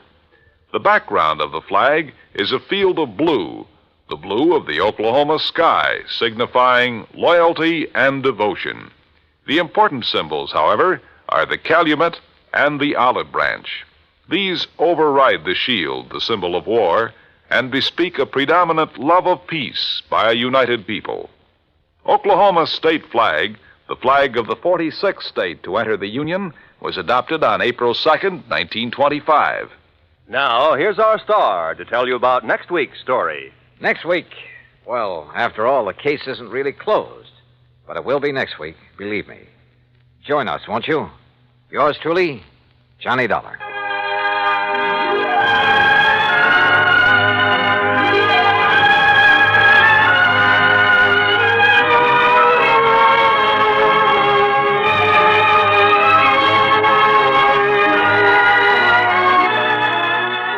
Truly, Johnny Dollar, starring Bob Bailey, originates in Hollywood and is produced and directed by Jack Johnstone, who also wrote today's story. Heard in our cast were Lucille Meredith, Horace Lewis, Harley Bear, Alan Reed, and Barney Phillips. Be sure to join us next week, same time and station, for the conclusion of this exciting story of yours truly, Johnny Dollar. This is Roy Rowan speaking.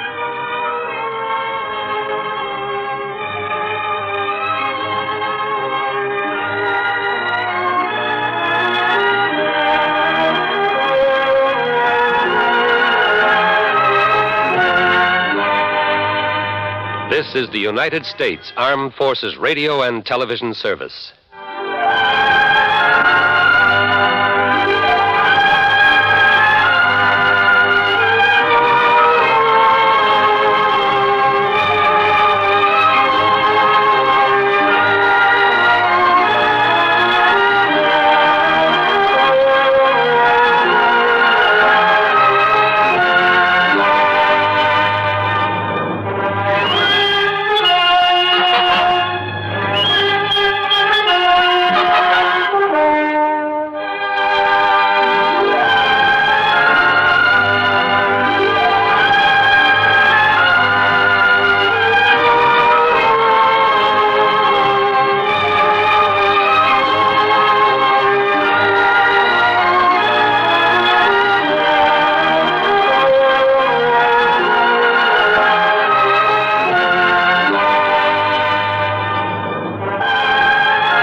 From Hollywood, it's time now for Johnny Dollar. Ah, how weary, stale, flat, and unprofitable seem to me all the uses of this world. Who's that? Garrett Reynolds, Johnny. Reynolds in Trenton? That's right, New Jersey State Mutual Life. Well, what was the quote from Shakespeare about? Hamlet, wasn't it? Alas, I would a tale unfold whose lightest word would harrow up thy soul, freeze thy young blood, make thy two eyes like stars start from their sphere, Hey. knotted and combined Hey. lungs apart, Now, wait a minute, will you? particular hair to stand on end like quills upon the fretful porpentine. Garrett, have you gone off your rocker? Why don't you come on down here and see? Yeah, I think I'd better.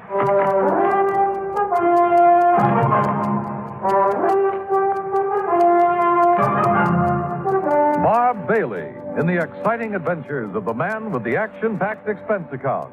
America's fabulous freelance insurance investigator. Yours truly, Johnny Dollar.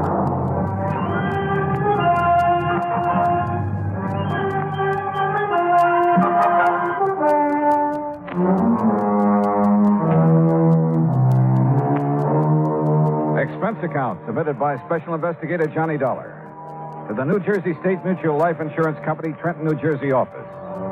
Following is an account of expenses incurred during my investigation of the Heatherstone Players matter.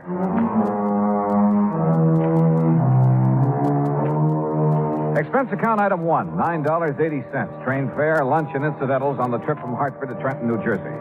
Item 2, 70 cents. Taxi to Garrett Reynolds' office. Oh, glad you wasted no time, Johnny. Sit down. I'll get right to the point. Big rush, huh? If I read the signs right, yes. Okay. Whom are you expecting to get bumped off this You ever time? hear of the Heatherstone Players? Huh? Sounds like a summer theater or a traveling stock company. It's Cyril Peter St. George Heatherstone. Cyril And he's Peter. just as bad as he sounds. An old Shakespearean actor, a real ham. Oh, friends, Romans, Oh, no, countrymen. don't do it. What's the matter? It'll be bad enough when he gets here, any minute now. What do you mean? Every other sentence a quote from the immortal bard. Oh. The time you've listened to him for 5 minutes, you never want to hear of Shakespeare again. Sounds like he might be fun. Fun? He's poison.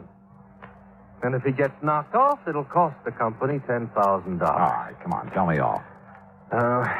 He keeps traveling around, conducting classes in Shakespeare and putting on occasional performances with the local talent. After he gets all their dough from them, that is.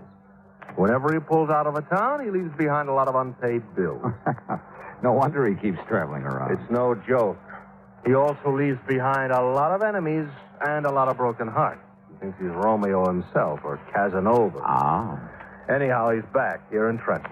He's putting on a Shakespearean festival over radio station WVGR. Oh, well, hey now, maybe I could join the cast. But soft, what light through yonder window breaks? It is the east, and Juliet is Will the you sun. cut it out? This is serious. So am I. But go on. There is not one of his cast or crew there at the radio station doesn't hate every bone in his body. Except maybe young Joni Carter. And who's she? Oh, she's the girl he picked to play Juliet and Ophelia. Promised her a shining career on the stage and stardom in pictures and that sort of thing. Yeah, well, maybe she's good. Oh, don't kid yourself. It's part of his act to charm her away from Charlie Cubberly. And who is he? He's also in the cast. He's getting nothing but bit parts. Well, I still see no cause for alarm. Oh, you will, Johnny, if you ever attend one of those rehearsals. Well, look, if they all hate him so, why don't they just walk out on The him? old shyster's got him tied down to contracts. Must have signed them with their eyes closed. They're stuck with him, Johnny, until the festival is over. Or until somebody kills him. You think it's that serious? Johnny, one way or another, he has taken everybody he's ever come into contact with. Even you? Even me. Number of times I've had to go through the operation of changing the beneficiary on his policy. Who is the beneficiary? As of the moment, Joan Carter. The actress you mentioned. The girl I mentioned.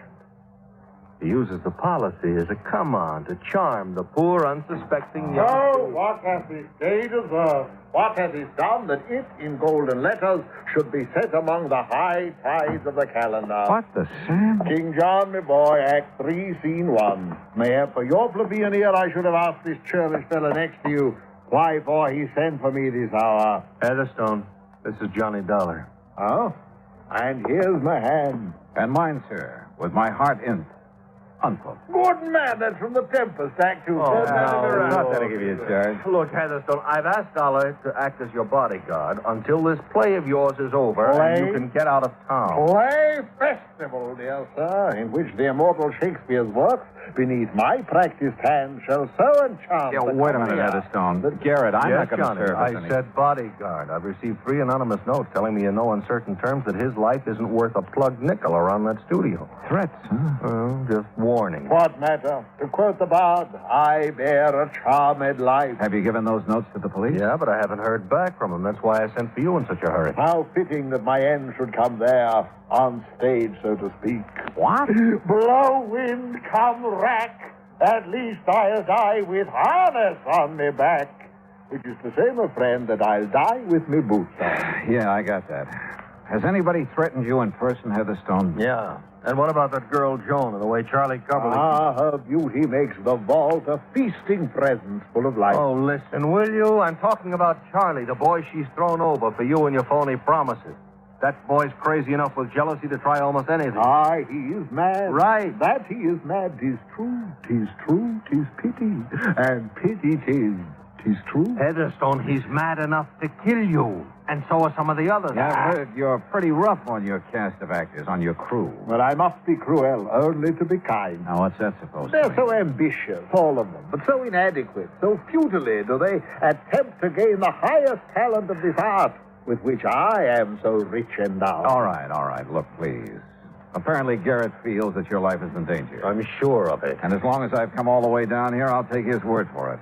that every one of your associates has a serious personal reason for wanting to see you out of the way. What private griefs they have, alas, I know not. Listen, will you? But this I do avow. Heatherstone, don't you care that somebody's out to get you? My cast, my crew, you say? Yes. Me?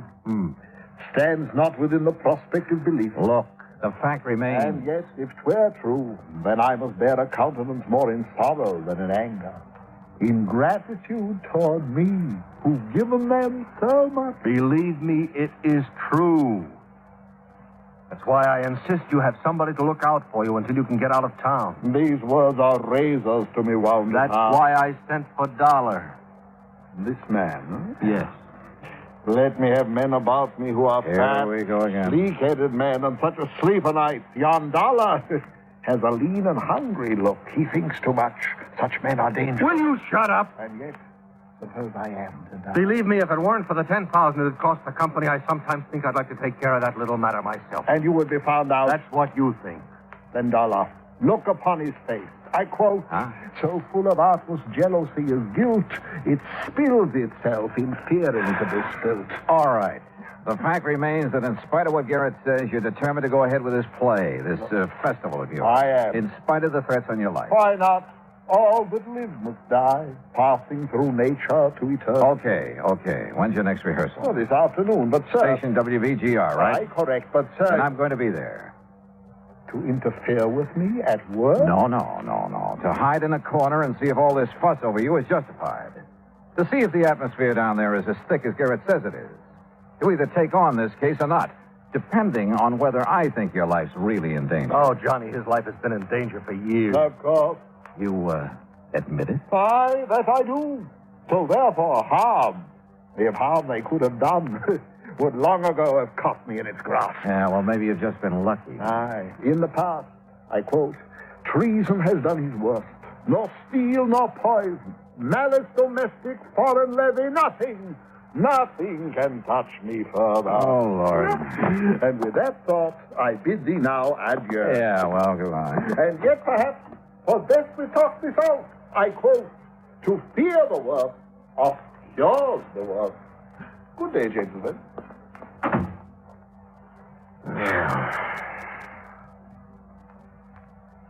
You want a drink? Garrett, that is the craziest clown I've ever met. But I still don't really see what you're worried about. That's because all you've seen is the amusing side of him. But I tell you, Johnny... Look, did you mean that about going over to the studio? Yeah, sure. And frankly, more to see how a radio show is put together than anything else. Then I'll arrange for you to sit in the control room with the engineer, the fellow who keeps the voices and sound effects and music and things in balance. Great. I'll have a ball. Yeah? Well, you'll see why I sent for you. Why I'm so sure somebody's going to murder Heatherstone.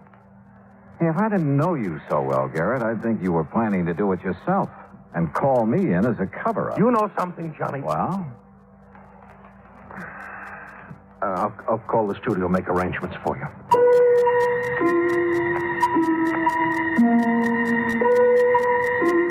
I couldn't help feeling that Garrett's own resentment of Cyril Heatherstone was for a lot more than the mere fact he'd have to revise his policy a few more times. But if so, he wouldn't admit it to me. Item 3, $1.25 taxi to the studios at WVGR. There I was escorted backstage, so to speak, to the control room. It was a small room, facing into the main studio through a large soundproof plate glass window, and it was loaded with complicated equipment. Before the control panel, with its knobs and keys and dials, sat Gordon Mitchell, the engineer, a nice-looking chap in his 30s. Through the window, we could see Heatherstone and the cast gathered around a table working on the script. Sit here right beside me, Dollar, and you can see and hear everything that goes on in there. Oh, well, sure. Thanks, Gordon. Is that microphone sitting in the middle of the studio there the one they use when they're on the air? Yeah, that's one of them. There's one over there beside all that equipment for the sound effects men. Oh, yes, I see. And then there's another one in that booth over against the wall. And what's that for? To isolate it for special voice effects, like a voice coming over a telephone, things like that. A filter mic. Oh, I see. And then the one hanging over the table where they're reading will be for the orchestra when it comes in later. Uh-huh. Say, you have a lot of stuff to balance when you're doing a show, haven't you? More knobs and dials and stuff. You see here? This knob controls the mic over their table out there. Listen, I'll fade them in. What, do the line stretch out to the crack of doom? Who's that? Charlie Coverley. Plays one of the small. Well, what? Oh. Well, idiot! Well, you said to get everything we could out of the line. That I did. So I added a couple of words to make the speech sound You more... added to Shakespeare. Well, I thought... Here we go, Dollar. Fool! Listen to his own words. To gild refined gold, to paint the lily, to throw a perfume on the violet, he's wasteful and ridiculous excess. Remember that and stop being ridiculous. You heard enough, Dollar? Yeah, I'll cut it off. A gentleman's son. Brother, he really tears into them, doesn't he? Believe me, that was nothing. Dollar, he's the most hated man in this town. So I've heard. Pretty fast dealer, too. You're not kidding. Yeah, he sure nicked me. How do you mean? All my savings. You know, invest in this Shakespearean festival. He'll get a sponsor. We'll all make $1 million. Well, if it wasn't for the beneficial finance company, I'd be on my uppers. That way, huh? And poor Charlie out there not only lost his shirt to Cyril, but his girl, too. That little blonde beside him? The one who's talking now? Yeah. Well, listen, I'll open their mic again.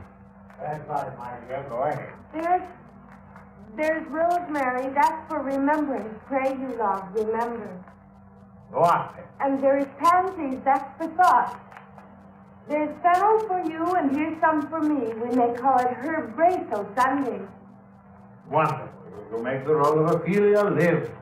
Now, boy. If you don't quit pawing her, I'm going to... Silence! Unhand me, sir. I'm silent. Yes, Charles, you mustn't interrupt Cyril. You mustn't. Why, sir? Yes. Where's your humility, Charles, before me, the master? Remember, 'tis common proof that lowliness in young ambition's ladder. Sorry, Dollar. I can't take it. Gordon, that guy is the most egotistical character I've ever seen. He isn't going to live long. Who are you thinking of? Any of that group out there. And the sound crew and the musicians. There isn't one of them hasn't got murder in his eye. I told the insurance... What were you going to say? Well, I sent a couple of notes to Cyril's insurance man. He's an old friend of mine. Oh? I didn't sign them because I didn't want to get involved. But I told him what I'm telling you. Somebody's going to kill that guy out there unless you or... Wait a sec. He wants you. Yeah. Would sit and gossip in there when there's work to be done? Oh, sorry, Cyril.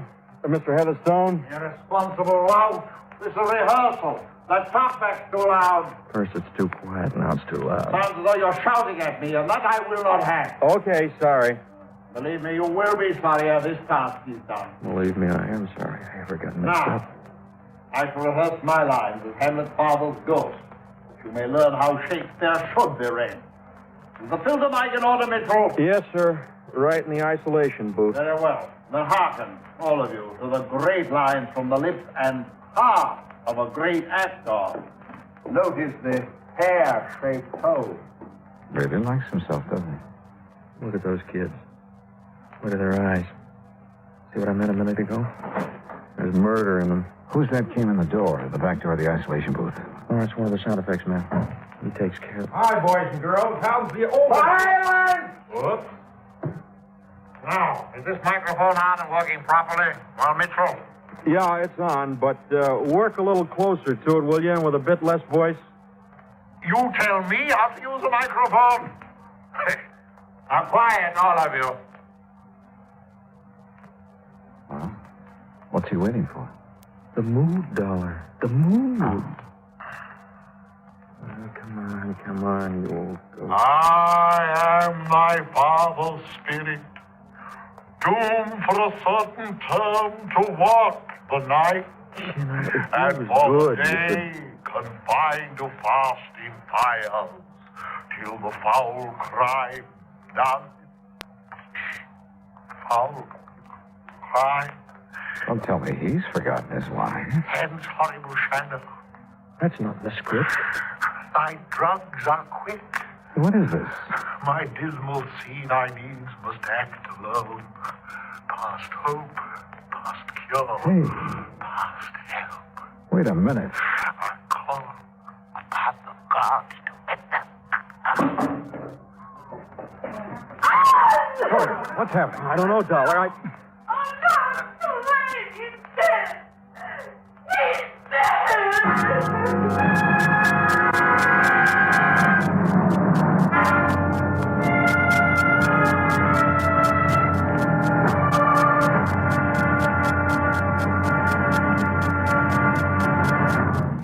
Act two of yours truly, Johnny Dollar, in a moment. Who among us has not hoped for a better life? Who has not had a desire to help stamp out disease and suffering among more unfortunate people throughout the world? Many have wanted to help, and many have done so. That sort of work is going on everywhere. Everywhere there is hope for freedom and a better life. Outstanding in this field of activity is Project Hope, which operates from a converted U.S. Navy hospital ship called, appropriately enough, the Hope. The good ship Hope carries out its mission of mercy in far eastern waters. Wherever doctors, nurses, dentists, sanitation, and public health experts are needed, the Hope steams full speed ahead and gives what help it can. In addition to giving medical aid, the staff of the Hope works with local doctors to acquaint them with the newest of medicines and medical procedures. At the same time, the staff of the Hope learns a great deal about the symptoms and the cures of diseases with which they have had no previous contact. When the Hope was in the United States Navy, it was called the Consolation. And it is certain that the people who now operate her will give both consolation and hope to those who are suffering. Consolation, hope, and a new life. For wherever the hospital ship Hope is anchored, its staff is to make emergency trips to scenes of disasters and epidemics. Their services include a wide variety of skills, from removing a tumor from a child's neck to putting a bandage on an old woman's cut finger. But most importantly, with the Hope comes friendship and understanding. Good medicine for healthy freedom, which is the right of all men everywhere. And now, Act two of yours truly, Johnny Dollar, and the Heatherstone Players Matter. Cyril Peter St. George Heatherstone was dead. There was no doubt about it. And the old Shakespearean actor had died muttering the words of the immortal bard, there at radio station WVGR in Trenton, New Jersey. When he fell in the isolation booth at one side, I immediately rushed into the main studio, checked the dead man's body, his clothes.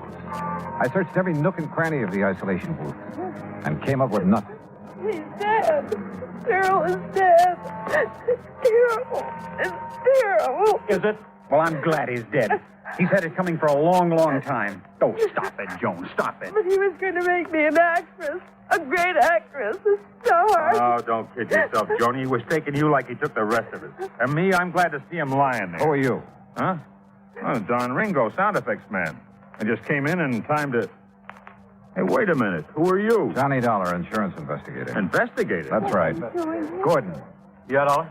That phone in the control room. Can you call outside on it? Sure. Then call headquarters. Get somebody from homicide over here. Right you are. Don. Yes, sir? I want you to stay right here by this isolation booth. Make sure that nobody... Say, who, by the way, opened the door of this booth? What? I did, Mr. Dollar. Did you touch his body? No. Oh, no. Well, I hope not, because... What's the matter, Mr. Dollar? Plenty. What is it, Mr. Dollar? Well, at least I know what killed him. Yeah? What? Don, you stay here. Okay. The rest of you, back to the rehearsal table. I want to talk to you. It was so faint I wasn't quite sure for a second. But there was no doubt about that odor that came from the isolation booth. Like peach blossoms, only more delicate and more deadly. It was the odor of potassium pathine. And I'm glad the trace of it was faint, because one good whiff at full strength would kill almost instantly. Had killed. I'd left Don Ringo there at the booth to watch him, to see if he made any move toward Heatherstone's body. For Don had been the last one near him before he died. All right, now. Officially, there's nothing I can do until the police get here. You said you know what killed him, Mr. Dollar. Yes. Potassium pathine, Charlie. Ever hear of it? Well, no, of course not. One tiny crystal, if swallowed, kills instantly.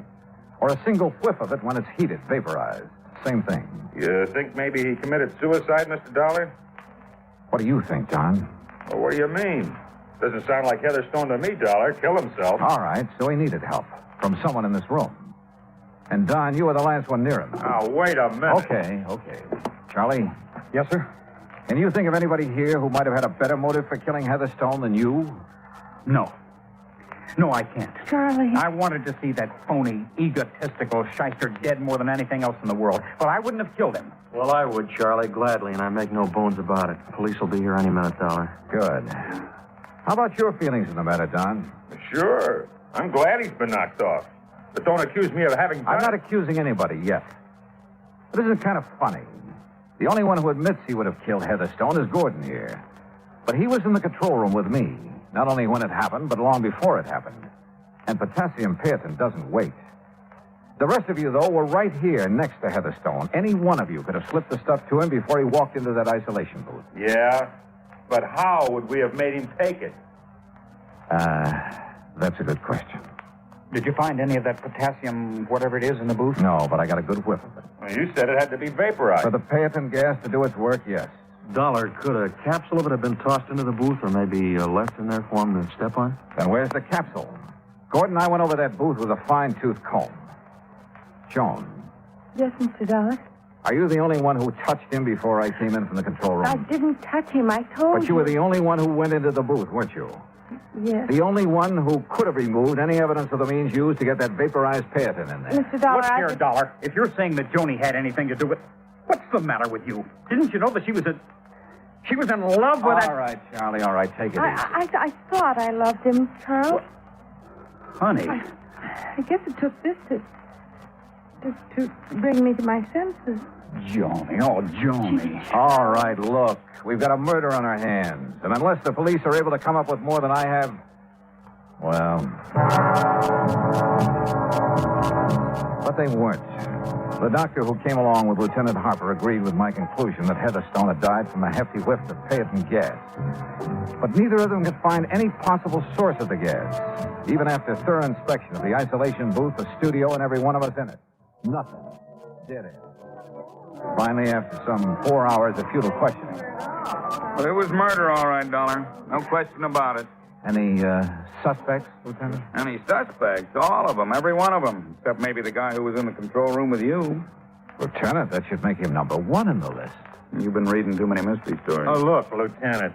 How much longer are we going to have to stay around here? You anxious to get away? What's your name, Ringo? Well, I mean it after all, you know. Inspector, would there be any harm in putting my equipment away? What equipment? Oh, mics and mic cables, patch connections on the board in the control room, so on. You see any reason, Dollar? No. Go ahead, Gordon. Thanks. I'm a little tired of just standing around. What about us, Lieutenant? Is it doing any good to keep us here? Look, somebody in this place killed Heatherstone. Yeah, but you're not getting anywhere finding out who it was. Are we all under suspicion? Yeah, excuse me, Dollar. You're standing on this mic cable. Oh, sorry. I asked you a question, Lieutenant. The answer is yes. Yes, you're all under suspicion. But what good is keeping us here? You'd rather be locked up? Hey, excuse me again, Dollar. Now this cable. Oh, sure. Hey, now, wait a minute. That's the cable for the mic in that booth? Yeah, that's right. Hey, excuse me. Yeah, you go ahead and take it away. Gordon. Those mics all stay in the studio? Yes, sir. Oh, if you ever want to inspect them... Inspect them? What for? What? Oh, I didn't know. Maybe I know, Gordon. What? This cable to the booth mic. It's thicker than the other. Oh, yeah. Probably an old one. Or maybe it's bigger because it has a couple of extra leads in it, extra wires. Yeah, the old one's dead. That's why... Come on, Lieutenant. Huh? You too, Gordon. Got a screwdriver? Sure, in my pocket. Here you are. Pliers, too, if you want them. But I don't understand why... Now, this mic in the booth.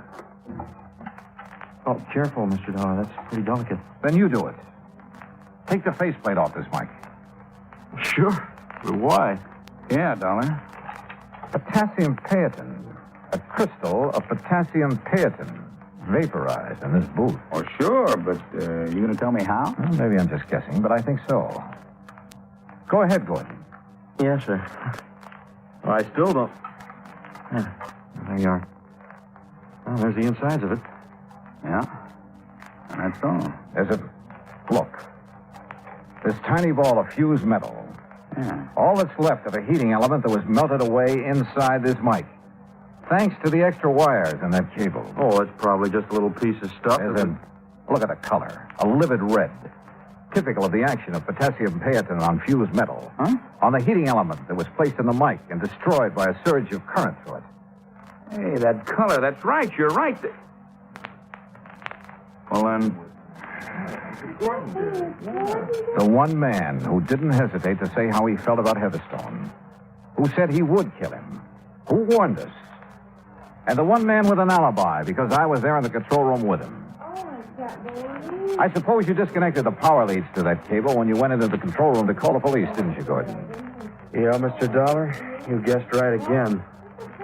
But it was a good try, wasn't it? No flight of angels will sing him to his rest. So, that was it.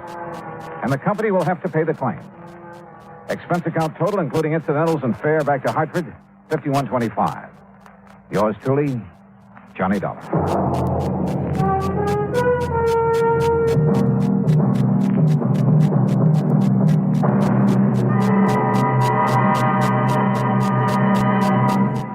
Now, here is our star to tell you about next week's story. Next week, the Yours Truly Matter. And I give you one guess about the name of the victim. Join us, won't you? Yours truly, Johnny Dollar.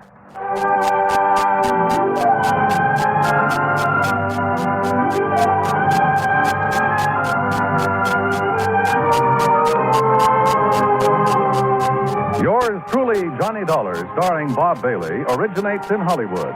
It is produced and directed by Jack Johnstone, who also wrote tonight's story. Heard in our cast were Virginia Gregg, Lawrence Dobkin, Dick Crenna, Sam Edwards, Frank Gersel, Herb Bygren, and Hans Conried. Be sure to join us next week, same time and station, for another exciting story of Yours truly, Johnny Dollar.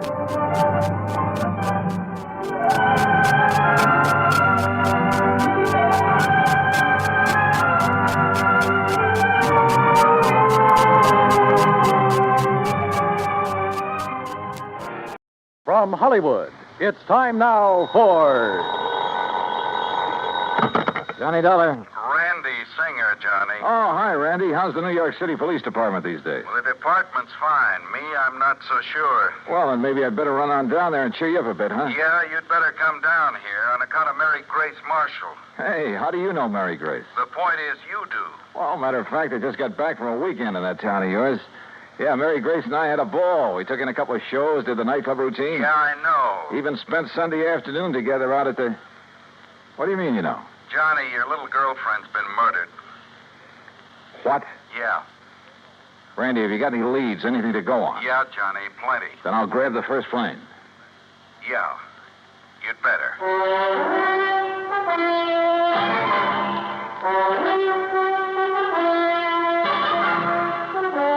Bob Bailey in the exciting adventures of the man with the action-packed expense account. America's fabulous freelance insurance investigator. Yours truly, Johnny Dollar. Act one of Yours truly, Johnny Dollar.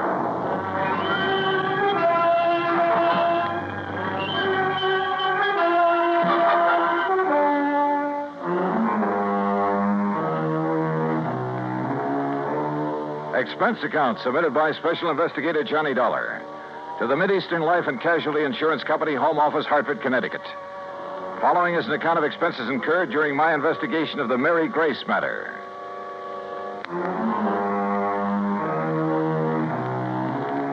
Expense account item 1, 10 cents. Phone call to the airport to reserve a seat on the first plane to New York. Item 2, phone call to Ben Perrin at the Claims Department of Mideastern Life.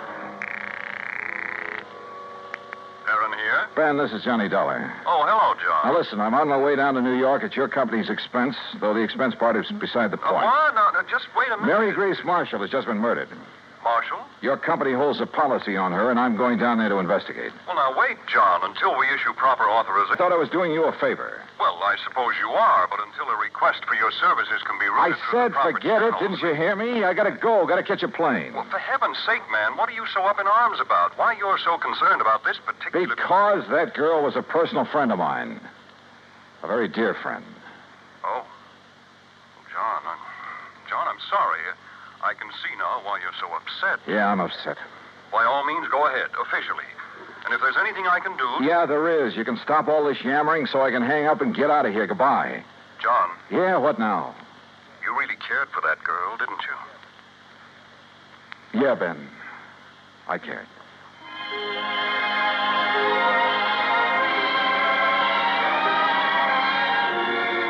Expense account item 3, $920. Cab to the airport and plane ticket to New York. The trip down there gave me time to think. And thinking about it hurt. Mary Grace Marshall. Tall, brunette, and very beautiful. And as straight a girl as I'd ever known. There was a time a few years ago when I'd hoped she might marry me. But she wanted to stay with her successful career as a fashion designer. And she was right. I'm not the marrying type either. So we just remained friends. We had a lot of fun together. Theaters, dancing, an occasional nightclub. Sometimes the long hair stuff, a recital or the opera. And we'd go to the zoo or the circus, a boxing match or a baseball game. Or just go for a quiet walk in the park. And often just a long, quiet evening in her apartment over a tall, cool drink and good conversation. A goodnight kiss. Sure. But that was all. Now she was gone. And believe me, somebody was going to pay. Item 4, $6 even for a fast taxi to the 18th Precinct headquarters and Sergeant Randy Singer. Come on in, Johnny. Close the door. Sure. Hi. Better sit down, huh? Yeah. All right, when did it happen, Randy, and how? You said on the phone you have some leads. Clues all over the place.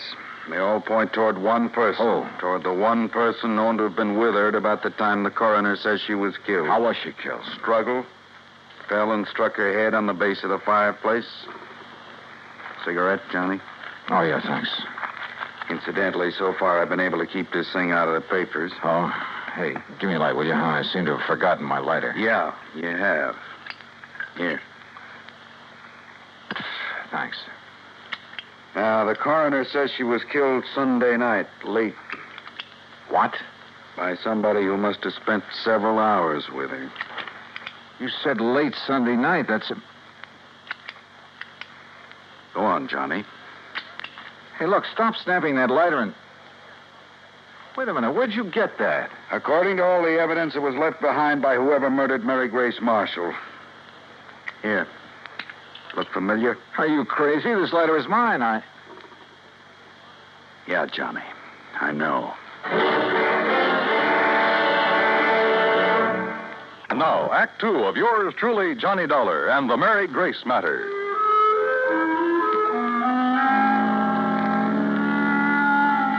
Mary Grace Marshall, an old friend, a very dear one, murdered in her New York apartment on East 77th Street. Sergeant Randy Singer, my old friend at 18th Precinct Homicide, had called me immediately. And when I got there, showed me a very damning piece of evidence. Presented to Special Investigator Johnny Dollar by the International... Sure, of course it's my lighter. And I must have left it in Mary Grace's apartment Sunday night. But that certainly doesn't mean that I killed her. Coroner says she died about the same time you were there. Oh, how do you know what time I was there? Wife of Charlie Walker, the building superintendent, Johnny. She saw you leave. That isn't enough evidence to convict a fly, and you know it. There's plenty more. Yeah, like what? Your fingerprints all over the place. Well, sure, I told you. Cigarette butts, same brand you smoke. So what does that A prove? lot of them, Johnny. Like a very nervous smoker. Well, I was with her all evening. Doing what? Oh, now, look, Randy, surely you can't be serious. You can't think for a minute that Look, Johnny, this is my case, nobody else's. I'm keeping it that way. I've kept it out of the papers. I think you know why. Oh, sure I know why. Because we've been buddy-buddy for so long, you want to be sure that if anybody hangs me, you will, for old time's sake. I asked you what you were doing. Well, let me tell you something, Randy. That girl meant a lot to me. What were you doing shut Sunday up and night? tell me what other evidence you have, what you know that can help me find out who... I'm sorry, Randy. Sure, it's your job. I'd probably do the same thing to you under the circumstances. If you didn't, I wouldn't have any use for you. But don't you see? Okay, look. We spent Sunday afternoon at the zoo, the Bronx Zoo. Went up on the subway. We walked a lot, got pretty tired. I promised her a dinner at the Chambord over on 3rd Avenue.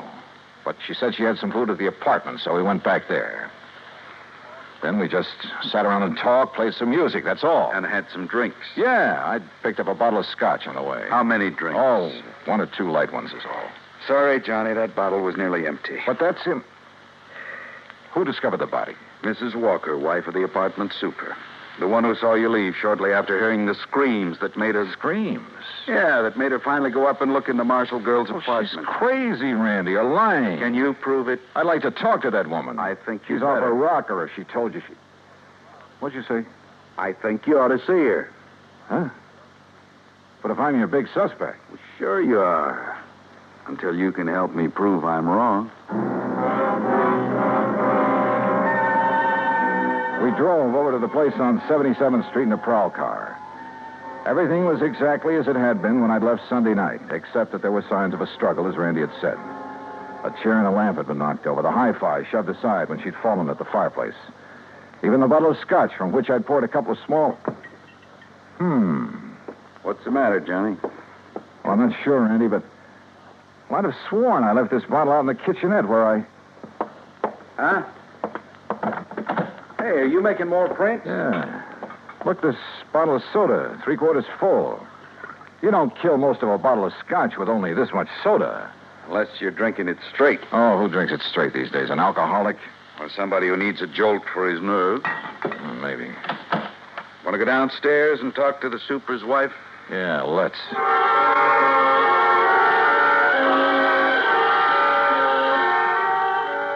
The superintendent's wife turned out to be a living doll. Young, pretty, with too much makeup. The sort who looked like she decided to get out of the chorus line for a quieter life as the wife of a building superintendent. I noticed a peculiar, spicy kind of odor when she first let us in, but thought nothing of it at the time. Now, you're sure this is the man you saw leaving Miss Marshall's apartment, Mrs. Walker? I was standing right here in this doorway. It was after I heard her screaming up there, around midnight. You're sure you heard her scream? Well, my husband heard it first. He woke me up, pounding on the wall between our bedrooms. Well, didn't he get up to investigate? Oh, no, the lazy... Well, he's been sick. He's still sick. But then I heard the screaming, so I run into his room and asked him what to do. Go back to bed and forget it, he says. It's probably just a party upstairs.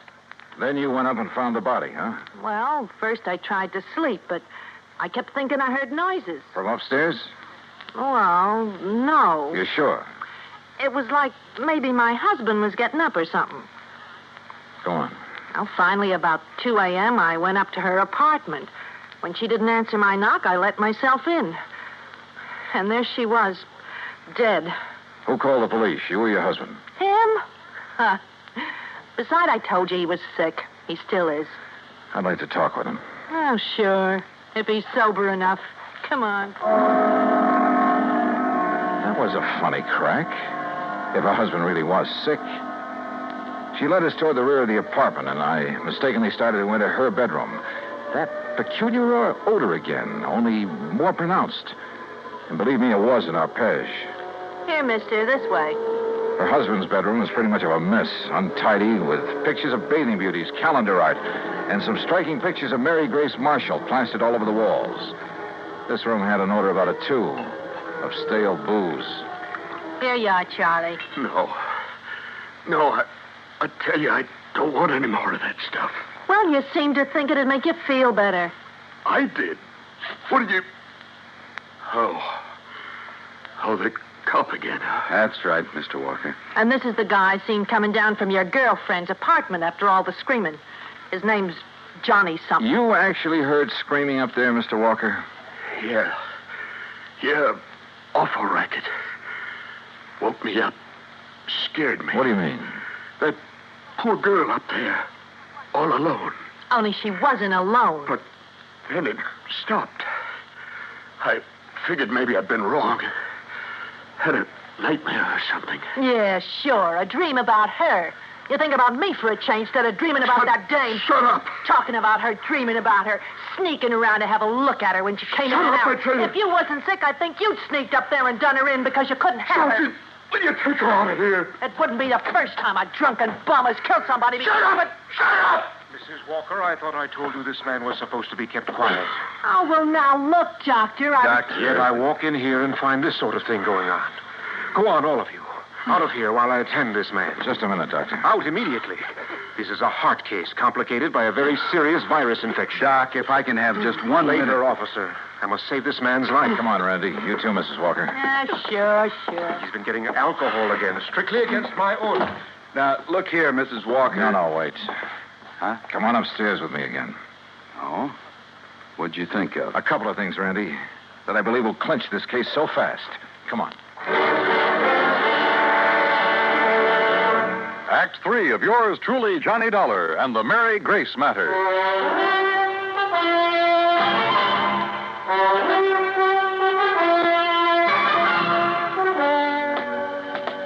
What do you mean, clinch the case, Johnny? Didn't you hear enough from Charlie Walker and his wife? Yeah, I heard plenty, Randy. Well, then what's the point of coming back here to the dead girl's apartment? Let me show you something here in the kitchenette. The scotch bottle. You shouldn't pick that up, Johnny. Prints. Yeah, prints.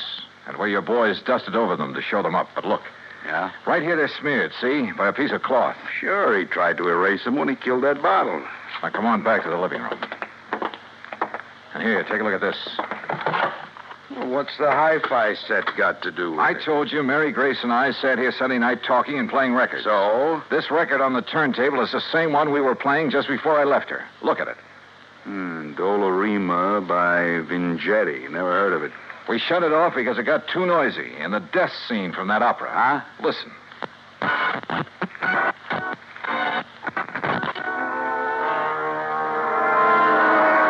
Yeah, here it is.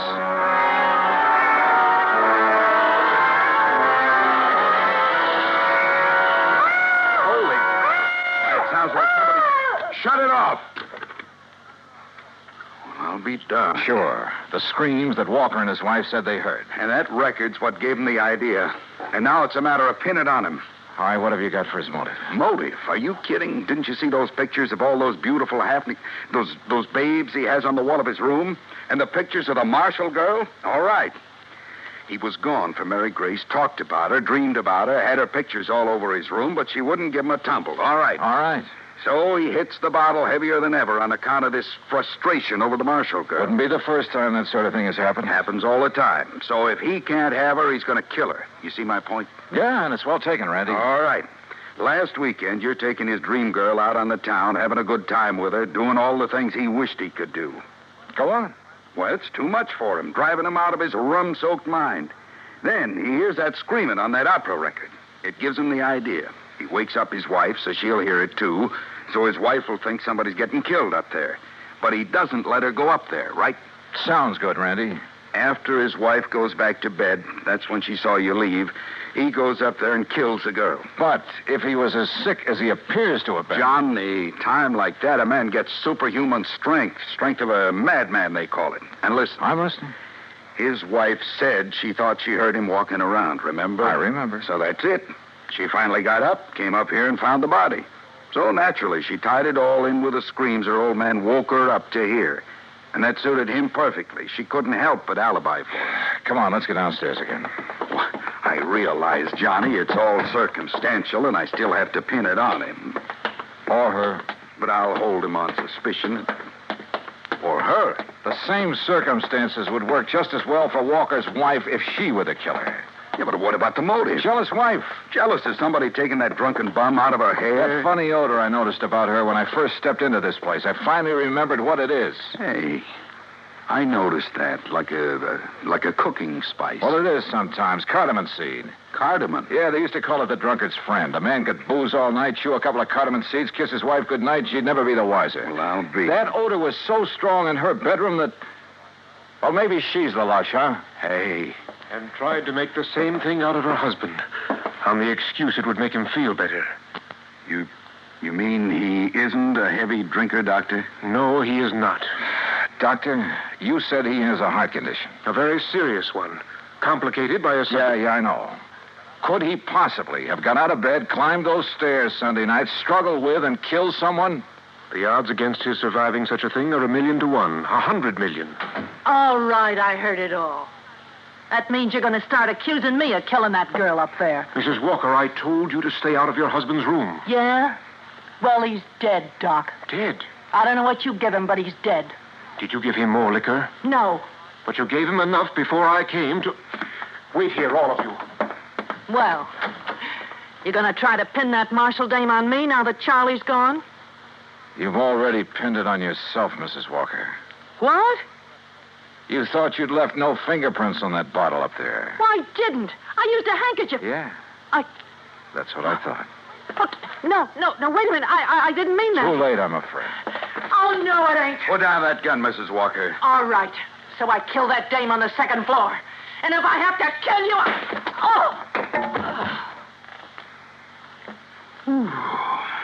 Yeah. Thanks, Doctor. It's quite all right, sir. Well, Randy, there's your killer. Happy? Yeah. I guess I ought to be. You? It doesn't bring back Mary Grace.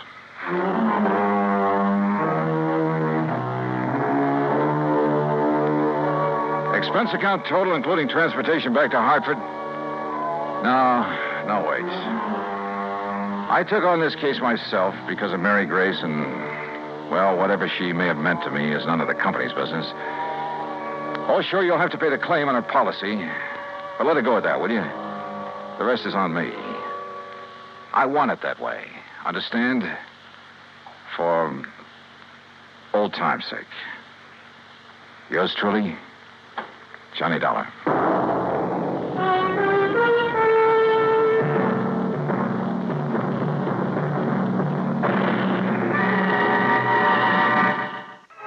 Be sure to join us next week, same time and station, for another exciting story of yours truly, Johnny Dollar.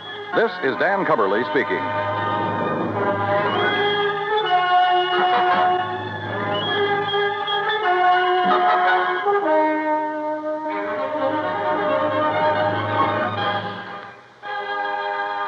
This is the United States Armed Forces Radio and Television Service.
Johnny Dollar. This is Al Turner at New Britain Mutual. Hi, Al. What goes with you these days? Johnny, one of our important clients is very anxious to get in touch with you. Says that she's an old friend of yours. Oh, who's that? Her name is Mrs. Virginia Haskell. Virginia Haskell? That's right. Sorry, Al, but I'm afraid I never heard of her. Before she got married, about a year ago, her name was Van Doren. Chinny Van Doren? Yes. Oh, well, now that's something else again. And I mean something. Well, then you do know her. One of the most delectable bits of feminine pulchritude I ever ran up against. Believe me, a young man's fancy didn't have to wait for spring to turn to thoughts of her. Now, what's that mean? Oh, Al, even I had serious ideas about that gal at one time. Oh? Yeah, right after college.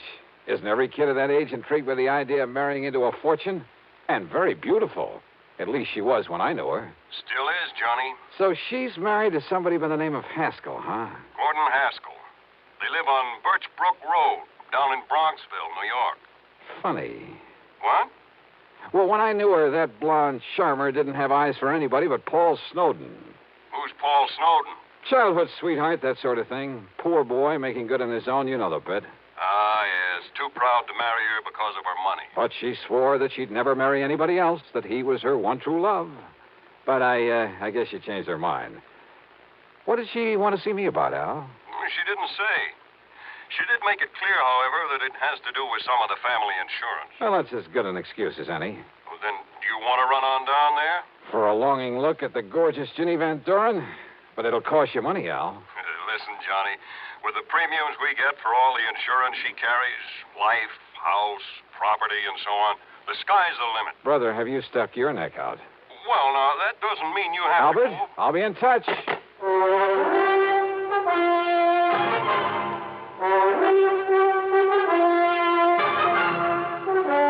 Bob Bailey, in the intriguing adventures of the man with the action-packed expense account, America's fabulous freelance insurance investigator. Yours truly, Johnny Dollar.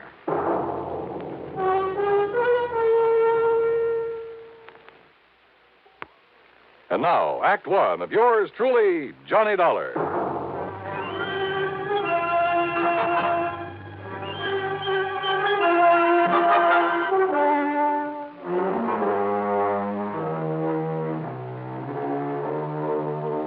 Expense account submitted by Special Investigator Johnny Dollar to the New Britain Mutual Insurance Company Home Office, Hartford, Connecticut.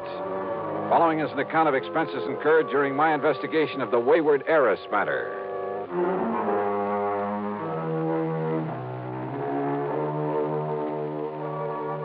I decided it might be handy to have my own car along for this one, so expense account item 1, $4.25 for a tank full of gas. I picked up the freeway and headed south and west to fashionable Westchester County, New York.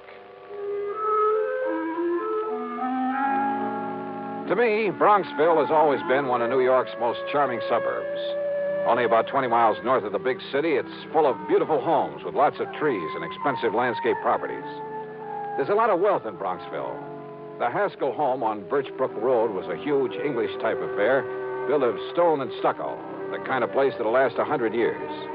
18 or 20 rooms, I'd guess, and surrounded by well-kept lawns and flower gardens, oak and sycamore trees and neatly trimmed hedges. Yep, a big hunk of the Van Doren oil money must have gone into it, unless young Haskell was mighty rich. Virginia, looking every bit as beautiful as I'd remembered her from college back in the Midwest, greeted me like a long-lost, well, brother, darn it. And, Johnny, I'm so glad you could come. I'm worried, sick. Worried about what, Jenny? Gordon, my husband. Well, look, it's none of my business, but it kind of surprised me to learn you'd married somebody other than Paul Snowden. It's Paul who has me worried, Johnny. Oh? Yes. How? Well, back in the old days in college, I wasn't interested in anybody in the world but Paul. I mean, seriously. Yeah, I remember. The rest of us couldn't get to first base with you. I loved him, Johnny. And I hoped that as soon as he could get established in a business of some kind, he'd ask me to marry him. Well, what stopped him, Jenny? Money. When Father died and all the Van Doren money came to me, Paul suddenly changed. He stopped seeing me. He even avoided me. So then, well, I guess what I did was make a mistake. What was that? I went to see him at his little plant there in Chicago. Chicago? That's where we were living then. And, Johnny, the only reason he stayed there was to be close to me. So you went to see him? Yes. And I proposed to him. Oh? Also, well, this was the big mistake. I offered to finance the machine tool business that he was trying so hard to build up. But he didn't like that and told me so. I'm afraid there was quite a scene there. You've just been looking down your nose at me all these years. It's been nothing but pity. Paul! Yeah, poor, timid little me. Needs help.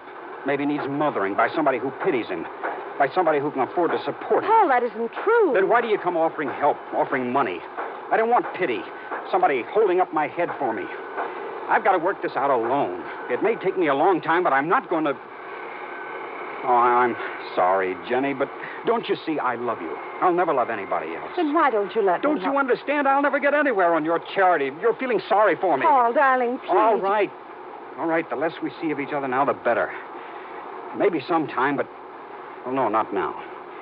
Find somebody else, Jenny. Somebody who can give you the things you need and want. Now, Uh-huh.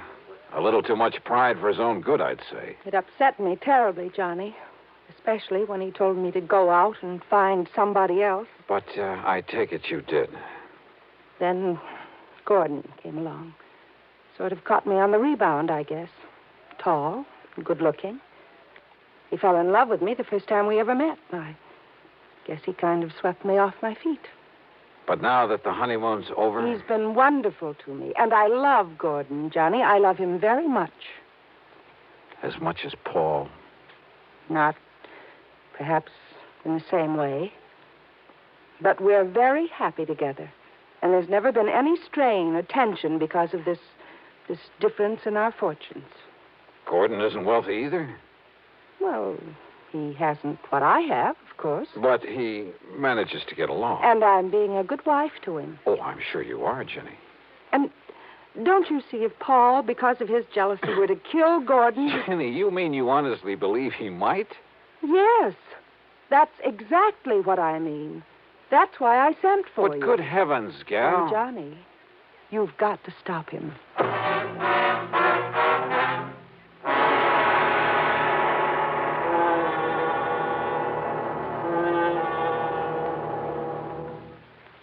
And now, Act Two of yours truly, Johnny Dollar and the Wayward Heiress Matter.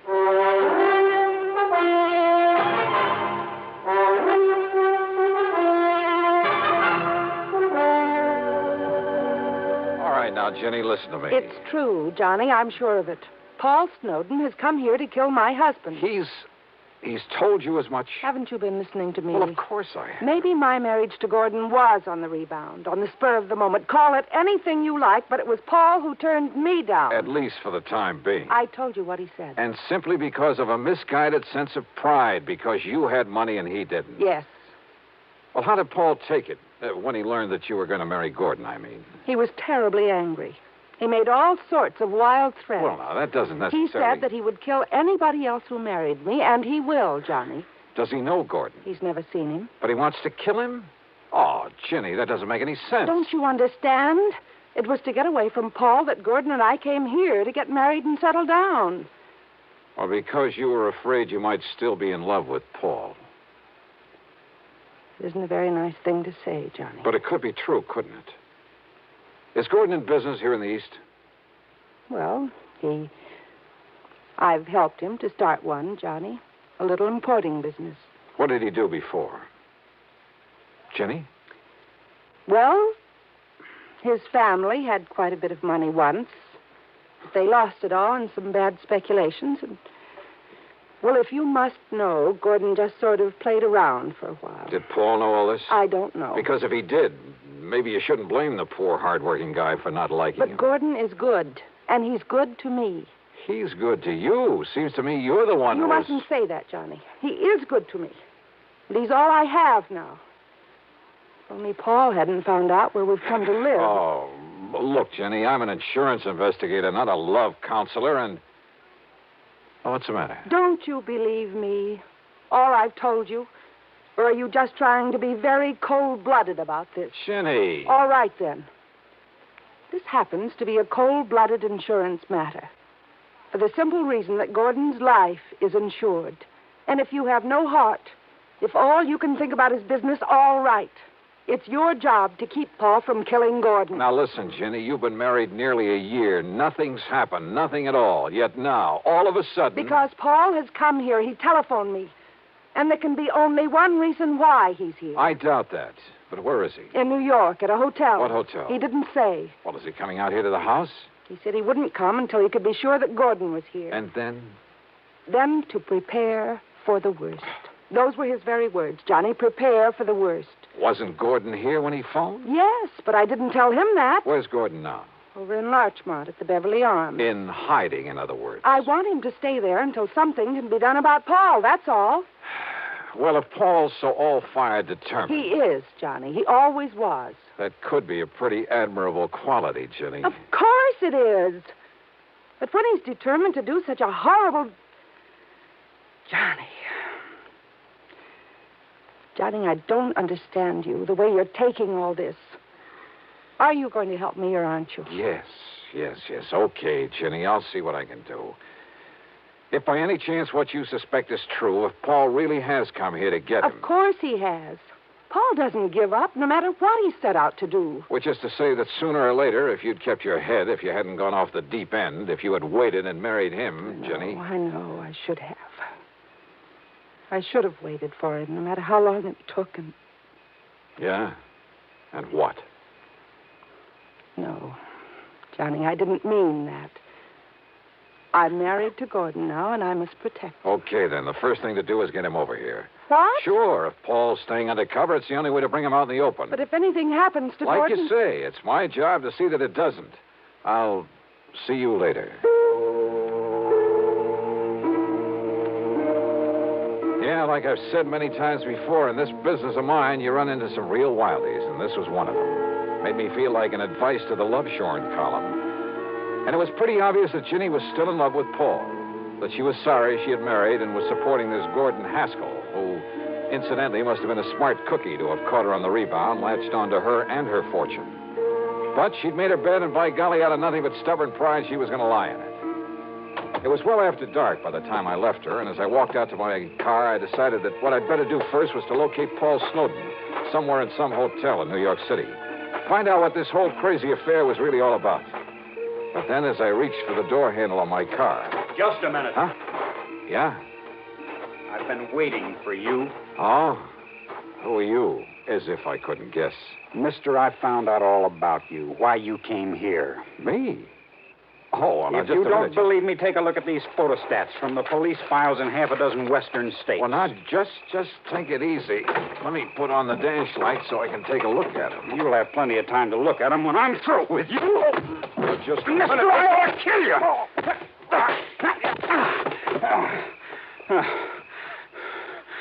All right, now. You want some more? Johnny, what on earth's going on out there? Huh? Johnny? What? Johnny! Oh, no. Paul! Paul, what have you done to Johnny Dollar? Johnny! Oh, dear, this is terrible. Well, it ain't exactly good. That was Paul. I saw him. Yeah, so I figured. He must have found out that I sent for you. Why, if I hadn't come out of the house to see what the noise was all about, he might... Don't you see, Johnny? Don't you believe me now when I say he's come here to kill Gordon? Jenny, I guess if you didn't convince me, Paul has.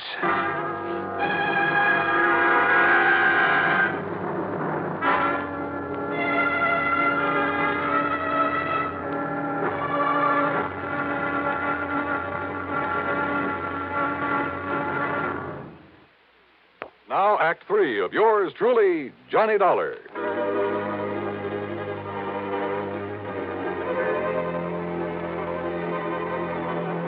I went back into the house with Ginny's help, and a good stiff drink plus her tender menstruations brought me back to normal.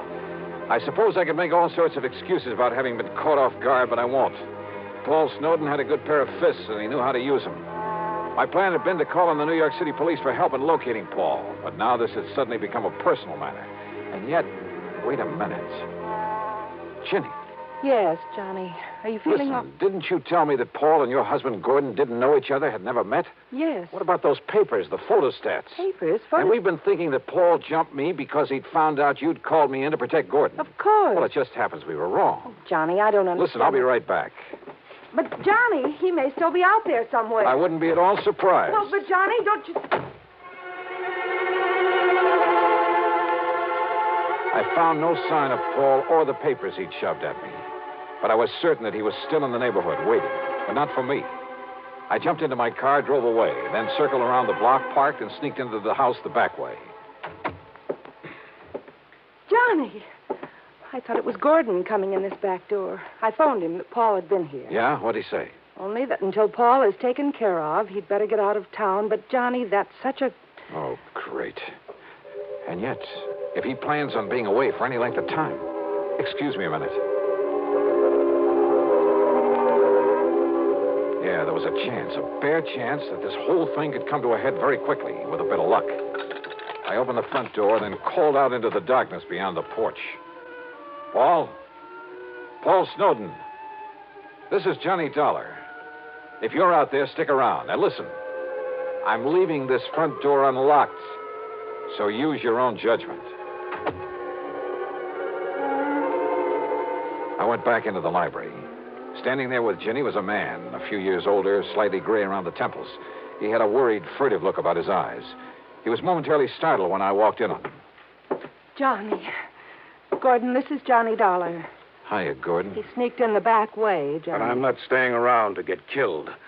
Now, listen, Virginia. Gordon, it'll be all right now. No, I don't know who Dollar is or why you've called him in, but I'm not staying around here with Paul Snowden gunning for me. You're afraid of him, Gordon? Wouldn't you be?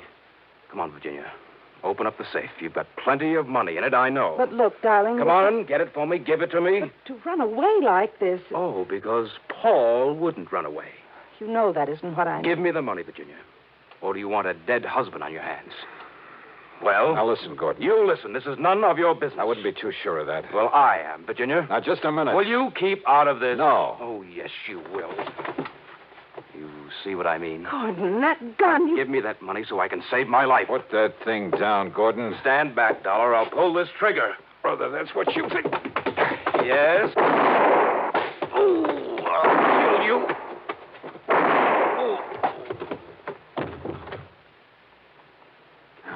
Thanks, Paul.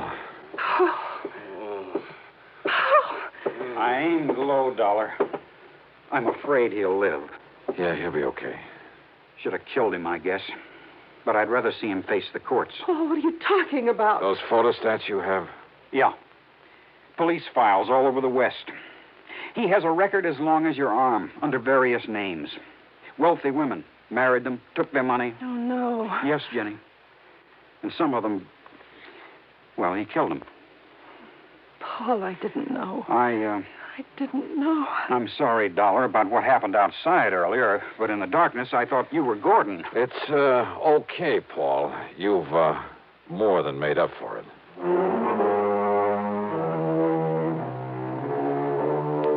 Well, maybe Paul and Ginny will finally get together for keeps. I don't know. I don't even know whether I care. I'm just glad I wasn't involved. That is, any more than I was. Expense account total, including mileage of my car back to Hartford, a lousy $10. Yours truly, Johnny Dollar.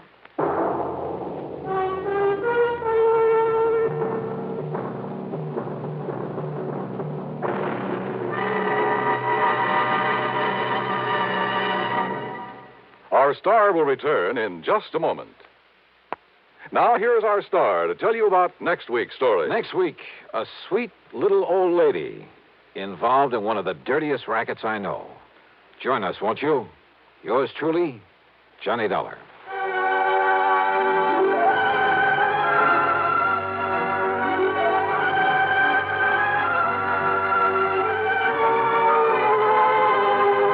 Yours truly, Johnny Dollar, starring Bob Bailey, originates in Hollywood and is written, produced, and directed by Jack Johnstone. Heard in our cast were Virginia Gregg, Les Tremaine, Sam Edwards, and James McCallion. Be sure to join us next week, same time and station, for another exciting story of yours truly, Johnny Dollar. This is Dan Cubberly speaking. Johnny Dollar. This is Mr. Ernest L. Whiteman, Providential Assurance Company. Providential Assurance? That's right. You've heard of us, of course. No, sir, I can't say that I have. But what's on your mind, Mr. Whiteman? Embezzlement. Don't try it. What? Liable to get yourself into a lot of trouble. I beg your pardon. I'm sorry. I was just trying to make it funny. Oh, yes. Yes. Well, now, if you care to look into this for us... Sure, why not? Then I suggest you come here to my office and I shall give you the details. I take it there's a fee here in addition to my expenses? If you recover the money, something over $200,000, you can practically name your own fee. Great. That is up to, say, $5,000. On a $200,000 loss? That's right. Oh, well, then maybe I'd better figure on padding out my expense account. Now, just a minute. Oh, stop worrying, Mr. Whiteman. But if you have any intention of Just holding keep us your shirt on. I'll be over to see you.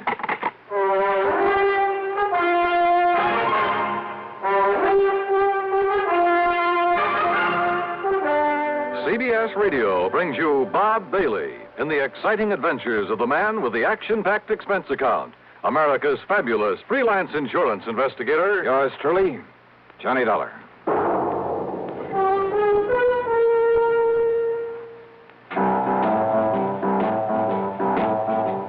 Talk about best-selling records.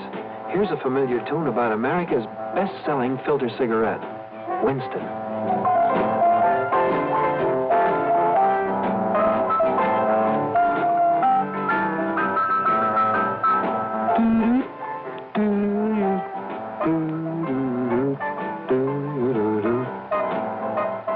Winston gives you real flavor, full, rich tobacco flavor.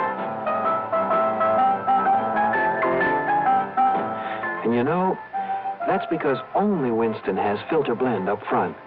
Choice, flavorful tobaccos, specially selected and specially processed for filter smoking. No wonder Winston tastes good, like a cigarette should. Smoke Winston. And now, Act One of yours truly, Johnny Dollar.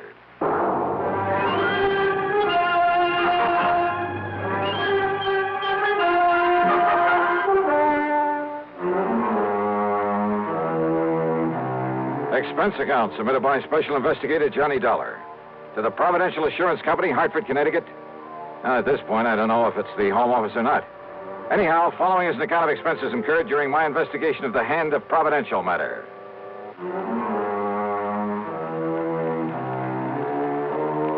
For some reason or other, dealing with a new company usually spells trouble for me. But expense account item one, $1.25 for a taxi to the offices of Providential down on the square. When I say offices, I mean exactly two with a connecting door.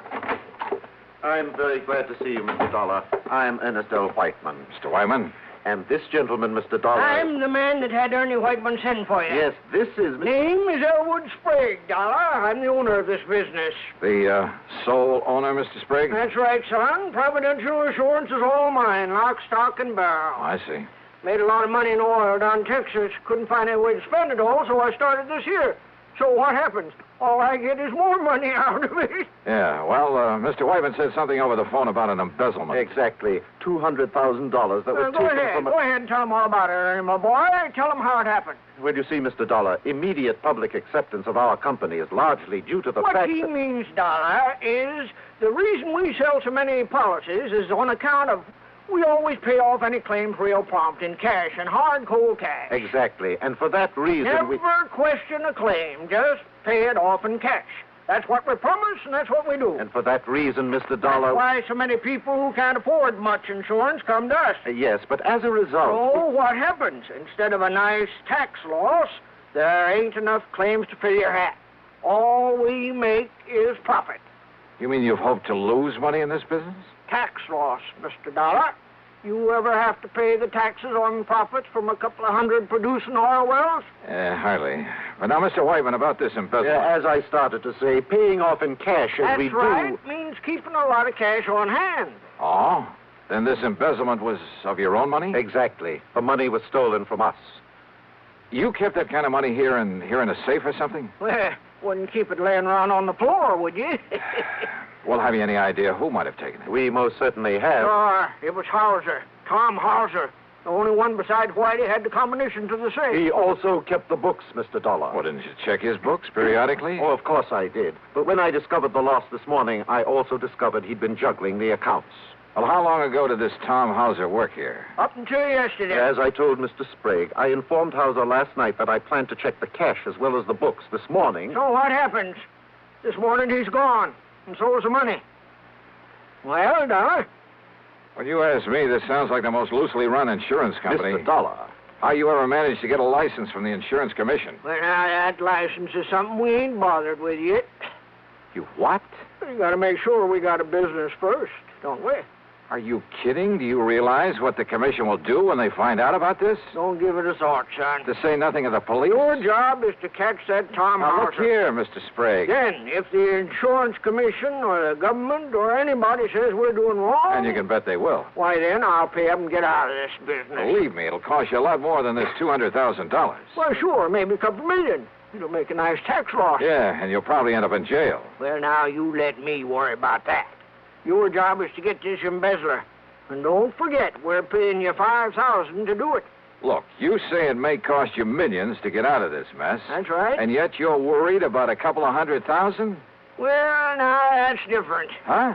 That was stolen, son. That was illegal. Trying to make sense with this man was like trying to reason with a hitching post. I told him I didn't want the case and that I could understand why he'd hesitate about calling in the police. Sure, they'd probably start asking questions. With the only answers he could give them, he'd really be in trouble. I told him that my only duty, as far as I could see, was to notify the commission of this whole operation. Sure, son. If your conscience hurts you, go ahead and notify him. After you got this money back first. After? Well, I don't know much about investigation, but seems to me that with him gone only a few hours, well, if I was you, I wouldn't be wasting any time. Yeah, you got a point there. Sure. And don't you forget that $5,000 that's waiting for you when you bring that money back. Well, I ask you, what would you have done? And with a fee of $5,000 dangling in front of your eyes? Yeah, that's what I did. I took the case.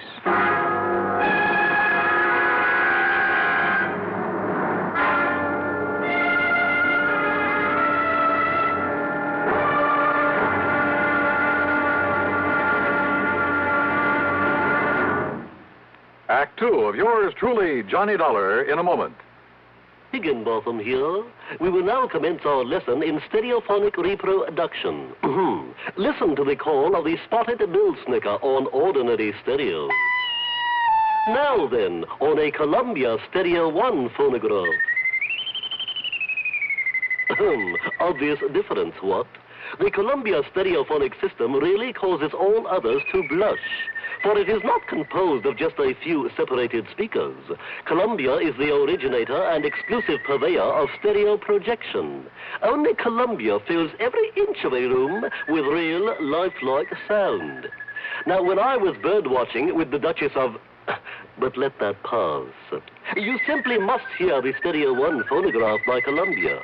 Ask your Columbia phonograph dealer for a demonstration. And, chaps, portables are priced as low as $39.95. Consoles commence at $129.95. Lost that bird. And now, Act two of yours truly, Johnny Dollar, and the hand of Providential Matter. Hoping the insurance commission wouldn't hang me if they ever found out I'd taken an assignment from this outfit, I decided to check the last known whereabouts of the embezzler, the bookkeeper who'd stolen some $200,000 from them. After getting his description and his address from Mr. Sprague, I spent item 2, $1.85, for a taxi to a dingy rooming house on the north side of town. At the front door, I was met by a frowsy old maid wearing a rather slovenly blue housecoat. She looked like she'd just gotten out of bed, and her stringy black hair was up in paper curlers. Special investigator, huh? That's right. Here, my credentials. Johnny Dollar, freelance. Well, Mr. Tom Hauser ain't here right now. I know. Have you any idea where he might be? I seen him leaving bag and baggage late last night. Guess he's gone on a trip somewheres.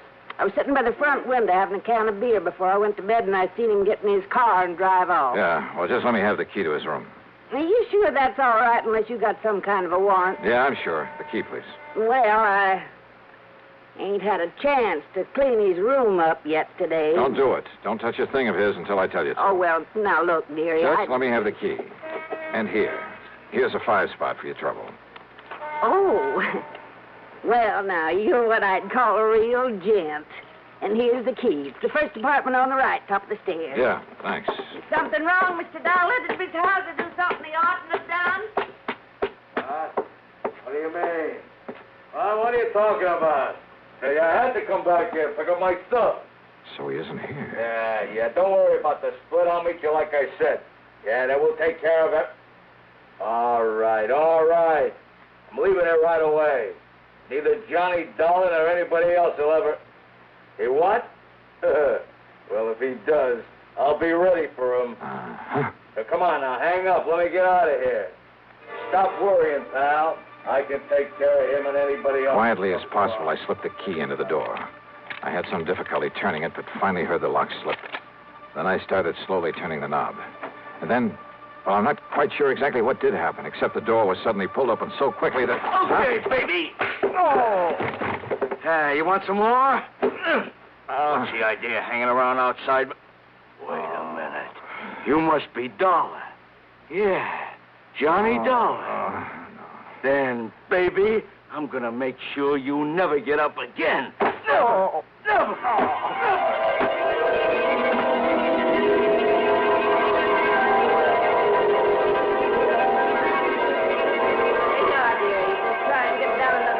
Out of this bottle.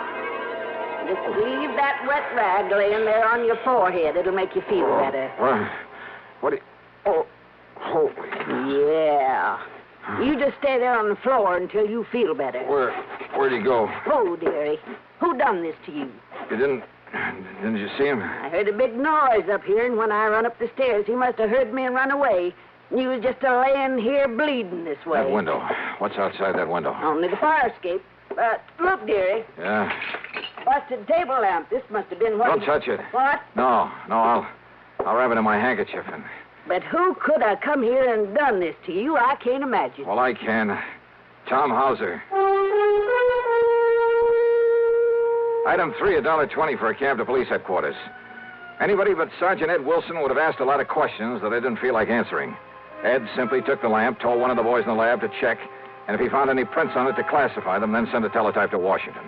Item 4, $1 even for a cab to my apartment. After a long, cool shower, I felt somewhat better. I just got back into my clothes when the phone rang. Johnny Dollar. Ed Wilson, Johnny.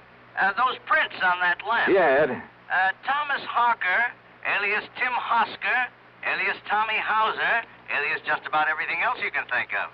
Johnny, that boy is one of the 10 most wanted. No kidding. And for everything from safecracking to murder. You got any kind of a lead on him? Only that rooming house where he slugged me. Then he may be 100 miles away by now. I wouldn't bank on it. So, Ed. Yeah? You'd better put out that good old dragnet. Oh, don't worry, Johnny. But listen, just remember one thing about him. Like what? If that boy thinks you recognize I didn't even get a look at him. Maybe he doesn't know that. And if he finds out he didn't kill you, Johnny... Well? He'll be back to finish the job.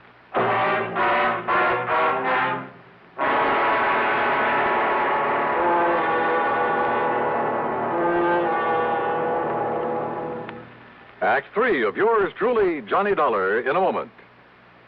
Here's Hollywood star Mona Freeman. Who feels like acting with a miserable cold? I relieve cold distress the fast way with 4-way cold tablets. Yes, tests of all the leading cold tablets proved 4-way fastest acting. Amazing 4-way starts in minutes to relieve muscular pains and headache, reduce fever, calm upset stomach, also overcomes irregularity. When a cold strikes, do what I do. Take 4-way cold tablets. It's the fast way to relieve nasty cold distress and feel better quickly. 4-way, only 29 cents. Now, here's a word about another fine product of Grove Laboratories. Does dandruff dull your hair, leave scalp itchy? Get Fitch Dandruff Remover Shampoo and get rid of unsightly dandruff in 3 minutes. 3 minutes with Fitch regularly is guaranteed to keep embarrassing dandruff away forever. Apply Fitch before wetting hair, rub in 1 minute. Add water, lather 1 minute. Rinse 1 minute. Every trace of dandruff goes down the drain. 3 minutes with Fitch, unsightly dandruff's gone. Fitch can also leave your hair up to 35% brighter. Fitch Dandruff Remover Shampoo. And now, Act 3 of yours truly, Johnny Dollar.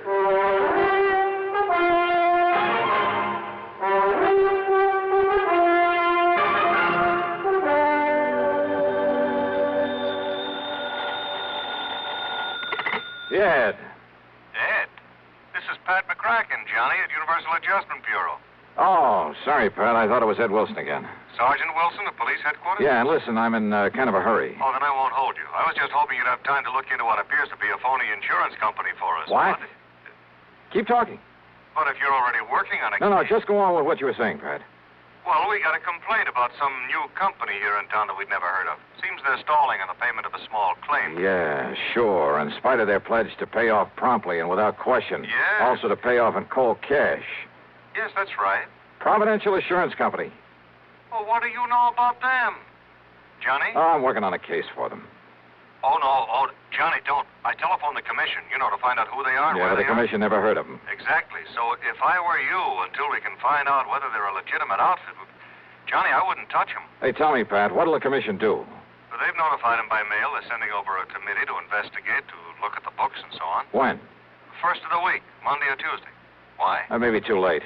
What? If that outfit's what I think it is, and if I can do what I think I can. Johnny. Well, if I can't collect my fee and expenses from them, maybe I'll send a bill on to you. What? After all, I may be doing the whole insurance business a great and glorious service. Johnny, what are you talking about? That is if I don't get killed first. Listen, I'll Johnny. see you later. Now the question is, but wait a minute. If Providential is what I think it is, where does Tommy House's theft of $200,000 come in? If he was working for them. Why did they call me in? Johnny Dollar. Hello. This here is Elwood Sprague.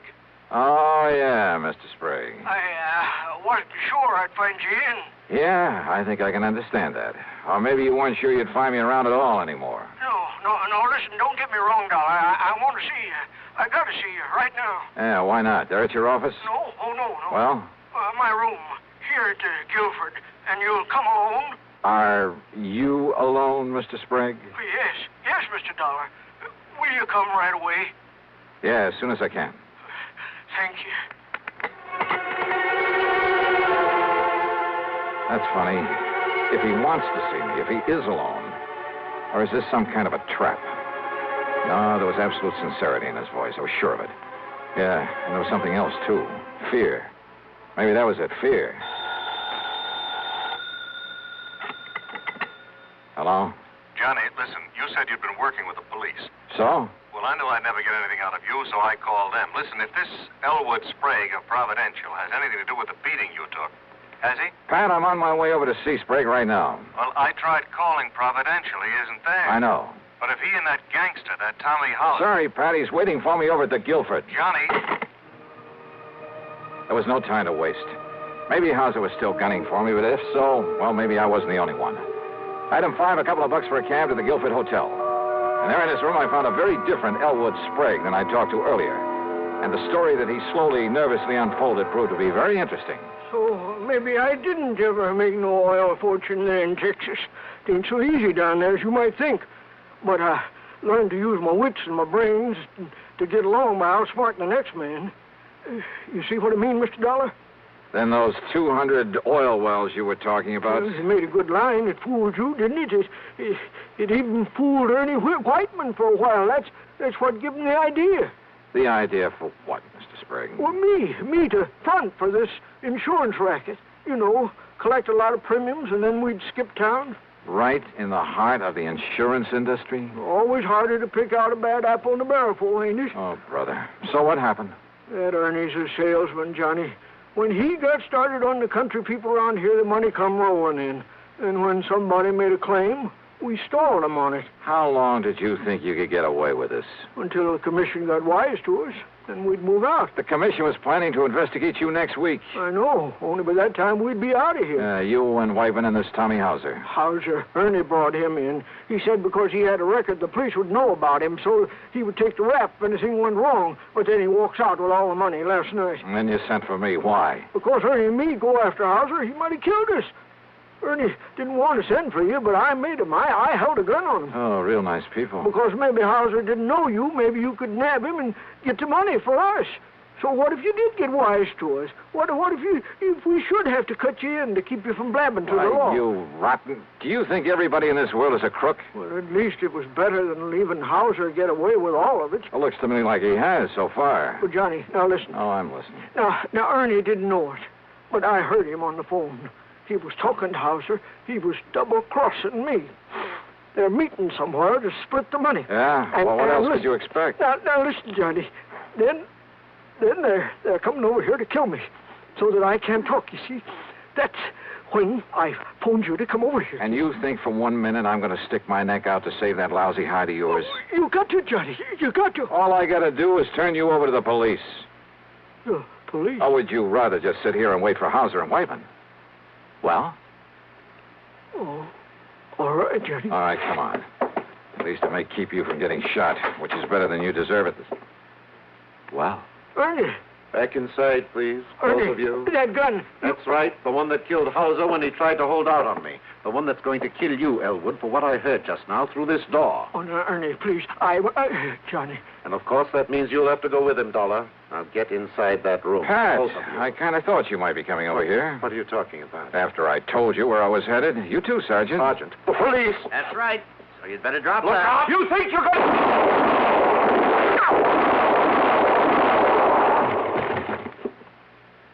Well, Johnny? Thanks, Ed. You too, Pat. Oh, and Ed. Yeah, Johnny. Maybe you'd better put a pair of cuffs on Mr. Sprague here. You know, to keep him out of any more trouble. Oh, I'll go along peaceful.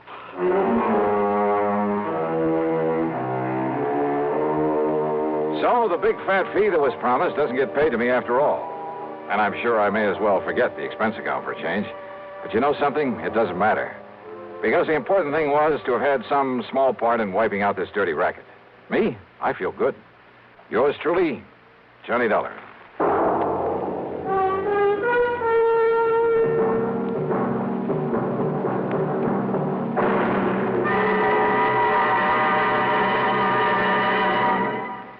Our star will return in just a moment. Constipation is something people don't talk about much, but it can be a problem for anyone, even doctors. And when constipation occurs, it's interesting to see just what doctors consider important about a laxative they might use or recommend. Well, a majority of the doctors we heard from had this to say. A laxative should be effective, gentle, as close to natural acting as possible, and a medicine that can be used with complete confidence. Now, X-Lax has been popular with many doctors and millions of people over the years because pleasant-tasting chocolated X-Lax is effective. Overnight, it helps you toward your normal regularity. X-Lax is gentle. Next morning, it gives you the closest thing to natural action. And that's why many doctors and millions of people use X-Lax with complete confidence. X-Lax, the laxative that helps you toward your normal regularity gently, overnight. Is X-Lax in your medicine cabinet? Now, here is our star to tell you about next week's story. Next week, a man who uses government help to promote his one-man crime wave. Join us, won't you? Yours truly, Johnny Dollar.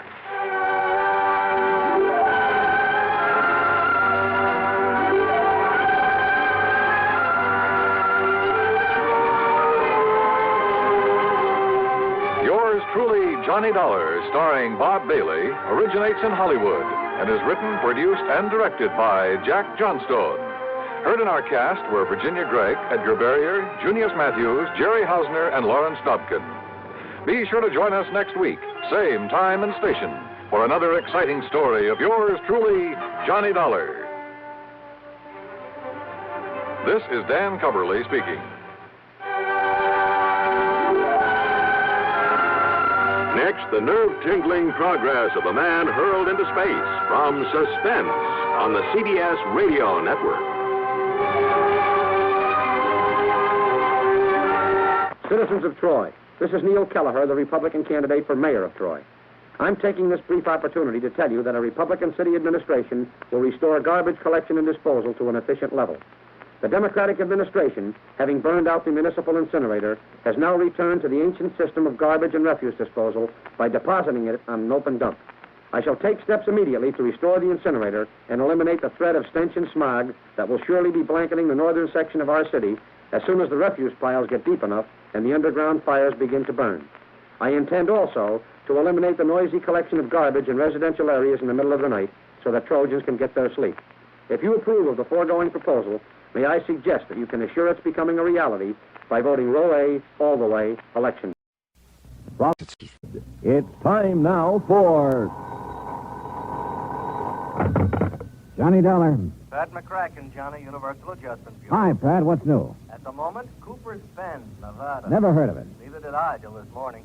They're having a big celebration out there, Frontier Week. So what do you want from me? A beard? It might help if you started growing one, Johnny. And how about a 10-gallon hat? You got one of those? Oh, sure. And my horse is tied up in the bedroom. Now, look, what's this all about, Pat? Well, from what I can gather, Cooper's Bend was just a sleepy little western town dying on its feet. That is, until last week. So what happened last week? A publicity man named Bill Williams organized this Frontier Week to wake the town up. I guess somebody out there doesn't like being waked up. What do you mean? Oh, looks like somebody's trying to put Bill Williams to sleep. The hard way. I'll be right over.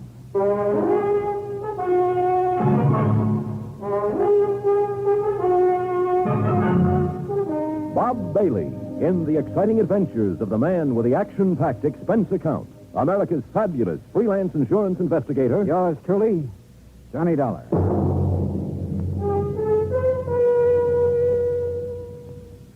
And now, Act One of Yours Truly, Johnny Dollar.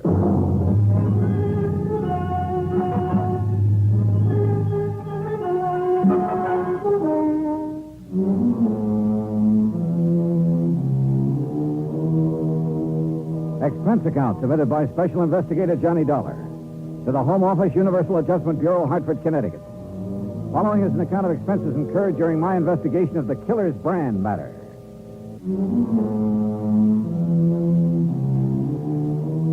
Expense account item 1, $1.20, cab fare from my apartment to the office of Universal Adjustment Bureau. Pat McCracken was waiting for me. Not too much to go on, actually, Johnny, but I figure it's worth your taking a trip out to Cooper's Bend to see what's what. One of the companies we represent has a hefty policy on Bill Williams' life. Who is this Bill Williams? What's he do? Little of this, little of that, I guess. Sort of a fly-by-night type. Freelance publicity, that sort of thing. Hey, you suggested over the phone that there'd been an attempt on his life out there. Well, at least somebody took a shot at him. Oh? You have any idea who? No. That's what I want you to find out. Could have been an accident, Pat. Maybe somebody got carried away during one of the at celebrations. 2 o'clock in the morning, Johnny. Even during Frontier Week, people in Cooper's Bend don't stay up that late. Okay. Where do I find Williams? There's only one hotel. You look for him there. And, Johnny? Yeah? Watch yourself. Some of those characters out there can shoot pretty straight. And one of them is pretty riled up about something. Shoot straight. He missed Williams, didn't he? Oh, yeah. The first time. Expense account item 2, $187.50, incidentals and transportation by plane and a rented car to Cooper's Bend, Nevada. The town was baking in the sun when I arrived in the middle of the afternoon. Aside from the fact that there were cars parked on the main street instead of a string of horses, the place could have easily passed as a set for a Western movie. A saloon, a general store, one weather-beaten hotel, the works. I kept wanting to go around behind the buildings to see if they were real. There was even a big horse trough in front of the hotel. I stopped for a moment to take a look at it, and that was my first mistake. Suddenly, I heard a crowd bearing down on me. Come on, let's get him. Hey, look at him, a real dude. I'll lay off him. This is kid stuff. What do you mean, lay off of him? You know the Frontier Week rule. Hey, look, what's this all about? Come on, mister, off with your shirt. My shirt? Now, just a minute. The rules, partner. Anybody on the street without a 10-gallon hat during Frontier Week gets sunk in the horse trough. Yeah, well, look, I just got into town. How am I supposed to know the rules? Well, this is one good way of finding them out, stranger. Anybody want to sell me a 10-gallon hat quick? Too late, buddy. Well, he's got a sense of humor anyway. Come on, I'll help you off with your shirt, stranger. Okay. That's it. Now, just take it easy, partner. Take it easy. Welcome to Frontier Week, partner. Oh, thanks. Thanks a lot.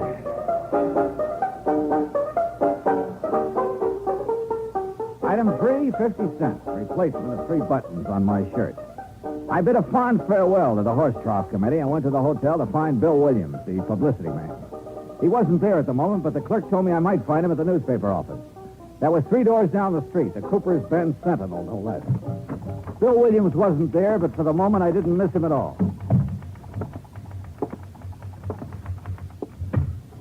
Oh, hello. Well, hi. You must be Miss Cooper's Bend Frontier Week. Ha. You run the paper? Wrong again. I just work here. Well, I'm not doing very well so far, am I? Oh, I don't know. Don't give up. Oh, I won't. My name's Johnny Dollar. Lois, Johnny. Well, I'm looking for a guy named Bill Williams, Lois. Do you know him? Yeah, I know him. Where can I find him? Well, this is as good a place as any. He ought to be here soon. Last I saw him, he was with Fred Kirby. Kirby? The editor of this paper. The two of them were all wrapped up in further plans for our glorious Frontier Week. I gather Frontier Week doesn't appeal to you. It's a two-bit idea, like everything else about this town. Oh, here's Fred. This is Johnny Dollar, Fred Kirby. Well, thanks, but we've already met. Mr. Kirby was one of the boys who helped me take a swim in the horse trough a couple of minutes ago. All in fun, Mr. Dollar. Part of Frontier Week. Yeah, sure. Kirby, I'm looking for Bill Williams. Oh, he's out making some final arrangements for the rodeo this afternoon. He ought to be back in a few minutes. Okay. Any place I can get a cup of coffee while I'm waiting? Oh, sure. 4 doors down the street. You can't miss it. I'll show you where it is, Johnny. Fine, thanks. I thought you had some work to get out, Lois. It'll keep. You don't mind, do you, Fred? Oh, no, of course not, Edgar. Well, take your time. As we left, I could sense an undercurrent between Lois and Fred Kirby. And I could see his point. Matter of fact, though, undercurrent was too mild a word for Lois. Item 3, 20 cents. Coffee for Lois and me. You going to be in town long, Johnny? Oh, it depends. How long does Frontier Week last? This is the last day. Oh. Rodeo this afternoon, dance tonight. That ends it. Then the town goes back to sleep, huh? Probably. I won't be here to watch it, though. Oh, where are you going? Away. As far away as I can get. For long? For good. Well, how about your job? You mean the paper? That's a job? I think I can get along without it. How about the editor? Can he get along without you? Fred Kirby? Sure, why not? I don't know. I thought he Where depended... you been, Lois? I've been looking for you. Having a cup of coffee, obviously.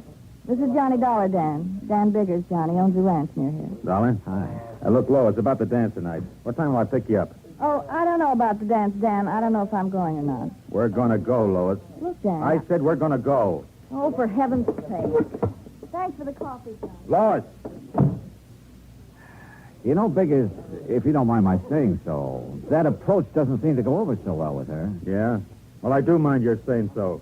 I don't need any advice from you. Okay. And just for the record, Lois and I are engaged. Oh, congratulations. Don't get funny with me. Oh, now, easy, Biggers. Simmer down. You simmer down, Dollar. What do you mean? I mean, stay away from Lois. Are you kidding? So I bought her a cup of coffee. Anything wrong with that? You heard me. Stay away from her. One thing about Lois, she sure had the knack of stirring people up. The news that she was engaged to Biggers was quite a surprise, though, and I wondered if she was as eager about it as he was.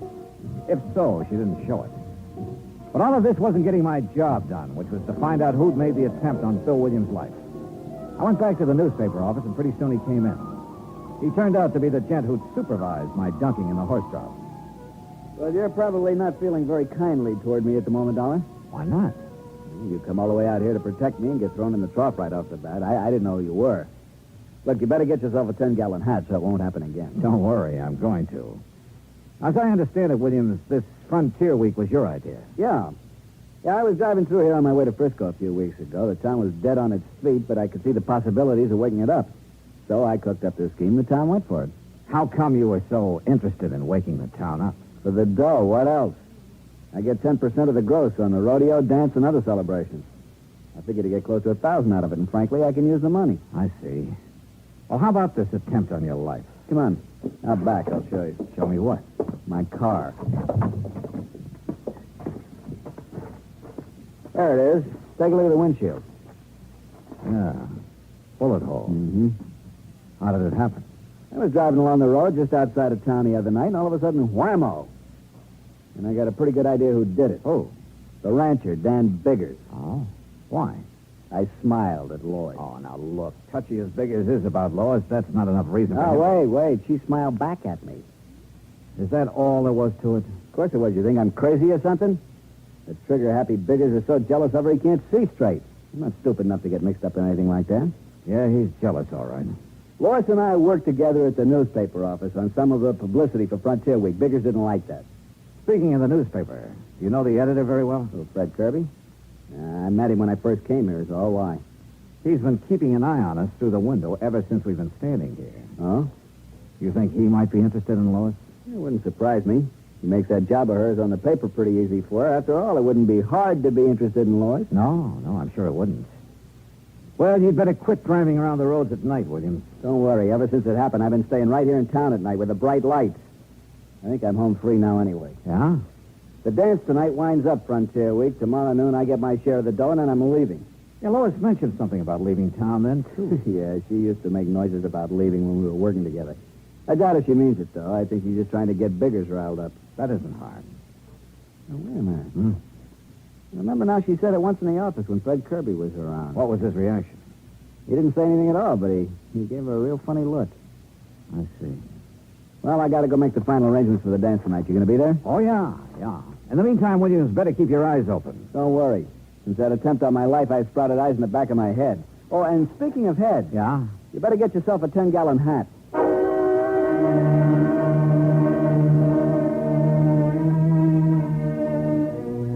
very good advice.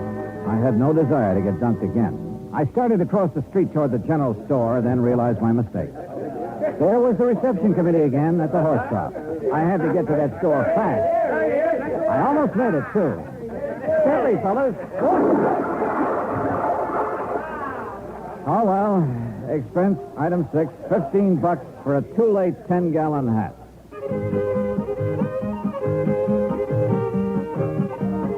The dance was in full swing when I got there. I didn't see Lois at Figures. Looks like he didn't get that date after all. Pretty soon I spotted Williams near the bandstand. When he saw me, he came over. There, crowd, Dollar. There are more people in Cooper's Bend tonight than ever heard of the place before Frontier Week. Man, I'm really going to clean up. I stayed around a while, watching Williams happily counting noses and adding up his 10%. Then I went back to the hotel. There was a message there from Lois. She wanted to see me. This I didn't get, but she'd left word it was important. She'd also left directions for getting to her house, so I drove out. It was outside of town on a back road. The lights were on. But nobody answered my knock. I waited a while, then tried the door. There was a fire burning in the fireplace, and the room looked very cozy. All except for one thing. Lois. She was lying in front of the hearth, and she was very dead.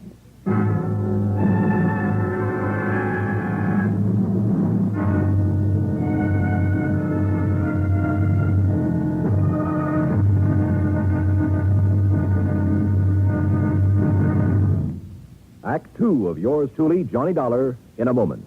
For a long time, people have been saying that the Earth is shrinking because transportation is getting faster and faster. And because this is true, people are getting closer, too.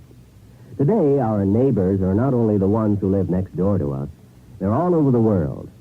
It is axiomatic that one should help his neighbor. But Americans have gone a step further.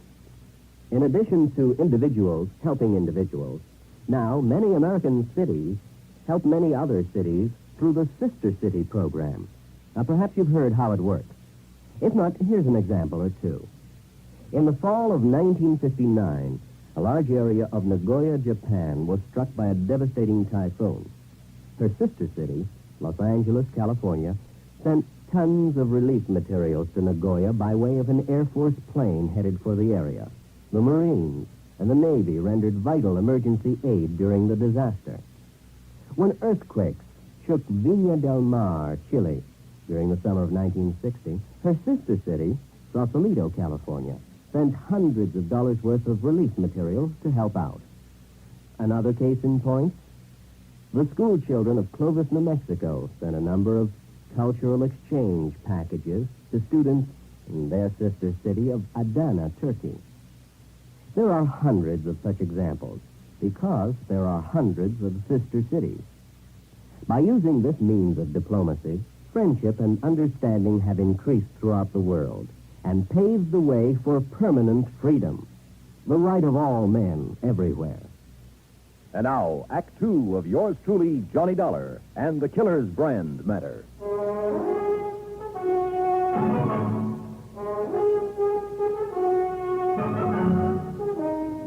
Lois, dead, lying on the floor of her living room in front of the fireplace. There was a poker near her hand that had been pulled out of the fire and scorched the rug. At first, that's what I thought she'd been hit with. But then I took a closer look and could see she'd struck her head on the hearth. There were signs of a struggle in the room. Then, suddenly, I heard a noise outside. I ducked into the next room, found a side door, and eased outside. I listened. Nothing. Then I heard the car. By the time I got around in front of the house, it was just disappearing around a bend in the road, running without lights. It looked like a station wagon, but that's about all I could make out. I went back into the house and put in a call to the sheriff. He arrived about 20 minutes later. Okay. Looks like there was a fight. She got thrown down, hit her head on the hearth. Yeah, that's the way I sized it up. Now let's size you up for a minute, Dollar. Me? Mind telling me what you were doing here tonight? I don't know. Oh, come on. No, I mean it. Lois left a message at my hotel that she wanted to see me. You don't know what about? No. Except it's a good bet this killing ties in somehow with that attempt on Bill Williams' life. Williams thinks it was Dan Biggers took that shot at him. Yeah, that's right. Well, it could be. Dan's always been awful jealous. I had trouble with him once before for the same reason. Oh? A month ago, he beat up a guy pretty bad. On account of Lois? Yeah. Seems the guy had asked Lois for a date. Trouble was, Lois never discouraged guys asking either. Hey, look, Sheriff. Lois told me earlier today that she was planning to leave town tomorrow. Now, if Dan Biggers learned about that... Yeah. Well, come on. We better drive out to his ranch and have a talk with him.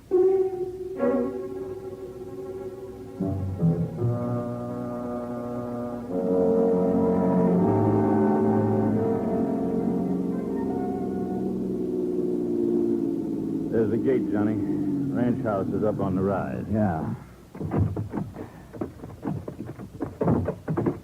No lights on up there.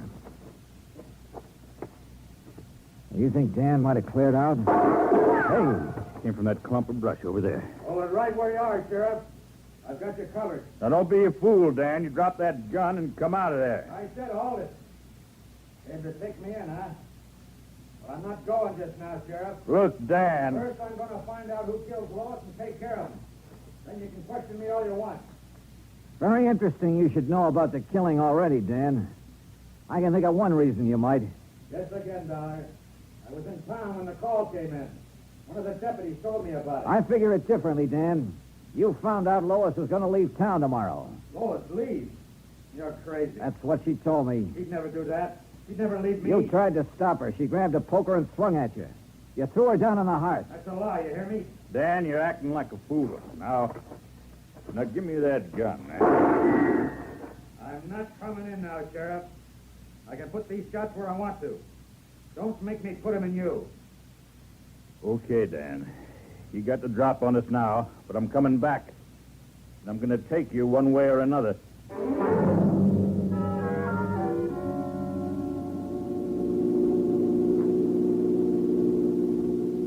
You know, Sheriff, I can't help feeling kind of sorry for Dan. Yeah, he always did have a knot in his brain where Lois was concerned. You really think he killed her? I don't know. Dan's pretty smart sometimes. That routine he was just giving us might have been a cover. Sheriff, you happen to know if Dan drives a station wagon? He drives a pickup around town mostly, and I think he's got a coupe, too, but no station wagon. Why? That's what I spotted pulling away from Lois's house. You didn't get the license number? No, it was running without lights. Not much help, Johnny. There's a lot of station wagons in this part of the country.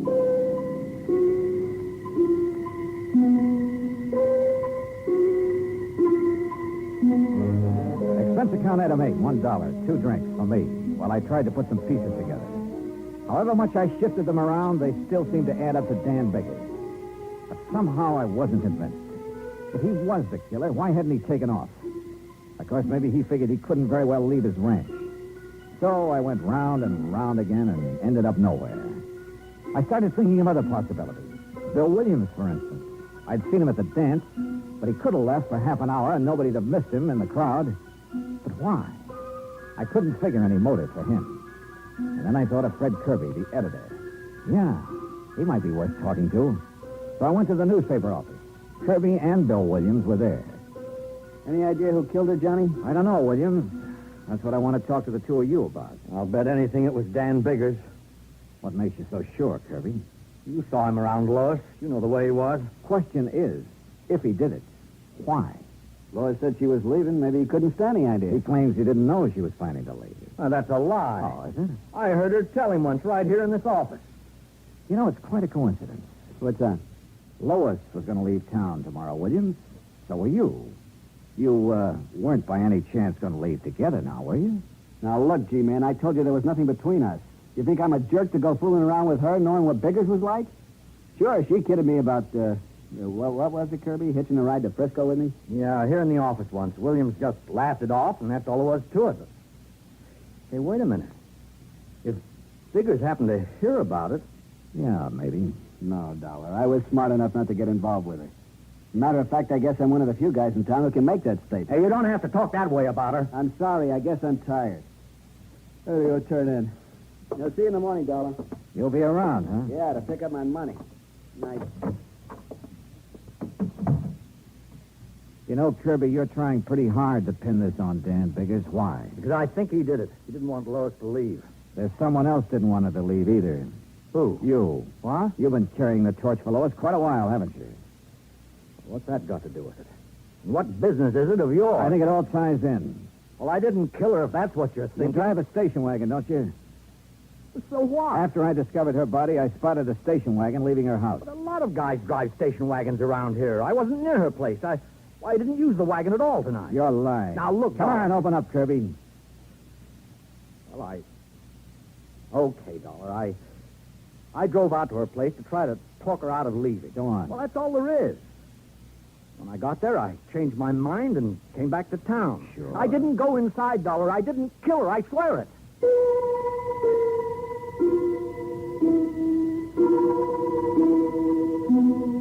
I called the sheriff, and he took Kirby in for further questioning. But by morning, he hadn't changed his story. Oh, he admitted being at the scene of the murder, but that's all he'd admit. He was still a big question mark, and we were still nowhere.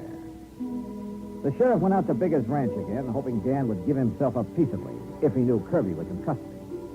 I had a cup of coffee and went outside. Bill Williams was in front of the hotel. Anything new on the killing, Johnny? Well, you know Kirby was being questioned. Yeah. Surprised me at first, but then I got to thinking, he's a strange guy. He doesn't say much, but there's a lot going on inside, particularly about Lois. Yeah. Did you get your cut of the dough from Frontier Week all right? Yeah. Well, I'm sure glad it's over. That killing last night turned the whole deal sour. I'll be glad to get the taste of this town out of my mouth. Uh-huh. When are you leaving? I told the sheriff I'd be around in case he wants me for further questioning. I'll leave when he says the word. There he is. What's with the crowd heading this way? I don't know. Okay, Williams, we got it last. What are you talking about? You ain't wearing your 10-gallon hat, and that sure looks like a horse trough you're standing next to. That's right. Now, look, Frontier Week is over. You brought the idea in the first place. We thought you'd like to die. I'm in no mood for jokes this morning. I'll lay off. Can't you take a joke? No, not this morning. I'm sick of the whole idea. I said lay off, and I mean it. Let him alone. Guess he just can't take us all to The crowd broke up and drifted away, and the street went to sleep again. But all of a sudden, I woke up. I thought of that hot poker I'd found lying near Lois's body, and a couple of things added up fast. Sure, it was a wild idea, but it was worth a chance.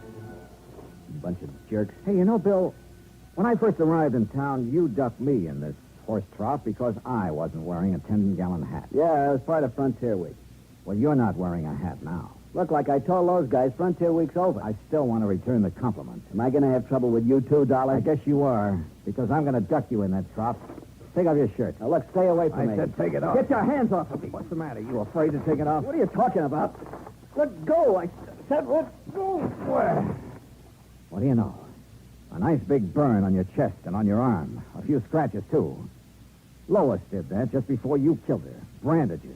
Okay, smart boy, there's a gun in my pocket and it's pointed right at you, so just relax. You were a lot more involved with Lois than you were letting on, Williams. Why did you kill her? I was trying to shake her. She wouldn't shake. She wanted to go with you, huh? Yeah, and that would have been just great, dragging something like her with me to San Francisco. That's a real sweet thing to say.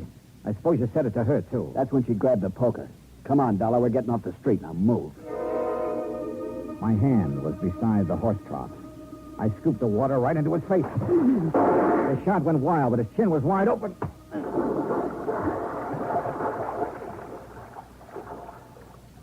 Yeah, Bill Williams got ducked after all.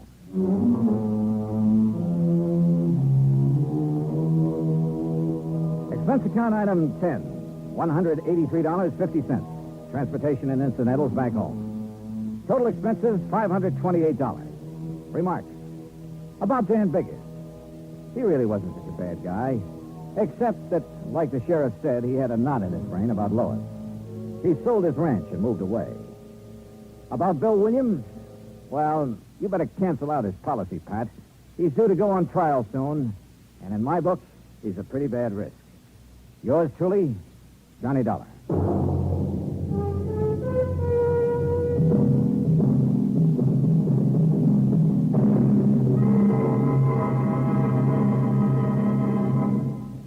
Our star will return in just a moment. Our flag now numbers 50 stars, and behind each star there stands yet another flag representing one of the 50 states. Oklahoma's state flag depicts an Osage warrior's circular buckskin shield from which hang 7 eagle feathers. Across the shield is the Indian's calumet, or pipe of peace, crossed with the white man's peace symbol, the olive branch.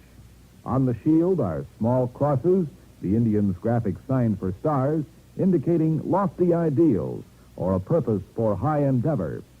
The background of the flag is a field of blue, the blue of the Oklahoma sky, signifying loyalty and devotion. The important symbols, however, are the calumet and the olive branch. These override the shield, the symbol of war, and bespeak a predominant love of peace by a united people. Oklahoma's state flag, the flag of the 46th state to enter the Union, was adopted on April 2nd, 1925. Now, here's our star to tell you about next week's story. Next week, a terrible storm that yields up a body from the deep. Join us, won't you? Yours truly, Johnny Dollar.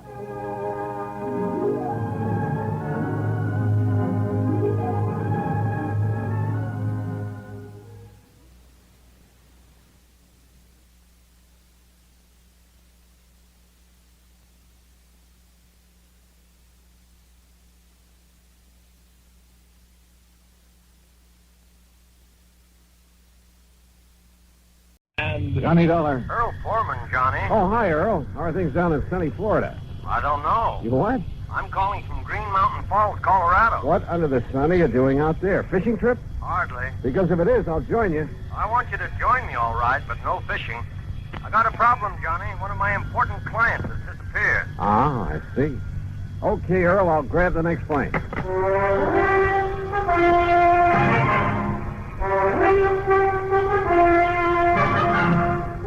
Bob Bailey, in the exciting adventures of the man with the action-packed expense account, America's fabulous freelance insurance investigator. Yours truly, Johnny Dollar. And now, Act One of yours truly, Johnny Dollar.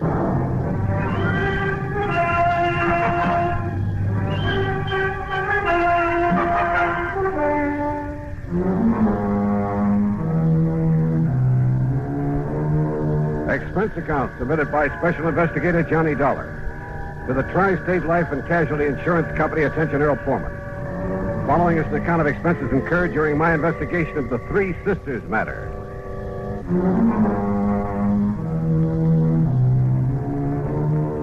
Expense account item 1, $151.80, transportation to New York, then airfare and incidentals to Colorado Springs. Earl met me at Peterson Field, the municipal airport. I'm glad to see you, Johnny. Hi. Toss in your bags and hop in. Okay, sure. And where's this Green Mountain Falls you call from? A little place about 12, 13 miles east of here. I'm staying at the Lucky Four Ranch. One of the last places Rolanov was seen. Rolanov? Misha Rolanov, the concert pianist. Oh, no. Oh, sure. Yeah, I've heard of him. He has a little place up on the mountain just back of the Lucky Four where he and his daughters live when he's not on concert. Daughters? How many? Olga, Maria, Ada. Now, here's what happened. Rolanov and the girls, well, they're really stepdaughters, by the way. Oh, where's the mother? She died some years back. Well, anyhow, they arrived up here about 10 days ago, right after his last concert swing over in Europe. Well, what does he do when he's up here? He and the girls just loaf. Oh, he has a piano in his cottage to keep him practiced, that's all. And now you say he's disappeared. You see, Johnny, he was fond of taking long walks. This is pretty good hiking country. Oh, I can see that all right, if you're part mountain goat. Yeah. Well, anyhow, 3 days ago, right after breakfast, he started out on his usual morning walk. He stopped in for a second cup of coffee with Ray Schmishny and his wife. Who are they? Ray and Glee run the Lucky Four. Oh, yeah. Well, go on. Well, that's all. That was the last time Rolanov was seen. Well, has any kind of a search been made? Yes, and that's not easy terrain to search. There's been quite a bit of snow, too, enough to cover up any tracks he might have made. All right. Do you know of any reason he might have wanted to disappear? No, I don't think so. I knew him very well, Johnny. I've known him for years. Of course, he occasionally got fed up with having 3 girls around his neck all the time. Silly man. Well, that who wouldn't, but he loved them, I'm sure. Especially Ada, the youngest. She's a brilliant pianist. Hey, Earl, tell me, how did the girls feel about him? Really feel about him? Oh, now, just a minute, John. Well, you said yourself they aren't his own blood. Well, just wait till you meet them and decide for yourself. Yeah, Earl, I will.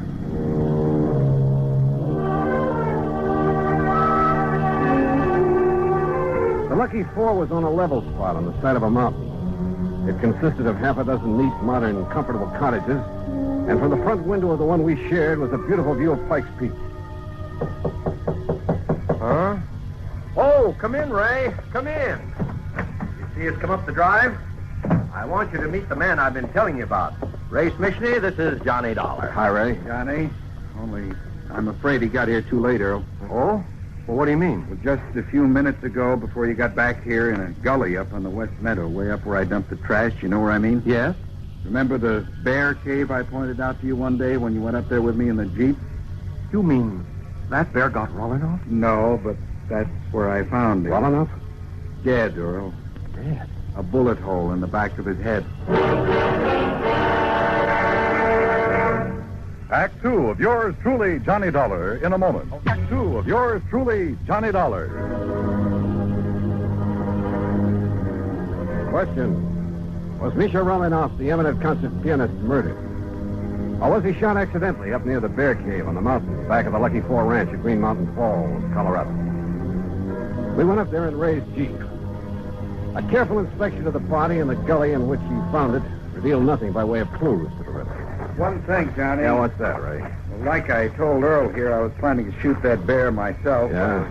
Letting him get nice and fat on the garbage from the ranch. So what? What's that? He used to come down every day, regular as clockwork, and tip over the pails and gorge himself. Well, what are you trying to say? It's been over a week now since I've seen him. Well, I don't see what you're getting at, Ray. Well, it could mean only one thing, Earl. Somebody else got to that bear before I could. And it must have been some time before Rolinoff disappeared. That's right. So his being killed here couldn't have been accidental by somebody gunning for that bear. Look here, Johnny. This cartridge case I picked up. Oh, let's see. Here. 257 Roberts. Where'd you find it? Behind that tree there down the slope. You know anybody around here who shoots a 257 Roberts? All the hunters in these parts use a 30-06 or a 270 or a 30-30. Only 257 I've... Well, what's the matter, Ray? You look sick. Yeah. There's a 257 up in the Rolinoff cottage, and one of the girls, she's a pretty good shot. Ray, you know what you're saying? Which one, Ray? Olga? Maria? Ada? No, I won't do it, Johnny. I won't accuse you. Look, this is no guessing game. This is murder. No, Johnny, I can't believe it. Not one of them. Besides, I got to drive into Colorado Springs, notify the coroner and the police. But if you know something that'll help us... No, Johnny, because if I was wrong, I'd never forgive myself. Don't you understand? Oh, all right. Earl, do you know the way up to the Rolinoff place? Yes, Johnny. Road all right for my car, Ray? Yeah, it's okay. Then let's go.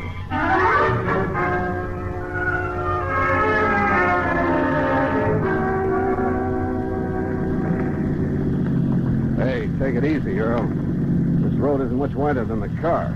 I know it. Rolinoff Cottage is right up in that clearing, middle of that big meadow. You know those daughters, stepdaughters. You figure which one of them might have wanted to kill Rolinoff? Oh, no, Johnny, no. Well, who's the beneficiary of this policy? Well, it's a very unusual policy. Now, what do you mean, unusual? There's no beneficiary specifically named. What? The beneficiary or beneficiaries are to be the same as the heirs that are specified in Rolinoff's will. Well, who? Nobody knows. Well, where is his will? Same answer. Well, now look here, But he Earl. always made it very clear that his will would show up at the proper time. I assume, of course, that his stepdaughters will be his heirs. Oh, but if they're not... Oh, this is the Rolinoff cottage. Well, quite a lot of cottage. And just as nice on the inside as it is on the outside.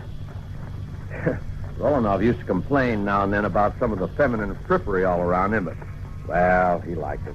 And you're sure they all got along well together? Well, of course, every family has a little spat once in a while. Johnny, now listen to me. Earl, we shall see what we shall see. I know that after what Ray said, the evidence kind of seems to point to one or all of them, but, well... Yes? Oh, hello. To say the girl who stepped through that door was beautiful would be the understatement of the week. Tall and striking, dressed in something that looked like Schiaparelli or Christian Dior. As though she'd just stepped out of Charles or the Ritz. And if her two sisters were anything like this. Johnny, I said this is the older sister, Olga Rolanov. Johnny. Oh, I'm sorry. Hi, Johnny. Hi. Daydreaming? Yeah, I guess so. So you're the investigator Earl told us about. Come in, won't you? Sure, thanks. Have you found out anything about Daddy? Olga, that's what we... No, Olga, we haven't. Oh, dear, it's such a terrible... Oh, wait a minute, Johnny. You wait. Ada, we have guests. Oh? Hello, Earl. Oh, hello, Ada. And this good-looking man is Johnny Dollar. Hi. Hello. Well, that's a nice, warm welcome. Ada, why don't you go in and fix your hair? You look a fright. That plain old house there, really.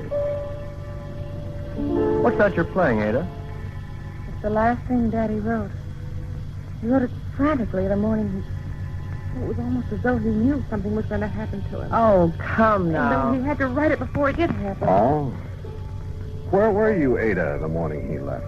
Right here, Johnny. Playing this for the first time.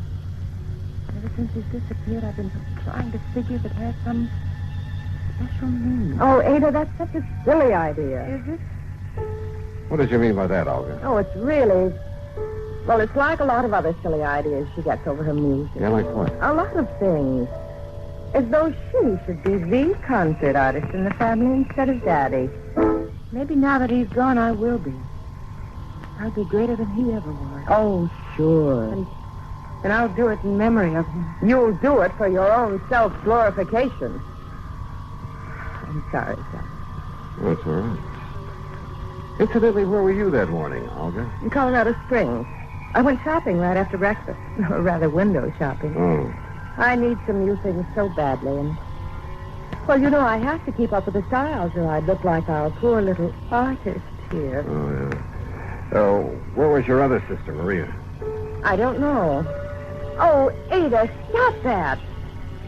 When I left the house, she and Ada were doing the dishes. Well, you weren't helping. I told you, Johnny, I had to go into the spring. Oh, yeah. Where is she now? Oh, Maria's probably out in the hills somewhere, camping all Maria's right here, Olga. Hello, Earl. Well. Oh, come in, dear. This is Johnny Dollar, the investigator Earl said that he was getting. Yes. So I see. Well, investigator? I saw two. And I didn't like what I saw. Maria was dressed in khaki shirt, breeches, and hunting boots. And hanging in the crook of her arm was a high-powered hunting rifle.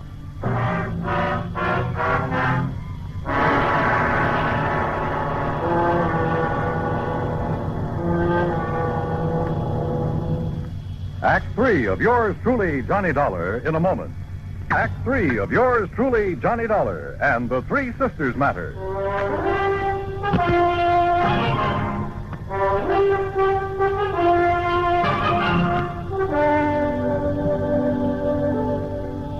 How about aiming that rifle the other way, Maria? Oh, sure. I'll set it down in the corner. It's empty, needless to say. Better let me see it, huh? Well, I told you it's empty. Are you a hunter too, Johnny? You talk as if you were, dear. Are you, Maria? Do you do a lot of shooting? Shooting, yes. Killing. Olga. Tramping around these mountains, blazing away at anything that moves just for the sake of... How about that, Maria? Oh, it gives me something to do. Kind of a relief. What else is there to do in this godforsaken place? Have you any other guns? A little 22 that I use for plinking. We all use it. Why? I want to see that one you put in the corner, Maria. Sure. And please don't start waving it around the way you did. Here you are. Why are you so interested in it? Oh, 30-06. That's right. Johnny? And your only other one is a 22. That's right. But why?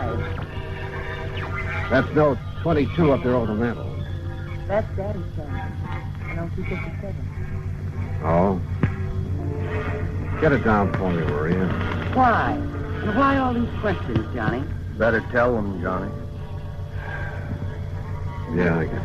Tell us what? We found your father's body. Body? Johnny. Johnny, you can't mean that. I'm sorry. He was shot by a high-powered rifle. Where?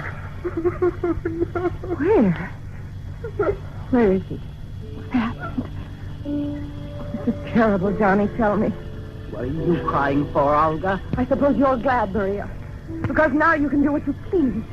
No more of those boring concert trips all over the world. No more of this godforsaken place, as you call it. All right, now I listen, suppose Maria. you're glad because now you'll have money, fancy clothes, Europe, the Riviera, South America, men.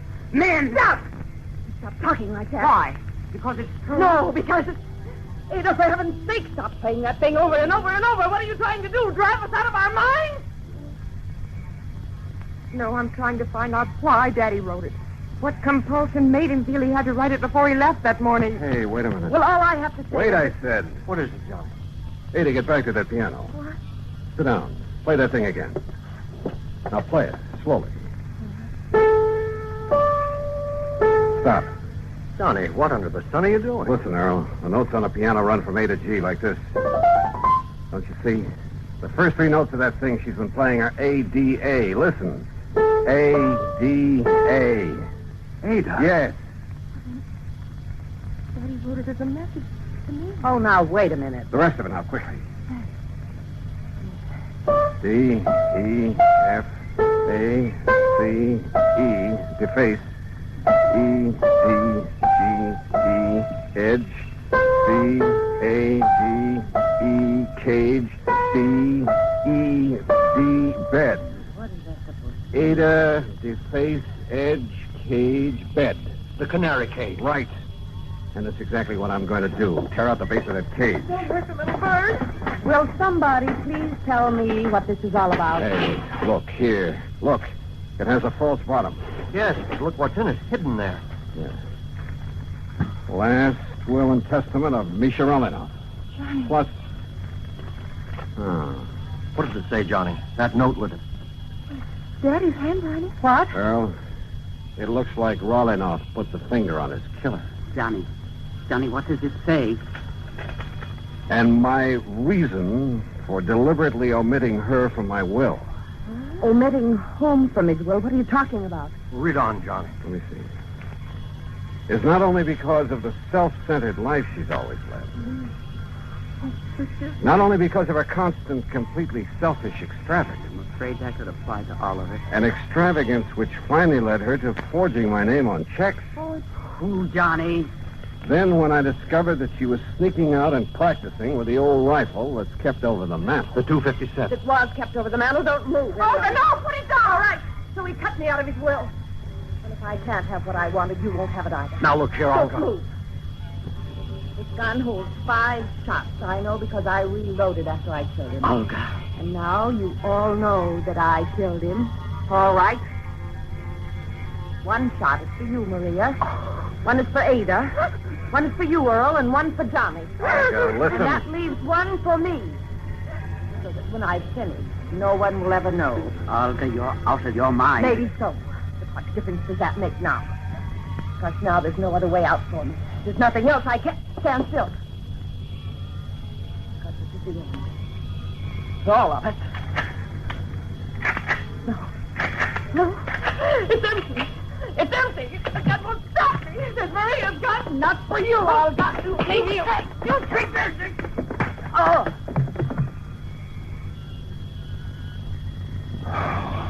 Thank God somebody emptied the bullets out of that gun. Yeah. Maria? Yes, Johnny. Ada and I, we didn't want to believe it. We tried not to, but I guess we knew that when Daddy disappeared, she must have somehow that something like this might happen. And she did kill him. And she did. Oh, Johnny.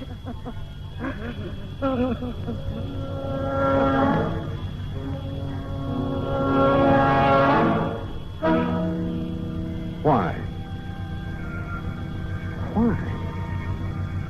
What kind of a mind could be so twisted? Expense account total, including fare back to Hartford, $351.20. Remarks? None. Yours truly, Johnny Dollar.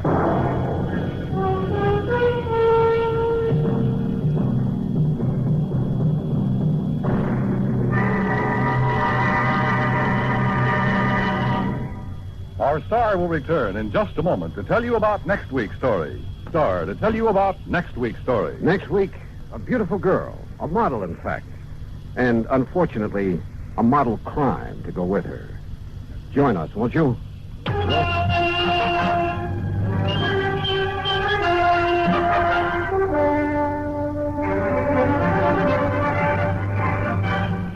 This?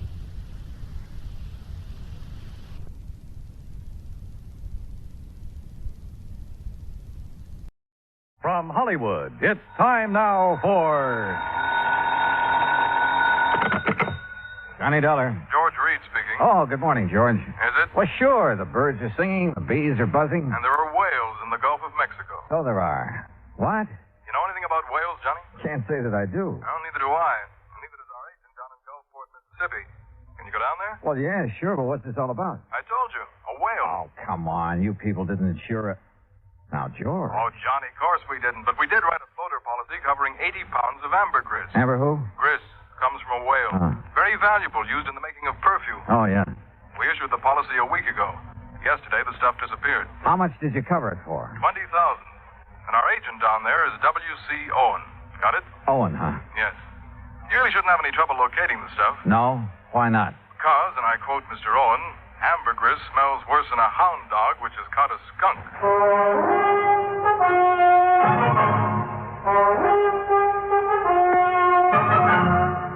Bob Bailey in the exciting adventures of the man with the action-packed expense account. America's fabulous freelance insurance investigator. Yours truly, Johnny Dollar. And now, Act One of Yours Truly, Johnny Dollar.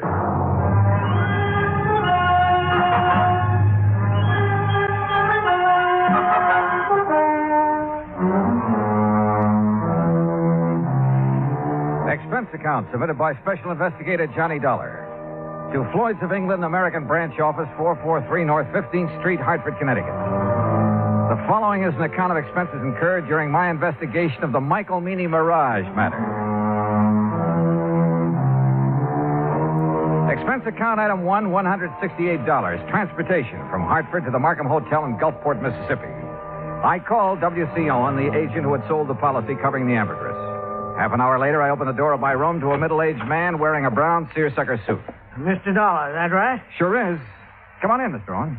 Come on, in. Thanks. Well, Dollar, I'm not going to fool around about this.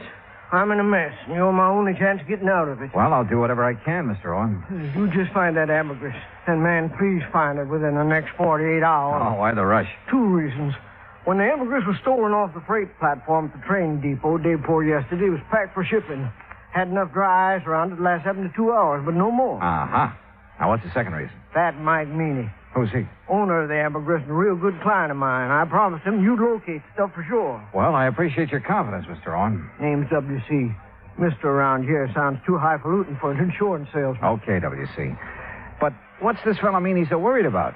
The ambergris is covered for $20,000. He told me he'd learned it was worth a lot more than that since the floater was issued. Something up near $60,000. Pretty rare stuff. Which is. Matter of fact, this is the first time I've ever heard of anybody finding ambergris in the Gulf. Who fished in out of the water? Meany? No, a young fellow worked for him named Billy Fisher. Did Meany buy it from Fisher? Didn't have to. Belonged to Mr. Meany right off. Oh, why's that? Well, because Fisher works for him. Mr. Meany lets out his fishing boats to fellas which ain't got no boat of their own, or even a chance of getting one. He rents them out, you mean? No, he don't rent them. He lets them out on share.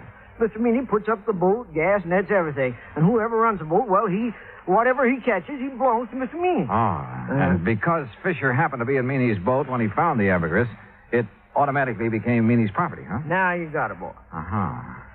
Did Fisher know what it was? Or the value of it when he turned it over to Meany? Well, you have to ask him about that. Yeah, I plan to.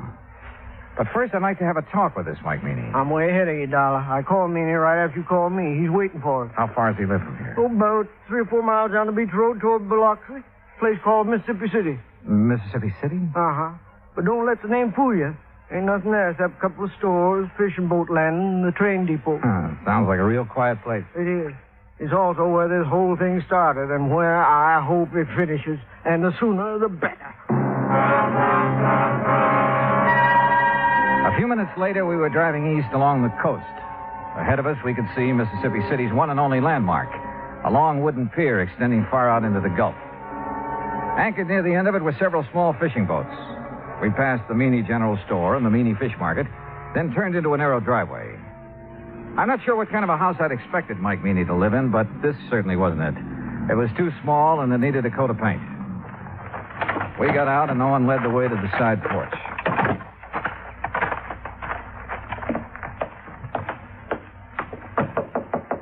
Mr. Meany, you at home? Doesn't look like he is. No, he's here. Listen. What in the name of... Sure heavy, ain't he? Yes, sir. Ain't another man his size in the whole United States. Good night, I believe it. WC boy, you sure took your sweet time getting here. Yeah. Well, made it just fast we could, Mr. Meany. This is the fellow I was telling you about, Mr. Johnny Dollar. Both of you come inside. That's it. Come on in. You men sit down on the sofa. I'll just lower myself into this here chair. There. Yeah, now then. You're a detective, huh, Dollar? Well, then me ain't giving me an answer. You're a detective or you ain't a detective. Now, which is it? I'm an insurance investigator. Right now, I'm being paid to find 80 pounds of ambergris that you lost. Lost? He didn't mean nothing by saying that. You hush up, you road agent. Mr. Meany. Dollar, that stuff was stolen, you hear? Thieved. Right in the broad light of day. You're sure? Well, I'm sure 80 pounds of ambergris didn't get up and walk off by itself. Yes, sir. Me too. Itself. Exactly where was it when it was stolen? Sitting in a box I had built for it, a special box. Smell-proof. Cost $25. Oh, shut up. I was sending it to New Orleans to a fella I'd heard might be able to sell it for me. The box was on the platform right outside the American Express office of the depot. Here in Mississippi City? Boy, you ever take a bad fall out of your crib? No, you ignorant, in Tuscaloosa, Alabama. Where do you think that depot was? Well, it could have been in Gulfport. No, it couldn't never do business there. Okay, so I'm wrong. No, but that's the first time you ever admitted it. Had the box been checked in at American Express? You mean had the freight been paid in New Orleans? Yes, that's what I mean. That scrounging, ignorant, no good. Had it been paid, Mr. Meany? No, it hadn't. Why not? Because the rat I trusted with the ambergris and sent down to the station to see it got on the train. Yeah? He'd promised. He'd give his word. He wouldn't take his eyes off that stuff for 1 second. No. That dirty. That no account. Are you okay, Mr. Meany? No. But you sit down. You make me nervous, W.C. Yes, sir. Every time I think of that TJ, that stupid nephew of mine, well, you know what he done, Dollar. He spotted something more interesting to look after than $20,000 worth of ambergris. Okay, who was she? Oh, W.C. told you. No, I didn't. No, sir. Mr. Dollar, he's just clever. Yeah, well, anyway, according to T.J., this young female pulled up in an open car across the road from where he was at, and it wasn't until he got up close that he could see that she was wearing a strapless bathing suit. You see, Mr. Dollar, T.J. thought... He knows what T.J. thought, you miserable. You keep your mouth shut, W.C. Well, whatever you say, Mr. Meany. Well, while T.J. was investigating the situation, someone made off with the ambergris, that right? Right. Well, what about the other people at the station? There weren't no other people there. How about the baggage clerk and the passenger agent? Where were they? Sam Burroughs is the only man that works down the depot, and he was busy selling some woman a Pullman ticket to Memphis. How long did T.J. talk to the girl? Just a couple of minutes, according to him, that is. You want to ask him yourself. He works at the all-night cafe in Gulfport. All right, thanks. Well, we sure haven't much to go on. You got nothing to go on. So you might as well give me my $20,000 and head back up north, where you belong. Not yet, Mr. Meany. You got 45 hours. At the end of that time, I want my insurance money. You don't see that I have it, Mr. W.C. Owen, you're going to be sorry. You know what I mean? Yes, sir. I know. Owen didn't say another word until we'd pulled out of Fat Mike Meany's driveway and had turned left going on down the beach toward Biloxi. I suppose you think I should have stood up to him a little more, huh? No, I figured you had your reasons for not wanting to get into an argument with him. See those boats off the end of the pier? The small fishing boats, uh-huh. Well, they belong to Meany. He's also got money invested in half the business place along the beach. You know what that means, Dollar. Yeah, well, where I come from, he'd pull a lot of weight. That's it. And anybody he gets riled at, well, one word from him and a good many of my clients would be screaming for me to cancel their policies. Like that, huh? Just like that. Hey, where are we going? Billy Fisher's. This way, this here's the boarding house he lives in. Come on. Uh-oh. Okay, boy. Okay. Easy now, easy. That's it. Good boy, good boy. Didn't you know the dog is back in this house? Well, afternoon, Miss Harvey. Oh, well, my goodness, Miss Owen, this is an unexpected pleasure for sure. Why, thank you, ma'am. This here is Mr. Johnny Dollar, Miss Harvey. Afternoon. Pleased to know you, Mr. Dollar. Wouldn't you like to come in and sit down? No, thanks. We really don't have much time. Oh? Mr. Dollar is an insurance investigator. Right now, he wants to have a talk with Billy Fisher, providing his home. Why, sure he is. You find him round the side there. Oh, but... Yes, sir? Well, he's with Jane Higgins, Miss Owen. Jane Higgins? Oh, you know her pa rented that old Miller place again. Girl that got Billy into that trouble. Oh, yes. What kind of trouble, Mrs. Harvey? Well, it happened when the Higginses were down here 2 years ago. Billy and Jane have always been sweet on each other. But being as Billy is Billy and doesn't have a thing of his own, not even a job except fishing one of Mr. Meany's boats. Well, Jane's pa just put his foot down. But didn't mean a thing to Billy. No, sir. At least not until old man Higgins got a sheriff after him. That still didn't stop Jane. And finally, the Higginses just packed up. They didn't come back until just 3 weeks ago Saturday. How old is the Higgins girl now? Oh, 18, 19. And she hasn't changed one bit in those 2 years. No, sir. She's just over here all the time. She'll be some fur fly when her paw finds out. There they are now. Billy? James! Hi. Come over here a minute, Billy. Someone wants to see you. Sure. Billy? Now this here's Mr. Dollar. Hi. Howdy. Miss Higgins, Mr. Dollar, and Mr. Owen. Hello, Miss Higgins. Billy, I wonder if I could speak to you alone for a moment, huh? Yes, sir. What'd you want to talk to me about? Mr. Meany and the ambergris you found. Oh, that. Where did you find it, Billy? Out near Cat Island, floating in the East Channel. Uh-huh. Did you know what it was as soon as you saw it? No, sir, not exactly, but I read a story once about a fellow that found some ambergris, and he sure made a lot of money off it. So you weren't going to take any chances and you hauled it aboard, is that right? Yes, sir. Something like that. Billy, you realized that anything you caught or salvaged with that boat belonging to Mr. Meany, it wasn't yours. You realized that, didn't you? Well, not right then, I didn't know, sir. He gave me some kind of a contract to sign when I started working for him, but I never read it. Well, what happened when you put in at the pier that night? Oh, that Cliff Stillinger, Mr. Meany's checker. He spied the ambergris right off, and he made me turn it over to him. Was that the last time you saw it? Yes, sir. Yes, sir, that was it. Okay, Billy. That's all I had on my mind. Well, that's all? I mean, no questions about whether I swiped it from the train station or not?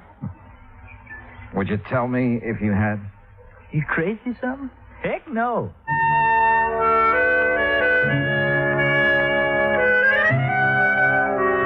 After saying goodbye to Jane Higgins and taking a rain check on a dinner invitation for Mrs. Harvey, Owen and I drove back to town.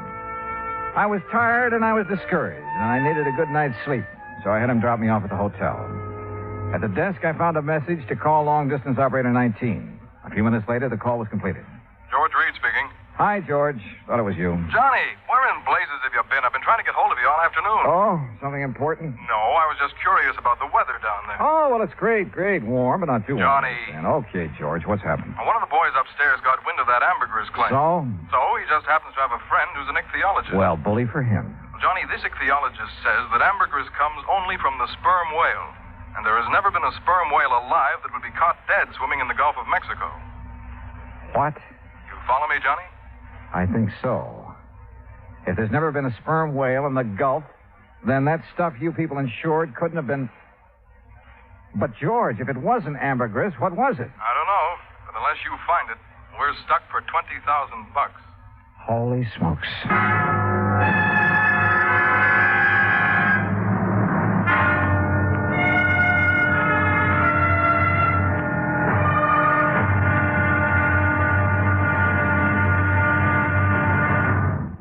Act two of yours truly, Johnny Dollar, in a moment. Our flag now numbers 50 stars, and behind each star there stands yet another flag for each of the 50 states.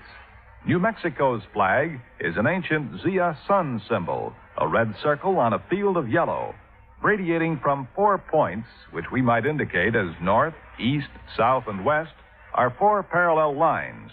4 was a sacred number of Zia, the number most often used by the giver of all good gifts. The earth had 4 main directions, each with its own gifts. The year had 4 seasons, each with a different offering for mankind. The day had 4 phases: sunrise, noontime, evening, and night. Life had its 4 divisions: childhood, youth, manhood, and old age. Everything in life and nature was bound together in a circle, the circle of life and love, without beginning and without end. And in this great brotherhood of all things, man had 4 obligations. He must develop a strong body, a clear mind, and a pure spirit. 4th, and most sacred, he must spirit to the welfare of his people. From this simple symbol, the Zia sun, we read the legend of a wonderful philosophy. The flag's colors of flaming red and golden orange represent the banners of Ferdinand and Isabella, which were carried by Columbus across the Atlantic.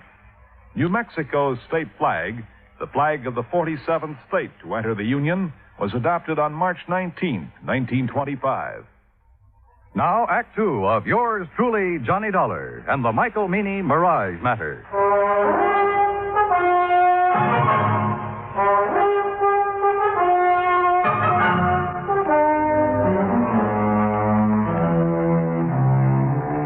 After talking to George Reed and learning that there was considerable doubt in his mind concerning the origin of the ambergris Mike Meany had insured with Reed's company, I called WCO and the agent who had issued the policy to come down to the hotel. He was as shocked and surprised as I'd been. Johnny, I just can't believe it. Yeah, well, it's true. At least according to a man who studied the habits of sperm whales for years. Oh. And those kind of whales never come into the Gulf? No, not according to him. What if ambergris isn't ambergris? What is it? WC, your guess is as good as mine. But whatever it isn't worth $20,000. No, guess not. Johnny? Yeah? You don't think Mr. Meany's trying to pull a fast one, do you? Trying to defraud the company? Yeah. Oh, no, I doubt it. He has all the money he'll need for a while. Yeah, that's for sure. Tell me, WC, did Meany have the ambergris analyzed before he asked you to insure it? Matter of fact, he did. Even showed me a letter which said that the stuff was ambergris. You remember who made the analysis for him? A chemist over in Biloxi. Don't recall his name offhand, but he signed that letter he gave Mr. Meany. Okay. First thing in the morning, we'll take another trip out to Meany's place. Good. In the meantime, don't mention any of this to anyone, will you? No, I won't. Johnny? Yeah? I should have checked on that chemist, shouldn't I? And I shouldn't have been so anxious to take Mr. Meany's word. Well, we all make mistakes. Not big ones. Not big ones like this. Johnny, we just got to find that stuff. Because if we don't, we'll never know if it was ambergris or not. Will we? No, WC, we won't. I felt sorry for Owen. I knew as well as he did that the company might recall his franchise unless we could prove it was ambergris that had been insured. And at the moment, I was quite sure we couldn't do that. The next morning, the coffee shop was crowded, so I started up toward the center of town, looking for another place to have breakfast. I was about 4 or 5 blocks from the hotel when I heard someone calling me. Mr. Dollar. Johnny. Oh, yeah. Good morning, Jane. Come on in yourself. Well, what are you doing in town so bright and early? I'm going on a shopping spree. Oh? A girl can't get married in just any old thing, you know. I guess she can't. Well, who's the lucky guy? Well, who do you think? Billy Fisher? I certainly wouldn't marry anyone else. Well, Jane, it's none of my business, but I heard. You heard that my father's dead set against Billy, didn't you? Yeah, something like that. Well, he is. But there isn't much he can do about it. I'm over 18. Besides, he's going to change his mind about Billy. I hope so. He's going to be real sorry he ever treats Billy the way he has. Jane, look, I haven't had breakfast yet. How about joining me for a cup of coffee? Oh, I'd love to. Where'll we go? Oh, how about over there, the all-night cafe? All right. Oh, no, do you know what time it is, Mr. Dollar? Just 10 after 9. Why? Well, I just remembered something important. I'll see you later here. Funny. Or is it? I crossed the street and entered the all-night cafe. Behind the counter, wearing a white T-shirt, apron, and a Valentino-type hairdo, was a man about 23 years old. Morning. What'll it be? Ham and eggs and coffee. I want them eggs. Over easy, okay? It's okay with me. I ain't eating them. 2 half-mice with pig. You want your coffee now? Yeah, please. Do you happen to know a man named Mike Meany? I should. He's my uncle. Oh, well, then you must be TJ. That's right. How come you know me? I was talking to your uncle yesterday. My name's Dollar. Oh, yeah. Yeah, he told me if you come round, I should tell you anything you want to know. Well, what happened at the depot that afternoon, TJ? Didn't he already tell you that? I'd like to hear your side of it. Well, ain't much to tell. I was sitting there waiting to put that box in the 303, and this here gal drove up. What happened then? Man, she gave me just about the biggest come on I ever did get. So you left the freight platform and crossed the road to talk to her? Well, shoot, Mr. Dollar. I didn't see nothing wrong in doing that. There wasn't nobody around. Oh, there must have been. Yeah, I reckon so, but I sure didn't see you. TJ, did that girl tell you her name? Yeah. What is it? Betty Lou Miller? Betty Lou Miller. Yeah. Now, look, mister, I'm busy. No, wait. Have you seen her since then? Well, sure. When was that? Well, just now, out in the street. She's the gal you was talking to. I finished my ham and eggs and walked back to the hotel. Owen was waiting for me, but before we drove to Mike Meany's house, we made a stop at the railroad depot. The agent remembered everything that had happened that afternoon, the ambergris had been stolen, including the name of the woman who had purchased the Pullman ticket to Memphis at the time of the theft. After thanking Sam for his help, we went on to the Meany place. Come on in. Sit yourselves down. Well, thank you, Mr. Meany. Dollar, you find my ambergris yet? No, sir. But I think I know who has it. What do you mean? You mean you know who stole it from the depot? I think so, Mr. Meany. I'm not sure. Well, boy, you just let me have their name. Yes, sir, I'll get the sheriff out here and see their foot under the jail. Now, you come on. Tell me, who did it? No, sir, I'm sorry. I'll tell you when I'm sure and not before. What? Well, when's that going to be? Depends. Depends on what? Whether you'll help me or not. Why, you ignorant, stupid Yankee. You know good and well, boy, I'll help you. Yes, sir. Now, what? What do you want me to do? Give Owen here the letter you received from the chemist that analyzed the ambergris. Is that all? That's all for now. But, boy, you Dollar, where do you think you're going? To see a lady, Mr. Meany. Owen, I'll call you as soon as I'm sure. Right. Good luck, Johnny.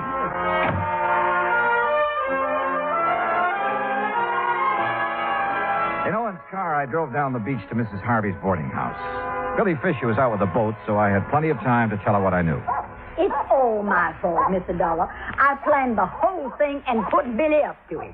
And bought the Pullman ticket? Yes, I still have it. Been meaning to turn it in for the money, but just haven't had a chance to get down to the depot.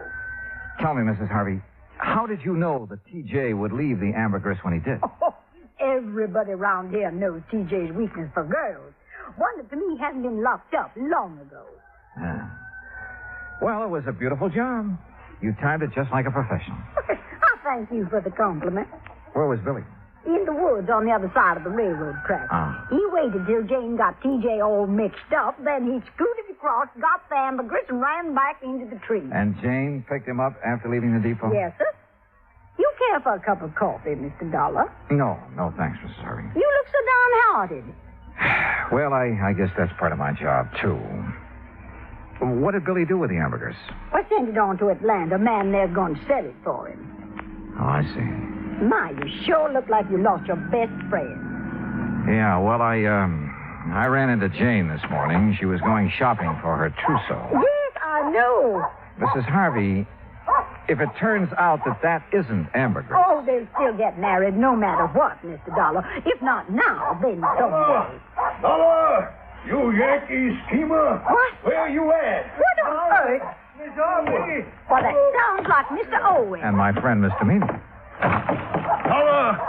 Just what you trying to pull? I tried to keep him from coming over here, Mr. Dollar, but I just couldn't handle him at all. All right, Deputy. It's a long way from being all right. Just what do you want here, Mr. Fat Mike Meany? What do I want? Why, woman, I want to arrest you and that dirty, backbiting Billy Fisher and his girl for stealing my ambergris. That's what I want. Hush. I want to see you in jail. Jail, don't be ridiculous. Ridiculous, why, woman? That's what I said. Now, if you don't get off my property... Yeah, but you, woman, you stole. How do you know I stole anything? I know because this here worm of an insurance agent wouldn't have a customer left on the beach unless he told me. Well, he told you wrong. Billy took that ambergris. No. But it belonged to him all the time. Well, woman, that's a lie. But Ain't that right, Mr. Dollar? Yeah, it sure is. At least it is if it was ambergris. It's ambergris right enough. On. Well, I called that chemist, but he quit his job a couple of days ago. Couldn't find no record he'd made of it. Don't need no record. It's ambergris, and it's mine. It's Billy's. Mine. You think it's yours? You're seeing a mirage. Tell him, Mr. Dollar. Dollar, if this is some kind of a low-down yank, trick. It's no trick, Mr. Meany. Mrs. Harvey showed me the contract you have with Billy. Well, what's that got to do with him stealing the ambergris? Just this. This. The contract states that all fish and fish products and byproducts caught or seined while using your boat belong to you. That's right. Exactly right, so? So, the ambergris doesn't. What? No, sir. Ambergris comes from a whale, and the whale is not a fish. It's a mammal. But Dollar, now, Dollar, you boy, no, wait a minute, Dollar. Well, doggone. They say that young love can work miracles, and I guess it must be true, because later that day, a huge sperm whale was sighted about 3 miles offshore near the Cat Island Channel. Proving, as I've always said, you can't figure whales any more than you can people. Expense account total, including hotel bill and transportation back to Hartford, $420.10. Yours truly, Johnny Dollar.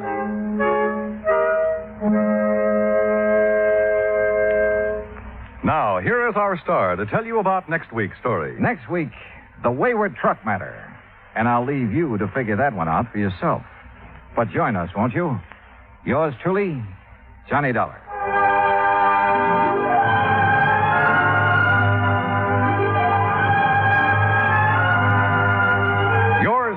Johnny Dollar, starring Bob Bailey, originates in Hollywood. Written by Charles B. Smith and is produced and directed by Jack Johnstone. Heard in our cast were Virginia Gregg, Jeanette Nolan, G. Stanley Jones, Junius Matthews, Gil Stratton, Dick Crenna, and John Daner. Musical supervision is by Amerigo Marino. Be sure to join us next week, same time and station, for another exciting story of yours truly, Johnny Dollar. This is Dan Cumberly speaking.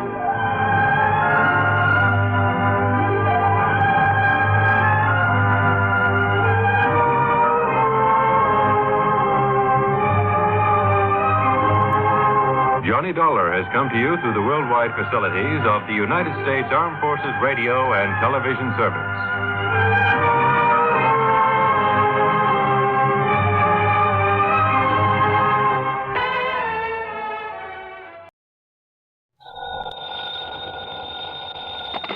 Johnny Dollar. At McCracken, Johnny, Universal Adjustment Bureau. Well, dear Santa Claus. Huh? All I want for Christmas is $1 million, a new convertible, a bevy of beautiful blondes, 2 redheads. Glad you're talking to Santa Claus instead of me. What's your problem, Pat?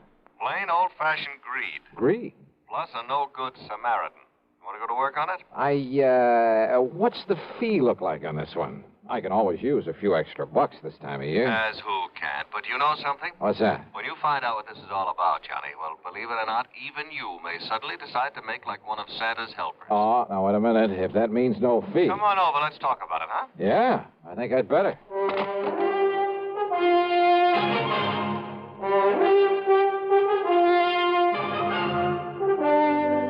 CBS Radio brings you Bob Bailey in the exciting adventures of the man with the action-packed expense account, America's fabulous freelance insurance investigator. Yours truly, Johnny Dollar.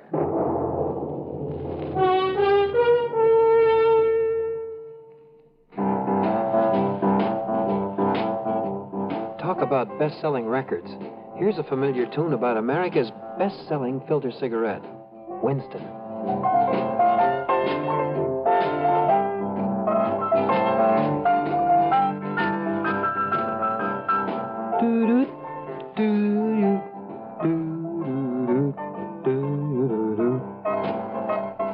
Winston gives you real flavor, full, rich tobacco flavor. And you know, that's because only Winston has filter blend up front. Choice, flavorful tobaccos, specially selected and specially processed for filter smoking. No wonder Winston tastes good, like a cigarette should. Smoke Winston. And now, Act One of yours truly, Johnny Dollar.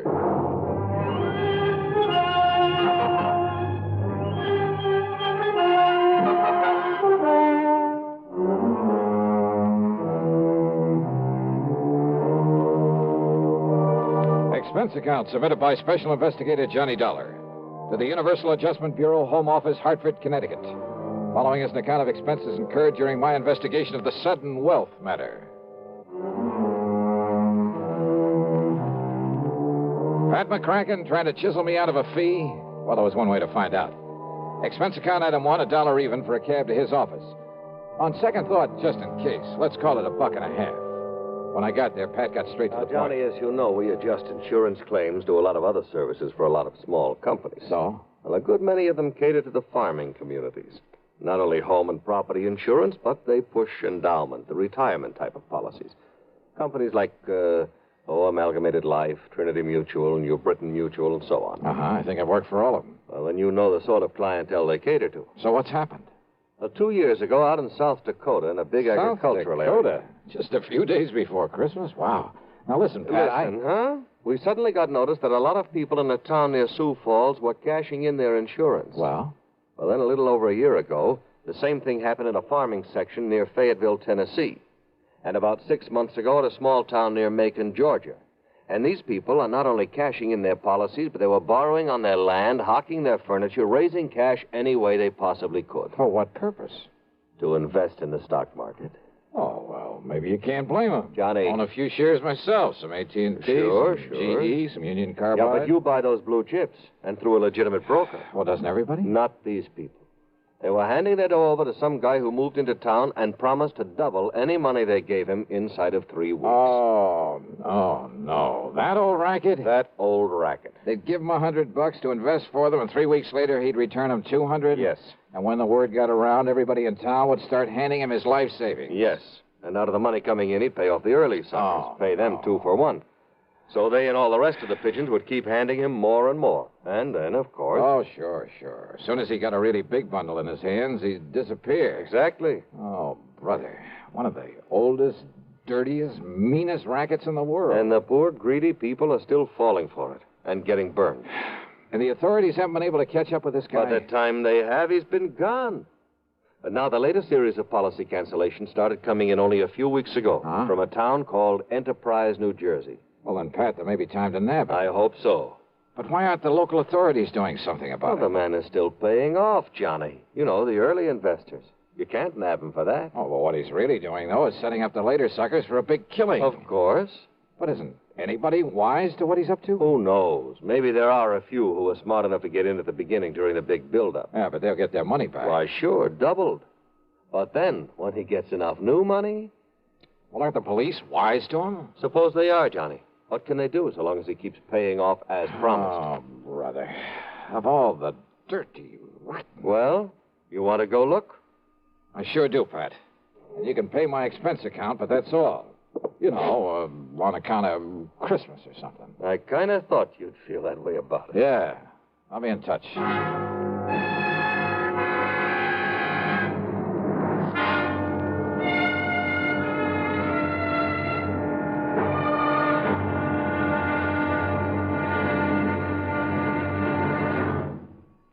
Take your teenagers, give them a Stereo One portable by Columbia, and there's a new sound of pleasure in your home and a brand new kind of fun. Only Columbia gives you a big 6-speaker stereo portable phonograph with all the rich tone and range of big console models, and it's only $139.95. Columbia has a wide selection of portable phonographs, and they're all flawlessly engineered by CBS Electronics. They all play any and all records, 45s, 78s, and the new LP and stereo records, and play them better with true big sound. You just can't buy a better portable than a Stereo One portable phonograph by Columbia. You can't find a better buy either. Portable prices start as low as $39.95. Christmas is the time to give your youngsters a gift they'll get fun and pleasure from all through the year. Time to give them a Stereo One portable phonograph by Columbia, #1 in the wonderful world of sound. And now, Act 2 of yours truly, Johnny Dollar and the Sudden Wealth Matter. Expense account item 26250. And it includes a plane to Philadelphia, and there in the city of brotherly love, a $50 deposit on a rental car. I drove south on 47 into the farm country, through Vineland, then Millville, and finally to the little town of Enterprise. It had a main street a few blocks long that looked a bit run down at the seams. There was a food, clothing, and a variety store, a drugstore, a movie, and a couple of gas stations. There was a railroad station for shipping out the farm produce, but the lot around it was overgrown with weeds. A block east of the station was well, it was an old, somewhat nondescript sort of building, but over the front door was a weathered wooden sign that told the world it was the city hall. Inside, at the end of a corridor, I found a door that bore the legend Police Headquarters. Police Headquarters? That's right, son. I'm the chief of police, Chief Walters. What'd you say your name is? Well, I didn't, but it's Johnny Dollar. Well, pull up a chair and sit, Mr. Dollar. Okay, thanks. Yeah. Now, what can I do for you? Chief Walters, I'm an insurance investigator. Huh? Oh, sure, Johnny. Sure, I know all about you. I hear all about them cases you investigate on the radio. Yeah, I catch it on WCAU in Philadelphia. Good. Well, now listen, I hope you didn't bother coming down here just on account of I took some cash out of my policy. You did? Well, tell you the truth, Johnny, a lot of people did. Oh, you know how it is. Something special comes along, you can use some extra cash. Oh, but now don't you give it a second thought. Oh, why do you say that? Well, a few more weeks from now, the folks in this town will be buying up more insurance than ever. They'll be buying more of everything. Uh-huh. You mind telling me why? Well, because we'll all have a lot more money, that's why. In spite of what Mr. Lowry says. Oh, who's Mr. Lowry? Oh, he runs that piddling paper. You know, the Gazette. What he says about what, Chief? Well, now, I'll tell you this, Johnny. He puts any of them things that he says about Mr. Morgan in his paper, the folks won't buy it anymore. Morgan? John D. Morgan. Yeah, he's the man that's putting this town on its feet again, now that the farmer's dropped off. John D. Morgan. One of his grandpappy's relatives on his mother's side was a Rockefeller, and another one was a Morgan. Big financiers, just like he is. Uh-huh. Yeah, see, he belongs to that New York Stock Exchange. He told you that? That he did, son. Well, then I have a sneaking suspicion he's the man I came down here to see. I would if I was you. Why, Johnny, when he come here, Jerry Chisholm gave him $20 to invest for him. 3 weeks, and he give Jerry back 40. Yeah, I've heard about this. And then the widow Pasquale gave him 25. So, 3 weeks later, he gave her 50 back. Yes, sir. So now she's going to dig up some more to invest. Well, just like everybody else in town, including me. Uh-huh. Has he told you why he's being so good to you folks? Yeah, sure has. And it's a mighty fine thing. Why? Well, because it was right here that one of his ancestors got his start. His name was Josiah Morgan. Josiah Morgan? Yes, sir. Back in 1800 something. I see. So he's come here to show his gratitude for the town that gave his family a start. That's what. Oh, yeah. So, Johnny, you just invest everything you can with him, and you'll be glad you did. Where'll I find this John D. Morgan? Over at the Parker house. Well, Johnny, he made old man Parker turn the whole third floor into a suit for him and keep the hotel safe up there to keep our money in. Yeah, and you know what he spends for that suit of rooms? No. $100 every week. Wowee. Okay, Chief, thanks very much. Oh, of course, you being from out of town, though. Well, are you on pretty good terms with him? Oh, sure am. Well, I probably sent him more folks with their money than anybody. Oh, well, then maybe you can do me a favor, then. Well, sure, Johnny, sure. Anything you say. Well, look, Chief, call him up. Tell him you'll send me over. Tell him I'm, one of the hometown boys who made good in selling on the road, and that I've come back here for the holidays. Yes. All right. Now, I'm sure he'll let you in. Yeah, just like he tells us, Johnny, the more money he can get a hold of, the more he can make for all of us. Oh, sure. Only, well, why is it you don't want him to know what you really do? Well, personal reasons, and he might think I don't need the extra money. Okay, Johnny, anything you say. Yeah, good. Meantime, I'll call on Mr. Lowry at the Gazette. Yes, well, now, don't you believe him, Johnny. That suspicious old crackpot don't know what he's talking about. All he is trying to do is to make up a lot of scandal for that lousy paper of his. Yeah? Yes, sir. We'll see.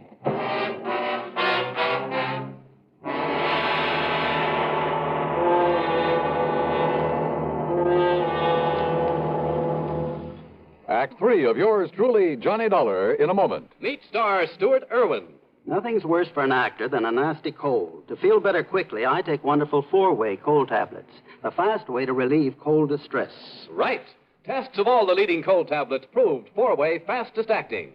4-way starts in minutes to relieve muscular pains, headache, reduce fever, calm upset stomach, also overcomes irregularity. Take my advice.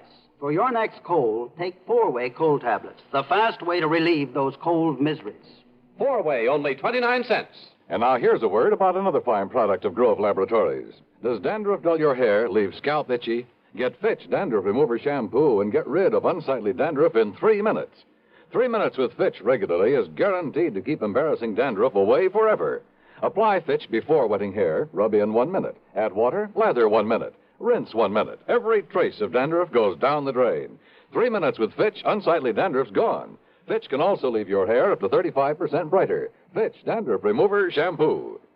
And now, Act 3 of yours truly, Johnny Dollar.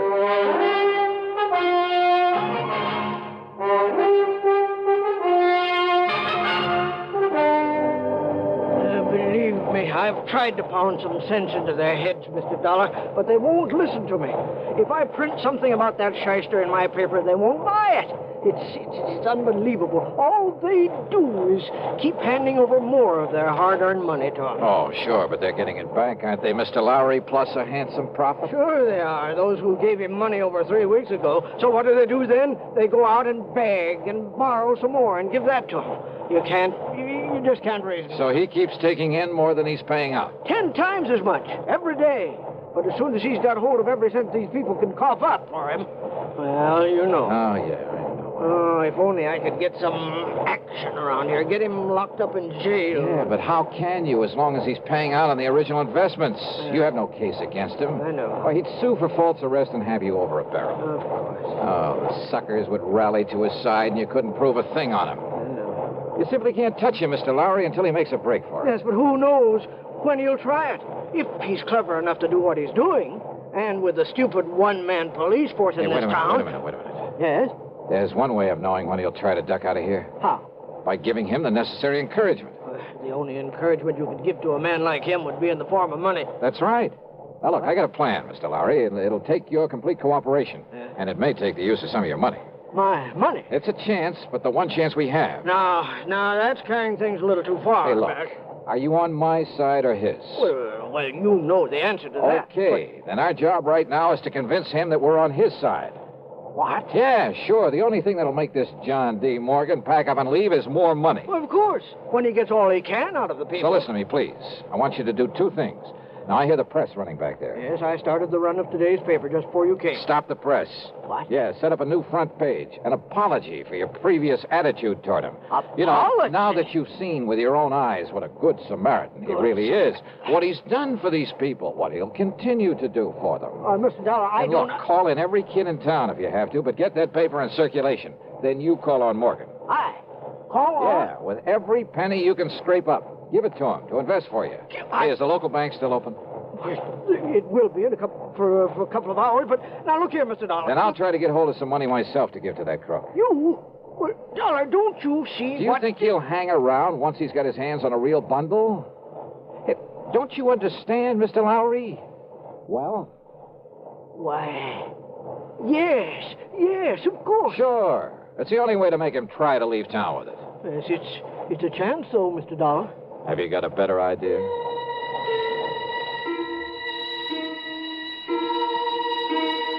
While Mr. Lowry set up a new front page and got the paper back on the press, I went over to the city hall. Under protest, Chief Walters went through the old town records. And when he found no record of any Jodiah Morgan, he kind of changed his mind about John D.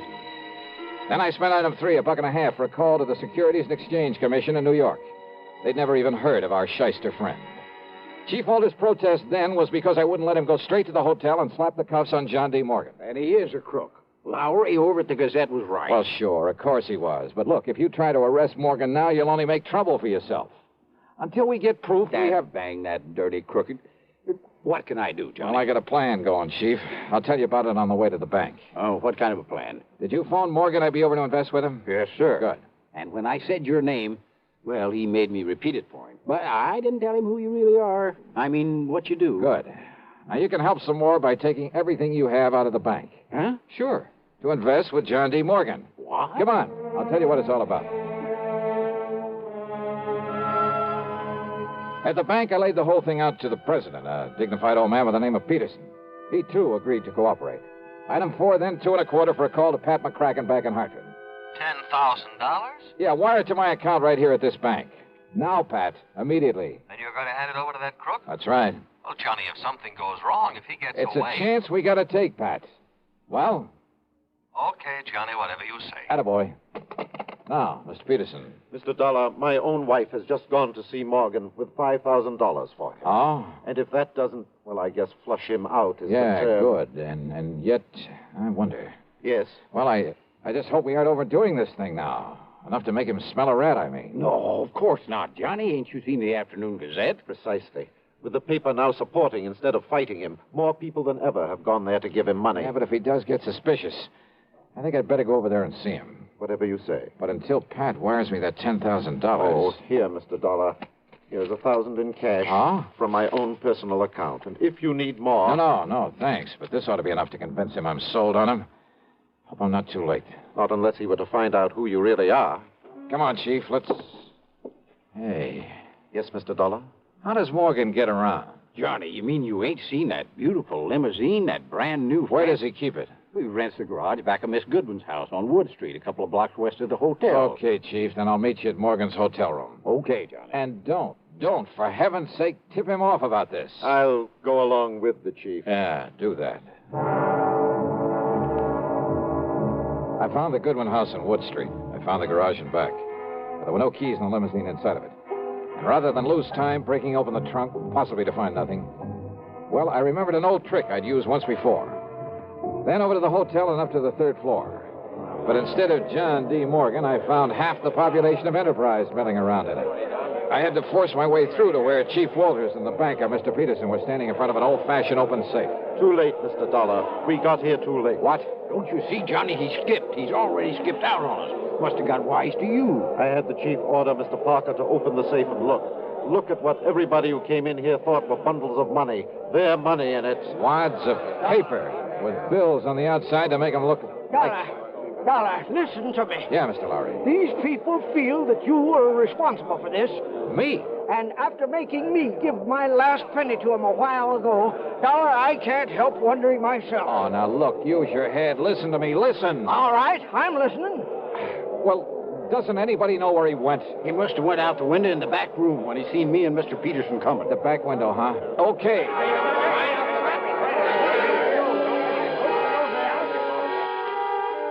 The very eagerness of that crowd to stop me was the only thing that let me get away and safely down the fire escape. For they jammed so tightly into that back room, into the window itself, that it was a long, precious second before the slow, clumsy old police chief could start down after me. I tore on over to the garage again. And there, sitting in the car, was John D. Morgan. One hand on the starter key, the other with a Colt 38 leveled at my head. You, huh? I might have known you'd done something to my car when I saw you leaving this garage for the hotel a few minutes ago, Dollar. Yeah, that's right, Morgan. I took the rotor off the distributor. Then put it back quickly, or so help me, Dollar. Sorry, old man. It stays right here in my pocket. And you give me no choice. I'll have to kill you and take it away. All right, wait a minute, Morgan. Look out there on the street. Oh, those people. Yeah, that's right. And I don't think they like you anymore. You see their faces? Not very pleasant looking, are they? Oh, no, let me... Oh, help me. They'll kill me. Maybe. You had that money for him? But yes, it's in the trunk of this car, all of it. Then you'd better open it up and be ready to give it back to them. Yes, tell them I will. I'll give it all back, all of it. After you let me have that gun. What? Come on. I'd hate to think of what they might do if they saw you waving that thing around. Oh, here, take it, please. Okay. Now get out and open up that trunk for him.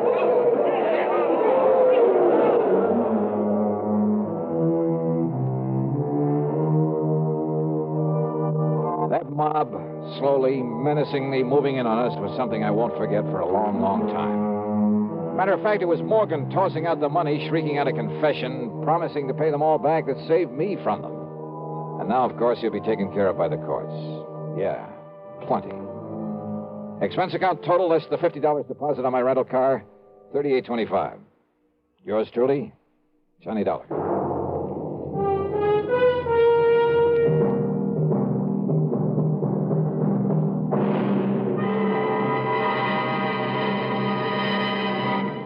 Our star will return in just a moment.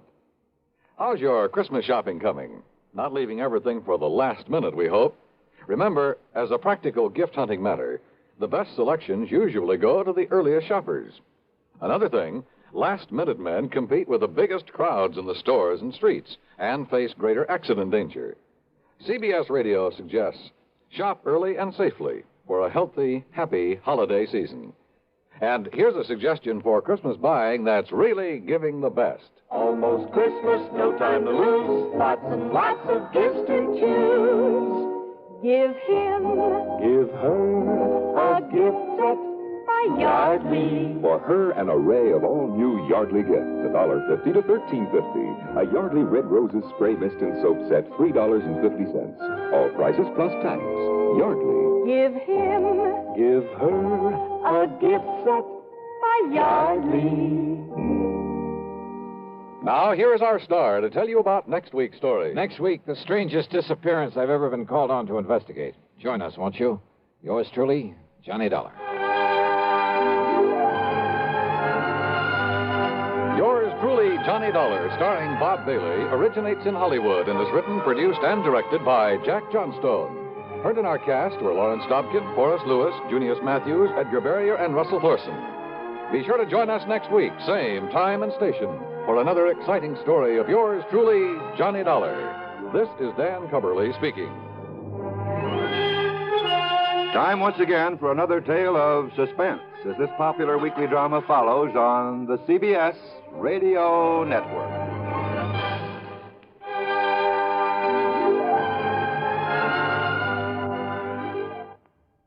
As you smoke a Duke, you get a sense of ease and comfort that grows with every puff. Because new king-size Duke is king-size in the filter, where it matters most. According to figures from the National Safety Council, 4,400 youngsters under 15 were killed last year in traffic accidents. Your first reaction will probably be that these accidents were the driver's fault. In many cases, you would be absolutely right. But the drivers are not the only ones to blame for this needless toll. Parents, too, have a great responsibility to see that their children don't get into situations that could result in tragedy. Parents have perhaps the greatest responsibility and the greatest loss when they don't live up to those responsibilities. Do you, as a parent, know precisely where your child is at this very moment? Is he fully aware of the dangers of playing near traffic? Is he of school age? And do you know the route he takes to school? Is it the safest route? When you walk with him, do you yourself use the same safety rules you hope he follows when you're not around? These are important questions. Ask yourself. Radio 59 WROW, first on the dial. From Hollywood, it's time now for... Johnny Dollar. Fred Wills of Surety Mutual Limited, Johnny. Oh, hi, Fred. What's on your mind? At the moment, San Francisco. Oh, nice town to have on your mind. What's new out there? That's what I hope you're going to tell me. What do you mean? Johnny, there's an importer out there named of Andrew Foreman. We're carrying a $50,000 policy on his life. So? So have you ever heard of an importer getting exported? I don't get you, Fred. I'm afraid that's what's happened to Foreman. Last night he disappeared. I'm on my way.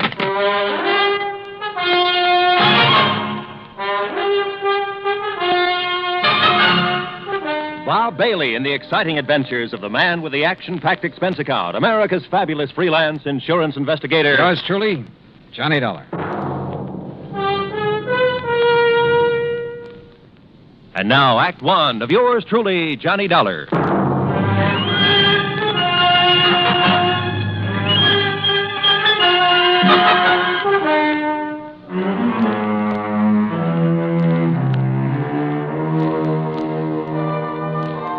Expense account submitted by Special Investigator Johnny Dollar to the Home Office, Surety Mutual Limited, Hartford, Connecticut. Following is an account of expenses incurred during my investigation of the Blinker matter.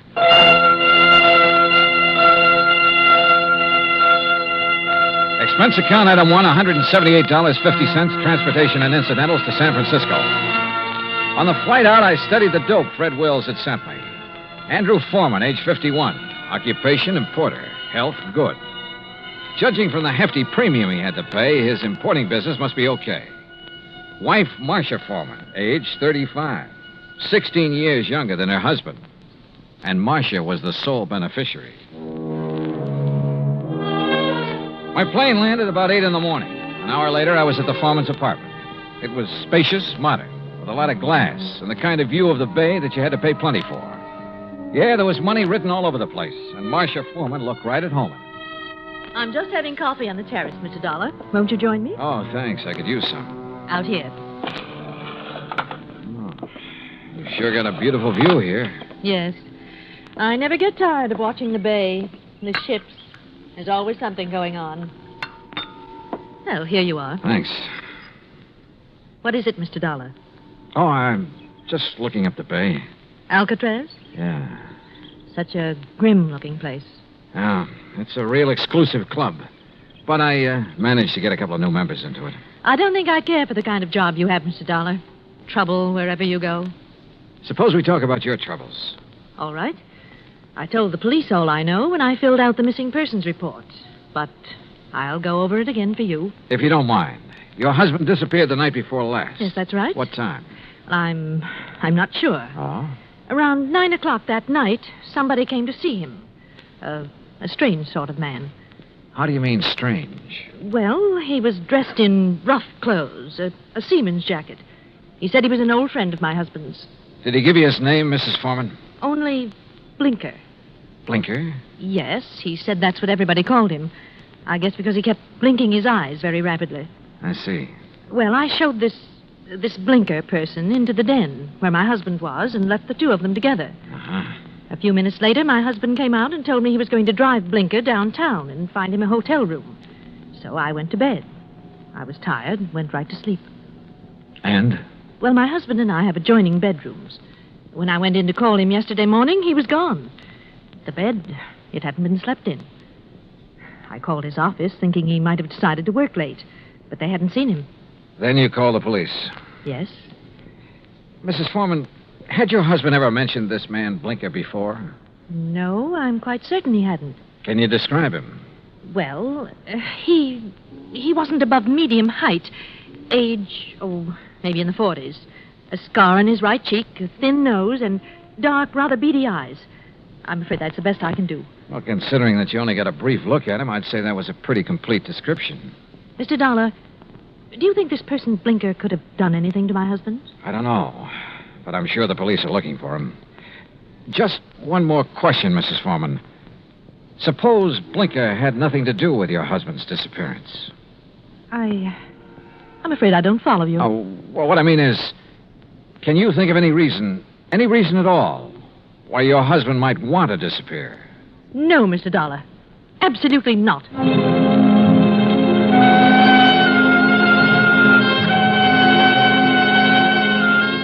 Marcia Foreman sounded pretty certain of that last answer. Maybe just a little bit too certain. Expense account item 2, $1.80 cab fare to the office of an old friend of mine, Detective Lieutenant Scapella. Jono, if Foreman took this character Blinker to a hotel, it's no hotel we ever heard of. We've covered them all. You think Blinker could have killed Foreman? It's a possibility. What's another? Maybe there is no Blinker. Yeah, Scapella, I thought about that, too. Jono, didn't it hit you there was something strange about Mrs. Foreman's story? She said she let Blinker in the apartment. She showed him to the den. Now, she could have only seen him a couple of minutes. Yet she rattled off a complete description of him. Yep. Sure is to me, Scapella, right between the eyes. And the way she described it. Yeah, I know. Seaman's jacket, beady, blinking eyes, Scar on the right cheek. Oh, he sounds real distinctive. Real distinctive. Or real faked. Well, the trouble is, smelling a fake's one thing. Proving it's another. What do we got for a motive? For one thing, $50,000. She was Foreman's sole beneficiary. That's interesting. That's real interesting. Excuse me, Jimmy. Capella. Oh? Oh, yes. What? I see. Yes, okay. Yes. All right, thanks, Mr. Arnold. John, it looks like we better back up and start all over. What do you mean? That was Wayne Arnold. That's Foreman's attorney. He had a telephone call this morning. From Foreman? No, but from somebody just as interesting. Blinker. Yeah, Blinker.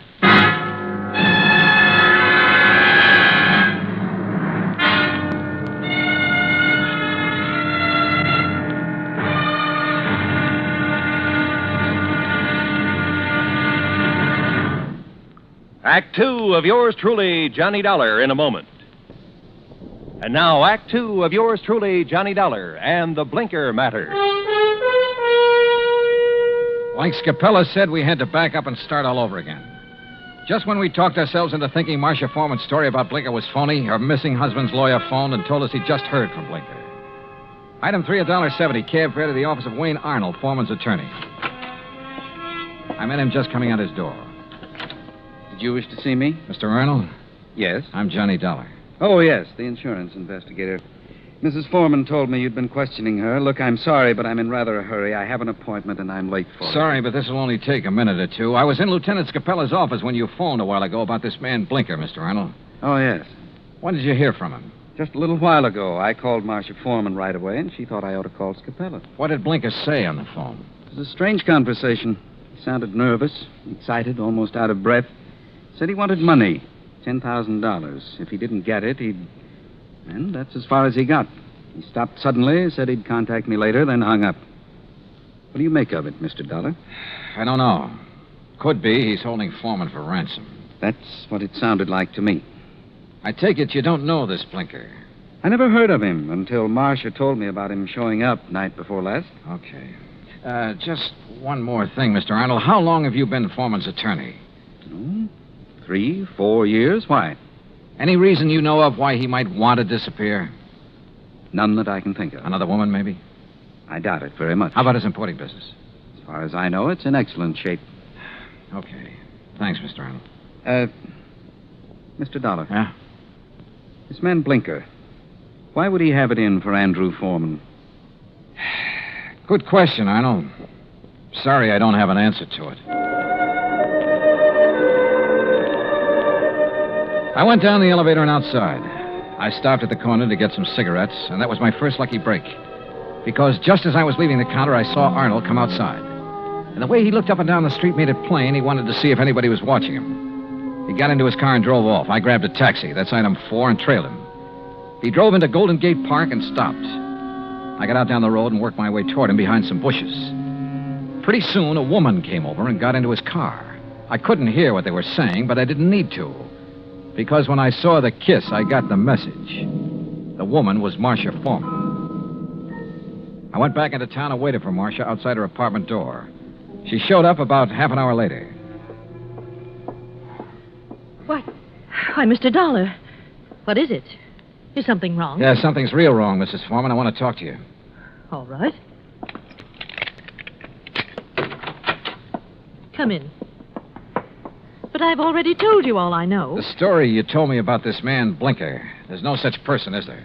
What? You and Arnold made it up. No, that's not true. What about you and Arnold, Mrs. Foreman? I don't know what you're talking about. Well, then tell me, did you enjoy your visit with him in Golden Gate Park an hour ago? Oh, that. Yeah. Well, all right, Mr. Dollar. Wayne Arnold and I have... Well, we've been in love for some time. Did your husband know? I'm not sure. We were trying to find the right time to tell him. I don't think he'd really have cared very much. Oh. My husband and I haven't gotten along very well the last year or two. I guess I really didn't know him when I married him. Mr. Dollar, this has nothing to do with my husband's disappearance. You must believe that. That's so. I didn't make up the story about Blinker. I didn't kill my husband, if that's what you're thinking. Has he been killed? I don't know. You've got me confused. If you didn't do it, how about Arnold? No. He'd have no reason. Besides, he wasn't even in town the night before last. I can check that. I know you can. Mrs. Foreman, maybe you're telling me the truth and maybe you're not. Sooner or later, I'm going to find out which. I am telling you the truth. Then can you give me any reason at all why your husband has disappeared? There's one possibility, Mr. Dollar. It might have something to do with his importing business. What's that mean? My husband, well, he seems to have made a lot of money out of his importing business. More than the kind of thing he usually imports would warrant. What does he import? Oh, trinkets, curios. From the Orient, mostly. Have you a key to your husband's office? Yes. Let me have it. I want to take a look around. I went over the papers in Foreman's office and found out his last shipment had come in 3 days ago on the Indian Princess. Mrs. Foreman had said Blinker was wearing a seaman's jacket. I headed for the waterfront, but the ship was gone. Near the pier was a beat-up eating place called Gus's Cafe. A woman with an apron came over. She was about 6 feet tall and almost that wide. What can I do for you, buddy? I want to talk to the owner, Gus. That's me. You're Gus? Short for Gussie. What's on your mind, buddy? Johnny Dollar. I want some information. You a cop, buddy? No, I'm not a cop. You look like a cop. Now listen, that freighter that shoved off from this pier, the Indian Princess. Docks there regular. You know any of the sailors from her? Just about all of them. They all come in here. Hey, look, Gussie. Gus. Okay, Gus. You ever happen to hear of a sailor named Blinker? Sure. You know him? Sure. About medium height, scar on the right cheek, blinks his eyes all the time? I said I know him. What do you want, an affidavit? Oh, Gussie, you're the most beautiful thing that's happened to me all day. That's what they all tell me, buddy. But flattery don't get him a thing. Might help you, though. You're kind of cute. Yeah. Look, did Blinker sail on the Indian Princess? Nope. Then where is he? Fact is, I don't know. Blinker's disappeared. Act 3 of yours truly, Johnny Dollar, in a moment. And now, Act 3 of yours truly, Johnny Dollar and the Blinker Matter. Then you don't have any idea where Blinker is now, Gus? Not the slightest, buddy. Oh, great. Then I'm right back where I started from. Blinker was mixed up in something, all right. What do you mean? The Indian Princess docked the other night. Blinker come in here for a cup of coffee. That's one thing the sailors around here all miss when they're out to sea. My coffee. There's no one makes coffee like me. Why, there's nobody on the whole coast. Yeah, I know. About Blinker now. Well, he seemed pretty pleased with himself. Said he was onto something good. Did he say what he meant by that? No.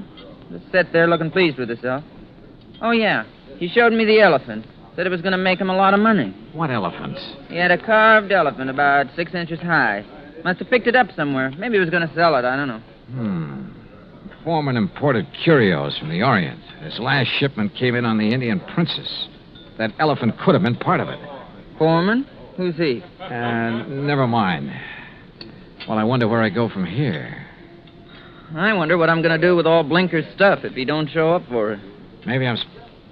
What did you say about Blinker's stuff? What stuff? I got a back room where I let the boys keep their gear when they're ashore. You've got Blinker's things there now? Sure have. Why didn't you tell me? You never asked me. In the back room, I went through Blinker's sea bag. Near the bottom, I found a carved elephant. An ordinary-looking elephant, until I twisted one of the legs loose. It was hollow, and inside a little paper packet full of white powder. Suddenly, the whole deal slid into place, and just as suddenly, the whole deal made me slightly sick. Now I wanted to see the rest of those elephants real bad. According to the records in Foreman's office, the shipment was in a warehouse. I went outside and over to the pier. Johnny. What? Oh, Gus. Come here a minute, Johnny. Look, I'm in a hurry. Thanks for everything. I'll see you later. You got time to see this? Over here, near the pier. Wait a minute. Yep. It's a body, all right. One of the boys just fished it out of the water. I sent him to call the cops. Looks like it's been in the water quite a few hours. Gus? Yep. It's Blinker, all right. I knew I had to work fast now. I headed out on the pier for the warehouse. Once I thought I heard footsteps somewhere behind me. I stopped and listened. There was no sound.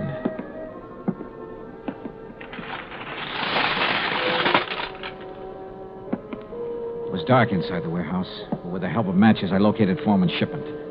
I took a crowbar and opened one of the crates. It was full of carved elephants. I picked up one of them. Yeah, it had a hollow leg. And the hollow leg was full of the same white powder.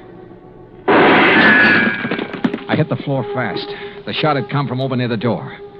I eased my gun out and waited. 5, 10 minutes went by.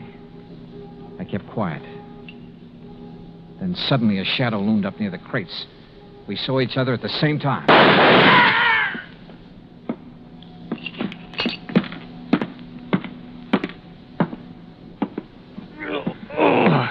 My shoulder. Well. The missing man himself, Andrew Foreman. Look, Blinker found out what you were importing in those carved elephants. He tried to blackmail you. I don't know what you're talking about. Oh, sure. You probably told him you'd pay off. That's when you drove him downtown night before last. Then you tried to kill him, but he must have got away. I tell you... You called your lawyer, tried to put the squeeze on through him. But he had to hang up in a hurry. You were probably getting close. You finally caught up with him, didn't you, Foreman? Look, you've got no proof of anything. Why should Blinker try to blackmail me? Like I say, he found out about the narcotics in those hollow elephants. It was put there without my knowledge. You have no proof I was involved. You know, Foreman, it doesn't much matter. You've got even bigger troubles than that staring you in the face. I don't understand. Blinker's body has been recovered from the bay. I wouldn't know anything about that. You've got no proof of that either. No. There were 2 bullet holes in Blinker. 5 will get you 10. The slugs in him came from this gun of yours. The gun? Yeah. This is something that can be proved. Well? All right. I just didn't have any choice.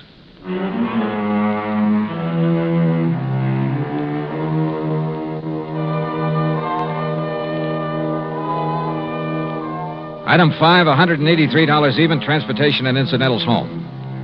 Expense account total, $434.50. Remarks? Andrew Foreman made a complete statement to the police. The murder case against him is open and shut. So, it looks like he's going to beat the narcotics rap after all. The hard way. Yours truly, Johnny Dollar.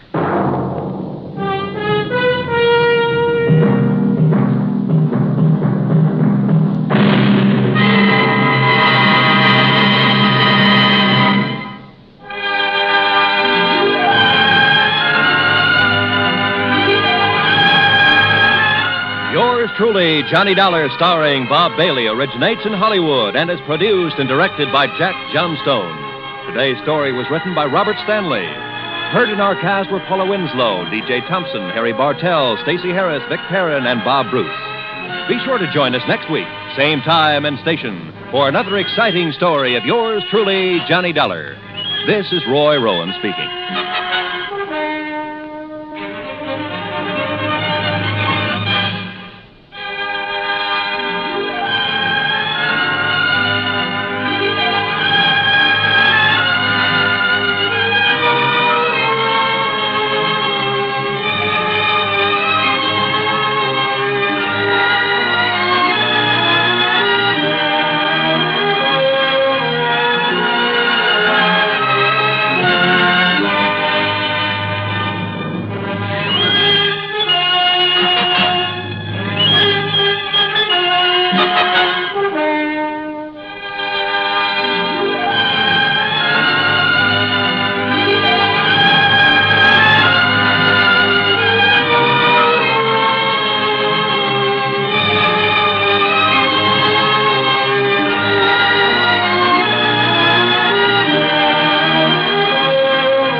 Johnny Dollar has come to you through the worldwide facilities of the United States Armed Forces Radio and Television Service.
Johnny Dollar. Earl Poorman, Johnny, down here in Sarasota. Earl, so how's the insurance business down in Florida these days, to say nothing of the fishing? Well, why don't you come down here and find out for yourself? But now listen. I'm listening.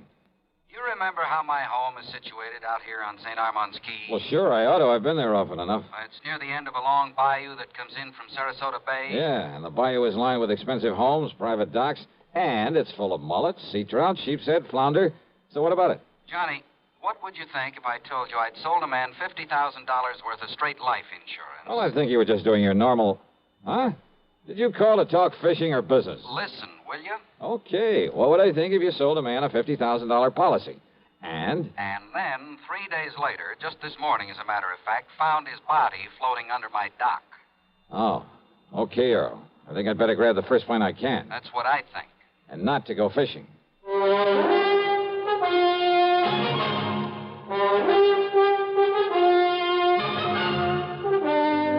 CBS Radio brings you Bob Bailey in the exciting adventures of the man with the action-packed expense account, America's fabulous freelance insurance investigator. Yours truly, Johnny Dollar.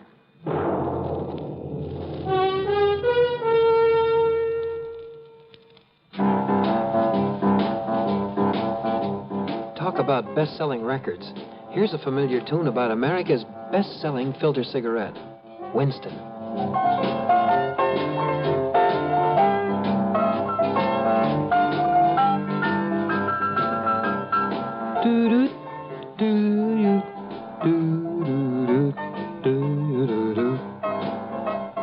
Winston gives you real flavor, full, rich tobacco flavor. And you know, that's because only Winston has filter blend up front. Choice, flavorful tobaccos, specially selected and specially processed for filter smoking. No wonder Winston tastes good, like a cigarette should. Smoke Winston. And now, Act One of yours truly, Johnny Dollar.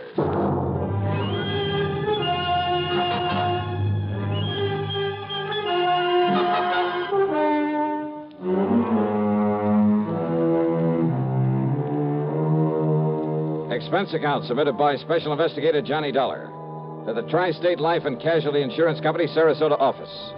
Following is an account of expenses incurred during my investigation of the Bayou body matter.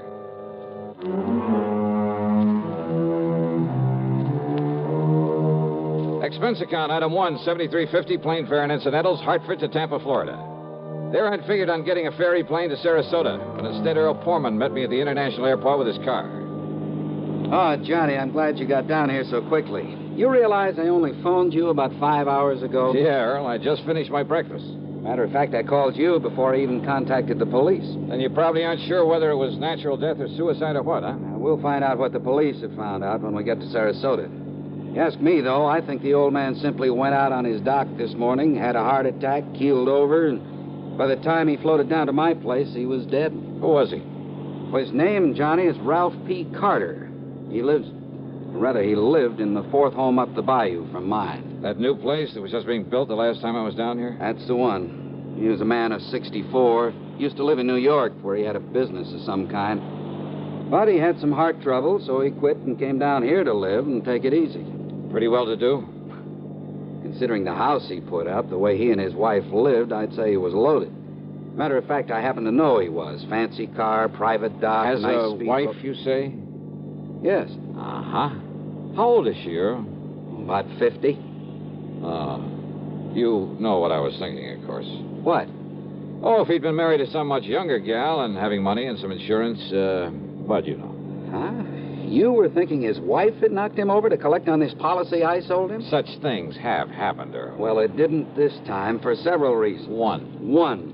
He already owned a couple of other policies issued by some company up north, big ones, totaling over $200,000. 2, both he and his wife have so much in blue chip stock, so much in the bank that, well, that $200,000 won't mean a thing to her. Funny, then, that he should buy $50,000 more from you. Third, Carter's wife never knew about this policy I sold him. Oh? No. Nor is she named as beneficiary of it. Who is? Hold your hat, Johnny. This is right out of the pulp magazines. What do you mean? The beneficiary happens to be a former stripper. Stripper? You mean from burlesque? That's exactly what I mean. Her name is Mitzi Taylor. She lives up in New York. I see. You know the connection, Earl? Well, from what he told me when he bought the policy, well, I guess he'd known her pretty well in the old days, before he and his present wife got married. They were only married about 3 years ago, incidentally. Incidentally, huh?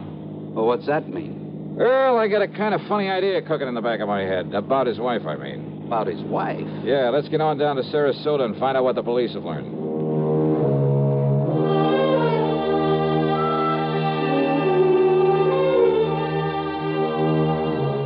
The police hadn't wasted any time.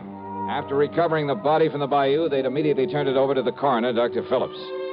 Sergeant Edwards, who was in charge of the case, made us cool our heels until the coroner could finish his preliminary examinations. But why an autopsy, Sergeant? You mean you suspect foul play, something like that? He was alone. He was unattended when he died, Mr. Pullman. That means an autopsy is mandatory. Oh. Hey, tell me this, Sergeant. Do you yourself have any reason to be suspicious of how Mr. Carter may have died? You don't mind, sir. I'd rather wait until Dr. Phillips is through before we talk about it. Which means you did find something suspicious. I didn't say that, sir. Well, you might just as well have. Did you talk to Mrs. Carter? No, sir. What? It happens she isn't home. Then she doesn't know her husband is dead? Looks that way, doesn't it? Oh, come on. Now, wait a minute. Sergeant, that's a pretty evasive answer. Truth is, Mr. Dollar, it was meant to be. Oh, great. Then I can expect a lot of cooperation from this department. All we can possibly give you, sir. When we find out what we have to go on. Yeah. Earl, do you know if Carter had a regular physician? Yeah, Dr. Theo Foote, Johnny. We've checked with him, Mr. Dollar. And? Mr. Carter's heart condition was such that he was ready to go at any moment, and without warning. What if you're suspicious of something else? Have I given you any real reason to be suspicious? Now, look, Sergeant, let's not be... Dr. Phillips. Johnny Dollar. Hiya, Doc. I might have known you'd be called in on this, Johnny. You certainly got down here in a hurry. Mr. Pullman. Hello, Coroner. Did you find out anything, Doctor? You were right, Sergeant. I've got a lot more work to do, of course, before making out my report on this case, but there's no question about it. Mr. Carter died neither from a heart attack nor from drowning. Oh? What did kill him, Doc? He was struck so hard at the base of the skull that death must have been instantaneous. Murder, Johnny. And without question, the murder weapon was the wrought iron poker that you found there in his home. No reason for suspicion, Sergeant? Thanks, Doctor. I'll get out an APB on Mrs. Carter right away. I think you'd better. And, Mr. Dollar, I'm afraid you'll just have to wait around until we pick her up. You, want to bet on that?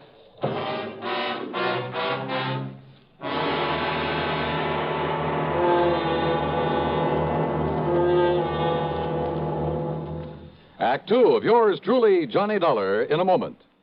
Bonjour, I am Jacques Leroy, expert on the stereophonic phonograph. I will now clear up this whole subject. S'il vous plaît, listen to ordinary stereo. A girl crossing the street. Eh bien, now on Columbia Stereo 1. Ah, that was a pretty girl crossing the street. Quelle différence! The fantastic Columbia Stereo 1 phonograph gives you all the realism and excitement of a live performance. Oh, in a moment, mademoiselle. Oh la la. Oh, pardon. You see, only Columbia has exclusive stereo projection. Not just a few separated speakers, no, but multiple speakers that send interlocking circles of sound through every inch of a room. See the Columbia phonograph man tout de suite. Columbia Stereo 1 portable start at $39.95. Consoles from $129.95. Attendez, ma chérie! Wait for me! And now, Act two of yours truly, Johnny Dollar and the Bayou Body Matter.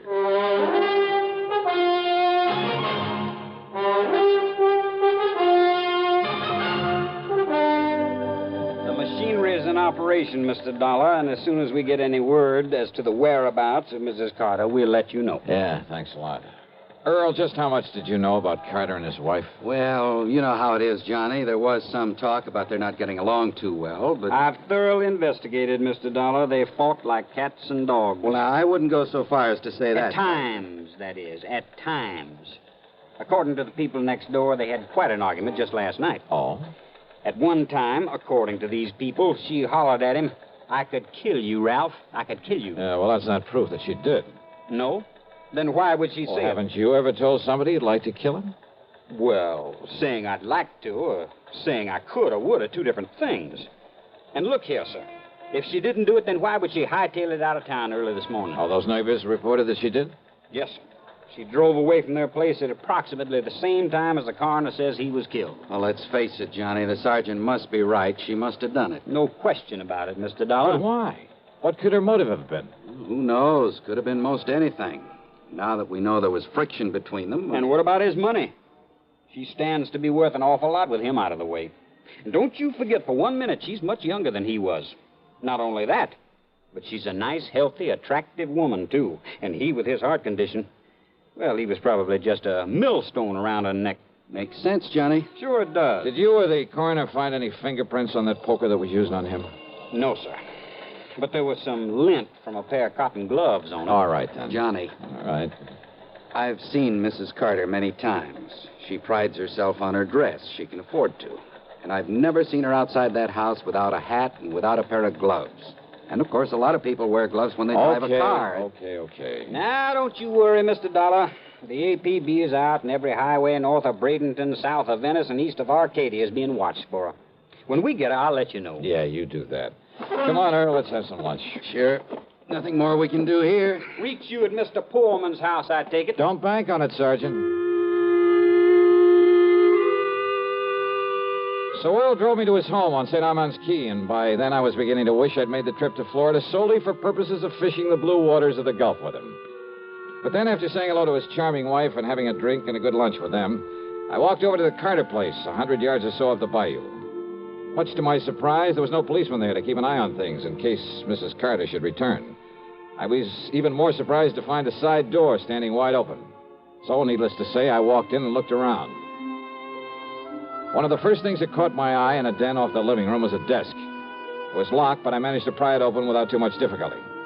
And there, among other things, kind of half hidden away in a folder, I found some canceled checks, a whole series of them, written twice a year for a period of over 3 years.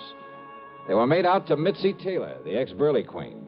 Pretty sizable checks, too, all for the same amount of money. No wonder he'd kept this desk locked. But during one period of time, well, 3 checks that should have been there were missing. And it gave me an idea. Out in the living room was another desk, a tambour, obviously Mrs. Carter's. Hidden away in the bottom of one of the drawers of that desk were the 3 missing checks. Huh? I beg your pardon. Mrs. Carter? That's right. Who are you? Johnny Dollar, special investigator for one of your husband's insurance companies. Special investigator? Yeah, here. My credentials. I see. And has my husband sent for you? Your husband? Of course. Where is he? You mind telling me where you've been since early this morning, Mrs. Carter? I don't know why not. I was somewhat upset this morning, and, well, being a woman, I chose to do something a man probably wouldn't understand. I've been at a beauty parlor. Where? Just this side of Bradenton. All right, now, Mrs. And Carter. if this is some kind of inquisition, I had a shampoo, a set, and a manicure. Tell me just one thing. Did you leave this house before or after your husband died? I don't believe Ralph was even up at the time. Ralph, dead. His body was found in the bayou this morning. Or did you know that? Oh, I am shocked, Mr. Dollar. Terribly shocked. I am not sorry. Go on, Mrs. Carter. I married Ralph 3 years ago. It was my second marriage. My first husband, though very wealthy, was I don't know why I'm telling you this. Go on, please. I thought that Ralph, because he was older than I would... Well, I thought that with my money, he'd be content to settle down to the quiet sort of home life I'd owe. Don't you see, it was only for my money that he married me. The only woman he ever cared about, whom he continued to support with my money, was a horrible... See, you've been through my desk. Yes. I'd known about her for some time, Mr. Dollar. But yesterday, when I found those checks in his desk... Would you call them motive for murder, Mrs. Carter? I told him I would divorce him. I told him last night. I'm afraid it was quite a scene, but Good heavens. All right, now listen carefully. I want you to answer my questions carefully, regardless of how absurd you may think they are. Well, all right. You always wear gloves, don't you? What? Well, of course. This kind of gloves, like you're wearing now? Only this kind. I have them made for me in France and sent to me on special order. Even when you're working in the garden, say? Of course. I save the old ones for that kind of thing. Any other kind of cotton or wool or domestic leather I'm allergic to. But, Mr. Dollar, I don't understand why... Such a little thing, and yet... What? And yet murder cases have been solved on a whole lot less. Murder? Did you say murder? So you found her for us, Dollar. Oh, Sergeant Edwards. So maybe you private dicks do have some value after all. All right, Mrs. Carter. Yes, Sergeant. I'm arresting you on suspicion of murdering your husband. You what? Now, just a minute, May as young well man. go along with him, Mrs. Carter. But, Mr. Dollar, But I'm glad you threw that word suspicion in there, Sergeant. What's that? Yeah, it may save you from being sued for a lot of money. Huh? Yeah, for false arrest. Act 3 of yours truly, Johnny Dollar, in a moment. Welcome, recording star Mel Torme. It's terrible trying to sing with a bad cold. So I always take 4-way cold tablets to relieve cold miseries fast. Good idea. Tests of all the leading cold tablets proved 4-way fastest acting. 4-way starts in minutes to relieve muscular pains, headache, reduce fever, calm upset stomach, also overcomes irregularity. When you catch cold, try my way. Take 4-way cold tablets. The fast way to relieve cold distress and feel better quickly. 4-way, only 29 cents. Now, here's a word about another fine product of Grove Laboratories. Had dandruff for years? Now get rid of it in 3 minutes with Fitch Dandruff Remover Shampoo. 3 minutes with Fitch regularly is guaranteed to keep unsightly dandruff away forever. Apply Fitch before wetting hair, rub in 1 minute. Add water, lather 1 minute. Then rinse 1 minute. Every trace of dandruff goes down the drain. 3 minutes with Fitch, embarrassing dandruff's gone. Fitch can also leave hair up to 35% brighter. Get Fitch Dandruff Remover Shampoo today. And now, Act 3 of yours truly, Johnny Dollar. After getting the address of Missy Taylor from him, I persuaded Earl Pullman to drive me in a hurry to the airport up at Tampa. Item 2, $67.95, plane fare to New York. It was very late by the time I arrived there, but item 3, $6 for a taxi to the neighborhood of Mitzi's apartment. Item 4, 10 cents for a phone call. And then I crossed my fingers. This was hardly the scientific approach to the solution of a murder case. I wouldn't get to first base if I had to identify myself over the phone. But she gave me a break. Hello? Mitzi? Yeah, that's right. This is... Louis? Yeah, Louis. What's the matter with you? Why are you talking like that? Gotta keep my voice down. Listen, didn't I tell you not to call me from down there in Florida? Come right back here. Louis, are you back here in New York already? Took a plane. Did you take care of Ralph Carter? Don't worry, baby. It'll be in all the papers. Okay. And come on over here and I'll pay you off. Sure. But then you're to clear out. You're to get out of this town as far away from me as you can. Sure. Okay. Come on over. Yeah, a real break. Now it was up to me to take the fullest possible advantage of it. Item 5, another dime for another phone call, this time to Lieutenant Randy Singer at the 18th Precinct. No question about it, Johnny. Old man Carter must have known that sooner or later his wife would catch on to all the money he's been giving his dame. Right. And maybe he was getting tired of sending out those checks. Right. So to get off the hook and still provide for Mitzi, he named her as beneficiary to a $50,000 insurance policy. Sure, his wife would know about it after he died, but she wouldn't be able to do anything about it. Yeah, but little Mitzi just couldn't wait, huh? Now, look, I don't anticipate any trouble with her, Randy, but if you're going to be around for a while, well, after I've wrapped it all up, I'll call you to come over and make the arrest, huh? Seems to me you have got it all wrapped up. Sit tight, Randy, and I'll call you.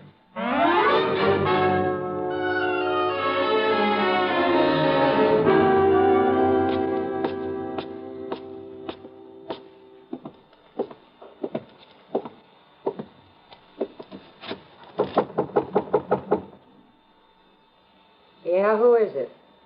Louis.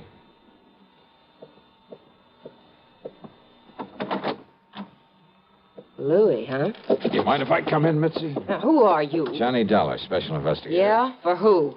The company that issued that $50,000 policy you are not going to collect on. You know something, Johnny? That's where you're wrong. Oh, you think so? Did you see Ralph Carter's body floating around in that bayou down there in Florida? I'm afraid I didn't. Well, you should have, Johnny. Because then you'd know what you're going to look like floating down the dirty East River. Sorry, Mitzi, but, hey, wait a minute.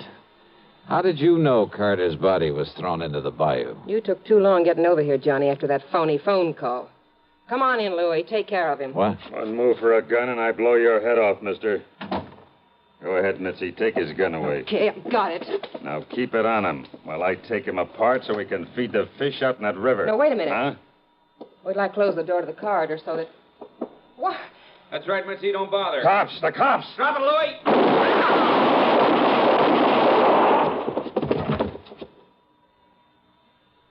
Okay, boys. Take what's left of them out of here. Right, Lieutenant. Maybe you better put some cuffs on the dame. Right. Come on, baby. Hiya, Johnny. Fancy meeting you here. Very funny. And, hey, what happened? I thought you were going to call me back. Oh, stop hamming it up, will you, Randy? But, thanks. Think nothing of it.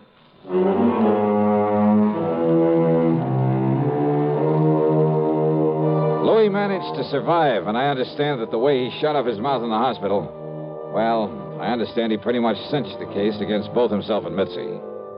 So, expense account total, including a big midnight supper for Randy and myself and a train back to Hartford, $168.65. Yours truly, Johnny Dollar.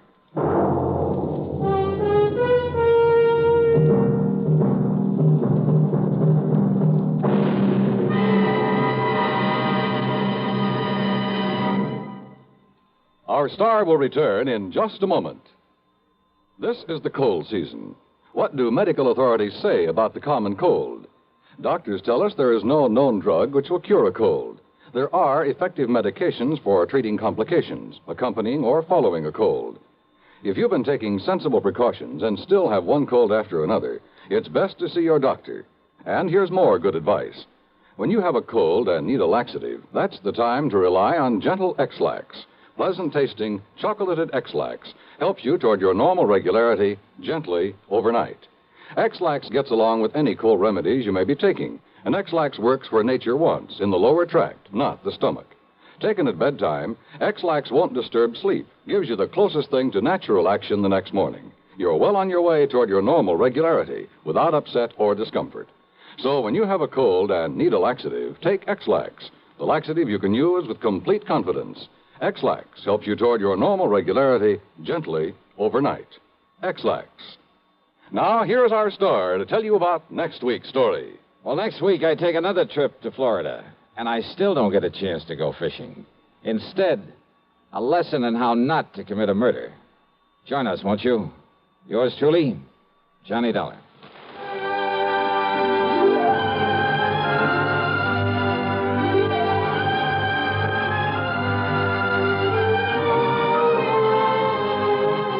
Yours truly, Johnny Dollar, starring Bob Bailey, originates in Hollywood and is written, produced, and directed by Jack Johnstone. Heard in our cast were Virginia Gregg, Lillian Bayef, Vic Perrin, Sam Edwards, Barney Phillips, Herb Vigran, and Frank Gerstle. Be sure to join us next week, same time and station, for another exciting story of yours truly, Johnny Dollar. This is Dan Cubberly speaking.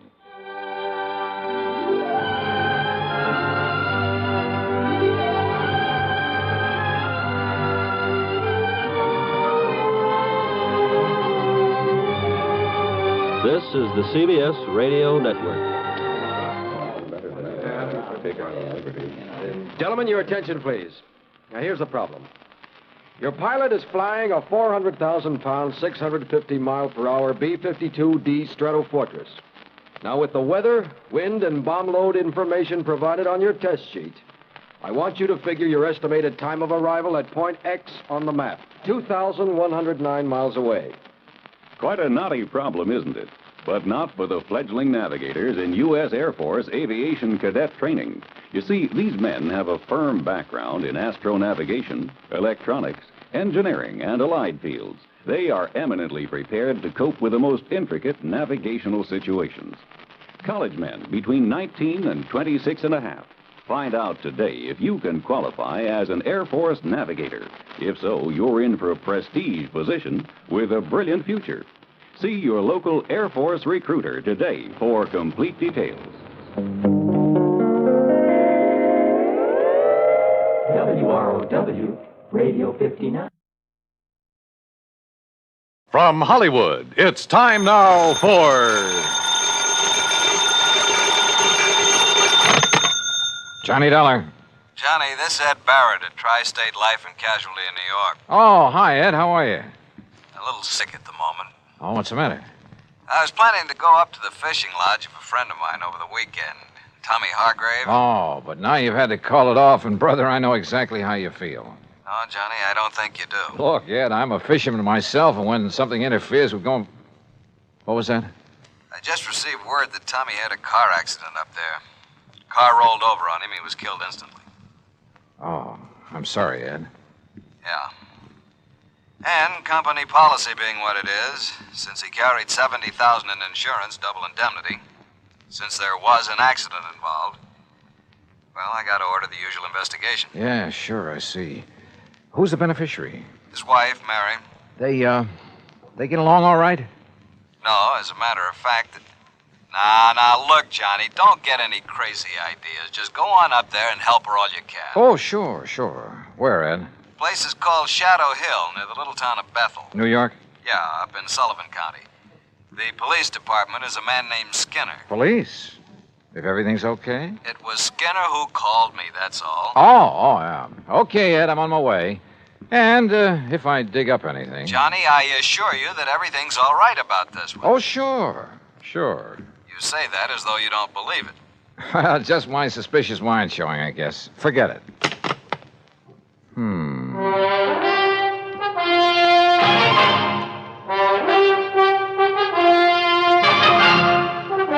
Bob Bailey in the exciting adventures of the man with the action-packed expense account. America's fabulous freelance insurance investigator. Yours truly, Johnny Dollar.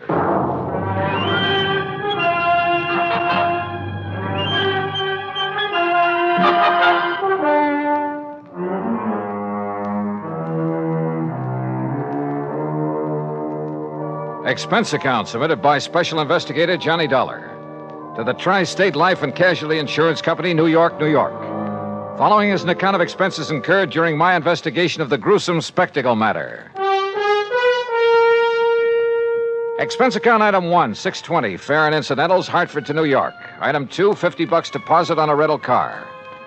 I swung north, crossed the George Washington Bridge, then picked up Highway 17 through Goshen with its famous racetrack, through the summer resort town of Monticello, then past White Lake, a good fishing spot, to the little town of Bethel. It really isn't much more than a crossroads, a couple of filling stations, a general store and post office, and Emmer's Hotel, where I park my bags. Shadow Hill, however, turned out to be a beautiful summer lodge, sitting high above the edge of a nearby private lake. From the highway, I could see the narrow, winding road that led from the lodge down to the lake shore. I could also see the spot where a car had apparently taken a corner too quickly, skidded, and rolled over to where it lay on its side. Then, shortly after pulling off the highway, I could see something else. Another car, just short of where the accident had occurred. It was half hidden in a clump of trees that bordered the road. And as I slowly pulled up to it, a man suddenly jumped out and leveled an old .30-30 rifle at me. Stop right there. Don't come any closer. Oh, well, now, just a minute, mister. Who are you? What are you doing around here? Stranger, huh? Yeah, I guess you'd call me a stranger, but look, Then maybe you're the stranger I'm looking for. Get out of that car with your hands up over your head. And don't try no funny business. Hey, what is this, a holdup? Do like I tell you to. And be quick about it. Okay, whatever you say. Come on. This door doesn't seem to want to... You trying to pull some trick? No, Open that door. Well, it's stuck, I guess. Well, here, I'll do it. Now then. Thanks.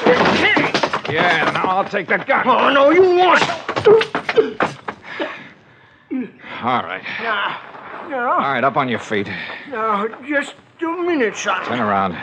Go on, turn around. You just look here, son. You just take it easy, old man, and remember I have the gun now. I'll lock you up for this. That's what I'll do. You what? Yes, sir. Interfering with the law this way. The law? You? That's right. See? Here's my badge. See? Oh, okay then. Look, Mr. Skinner. You look, you... Hey, how'd you know my name? You are Mr. Skinner, aren't you? Well, sure I am. Amos Skinner. Only it's Chief Skinner to you. Police Chief Skinner. And if you think you're going to get away with this, you... What's your idea? Oh, Chief, it looks like you're just the man I came to see. Huh? Only, maybe you'd better have your gun back here. Well, all right. All right, now, you just put your hands up and... Say, now, just a doggone minute. Who are you? Johnny Dollar? Johnny Dollar? That what you said? That's right. The Johnny Dollar? I'm an insurance investigator.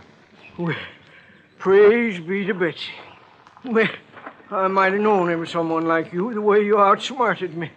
Banging the car door against me that way. Oh, I'm sorry about that, Chief. Well, Johnny, I'm real proud to meet you. And believe me, son, I'm just mighty glad you're here. Oh? Why do you say that? Just you look here, Johnny, over the edge of this road. Look. You see it down there? That car? Is that the car in which Mr. Thomas Hargrave was killed? Oh, you know about that? That's what I came here to investigate. Well, all right then. Now, you listen here to me, Johnny. Well? I'm the one that telephoned down to Mr. Hargrave's insurance company down to New York. So I understood. I did it as a favor to Mary. That's his wife. On account of she was so broke up and all. Never did like her, but she was pretty upset. Very considerate of you, Chief. And I told the insurance company just what I told everybody else. That Tommy Hargrave took this turn in the road too fast. Now, you see the turn right above here? Yeah, that's a sharp one. Well, he took this turn too fast and skidded off the side, and the car went over and pinned him underneath it, and that was that. Killed him. Well? Well, all right. Now, Johnny, I just come over here from old Doc Walton's. It was down to Doc that I took Tommy's body yesterday just after it happened. And you know why I come back here? Well, I can think of one good reason. Yeah. From something you just told me. Yeah. And from what I can see of the car down there. Yeah, well, it was because I suddenly started thinking, how could a man who knows this road so well ever make a mistake of... Hey, what were you going to say? Well, Chief, that car was coming down the road, down from the lodge, wasn't it? Yeah, that's right. That means he made a left-hand turn right here. Correct. The car went off the road, fell on its side, and leaned right where you landed, right where you see it, right on top of Tommy Hargrave. That car is a sedan. Yeah, that's right. And even from here, I can see that the windows are all closed, except for the one next to the driver's seat. Correct. But now... Then it's obvious it didn't roll completely over. No, sir. It just flipped over on its side and slid down there. And yet you say that Tommy Hargrave's body was under it. That's right. Under the right side of the car where we practically had to dig it up. Hey? Uh-huh. Can you tell me how he could have fallen under that side of the car, windows closed? Johnny. Yeah. Tommy was murdered. That's what. And the car pushed over on him to make it look like an accident. And Johnny, you proved it. A couple of other things we've got to prove, Chief. Hey? Like what? Who murdered him? And why? Act two of yours truly, Johnny Dollar, in a moment. Our flag now numbers 50 stars, and behind each star there stands yet another flag, representing one of the 50 states. Rhode Island's state flag is white with an anchor, first used as a colony symbol in 1647. The motto Hope was added in 1664, when the government was organized under a charter from King Charles II. A circle of 13 gold stars were added for the original 13 colonies. This is the flag of a unique colony and state, which carried out a most noble experiment in freedom. The Royal Charter of 1663 reads, "To hold forth a lively experiment, that a most flourishing state may stand and best be maintained with full liberty and religious concernments." Rhode Island's state flag, the flag of the 13th state to enter the Union, was adopted on May 19th, 1897. And now, Act two of yours truly, Johnny Dollar, and the Gruesome Spectacle Matter.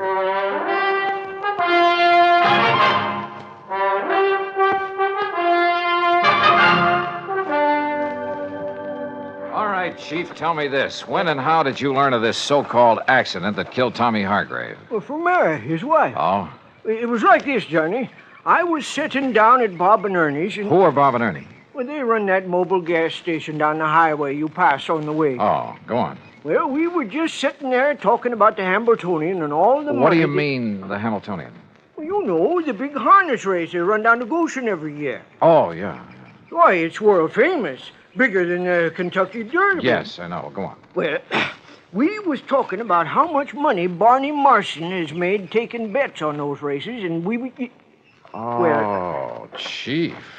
You mean you have a bookie here in Bethel? Well, now, Johnny... And that you, as chief of police, condone such goings-on? Well, now, we... Oh, I'm surprised at you, Chief. Oh, well, it's just a little sort of harmless betting is all. Oh, sure. Every man's entitled to a little...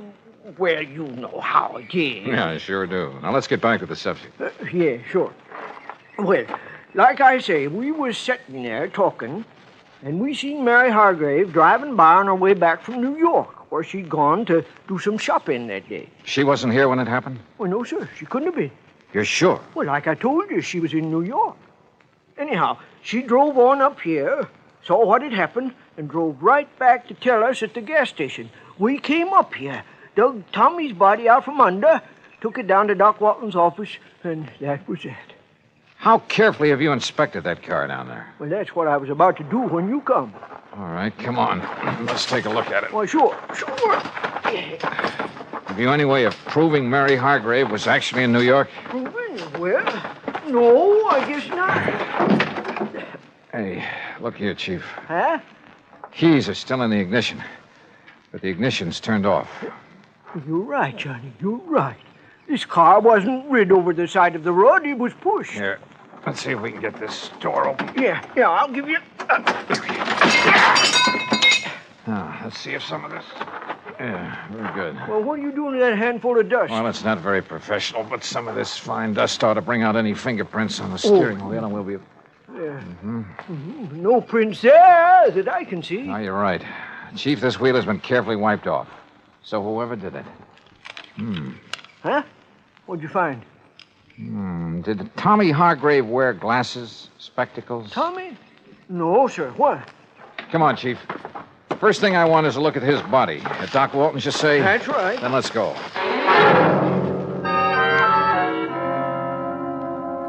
Well, as a matter of fact, it was I who suggested to Amos, to Chief Skinner, I should say, that he go back and have another look at that car, Mr. Dollar. Just why, Dr. Walton? Because a couple of things about this body made me wonder. Look here, the way the clothes are torn, as though he'd had some kind of a struggle. Scratches and contusions on his hands. But more important, here. Yeah? Here at the base of the skull, this mark. Up where that car is, there are no rocks, no stones, no anything that could make a mark like this. And there's another on the face below the eye. You know what that looks like to me, Doctor? Oh, what's that? The mark from the butt of a .38 automatic. And I've seen plenty of them. My Betsy, Johnny, you're right. Then that would indicate Hargrave was murdered. And the car pushed over on him to make it look like Yes, sir. And Johnny and me found a few other things around that car that would indicate the same thing. Doctor, I understand Tommy Hargrave did not wear glasses. No, not that I know of. Of course, Mary, his wife... She wears them? Yes, she does. Can't do without them. What kind? Well, just regular tortoiseshell, you know. Something like these, maybe? Well, no. Granted, one lens is smashed and part of the frame is broken, but is this the kind she wore? Yes, Mr. Dollar, I'd say so. Of course, a great many Johnny, surely you don't think his own wife... They didn't get along too well, did they? Well, no, but after all, when any couple's been married 10, 11 Also, years... she just happens to be the beneficiary of his sizable insurance policy. Good heavens, Mr. Dollar. Yeah, I think we'd better pay a little visit to Mrs. Mary Hargrave.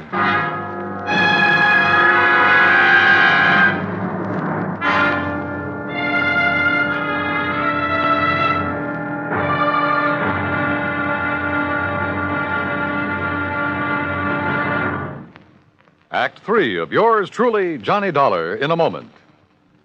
Many times in the history of mankind, nations have pooled their forces to exert a greater strength against a common aggressor.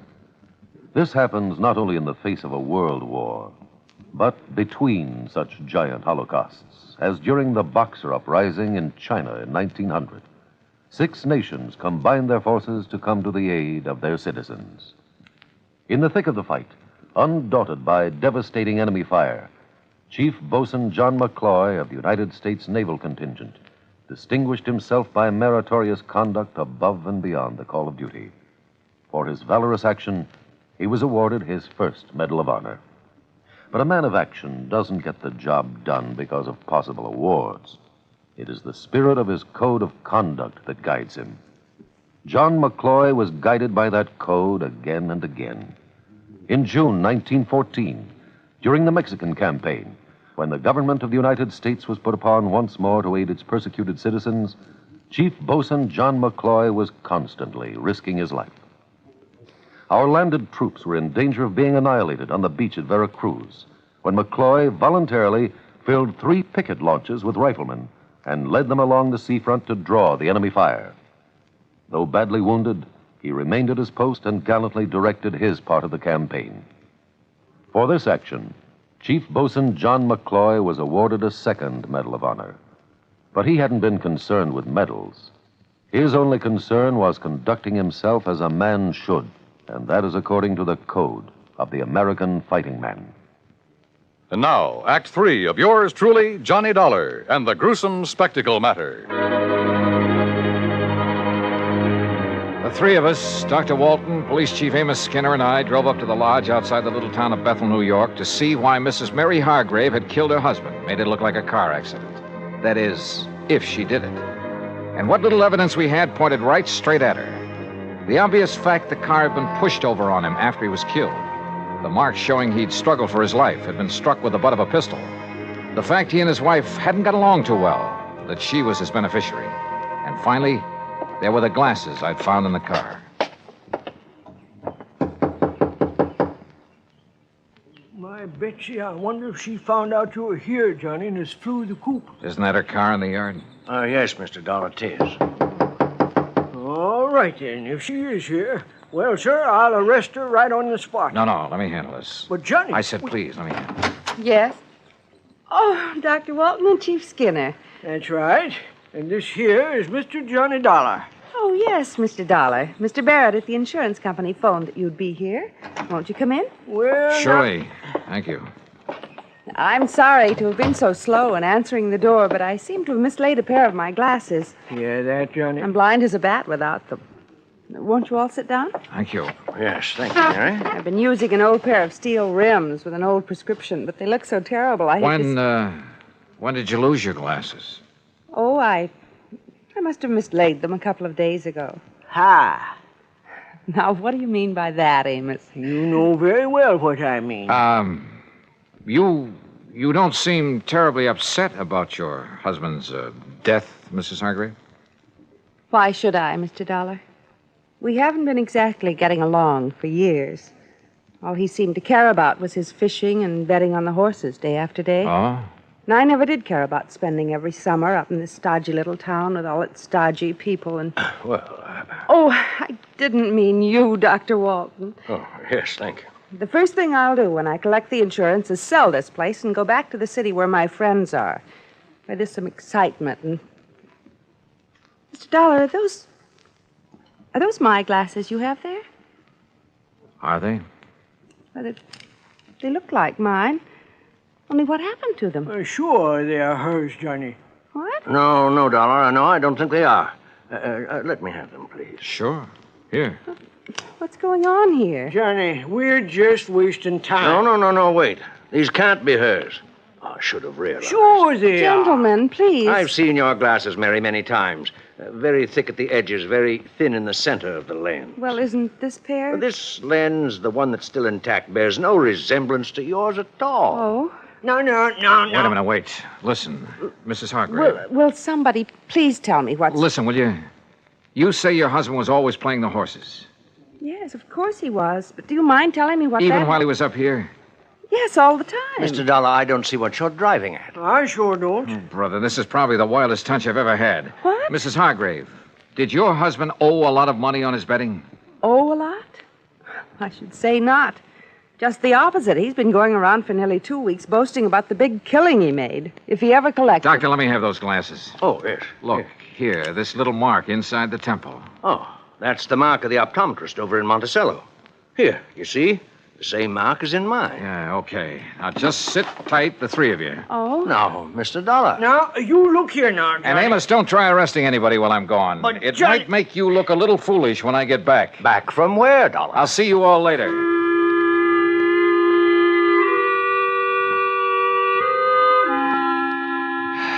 Well, that's really just about all there is to this case.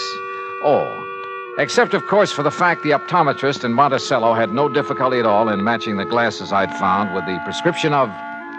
Yeah, you guessed it. They had belonged to the bookie Chief Skinner had told me about, Barney Marston. Of course, Barney wanted to put up a fight when we faced him with the facts. But then he couldn't seem to explain the various and sundry bruises he was carrying around. Until we reminded him of the fight he'd had with Tommy Hargrave. Yeah, he'd killed him and pushed the car over on top of him. The reason for it all? Simple. Tommy had won a cool $25,000 from him. Had threatened to put him out of business if he didn't pay, which he couldn't. So, Barney killed him and tried to fake the accident. And you know something? I have a sneaking suspicion Chief Amos Skinner isn't going to stand for any bookies operating in Bethel, New York from here on out. Oh, and Mary Hargrave found the glasses she'd mislaid. Expense account total, including mileage on the rental car and the trip back to Hartford, $148 even. Yours truly, Johnny Dollar.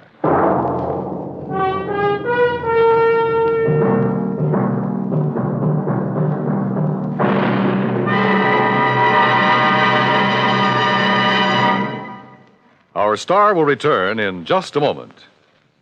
Our flag now numbers 50 stars, and behind each star there stands yet another flag representing one of the 50 states.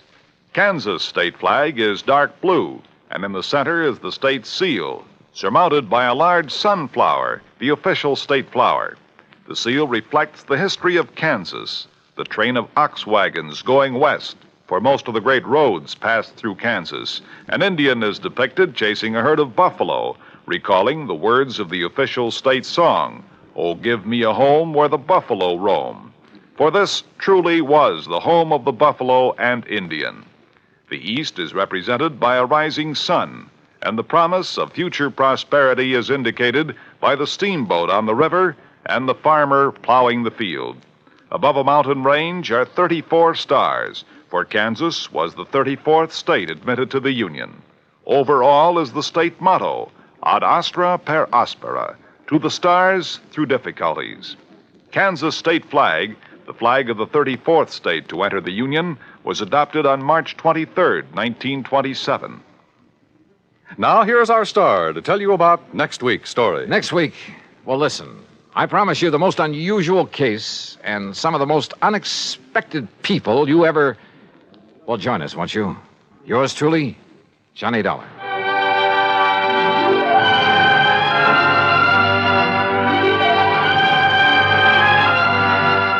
Yours truly, Johnny Dollar, starring Bob Bailey, originates in Hollywood and is written, produced, and directed by Jack Johnstone. Heard in our cast were Virginia Gregg, Harry Bartell, Junius Matthews, and Joe Kearns. Be sure to join us next week, same time and station, for another exciting story of yours truly, Johnny Dollar. This is Dan Coverly speaking.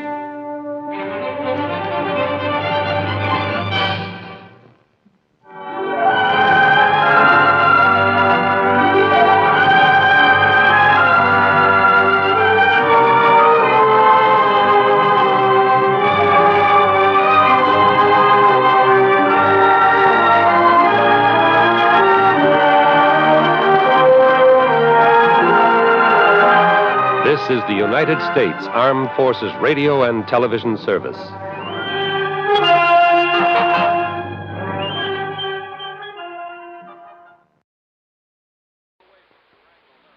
From Hollywood, it's time now for...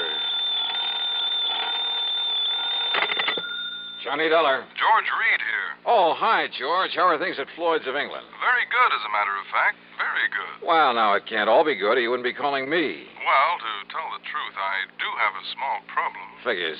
No, figure is the word, singular. Huh? A small figure, a statuette belonging to Mrs. Dora Harkness Ballin down in New York. Ballin? Yes, terribly wealthy, but a real eccentric. So what's happened? The little statue I mentioned, it's gone, disappeared. Oh? What's it worth? Insured value is $26.50. Wow.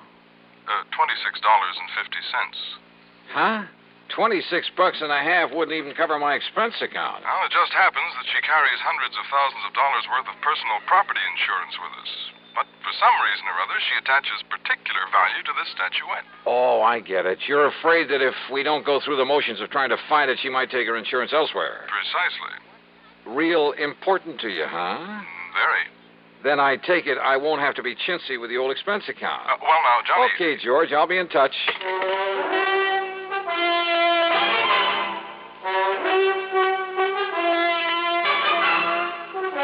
Bob Bailey in the intriguing adventures of the man with the action-packed expense account. America's fabulous freelance insurance investigator. Yours truly, Johnny Dollar.